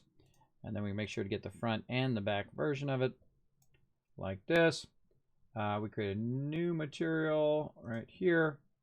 We go ahead and look and see if we already have a grayish material that we're using. kind of the white wheels. All right, we'll use that. Like that. We'll hit assign. Then we'll get out of there. Go back and look at with textures. And there we go. We got that back part with the little connector thing on it. And that's so awesome, everybody. It's so awesome when you get to this point. When you get to this point where you can just make the thing you want to make, right? And again, I think the thing looks cool. I dig it with the circle. That's very uniquely different. And then the cutout there where I can put Norbert in there and he could be standing there working the train. Whatever I want. Now, again, I have a backup of it. So if I change my mind, I want it to be more square later on, which could happen. Maybe I want it to be more square. Well, we can always just go ahead, pull up the backup of the trade right over here. And then we can go ahead and take this train out. And then when we go to look at it, we still have all these modifiers on it. We can go ahead and just turn it back into a square one. We can turn off the Boolean. We can go in and do the Boolean properly. We could scale in the sides a little bit so they're not hitting the wheels, or move the wheels out. Because if I move these wheels, by the way, if I go in and grab these particular wheels and I move them, let's say in the Y direction, guess what? They're going to move on both sides at the same time. So now I've just kind of fixed that problem on both sides, even if I leave it square like that. And I don't know. I kind of like it square like that. I feel like the bottom part here, the wheels, the way that goes in there, is not to my liking. But you know what? You're going to see it mostly from the side. But you know, I like to design stuff and I like to look around. So if you see it from the front, it still works. And again, let's go ahead and put our that's mirror. We're going to this. Put our Boolean back on. Again, I hate the way that Boolean's through there. I really despise it. I don't like it. I don't like it at all.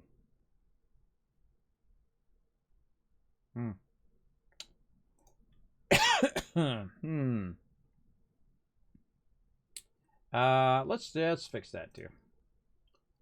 Let's fix it. All right, take out our reference. Let's take out everything but the thing we're working on. This is the way I am, everybody. I'll get to a point where I like something, and then I'll suddenly just want to fix it, which is what I want to do. Right? We got that cut out there. We're on the side of the face here. Really, we can look at it in 3D, and then maybe get the face itself. Oh, we want to hide the rest of the stuff. We want to get the face itself right here. So edit mode, get that face, inset the face down, scale it down in the Y direction. Oh, not Y, sorry, Z direction, like this. Move it up to the Y, Z direction. We want to see the actual window of where the window is. So we're going to turn our cutouts back in again. There it is. That window's a little high too, I think. I think it's a little high up. So again, G up and Z. Let's put it about there. Yeah, you know what? Let's just do it like it is. Let's just do it like it is and do that. And then do this. Scale it down. Scale it on the X. And we're going to kind of better center it too. Something like that. All right. Now the same thing on the inside here. We're going to go ahead and look at how we're doing through there. I think the problem is because this is already rounded when it's going through there. Let's take that out. Let's try this. Here's what we're going to do. We're going to take this shape that we just made in there, and we're going to go ahead and use that shape. We made a shape, everybody. Aren't we excited? We're going to take this shape that we just made right here for the window. It's because that thing is already pre-rounded, and then I'm rounding it at the same time. That's also causing me a problem. And I'm going to go Shift D to take it, and I'm going to put Y, and I just made a separate object out of it. Right? Now, that separate object, I can go ahead and utilize. Now that object is going at an angle because it's at the same kind of, because this is at an angle somewhat here. So we need to watch out and make sure that it's not an angle, because it looked like it was at an angle, but it's not an angle if I look like that. Now we're going to go to mesh and do the same thing again, separate, selection. And so now we've got a separate selection, and this is the back of the train, backup. We're going to call this back of train window cutout, like this.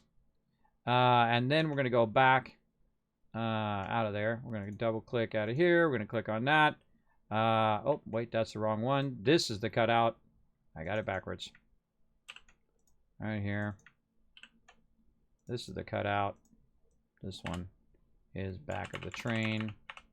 Just back of the train. All right, there we go. Back of the train, back of the train cutout. Now back to edit mode. Select all, extrude across there. And so now it's going to be a square extrude through the window. And I think that is what my primary issue is with my Boolean here. Now I'm going to grab that Boolean. I'm going to tell it to be this. And then I'm going to hide the cutout. And I'm going to show the Boolean over here. Boolean. Okay. Oop, edit mode. No. Back of train.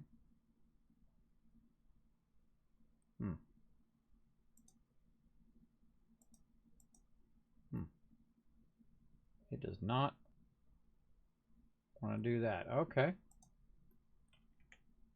Interesting. I wonder if it's because I have this face here. It could be. Let's fix this. Let's take this back out. Let's delete that face.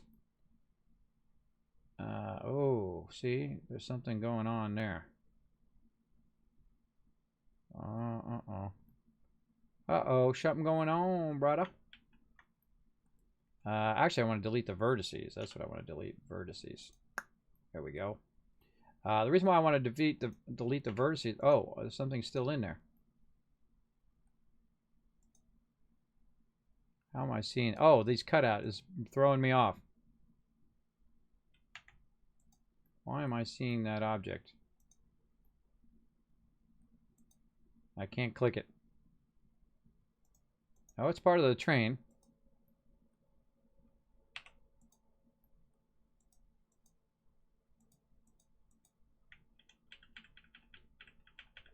Huh.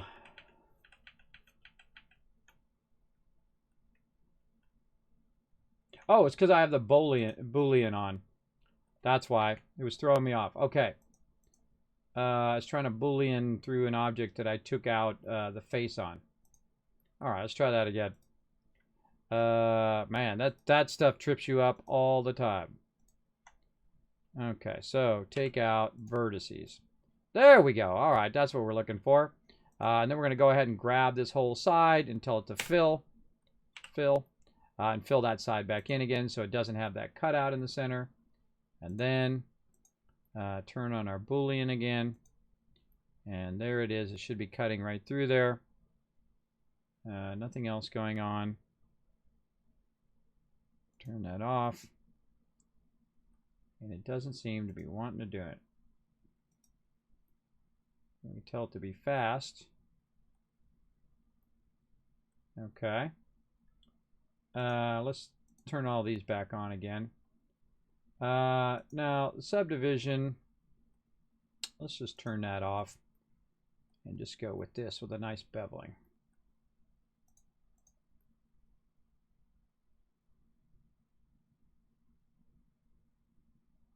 All right. Kind of like that more, everybody. I do like the rounding. I think the rounding is cool. But I think that I like that more because it just more resembles the original, right? When you look at it from the profile, it's going to more resemble that original. And I think it's going to be better in the long run. Now I can go in and smooth shade it a little bit more, but really don't need to because it's already beveled and has a nice smooth edge to it. Your biggest problem is this inner edge here. If you want to bevel that inner edge, you want to do the Boolean first up here. And then what it's going to do is it's going to bevel those inner edges a bit more. But look what happens right here. right? See all the weirdness that happens? So again, you're always trying to like counter that weirdness that's going on in everything that you do. Countering the weirdness. Oh, and now we got this problem of this again. All right, let's go fix it again. That's why this stuff takes so long, everybody. It's just constantly adjusting and readjusting and tweaking this and tweaking that all the time. Oh, we got to go into edit mode. There we go. Grab this G, X, slide that back inside there. And then, and I always find right before I render, I see stuff. Yeah, again, I like it. I like it more square. I like it more square. I don't even see this kind of weirdness. That's typically your booleans messing with you. Yeah, I just don't like the way that boolean is working. I don't like it, and I don't like it a lot. Huh.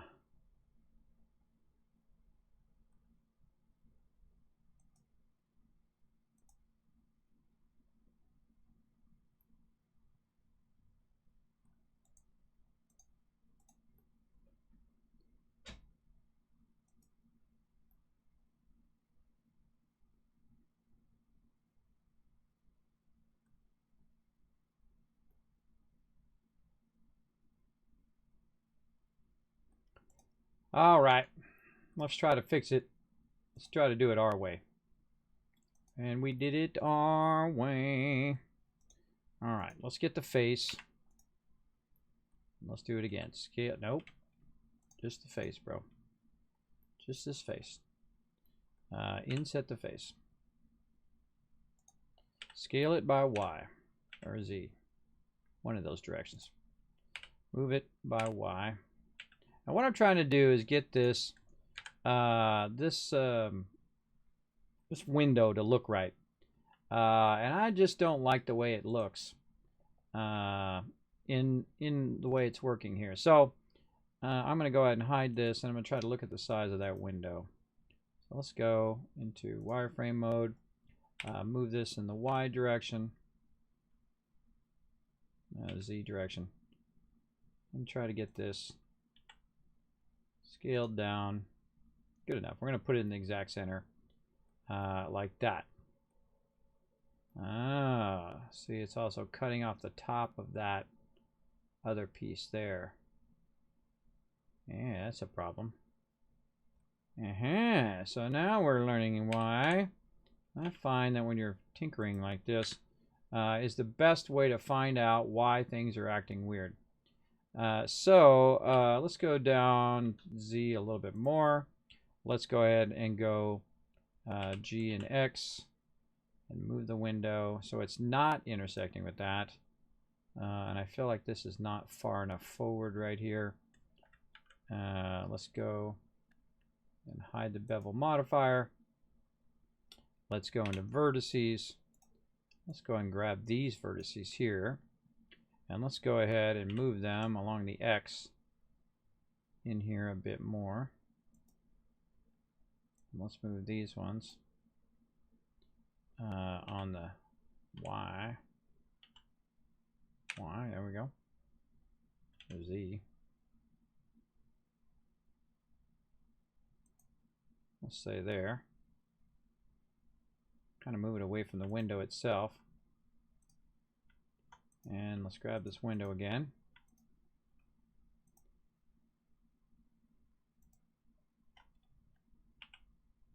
I'm just going to move it freely. I'll make sure it didn't move in 3D. Make sure it stayed along that edge. And then we'll take a look at it a bit now. Okay, now we can see that the Boolean was hitting some of that other stuff. And we don't want it to do that, because when it hits that other stuff, especially when it's being rounded, it causes those weird artifacts. So we can do our Boolean after we've kind of solved that problem of the inner part blocking our Boolean there. And then let's go ahead and go into shading. Let's go ahead and take that vertices out again. Let's go ahead and use the edge of this to fill that back in again. Very nice. And then we'll go ahead and pull our Boolean back up again. Boolean. And let's see. Does a little better this time. Show it in the edit view. Kidoki. I don't know why it is sometimes my Booleans do not want to show. How's our Boolean? Boolean just going straight through. It's just a straight box. Oh, this has a bunch of items on it. Let's take that off. Because we made a copy of it. That's what the problem is with that one. So here, difference, fast, cut out. And there we go. Okay, so that's cut out. Let's take out our reference file.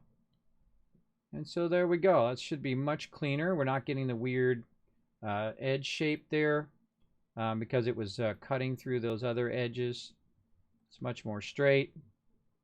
I like it way better. Again, these are all the little things I tinker with for endless hours, everybody. All of that kind of stuff. Let's put the rest of the train in. And there we go. We got our bevel on. We got our Boolean in. And that train looks 100% better. All right. Way better. Yet again, we got to go in and modify that thing again. Yes. Let's go do it. And then this time down here at the bottom. Whoop, I want to get in here. Edit those things.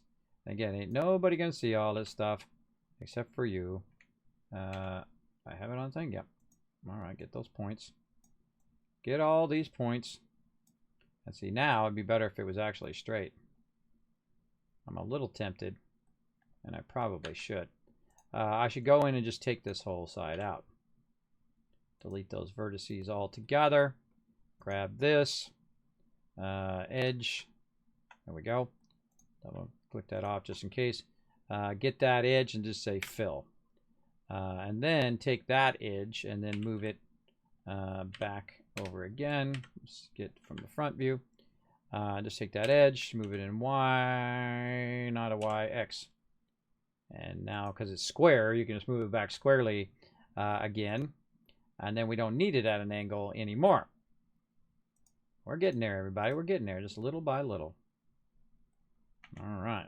Makes me tempted to do that front part, though. Look at that cool little train we made today, everybody. It only took us how many hours? 8.5 hours to do this little train. All right. Well, it's just looking good. I'm a little tempted to do that front. You know what? Let's just finish it up. Let's save because I like that much better. Now, any other ones you have, I would just definitely just delete. You say, you know what? While it looked cool and it was rounded and all of that, I didn't like the way that it was shading. See that when I smooth shade that, how it shades weird. I like it to just shade flat. On this particular object, I want it to be square. I want it to look like a toy.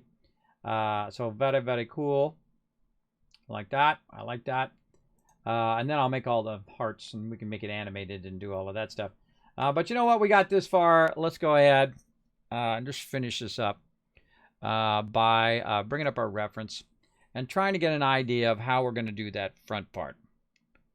Let's see. It comes down and it's rounded. And then it cuts back like this. So it's really just a rounded piece that we want to take the top of it and then angle it back like that, right? So pretty much it'll be a square that we can just angle back the front and then bevel it so it's rounded out in the front. So we're going to attempt that. So let's go ahead and start with a square, a cube, scale it down, and get it over here, right there, like that. And then get an idea of how we want the front to be.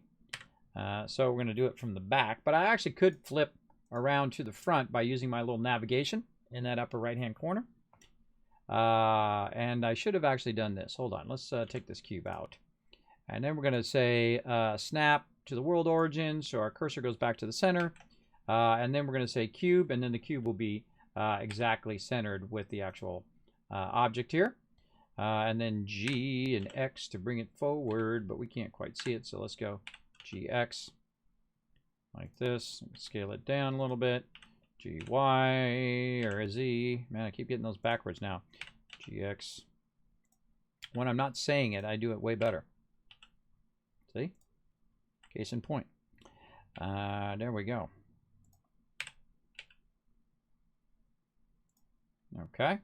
Then we'll flip around to the front. And then we're going to scale it along the Y. Because we want to go around the kind of the side of the front. Kind of like that. All right, so we got a little grill that goes around the front there. We have the relative size. Now, the rest of it is all you. Getting that to be what you want it to be is the hard part. Now, we can go in and, again, use that reference on the side to get an idea of where we want this to move back to. Now, the actual size of this is not this, because you want to think of where this comes down and ends up down here. So when we go in to edit this particular object, and at this point I would go in and edit it. Oh, also, you know what we forgot to do over here? I almost forgot. When we're doing this bevel and all of this, we need to double check that our scales, see our scale's a little weird there. We need to apply, control apply our rotation scale. So that, that little scaling, oops, I didn't get it. Rotation of scale, that little scaling is not causing our object to be weird when we're doing stuff. And all of this I'll come back and make sure that I have no scaling, like this right here is scaled. Let's apply that rotation scale. This over here, apply rotation scale, and so on and so forth. Rotation scale, rotation scale. You get the general idea. And now we got that all looking good. Oh, these in here. Again, just get them all to like the 0 point, so you're not messing around with that. What do we got here? Well, that's the big wheel mover right up there. Cool. Cool. Well, let's leave it as it is. Okay, so let's get back to the front here. And you know, we did this much. We might as well just take it to the end because I'm going to probably crash out after this, take a nap. So G and then X, and then kind of visualize where that's coming down, because you're going to grab these ones here and G and X as well, and you're going to try to line that up, something like that. Now eventually you want that to be rounded in the front there, and you want this to kind of be rounded in the front this way too. So this is the hard part, is where it's rounded in the front. So we're going to go ahead and take these points here. Then we're going to say G and then Y and kind of tilt that inward. And I'm just going to guess how far I want it to tilt inward. Let's say something like that. And let's grab this one. Nope. Oh, I can just grab the face, I guess, and just scale it inward. Let's try that. And get out of X-ray mode. Now, there's actually a key for doing that, but when I hit that key, it brings up my, I'm just going to scale in this direction. There we go. I need to look at it straight on from the front. Nope. Nope. There we go. There's actually a key that does it, but I can't do the key because it's like a thing that, what do you call it? It records stuff for my video card. You know, that NVIDIA record thing. All right, now we're getting somewhere. I don't like that, feel like that bottom. No, it's no, it's good. All right, now we're getting somewhere. Look at that. So we've tapered it in on the front. We've extended the edge a little bit and whatnot. Now let's go ahead and see if we can just use a bevel modifier on it. Very nice. Let's go to 4.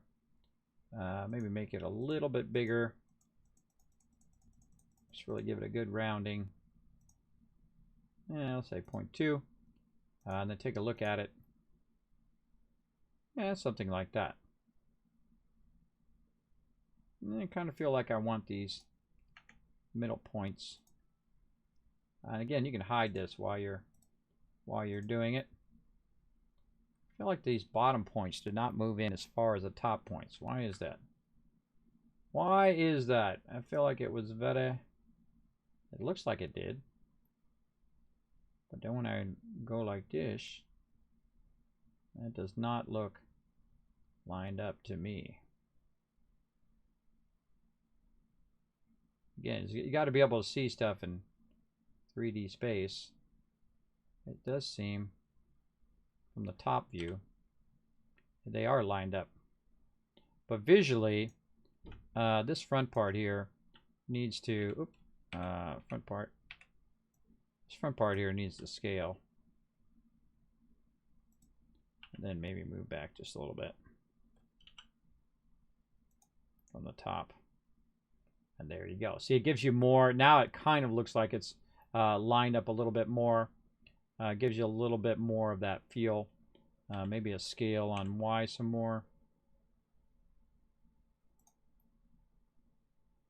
Basically, that's what that thing is. Like a big grill in the front. Maybe scale a little Y a little bit more up here. This one's scale Y. And again, you want to have it out, kind of like a snowplow. This is definitely down too far. See, the wheels would it would hit the wheels. It would hit the ground while the wheels were running.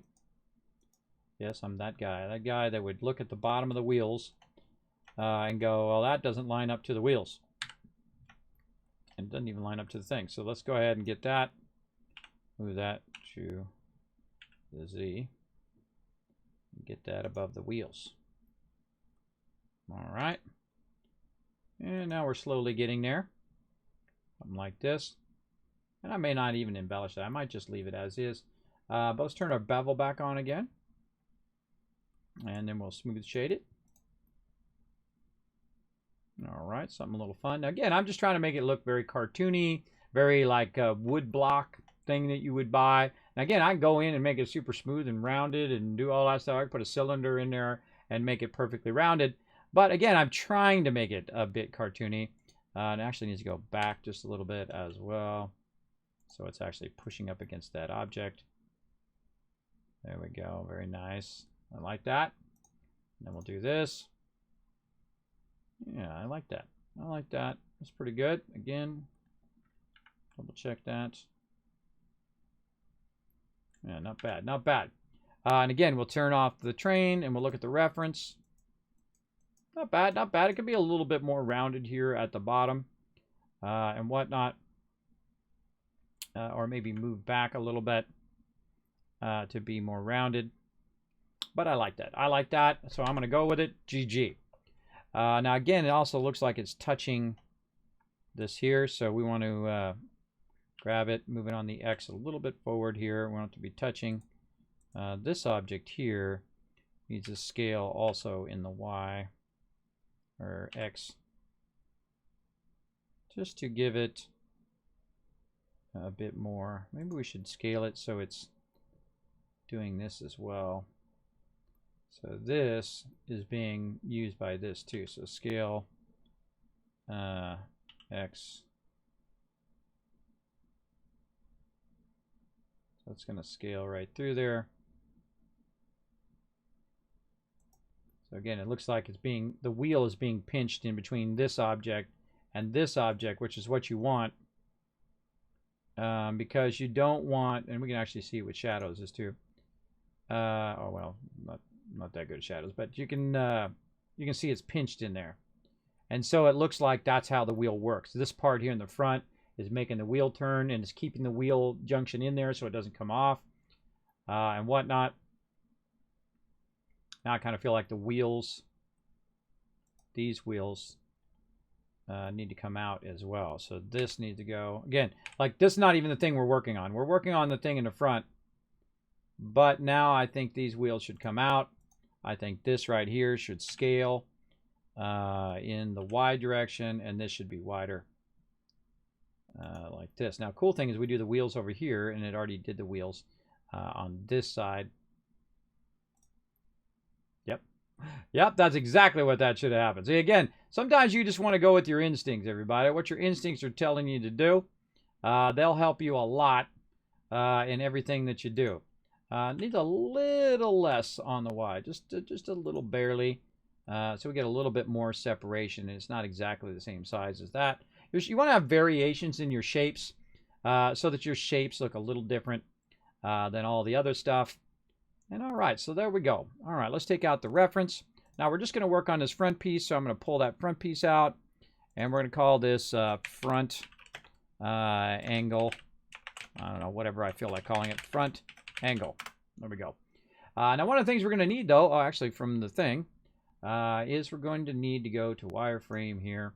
And we're going to go ahead and just give it a new texture right here. Oh, actually, it's the same color as the thing. Hold on, we'll not do that. We'll just give it the same color as the car material. Like that. Get out of edit mode. And then back into our textures. And there we go. Now it's the same as the car. Right there. So I like that. Now there's little pieces that have little triangles in here. That's really the last thing we need to do. We need to save that, though. The last thing we need to do is figure out this little thing here, and we're going to put that back in there for now, are these little pieces here. How are we going to cut out these pieces out of the side of this little fun little thing that we're doing? And again, we can go ahead and turn that on. So we have this little front angle, and do we really want to cut those pieces out of there? That's what you want to ask yourself. Do you want to go through all the time and effort of cutting that out? And of course, the best way to do it is to go in and do your topology, or you can go ahead and use some shapes to do it as well. So most of the shapes you want to do are going to be shapes that are actual square shapes. Like here, I got the bevel on it. See, if I take the bevel off, it's actually just a square shape that I've gone in and modified and done that. And then when we look at it like this, it's actually at an angle. Look at our thing there. And so on. Now, it doesn't have a lot of surface faces on there. We want to go in and we want to modify to control the way that it shades and the way that it looks and whatnot. But for right now, and what happens if we put a surface modifier on here? Or actually, I can just go Control-3. It all of a sudden go bloop like that, which actually I kind of like. It looks kind of like a smile. But if I wanted to control it so it didn't do that, I would put my edge loops and insets and all of that stuff in there. But for right now, we want to go ahead and try to fix it and see if we just do some simple booleans in there and see if we like it. This is another thing that you could mirror on the other side. You could just do one side and then mirror it. So we could, in theory, have just did one side and done it, but I'll just try to do both sides here. We can also do the same thing with our booleans as well. One of the things we also want to do is we want to add the ability to add like little slots here in the front, and then not cut it out really, but make it so it's maybe cut out of there.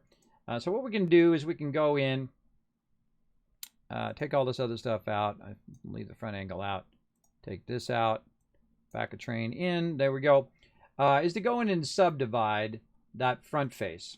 So we're going to go into edit mode. We're going to go in here and see if subdivide helps us here in this front face edge. There we go. Okay, got this front face. We can right click and we go subdivide. And what it's going to do is it's going to cut that in half and then subdivide again and subdivide again. And now we have the ability to go in and grab those faces and extrude those faces. Now I'd probably go one more time because now you got a really nice grid that you can go and do.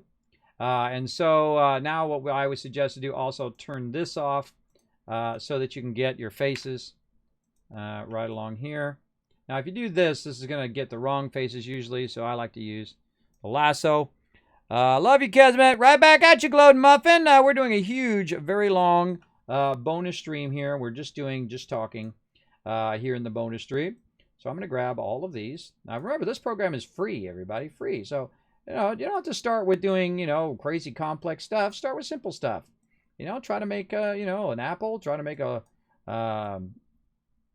not like a really complex apple, just a rounded sphere. Try to work with that a little bit. And look at that. That mathematically does not work out. That is a bummer.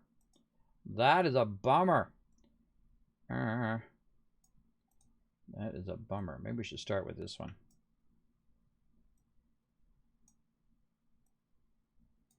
See, I'm trying to figure out. I'm trying to get every other one. Oops. Control. Get rid of those. Shift to add.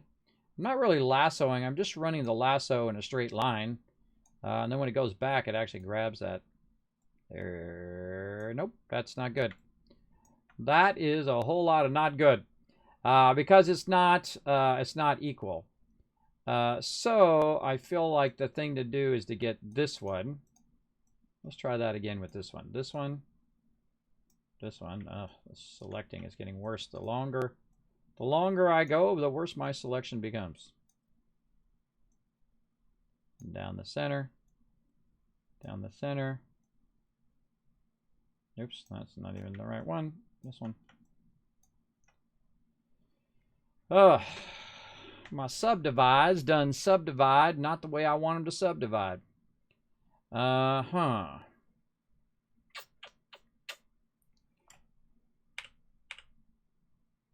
exactly what we're going to do. All right, here's what we're going to do. We're going to grab all of these right here. We're going to go to our vertices, and we're going to make this right. We're going to fix it. We're going to take all of these vertices right here, and we're going to tell it to dissolve vertices. There's no vertices there anymore. Now, the problem is this needs to connect to that, this needs to connect to this, and so on and so forth, so that we have kind of a shape there, right? And so what we want to do is actually take this edge out of the shape, and then we'll connect this back here, and then we're going to center this all together. So we'll take these out, and then what we'll do is dissolve those vertices, or actually delete those vertices there, and then we're going to have to do some work here, everybody.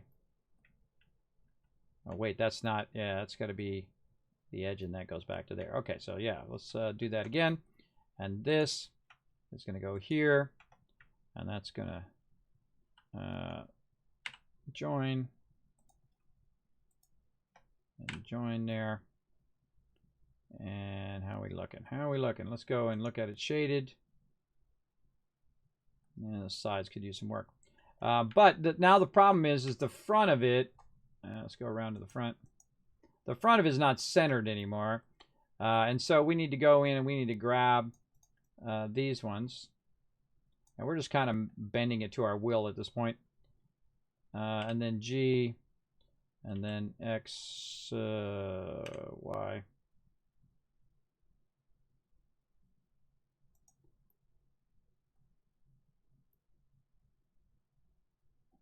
Yeah, that's better. We're just like making the subdivides work out in our favor because they were working out in a odd way. And so let's get right from the front. Oh, I hate it when it does that. There we go. Front. Let's try that again. Here we go. And actually, let's do the every second one here. We got to go to faces. And let's see if this works out. You never know. You can always undo, everybody. Probably should have saved a version by now. This is very involved. What? Same thing. Oh God, it's making my brain hurt. Brain is hurting.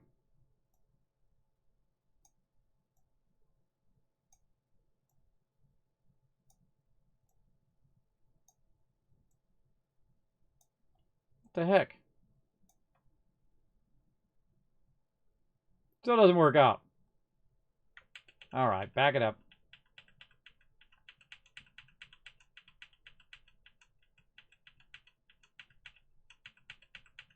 Oh no.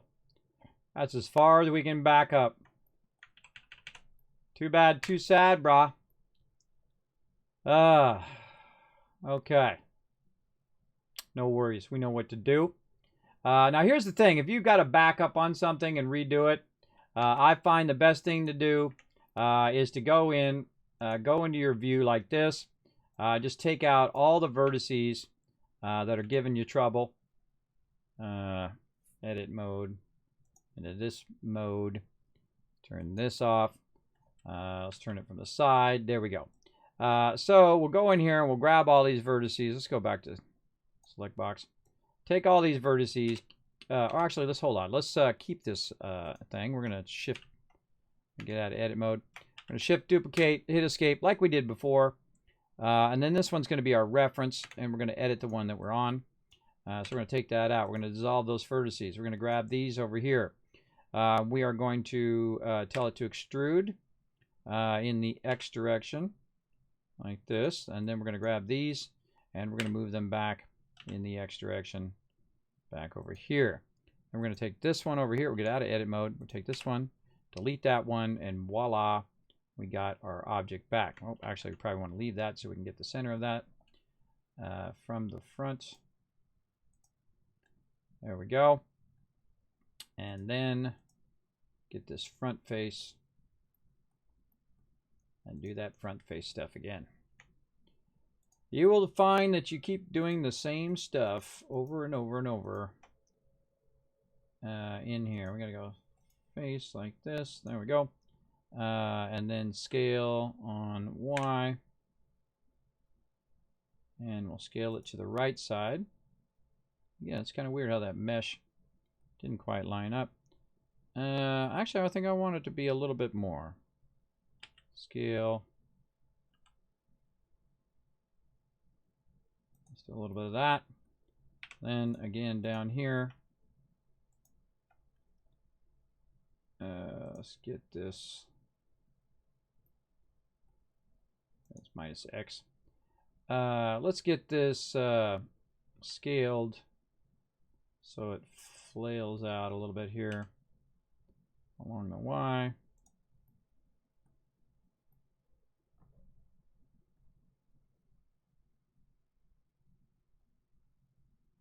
No, I kind of liked it how it went in. All right, let's have it go in like we did the other one. Okay, now we'll get out of there. Now we'll go in there and we'll take this out. Yeah, I like that better. All right, let's try that again. This time, let's go ahead, get out of here. We're going to Control S to save because we have to fix it again. Let's go in and get this mode. Now, if you're like, Kevin, why are you not playing games? That's because this is a bonus stream, and we are doing some 3D work, but we're mainly talking art, design, things of that nature all day today. If you missed it, I'm sorry. Subdivide. All right, so if we did, yeah, so this is going to be, let's do it like this. Here we go. We're going to do subdivide, and then we're just going to do it all at one time down here. This way we can do an odd amount of subdivides. There we go. So we're going to go 1, 2, 3, 4. So yeah, that's the problem.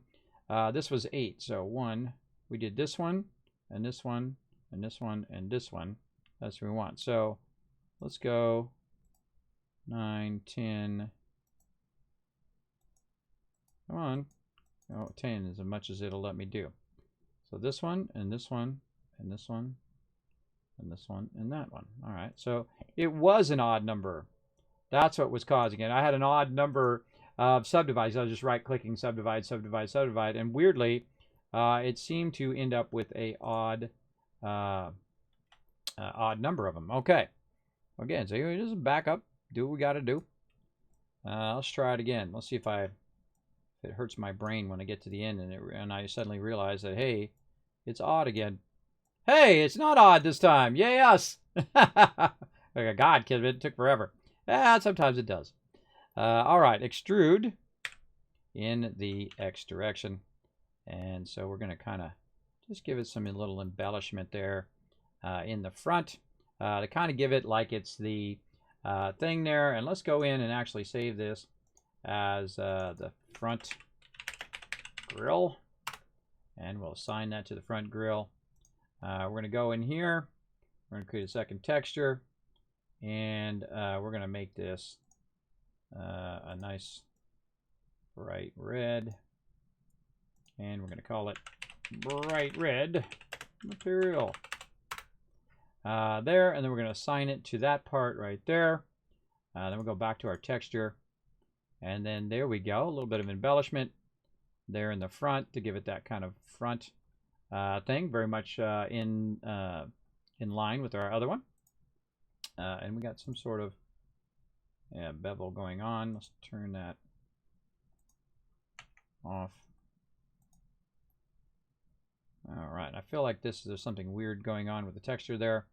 Let's inset that and see if we can get that a bit more under control. Inset this side, get that under control. And then inset. If it wants to let us do it. A little bit top. See, now when we go, see, it's not as weird like that. The texturing of it's not as weird. It's more under control. Very nice. All right, we've got that more under control. We're controlling a bit better of the beveling. Let's go ahead and do the same thing here. Inset that a little bit. All right, a little bit more control of those edges. And this one seems a little too close. Really should have done the both sides at the same time. But there you go. Close enough. Okay, then we want some cutouts here on the side. Or do we? Do we want those little cutouts on the side? Good question.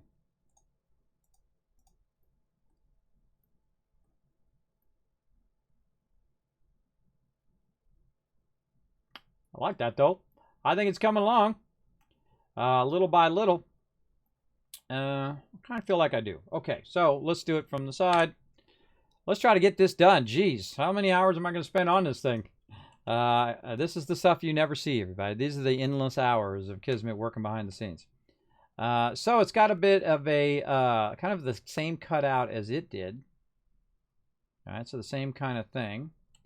Let's go ahead and bring that back. So that's a front angle.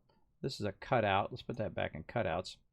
Let's go ahead and hide the rest of the train so we can kind of get the idea of that particular shape. And again, that's just a cube, everybody. So we're going to go ahead and grab a cube, scale it down like this. Most of this stuff is just cubes that are rounded. And scale it down some more, go into wireframe mode with the X-ray. And again, just get a general size of this. And then we'll go into edit mode. We'll grab all of this stuff. G, Z, like this. Then we'll go into point mode. We'll grab all these points. G, and X. There we go. All right. So that's pretty much something we'll use there. Yeah, I kind of like that. Again, everything is like subjective, everybody. You know, somebody like, Kismet, I don't like that. Well, hey, when it's your model, you do what you want to do. When it's my model, I'm going to do what I want to do. Because I'm not doing it for just other people. I'm doing it the way I want to do it. There is no wrong way to do it, everybody. There's the way that you want to do it. It's your artwork. It's your stuff you're creating, whether you're doing 3D like me or whether you're doing maybe something like drawing or painting or something like that. Whatever you like, that's what you should do. All right, let's go with something like that. Yeah, I kind of like that. And then we'll put it in an angle, so it's going in there at an angle as well. And it'll be hard to see from the side, but we'll go ahead and give it a go and see how it looks. So let's turn this on and let's get back into shading mode. And then we need to get our two cubes and we need to bring them out in the Y direction. I got to get out of edit mode there, and then I got to deselect everything. There we go. Let's try that again. Y mode. Okay. So we're going to do something like that. I think. And again, let's go ahead, scale these along the Y, G, Y, oops, G, Y.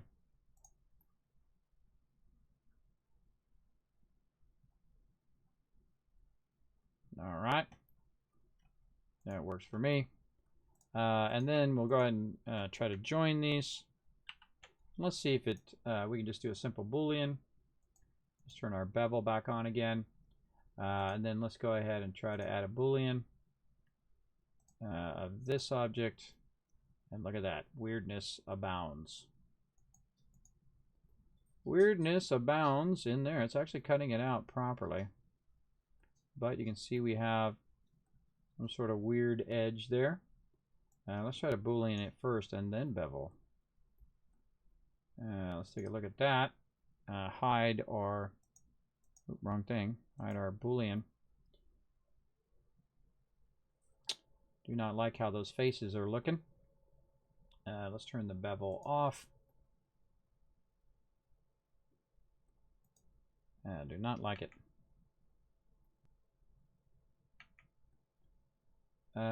Show the Boolean in here. We're going to go look at the actual geometry.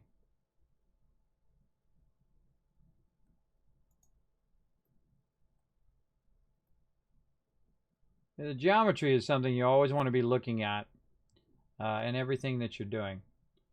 And let's go ahead and take these cubes, and we are going to, I guess we can make it go all the way through. All right, so we'll just make it go all the way through.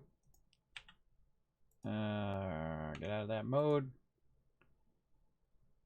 Scale Y, G, Y. Let's center it a little bit. And cut it all the way through. What the heck? We're going to cut it all the way through from one side to another.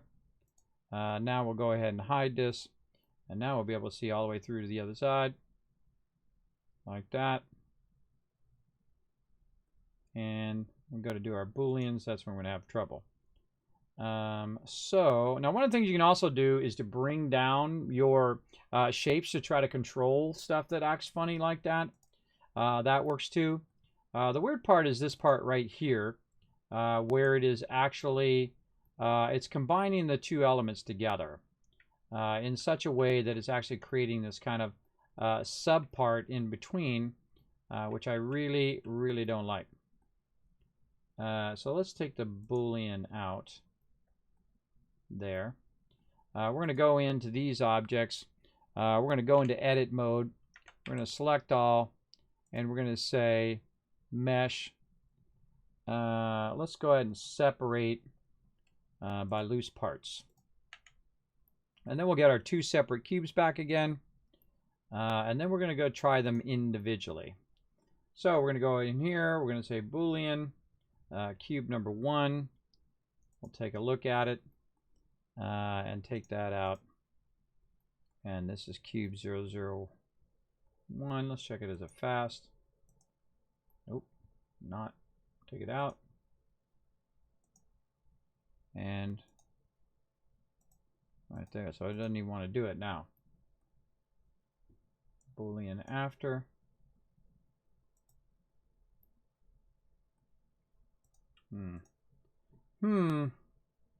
Let's just take the bevel all the way out. Let's just take this out. Boolean. Difference. We're going to take this out. There we go. Yeah. I don't like it. I don't like it at all. You know what we're going to do? We're going to go do it manually. You ready?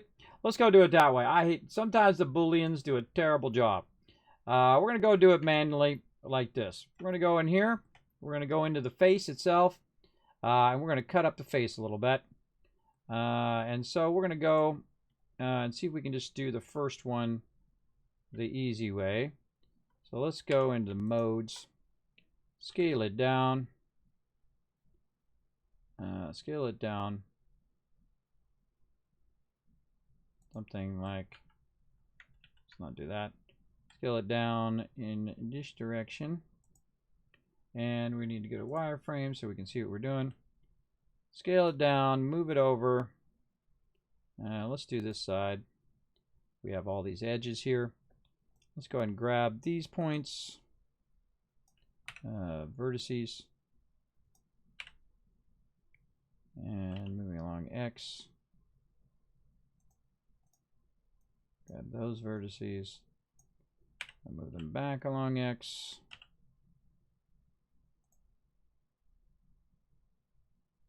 Yeah, something like that.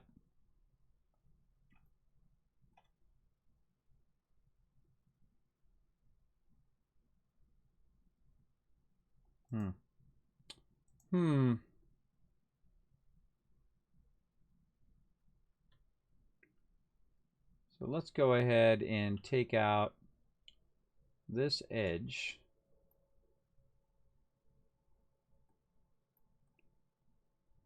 Yeah. Let's take out the edge. Edge. And edge. And, oh, God, stop doing that. Then, that's me talking to myself. We're going to grab this whole point here.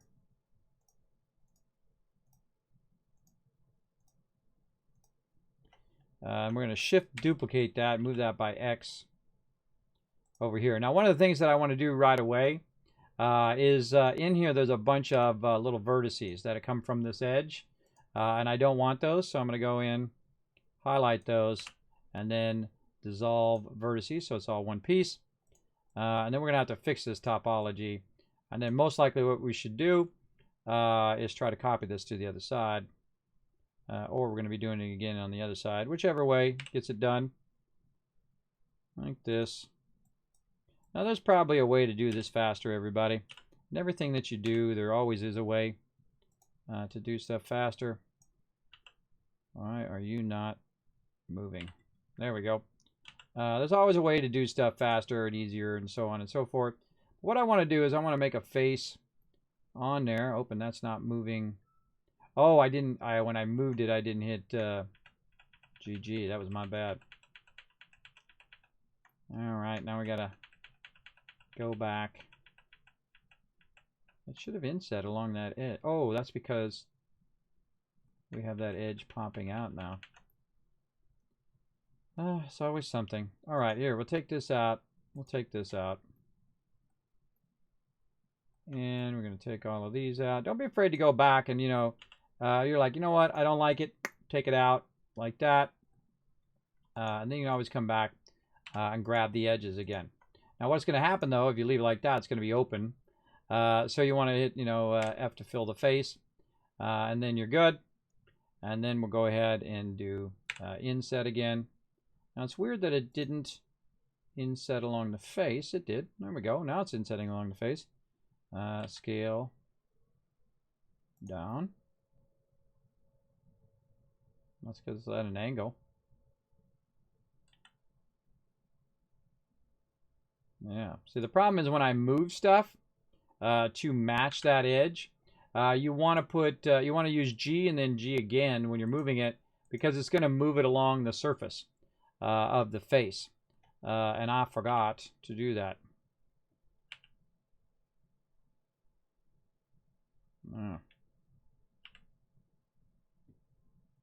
Let's move it like that and see if it does weird stuff. Yep, see, that's when it moves like that. But we hit GG. It should. Weird. That's weird stuff. Oh, there's a... Is there an inset? No.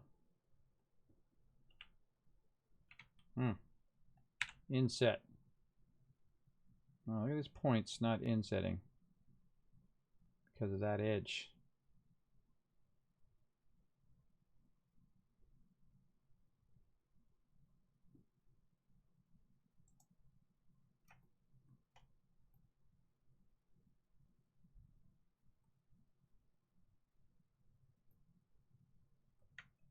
Don't like it. I don't like it a lot.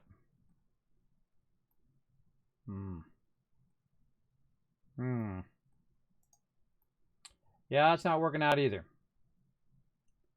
I don't like that. All right, let's go back and try our Boolean again. Our Booleans would just work properly. We wouldn't have that problem. If they just would work. Let's see. So this Boolean. Oh, I know what's wrong with this. Hold on. Oh, I know what's wrong with those Booleans. Oh, now it dawned on me. I'm going to get this. And then make another Boolean. Watch as I fix this, everybody. And then I'm going to Boolean this one.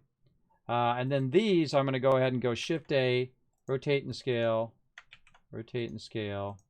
Grab this, rotate and scale. And that greatly reduced that problem. It's still a little weird there on the cutout, but it definitely reduced that problem of weirdness because it was already scaled. And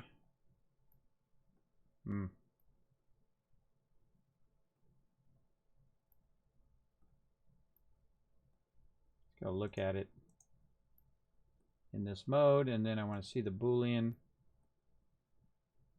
of both of these.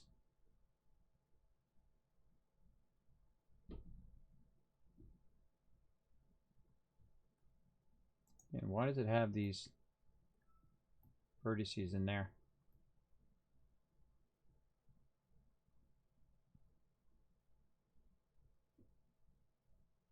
Man, it's like you got to go in and should fix all of this stuff too. Trying to think of another way of doing that. Again, wanted to go down and bring the shape down, but the shape is doing that. I can go in and cut the surface. Try to do that.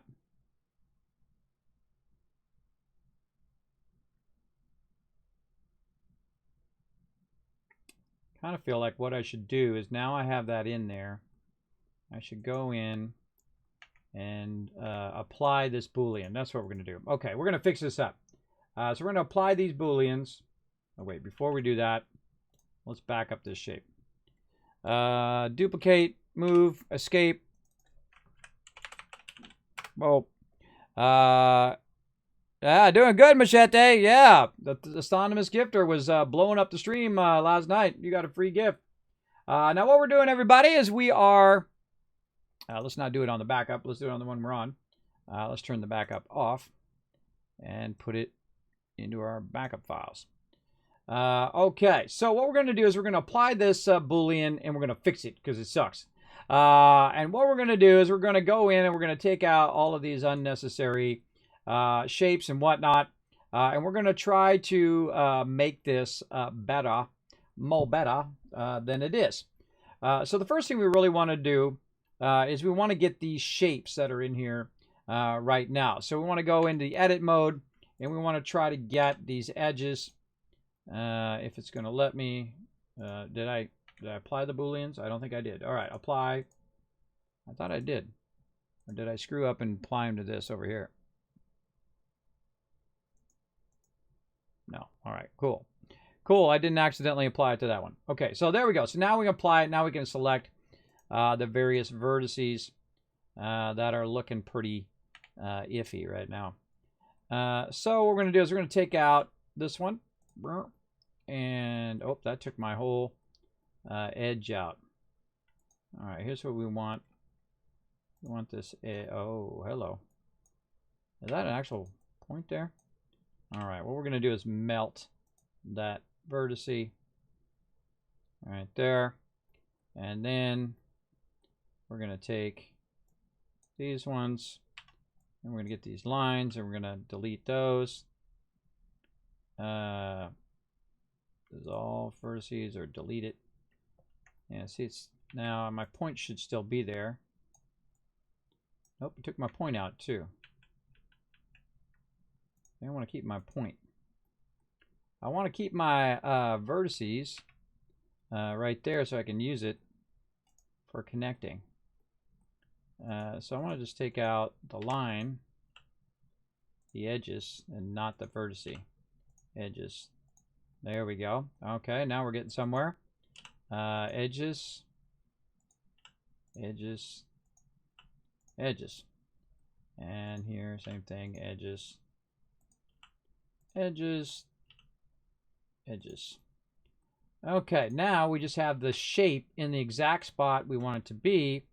We can go in and we can grab the actual vertice points right here and not join, sorry, fill them together, and then grab this whole edge here, and we probably don't need this one as well, so we can go ahead and dissolve the vertice there, and there we go. Now we've got our shape in the exact space that we want it to be in. Okay, now we're getting somewhere.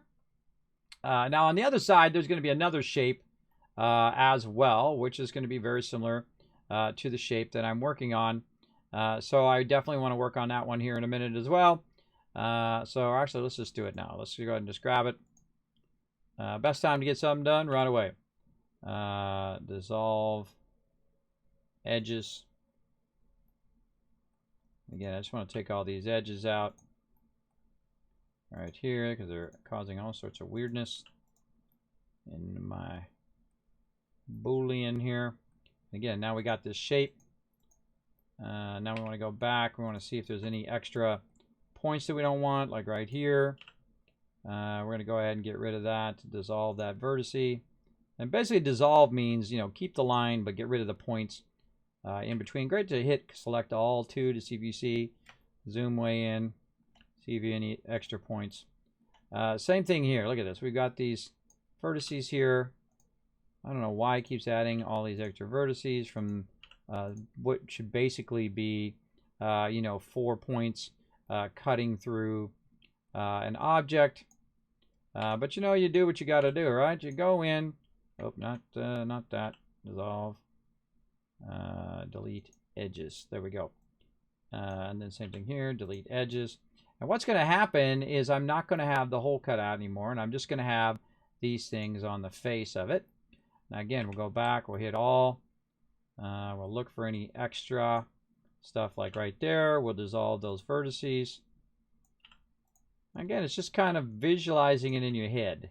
Like, how can I get it back to its original shape that I had when I was trying to do the Boolean in there, right? And I was trying to do the Boolean nice and square like this, and it was not doing the Boolean squarely. It was doing it poorly.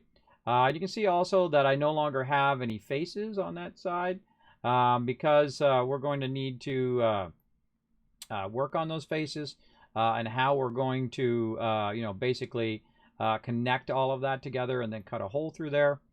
But what we can do is we can go ahead and start to connect like this one and this one. Oh, I need to get a good hit on it. There we go. And then we can say fill. And then here, fill. And then we can go ahead and get the edge. Oh, I got that edge too. So if I hit fill, it's going to get both of those. It actually doesn't matter if I do both of those. Because I actually do eventually want to fill this, and then I want to do edge loop across there. So filling these is no big deal right now. So I can go in, I can fill that side, and then let's go do the other side while we're at it. And we can actually turn this reference off too. And then grab this, fill that, grab this, fill that, because it's just really just floating in space right now. And that's not what we want. We don't want it floating in space. We want it to be part of the actual mesh that is going on here. So we're going to go in here. We're going to try to do the same stuff on both sides that we're doing on this side. We could just do the mesh and then have it mirror as well and do all of that. But I feel at this point we might as well just keep on keeping on with what we're doing. And this part turning out to be the toughest of all the parts. The part that you would expect to be among the easiest, being pretty tricky. Being very, very tricky over here. So again, we want to make sure that we are flush with that side. Yes, it is actually going perfectly with the edge. And then we want to go ahead and figure out how we're going to do this. So this is easy. We can just grab this point and this point. Oops. And not do it by lines. We'll do it by vertices. Come on. Go back. There we go. Was not switching back. All right, there we go. Fill that. And fill that. And then grab this and this. Grab all of these edges. Oh, got to go back to edges. That's going to be help it. I'll hold down Control. Watch this. If I hold down Control, it's going to go and try to grab. Oh, it's not doing it on this particular. Oh, I'm holding down Shift. That's why.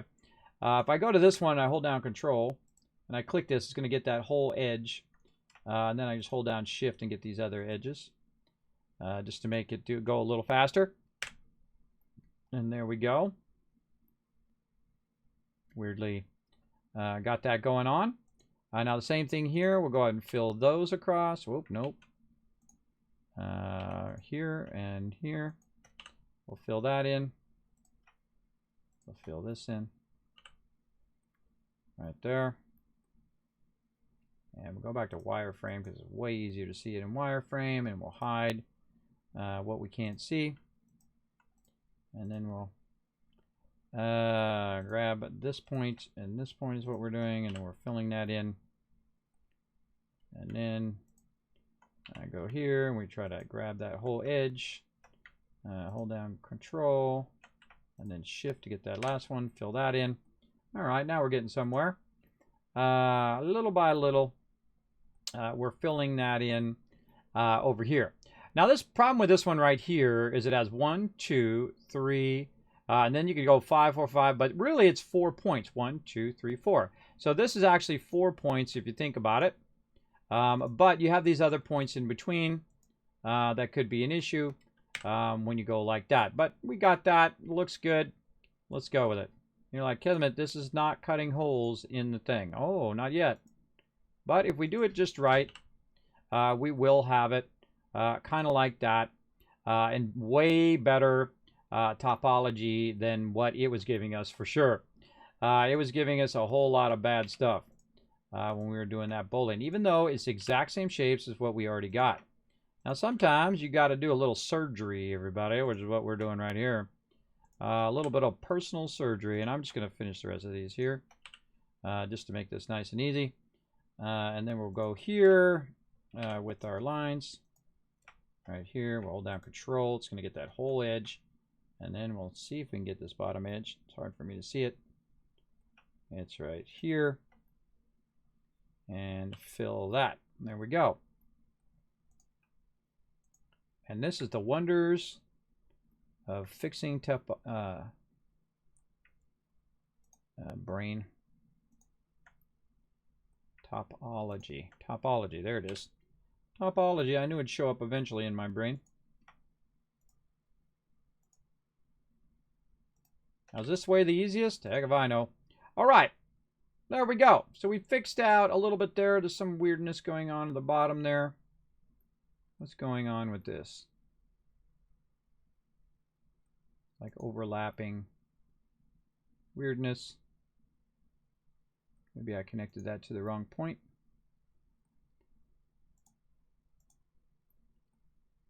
Yep. That's exactly what I did. Delete edges. That was my bad. Connected it to the wrong point. You see that kind of weirdness like that, there's something up. And so keep that in mind. And we're going to go back to edges. Now I'm switching back and forth between vertices and edges constantly. Oops. Let's start here at the top. And it's a little tricky to keep it going and doing what you want it to do. All right, let's fill that back in. Then this one. Hold down Control to get all of those, and Control to get this. Very nice. Hold this, hold down Control, zoop. And there we go. All right, now let's go ahead and look at it again. And there we go. See, we don't have that kind of overlapping problem at the bottom. Now, here's what we're going to do. We're going to take these little loops here that we created, or little cutouts, and we're going to do this. And then we're going to go to the other side, and we're going to hope that this works, because if it does, it's going to make this way easier. And then we're going to grab this over here. And then we're going to tell it to do what we did earlier, which is brute. Oh, not brute. Nope. Oh, God. I don't know what I just did, but I hope it didn't actually do it. There we go. So we're going to go ahead and tell it to, right here, bridge edge loops. Right there. So in theory, if we go look at it, we should have a hole through there now. All of that work just to do that, everybody. All of that work that you just saw. And sometimes that's what you do in 3D. You spend a lot of time just fixing the program that you're using so it's doing it correctly. And that's why Booleans are not your best option. I feel like bridging ed loops is a way better way of making that wonderful in there. And then we'll go back to shading. over here. And the shading's still a little iffy, I think, but I think overall, we take that out of there. We might be okay. Again, it's that weird, you've got these weird because of these points right here.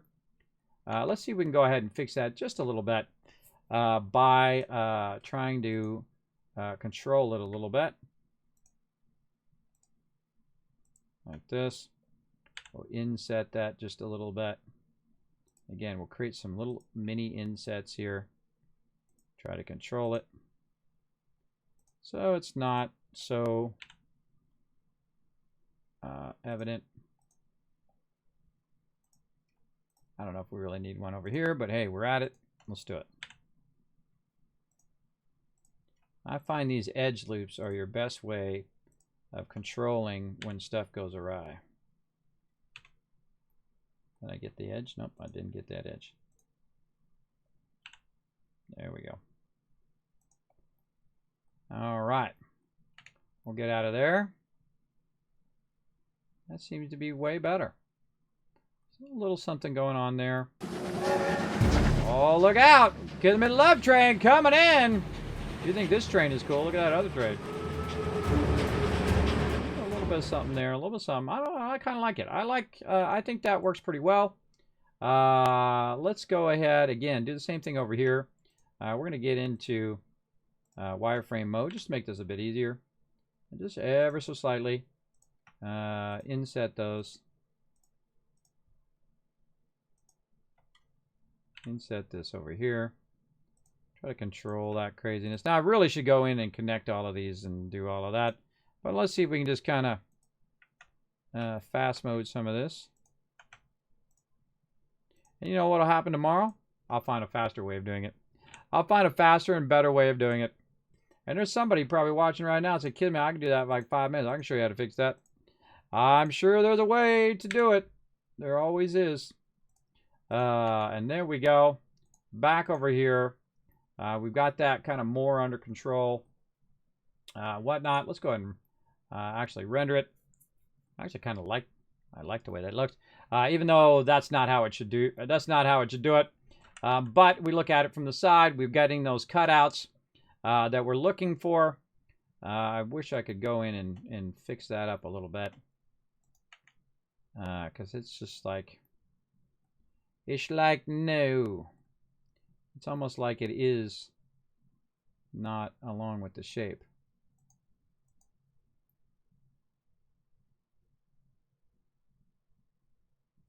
I mean, it is along with the shape.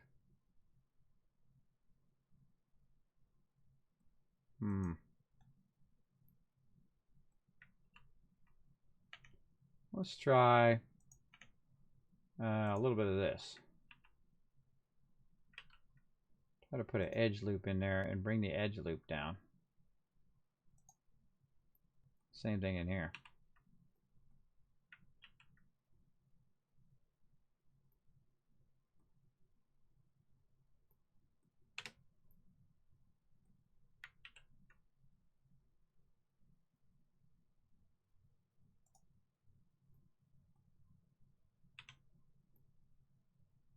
Can't quite get that edge loop in there.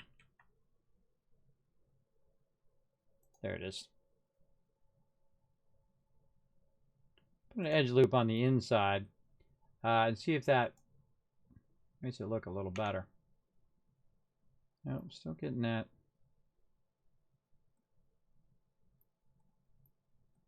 hard edge.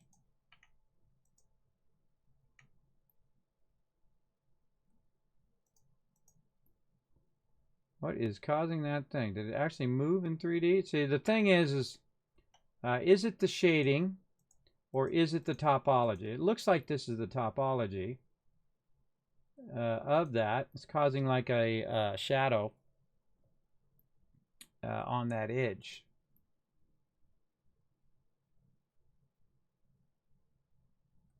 And these look good because this is 4 and 4 and 4. This whole thing is 4 and 4. 2, 3, 4, 1, 2, 3, 4. This is 1, 2, 3, 4, 5. That's a problem. Or actually, no, it's not. 1, 2, 3, 4, 1, 2, 3, 4. topology looks good to me. I don't know. That's a good question.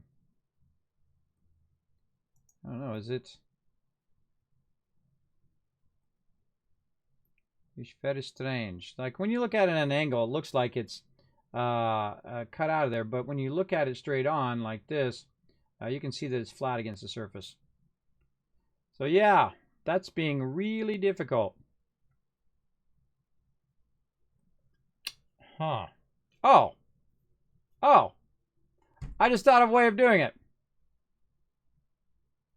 I told you I'd think of another way. All right. Thank you very much. Who was showing that love train? Let's see. Thank you, Eat Banana Bread, for 5 months of sub love. Thanks for the host row a while ago. And Heckler, sorry, I've been totally absorbed in trying to get this to go, and I just figured out how to do it. Because I should have done that first. I should have done that first before I started moving the sides and adjusting it and doing all that instead of trying to cut it at an angle. My bad. All right, but now we know what we're doing, what our goal is for that. Here we go again, everybody. Brand new cube, and let's get to it. Let's go again with our add cube. Let's go. Let's go in here. Let's get our cube down in here. Scale it up like this. There we go. And scale it a little bit down. See, order is very important. And you're going to see me make mistakes along the way. Don't be afraid to make mistakes. You got to have that creative courage, everybody. And that's what we're talking about today. Having the courage to do something. Even if other people go, oh my God, you don't know what you're doing. Oh my God, I can't believe you don't know everything about everything. Now, I know a whole lot of things about some things, but I certainly don't know everything about everything. And I seriously doubt I ever will. But I will try to impart what I know. And if I make a mistake, or if I do it out of order, like right there, because I never did this before, so I'm just doing it for the first time, I will let you know. And so, yeah, something like that. See that front part. It's because it's in. Let's take this and move this in the Y direction. So we can actually see where the tip of the edge is of that. There we go. So scale X like this. Scale a little Z. G and Z. Okay, this time we're going to cut it out of the thing ahead of time. That's going to be much smarter. And then we know how to do the front now. We know how to get these faces and all of that stuff. So we want to also, get the general size of it and show where did my rotations go? All right, there. It's hard to see. Hard to see. Minus X. There we go. So let's scale this up. Really? Oh, I moved it. That's why. Let's move this back. G, Y. So it's kind of centered. There we go. And then we'll do something like that. And then it's about the same size as the other one. And we're not going to move the fronts. First thing we're going to do is we're going to cut out those sides. So it cuts that out first. So let's go ahead and do that. Let's delete that out. Let's bring back our cutouts. And our cutouts should be perfect. I don't know what's going on with these cutouts. What other points do these cutouts have that are adding points to my topology? Is there some other points in there I'm not seeing? I don't see any other points. I see points here. Because when it goes through there, all of a sudden it adds a bunch of points to my topology, and I don't want it to do that. I want it to cut it nice and straight like that. Let's go Boolean, and then this one. And then we'll go ahead and hide that.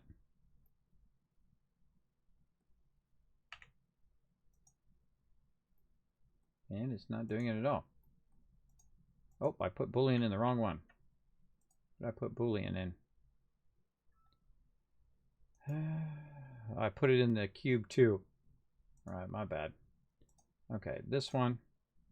Let's bring cube 2 back. No, no, this one is Boolean. This one. And then this is what? Cube 2. So let's hide cube 2. Oop, cube 2. Aha! Now we're talking. Now we're talking. All right. See, we should have done this first. And then Boolean of this one. And then that one out. And there we go. Now we have our cutouts, everybody. That is a way easier way of that. And I can't believe I didn't think of that first. But, you know, hey, you do what you got to do, right? Let's look at its topology and see how it looks. Oh, now we're talking. Look at that. That is clean, clean, clean. All the way through there. And actually way better than my topology. They only did this side. See, that's nice. That's nice stuff. Now, what we do is we do the cutout first. And then we adjust the sides, and then we adjust the front, and then we got a finished piece. Let's do it the easy way, everybody. How about that? I like the easy way way better than the way I was doing it, the absolute hardest way. And that's how it's going to be, everybody. That's how it's going to be for sure. You're going to have trouble, you know, doing your stuff as well. Now, the hardest part is moving this whole entire face over here. All of these here at an angle. Oh, that's a good question. How are we going to move those at an angle?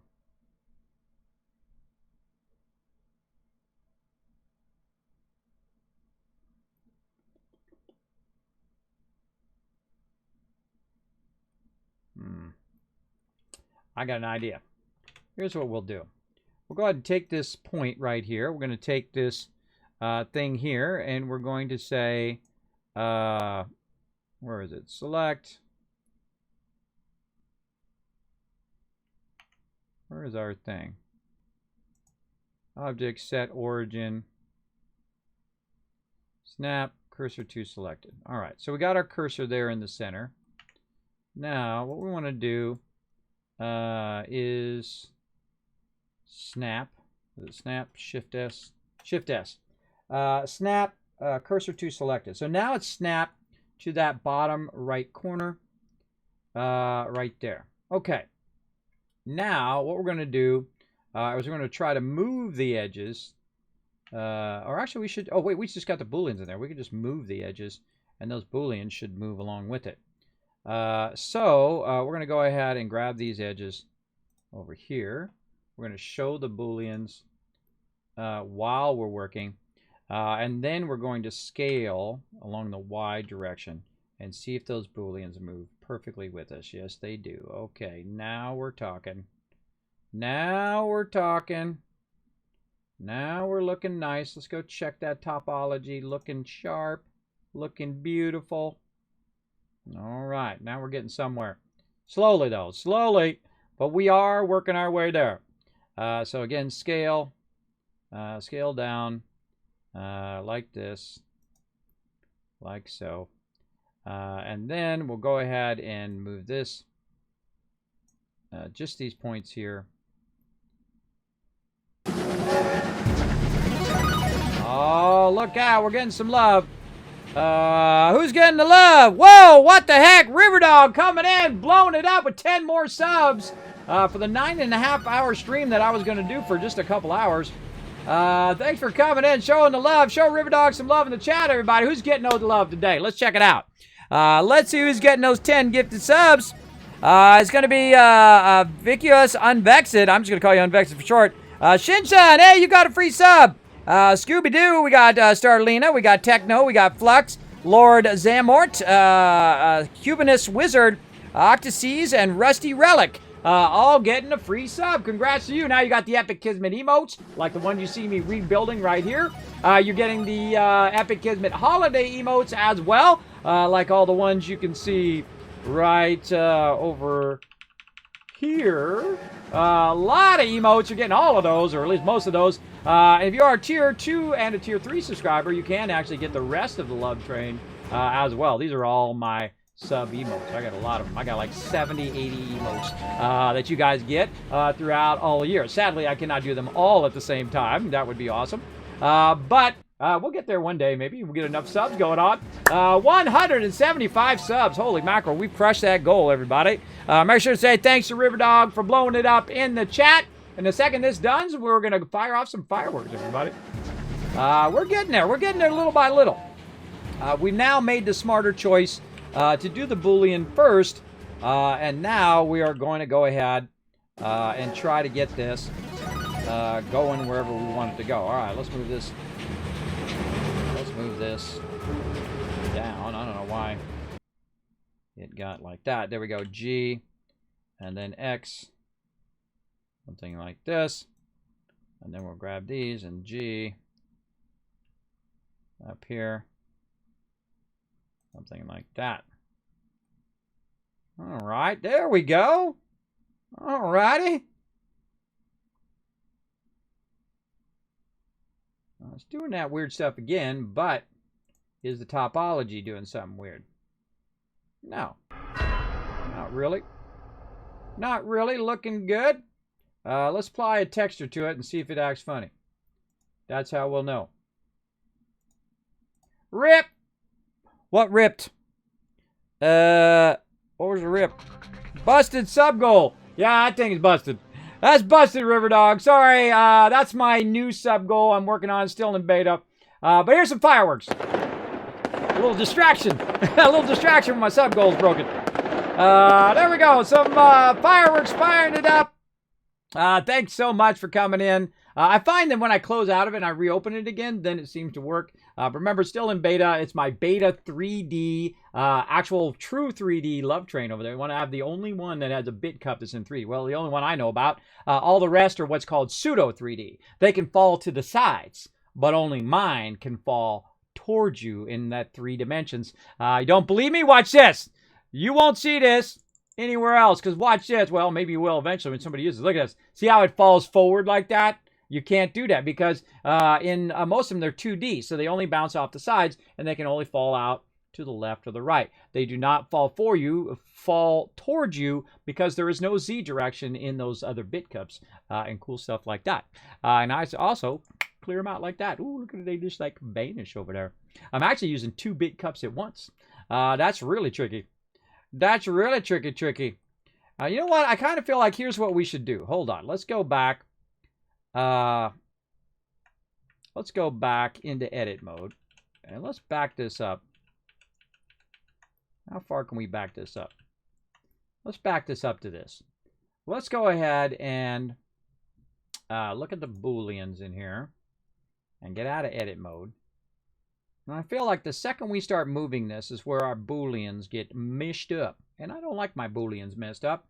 So I'm going to apply the Booleans now. Let's just apply the Booleans to the mesh.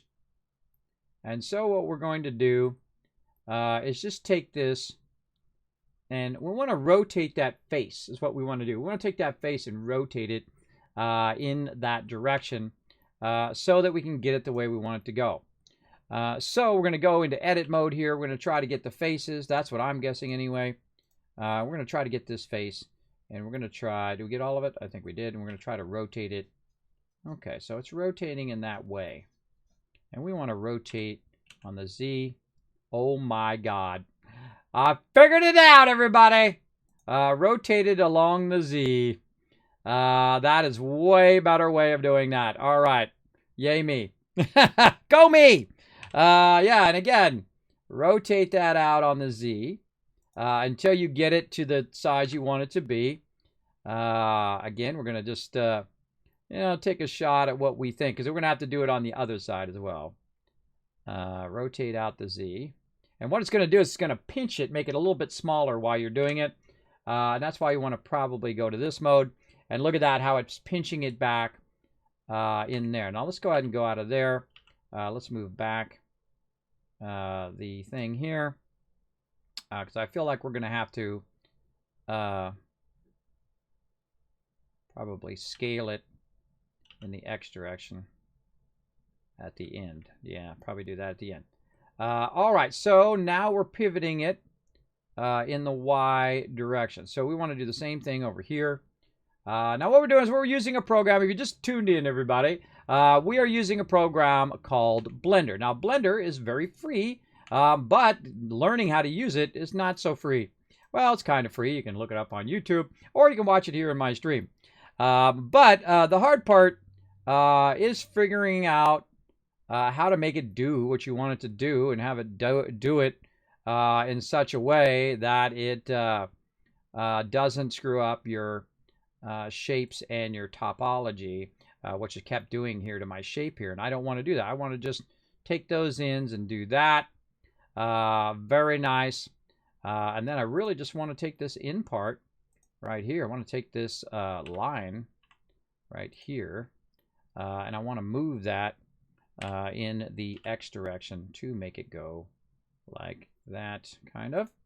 And then I want to look at it from the side to get an idea if that whole side is out too far, which it definitely feels like it is. And that's okay, because I can grab the points now like this, and I can grab them all the way through, and then go G and X, and then bring them back into line there. Oh my gosh, I think we're actually getting there. Now, it's not perfectly lined up to my thing there, but I'm digging it anyway. I like it. I dig it. I'm good with it. But we can go ahead and just grab it, I guess, a little bit and just try to maneuver it where we want it to be. Yeah. We move that. Is it going to move along the edge is the question.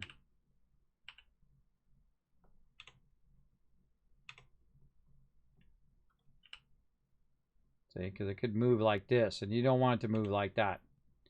You know what? I'm going to leave it like that. I'm going to leave it like that and go with it. Okay. And what are we doing? And we're going to make the front faces. That's what we're doing. And I feel like these front edges, these front face here, and let's get the face. Let's get this. Let's get this. Let's line it at minus X. We'll take our guide out now. Minus X. Oh, where did it go? Okay.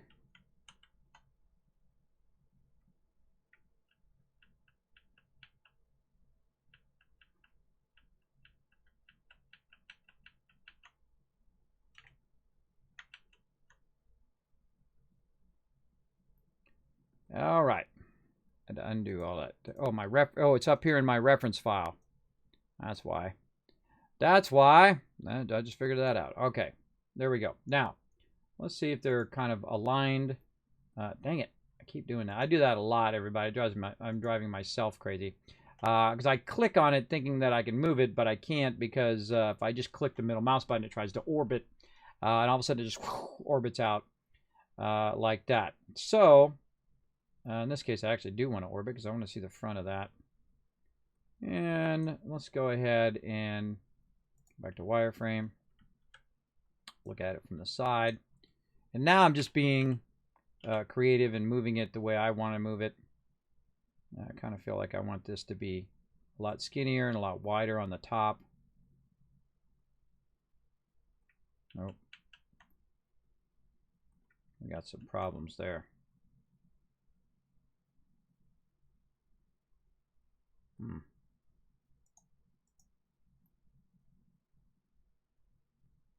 Well, maybe not. Again, what I'm looking at is seeing how the sides are shading and whatnot.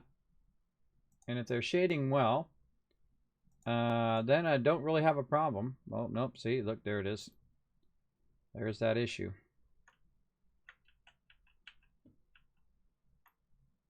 That's when I move that forward, we started having that shading issue. And so again, we want to watch all of that stuff while we're moving it. Why is it doing that?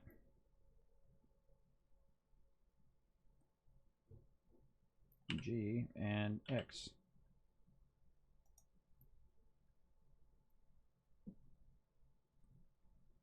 And then shade mode. Texture mode. I'm doing it now. All for a little train, everybody. And again, when you get it like this, save. When you finally get it like somewhat how you want it, then you're good.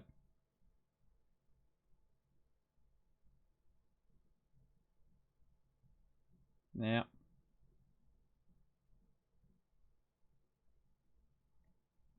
I feel like that's not how I want it to go.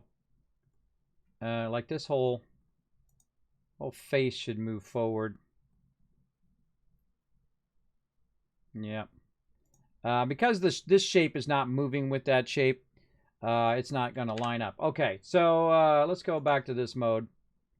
And let's go ahead. And let's see, did we already move it? Yeah, we already angled it. But it doesn't match up in the back. So, we can just select all, G, move it up forward by X, line that up, and then just take this and move that back to the X. Right there. All right. There's how to solve that problem. I was trying to solve the problem of it lining up somewhat better to what we got. Same thing with this. I could go ahead and grab this, I think, and then move this in the X direction. And then grab this. Again, it doesn't have to be exactly, oops. It doesn't have to be exactly like it is on here. But we're trying to line it up. Oh, yeah. But look what happened. It's not along that face.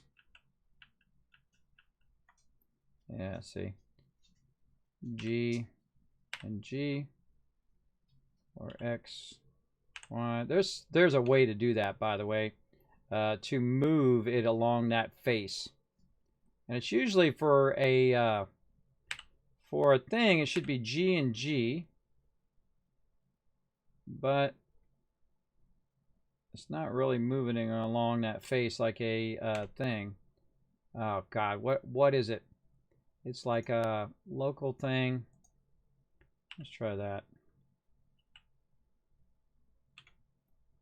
Yeah, see, it's trying to grab the whole thing down.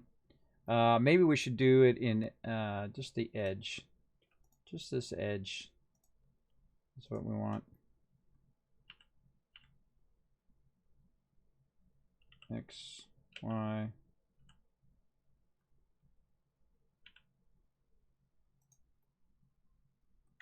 Moving it inward along the face edge, along that way, but not along this face edge.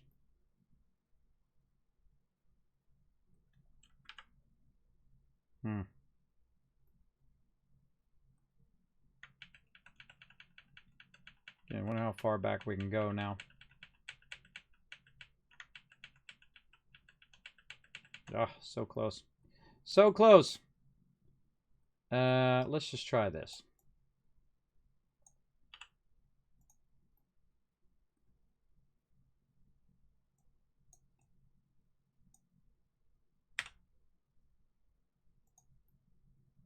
Okay.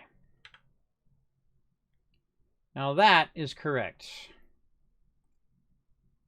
What we want to do is we want to taper it. We want to taper it, but then we have to bring out the front as well. What if I should have adjusted the edge of it first before we cut it out?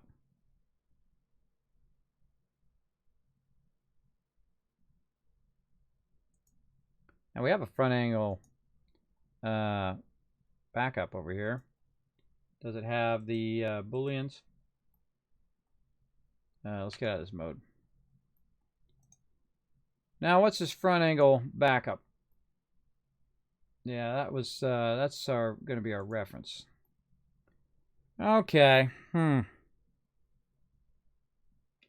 to figure it out, everybody. It's not easy. Not easy stuff. There's actually a taper thing in here. There is a... Oh, God, how do you do that? A taper function in there. Yeah, I kind of feel like maybe I should have went in and adjusted the edge first. Before I rounded the outside edges, I should have adjusted the slope of it in there. All right, we'll keep going, everybody. I guess I'm going to be up all night long doing this. Let's see. So let's put that back like this. Right. It's kind of like you have to make up for the fact that you're going to bend in the edges. All right, let's put that as our current cube. And this is going to be our cube cutout or front rail backup. There we go. And then we're going to duplicate it. And then we'll just take the backup part off. There we go. Or we could have done it the other way. Either way. Okay, backup files. This one is a reference file. This one's out. Grab. Oh, that one actually does have a boolean on it. Yeah, that's the bad one. That's the one that didn't come out right. The problem is what happens is we try to boolean it at an angle, our topology gets all messed up. And we want the inside edges to be basically turned. We want them to be scaled in. And so what we're trying to do is turn those edges in. Hey, Rice, what's up? We're having a marathon creative stream today. I'm just trying to get this one last piece done. That's always how it goes. This is me for hours and hours and hours trying to figure this stuff out. We're just trying to taper this thing. Again, let's see if there's some sort of way of tapering this. We could do a lattice. We'd have to set up, we'd have to set up a group and subdivide it and all of that. Let's see. Let's do a simple deform. All right. Oh, there it is. There's our taper. Okay. Aha. Okay, now we're getting somewhere. Let's taper it the other way. Now we're talking. Okay. Oh, God, that's actually, I think, working. I think that's actually working. It's making a little weirdness with the thing raising up there. What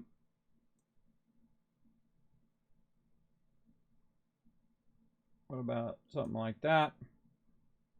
That's going to go back to 0. So this is a minus taper. We're going along the X. We can go along the Y and along the Z. Actually, we want to go along the X. It's kind of tapering it upwards, too. I don't really want to taper it up. Restrictions. Lock Y, lock Z.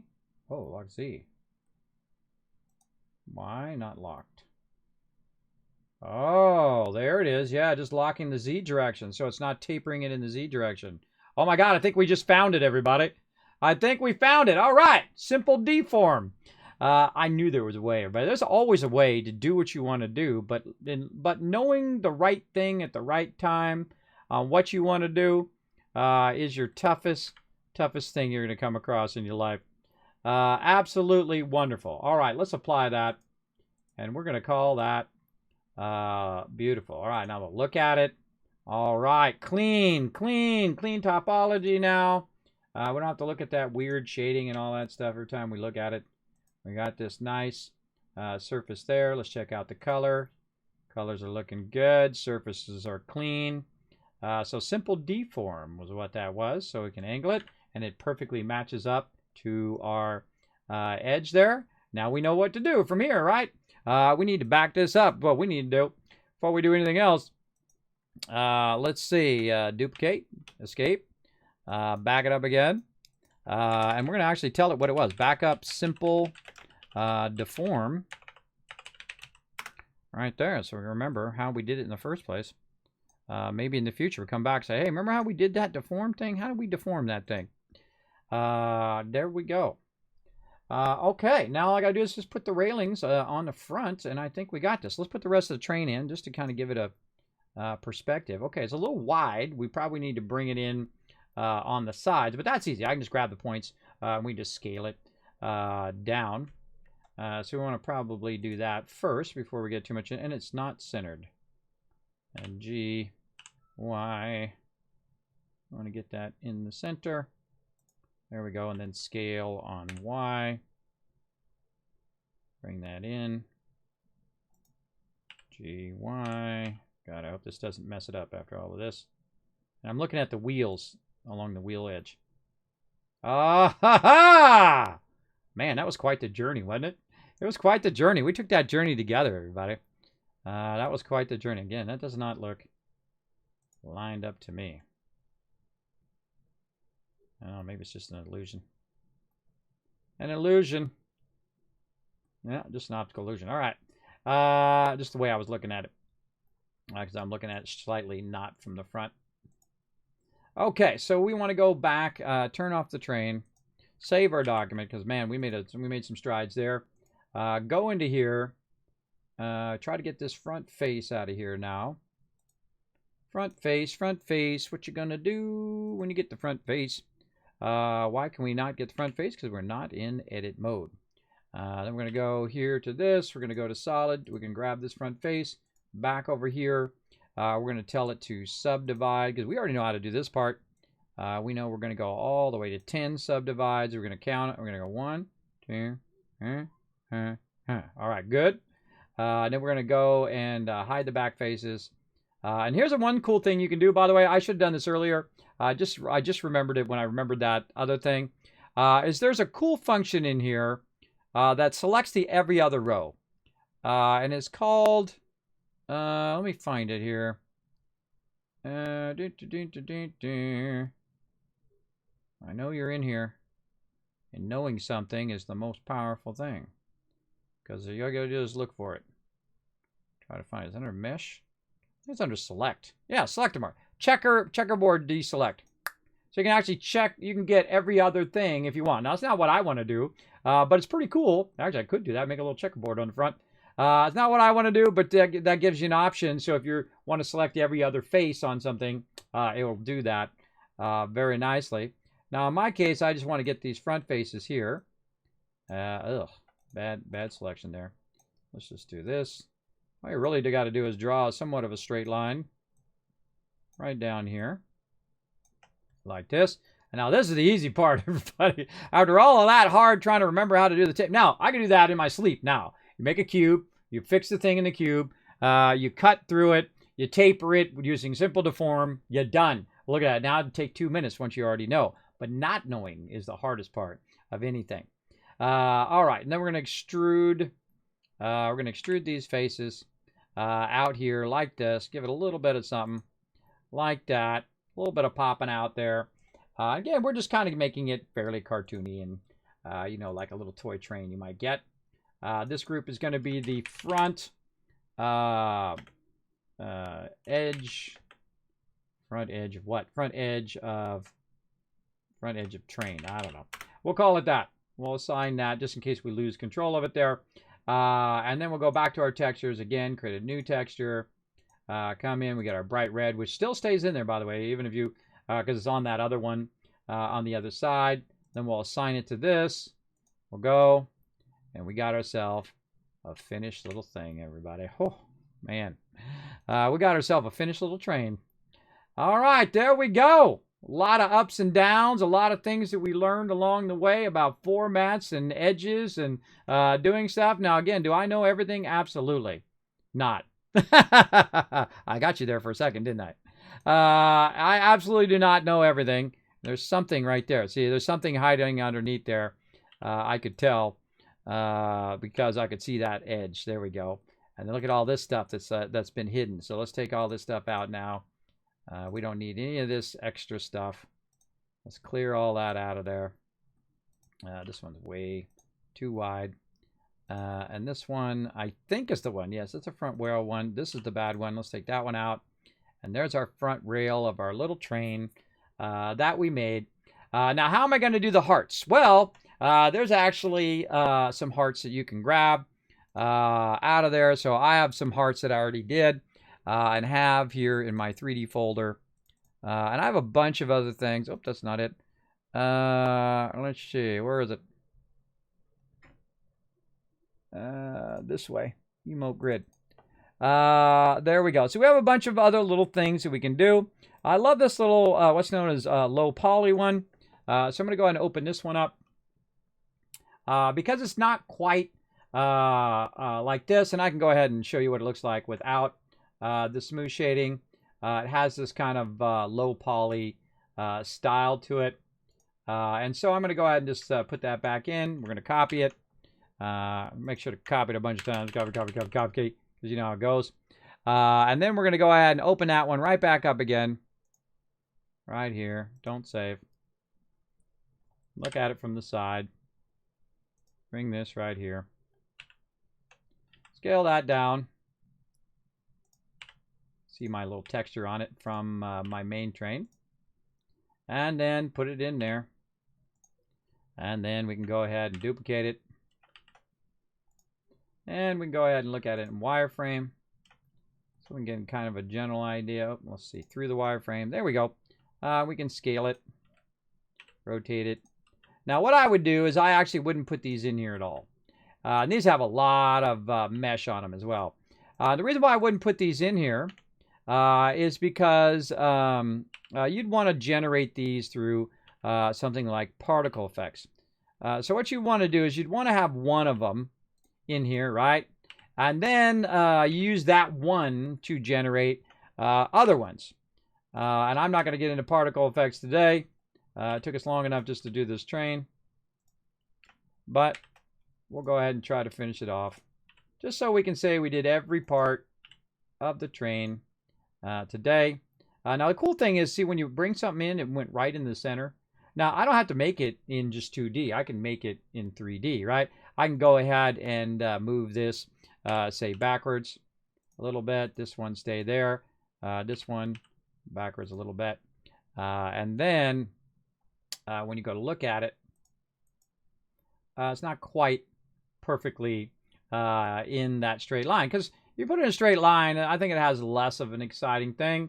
But you could definitely do it. And we go back in and we can move it back if you want it to be perfectly in a straight line. Like that, and then you can see the difference. Now, when you're actually coming out of a train, it does go back in a straight line, so it's not too bad of a thing. Now, all we need is put Norbert in there, and we'll be all set to go, right? All right, everybody. Well, okay, that's the first one. Okay, we're going to do all the rest of these cars right now. Let's go. Come on, we're going to do all the rest of them. No, we're not. No, we're not. We're going to work on those another day, or I'll work on those off stream. But you basically got an idea of how my creative process works. Sometimes I'll run into problems. Sometimes I'll forget. Sometimes I won't know. Sometimes there's hurdles to struggle through. Never give up on what you love to do, everybody. And I know I could do that. I know I could get it done. It just took the time and effort and energy to make my emote into a 3D object.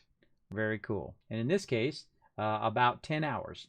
But if I wasn't explaining it to you, everybody, I would have found all of those hurdles much quicker. And then, of course, tried to solve them along the way. But it might have still took 5 hours, 6 hours. You know, sometimes something simple like this. When you're learning at the same time of what the best topology is and how to adjust things and make things work well, you might get to a point where, oh, and wait, we forgot to do our little embellishment on the side there. Again, hold on, there, always one last thing. Always one last thing to do. Let's do our little thing there on the side, but we're just going to make it one square. And we're not going to do this one. We'll just do this here. Right there. And whatnot. And so, and let's go in and grab it. Oh, actually, it didn't have any topology there. You know what? I think I can do without it. I think it's fine the way it is. I think it's fine. Let's keep it like that. I think it's cute. It's doing its thing. Let's go with it like that. All right, very nice. Now, how do we render it? That's going to be a question of yours. I'm going to save is what I'm going to do. And I'm also going to iterate on it by pressing plus. So if I make any more changes and when I add more cars, that'll be the next step of what I do. And sometimes I make notes of what I did on that particular thing. I'm starting to work on the front of the train. I'm starting to work on the wheels. I'm starting to do that. That sometimes helps when you're backing up, trying to remember where you were when you back up. Now, to actually take a picture of this, because we hit F12, which is take a rendering, it doesn't do anything. But we can go in and set up a whole bunch of lights and cameras and backgrounds and a reflection screen and all of that cool stuff. We're not going to do any of that. What we're going to do is we're going to add a camera. Oh, Shift A. Hope we got to get out of edit mode first. We're going to add a camera. Bam. And I'm not even going to worry about where the camera is. The reason why is because I can line up on my little thing here, and I can just go Control 0, and it will try to use the current view. Now you can see there it's really zoomed in. So I'm going to go ahead and say camera to view, and I'm going to zoom out and then try to move this around so it's fitting in my camera view. Now once I get it in the camera view, I can turn this off, then actually zoom up on it, and then we can actually do a rendering. There it is. There it is. Oh, we got a little weirdness going on right here. Uh-oh. Oh, we have that turned off. It must be hidden in there. It's hidden, but it's see if we do this and whatnot. We can go in. Let's try to fix that. You know what? Let's do we really need it? That's the question. We don't need that. Take that out of there. So sometimes when you see rendering, you might not see the thing you saw before, like there. There we go. So we made ourselves a little version of the Kismet Love Train. Now we might be able to go in and let's see if we can do a bevel on this. A little bevel action. A little bevel action. A little forward bevel. I seriously doubt that's going to bevel really well. And one of the things also we can do is we can go in and turn off this clamp overlap. And that's where it's just going to let you go wild. And all of that, you're going to have, ooh, that actually kind of looks cool. All of this, somewhat of bunching of your thing. That's because your amount is way too much. And so I need to crank the amount down so that it's not doing a massive overlapping. And now that actually looks pretty good. I like that a lot. All right, good. But if we go like this and try to do the smooth thing, it's going to do that weird stuff again unless we go in and try to protect it by putting in the loops and doing all of that stuff with the geometry. But it's great. That's great the way it is. That's another save. And let's go with that. I think that's good. That is a cool looking little train. There you go. There you go. Just like that. Very awesome, right, Reed? Yeah. And again, it's all in 3D, so we can animate it. We can make all this comes out in particles. We can make the wheels turn and whatnot. When we get Norbert in there waving out the window, he'd have to be a very small Norbert to get in there and whatnot. So I think it turned out really well. And then the rest of the stuff is easier. But this is probably the hardest thing in there. If we look at all the rest of the train, when it comes to the actual vehicle itself, this is just a giant heart with the word Kismet on it. But it's kind of, the words actually are rounded. The front of it is rounded. That's how I visualize it anyway. The actual S and the K is rounded in the front. Like it's kind of like a bubble that goes along the front of it. And then, of course, you got the heart. We can just put the heart over here. This caboose part here, we've already got. See, the cool thing is we've already got this shape right here. And so if we have that shape right there, we can just duplicate that shape, move it in the X direction, rotate it by just using our rotation over here in Y by 0. Then we can go G. We can move this back like this. And then go to edit mode, grab these points at the end. Let's make sure that we're in getting both sides of it right here. And then we can go and move this in the X direction. Let's say right there to the center. Now you're like, well, Kismet, what are you going to do about this other side? Well, the trick is you can actually grab the end of it here or just take out all this stuff in between. Take out all of this in between. Now, I'd probably take this out like this and take out the vertices. Oop, nope, too much. Oh, those are the vertices. I see. I see. Let's turn this subdivision off. Those are the vertices. I have loops at the end. I see. I see what I'm doing there. So we'll take out the stuff at the end here. Should have used my square one, but we'll just try to be diligent. Vertices. Oh, not vertices. Oh, I'm not in the right thing. I'm not selecting the vertices. That's what it is. And we'll go back to our square. What we're trying to do is get rid of these vertices at the end. There we go. Get rid of those vertices at the end. Keep the one in the middle. So we can basically take this and flip this around to the other side. And then that will be the basis of this. Now, I'll probably have a little platform in there that will go through.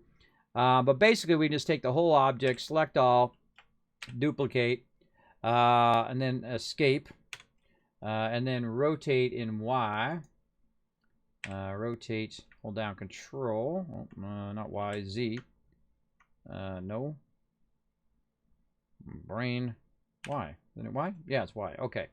Y, holding down Control to constrain it. And again, I'm not looking at it straight on. There we go. G, X, Y, X. That's X. There we go. Put that there like this. Now what we can do is we can try to connect all of these faces together into one thing, right? So we go in, we grab our stuff here. We say fill that edge. Oh, it's going to fill half edge. Oh, okay. Back to vertices. Yep, vertices. I just want to get the vertices themselves. It's getting the lines. And we can just go ahead. Let's just do it like this. Fill. Or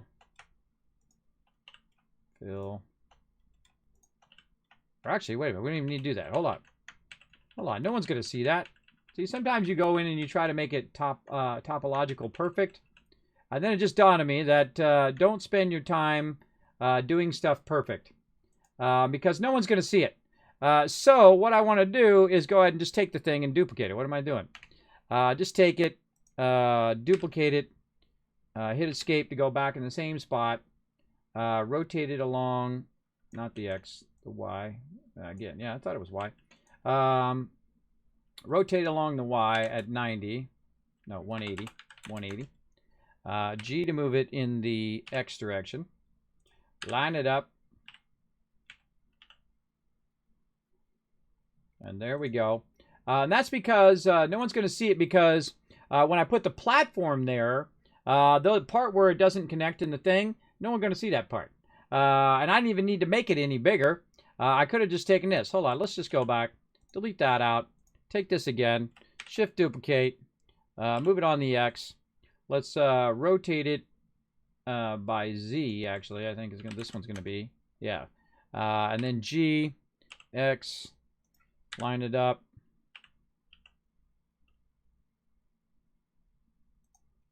And then again, duplicate. Oh, wait, I don't need to duplicate this one. Hold on, undo that duplicate. There we go. Shift D, X. There we go. Then you grab the wheels. Like I'd grab these wheels here, put them over here, and scale them down, whatnot. Whoa, what's this? What's your stuff right here? What happened here? What happened with this? Let's take this out. What happened with our wheels? Oh, we moved our thing. Uh-oh. Something happened there where our mover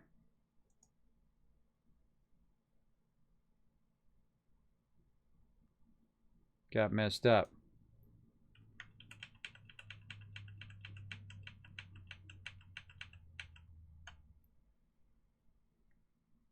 All right, accidentally hit the mover in the background. I couldn't see it behind the thing. So yeah, I accidentally deleted that mover. Glad I saw that before I got too far. Okay. And you can lock those, by the way. There's a function up here where you can go like this and restrict what you can grab. I think I'm going to do that right there. Oh, well, now I can't grab this. So let's duplicate this. Let's just keep going on this. Let's put that down there. There we go. And again, 180 on the Z. Or no. Right? Yeah. 180 Z. The reason why it's 180 Z is because this thing's already rotated.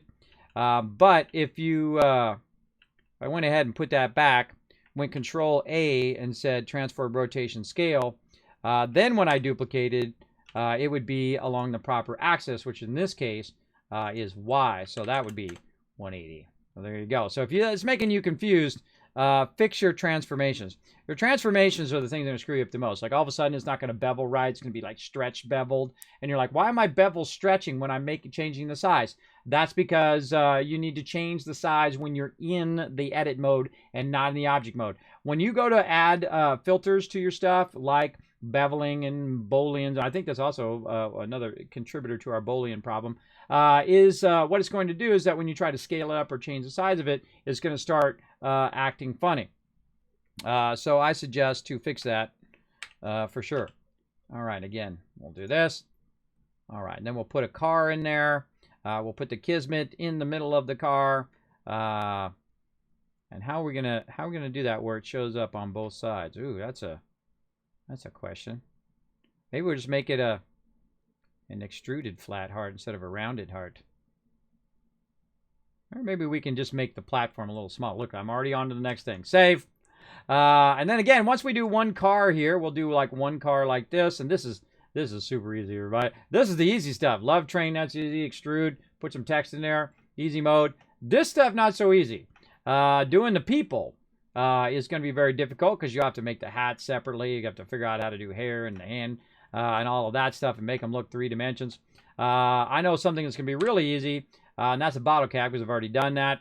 Saltbot, he's already done. You can see he's already 3D. We're getting him. This will be tough. And all these other ones, trying to get those in there. Now, I don't know how to do character animation yet and sculpt in characters yet, but that's something in the future I'm going to work on. Right now, I'm actually only going to work on the first 3 cars because those are something I can do. Always give yourself something that you know you have a chance to getting done and whatnot. All right, everybody, that was a big day of chatting and getting stuff going on. All right, everybody. That's going to be it for me. Let's go up to my office. You can watch my animation I did the other day. Let's go.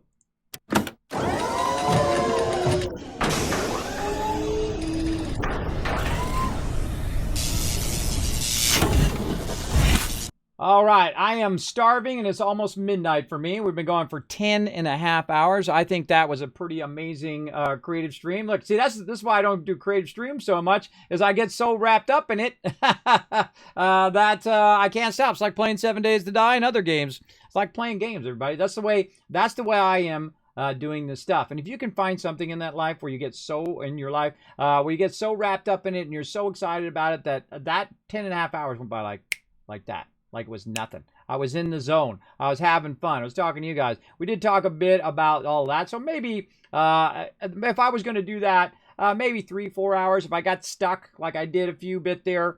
Of course, if I'm not distracted on stream, I could probably solve it quicker. But I probably could have done that faster. But the hard part is deciding what you want, is to come up with the creative part of it. Like, how do I want that to look? Because I don't know what it looks like because it's only 2-dimensional. I don't know what it looks like inside the cab. Is it rounded in the cab? How does it look on the other side? How do all the stuff look based on those emotes? And that's very fun. Very, very fun, man. I can do that all night long, but I'm not going to. I'm going to log out here. Let's go ahead and get all this stuff closed out. We're not going to save any of that stuff. Hold on, let me close all this out while I'm thinking about it. All right, there we go. All right, everybody. It's me, Turpo-E. I hope I got your name anywhere close to right. Thanks for coming in. Great stream. See you soon. Yeah, if you guys want to watch a bit of this back, I suggest to jump around to the part you like in the future. If you are watching this in the future on YouTube, make sure to do me a favor. Bam, hit that subscribe button. Now, of course, do me a huge favor. Take a minute after I give you some Kiz caps here. 1,000, 2,000, 3,000, 4,000, 5,000 caps for you guys. Go ahead and do me a favor. Run over to youtube.com if you enjoyed that massive creative stream. Make sure to hit that subscribe button. Go to Twitter, hit that follow button. Check out the Discord. Check out the website. And if you want more stuff like this, you want to see more of this that I'm not going to stream, but I do give an advanced peek to all the people at Patreon, you can go ahead and support over there. That's your best way to support the stream and also future videos and other content like this, which is creative stuff. Here in the stream.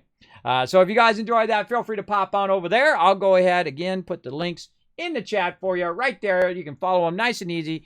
Show that support. It only takes a minute and helps the stream tremendously. All right. Now, again, I will see you guys on Tuesday. Let me put that stuff away. There we go. I will see you guys on Tuesday, 1 p.m. We'll be back to gaming then. And I'm going to be maybe doing these creative things from time to time. Probably less of the deep dive like we did today. I gave a great overview. And if someone asks me in the future, I can say, let's go watch my other video to get another video deep dive. But we will be definitely doing some more 3D and working on Kismet Love Train there and working on other effects that I'll be doing. All right. So again, now you know what goes on behind the scenes, and now I spend 10, 12, 100 hours, 200 hours working away trying to figure things out and trying to make things do what I want them to do. So you're not alone in that, all right? All right, I'll see you all on Tuesday at 1 p.m. Eastern Standard Time. Bye, everybody.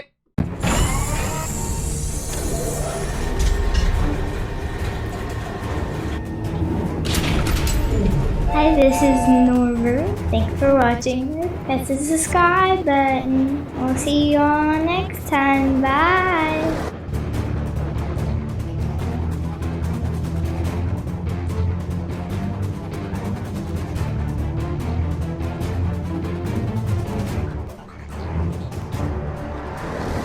Hey, thanks for watching this video. Help support more videos just like this one and keep the Kismet Love Train a-going by dropping by my Patreon and showing your support. Make sure to hit that subscribe button right in the center of the screen. Big thanks going out to Resident Spike, Riverdog, Rotisserie G, and JC Hunter. Click to watch more videos, and I'll see you next time.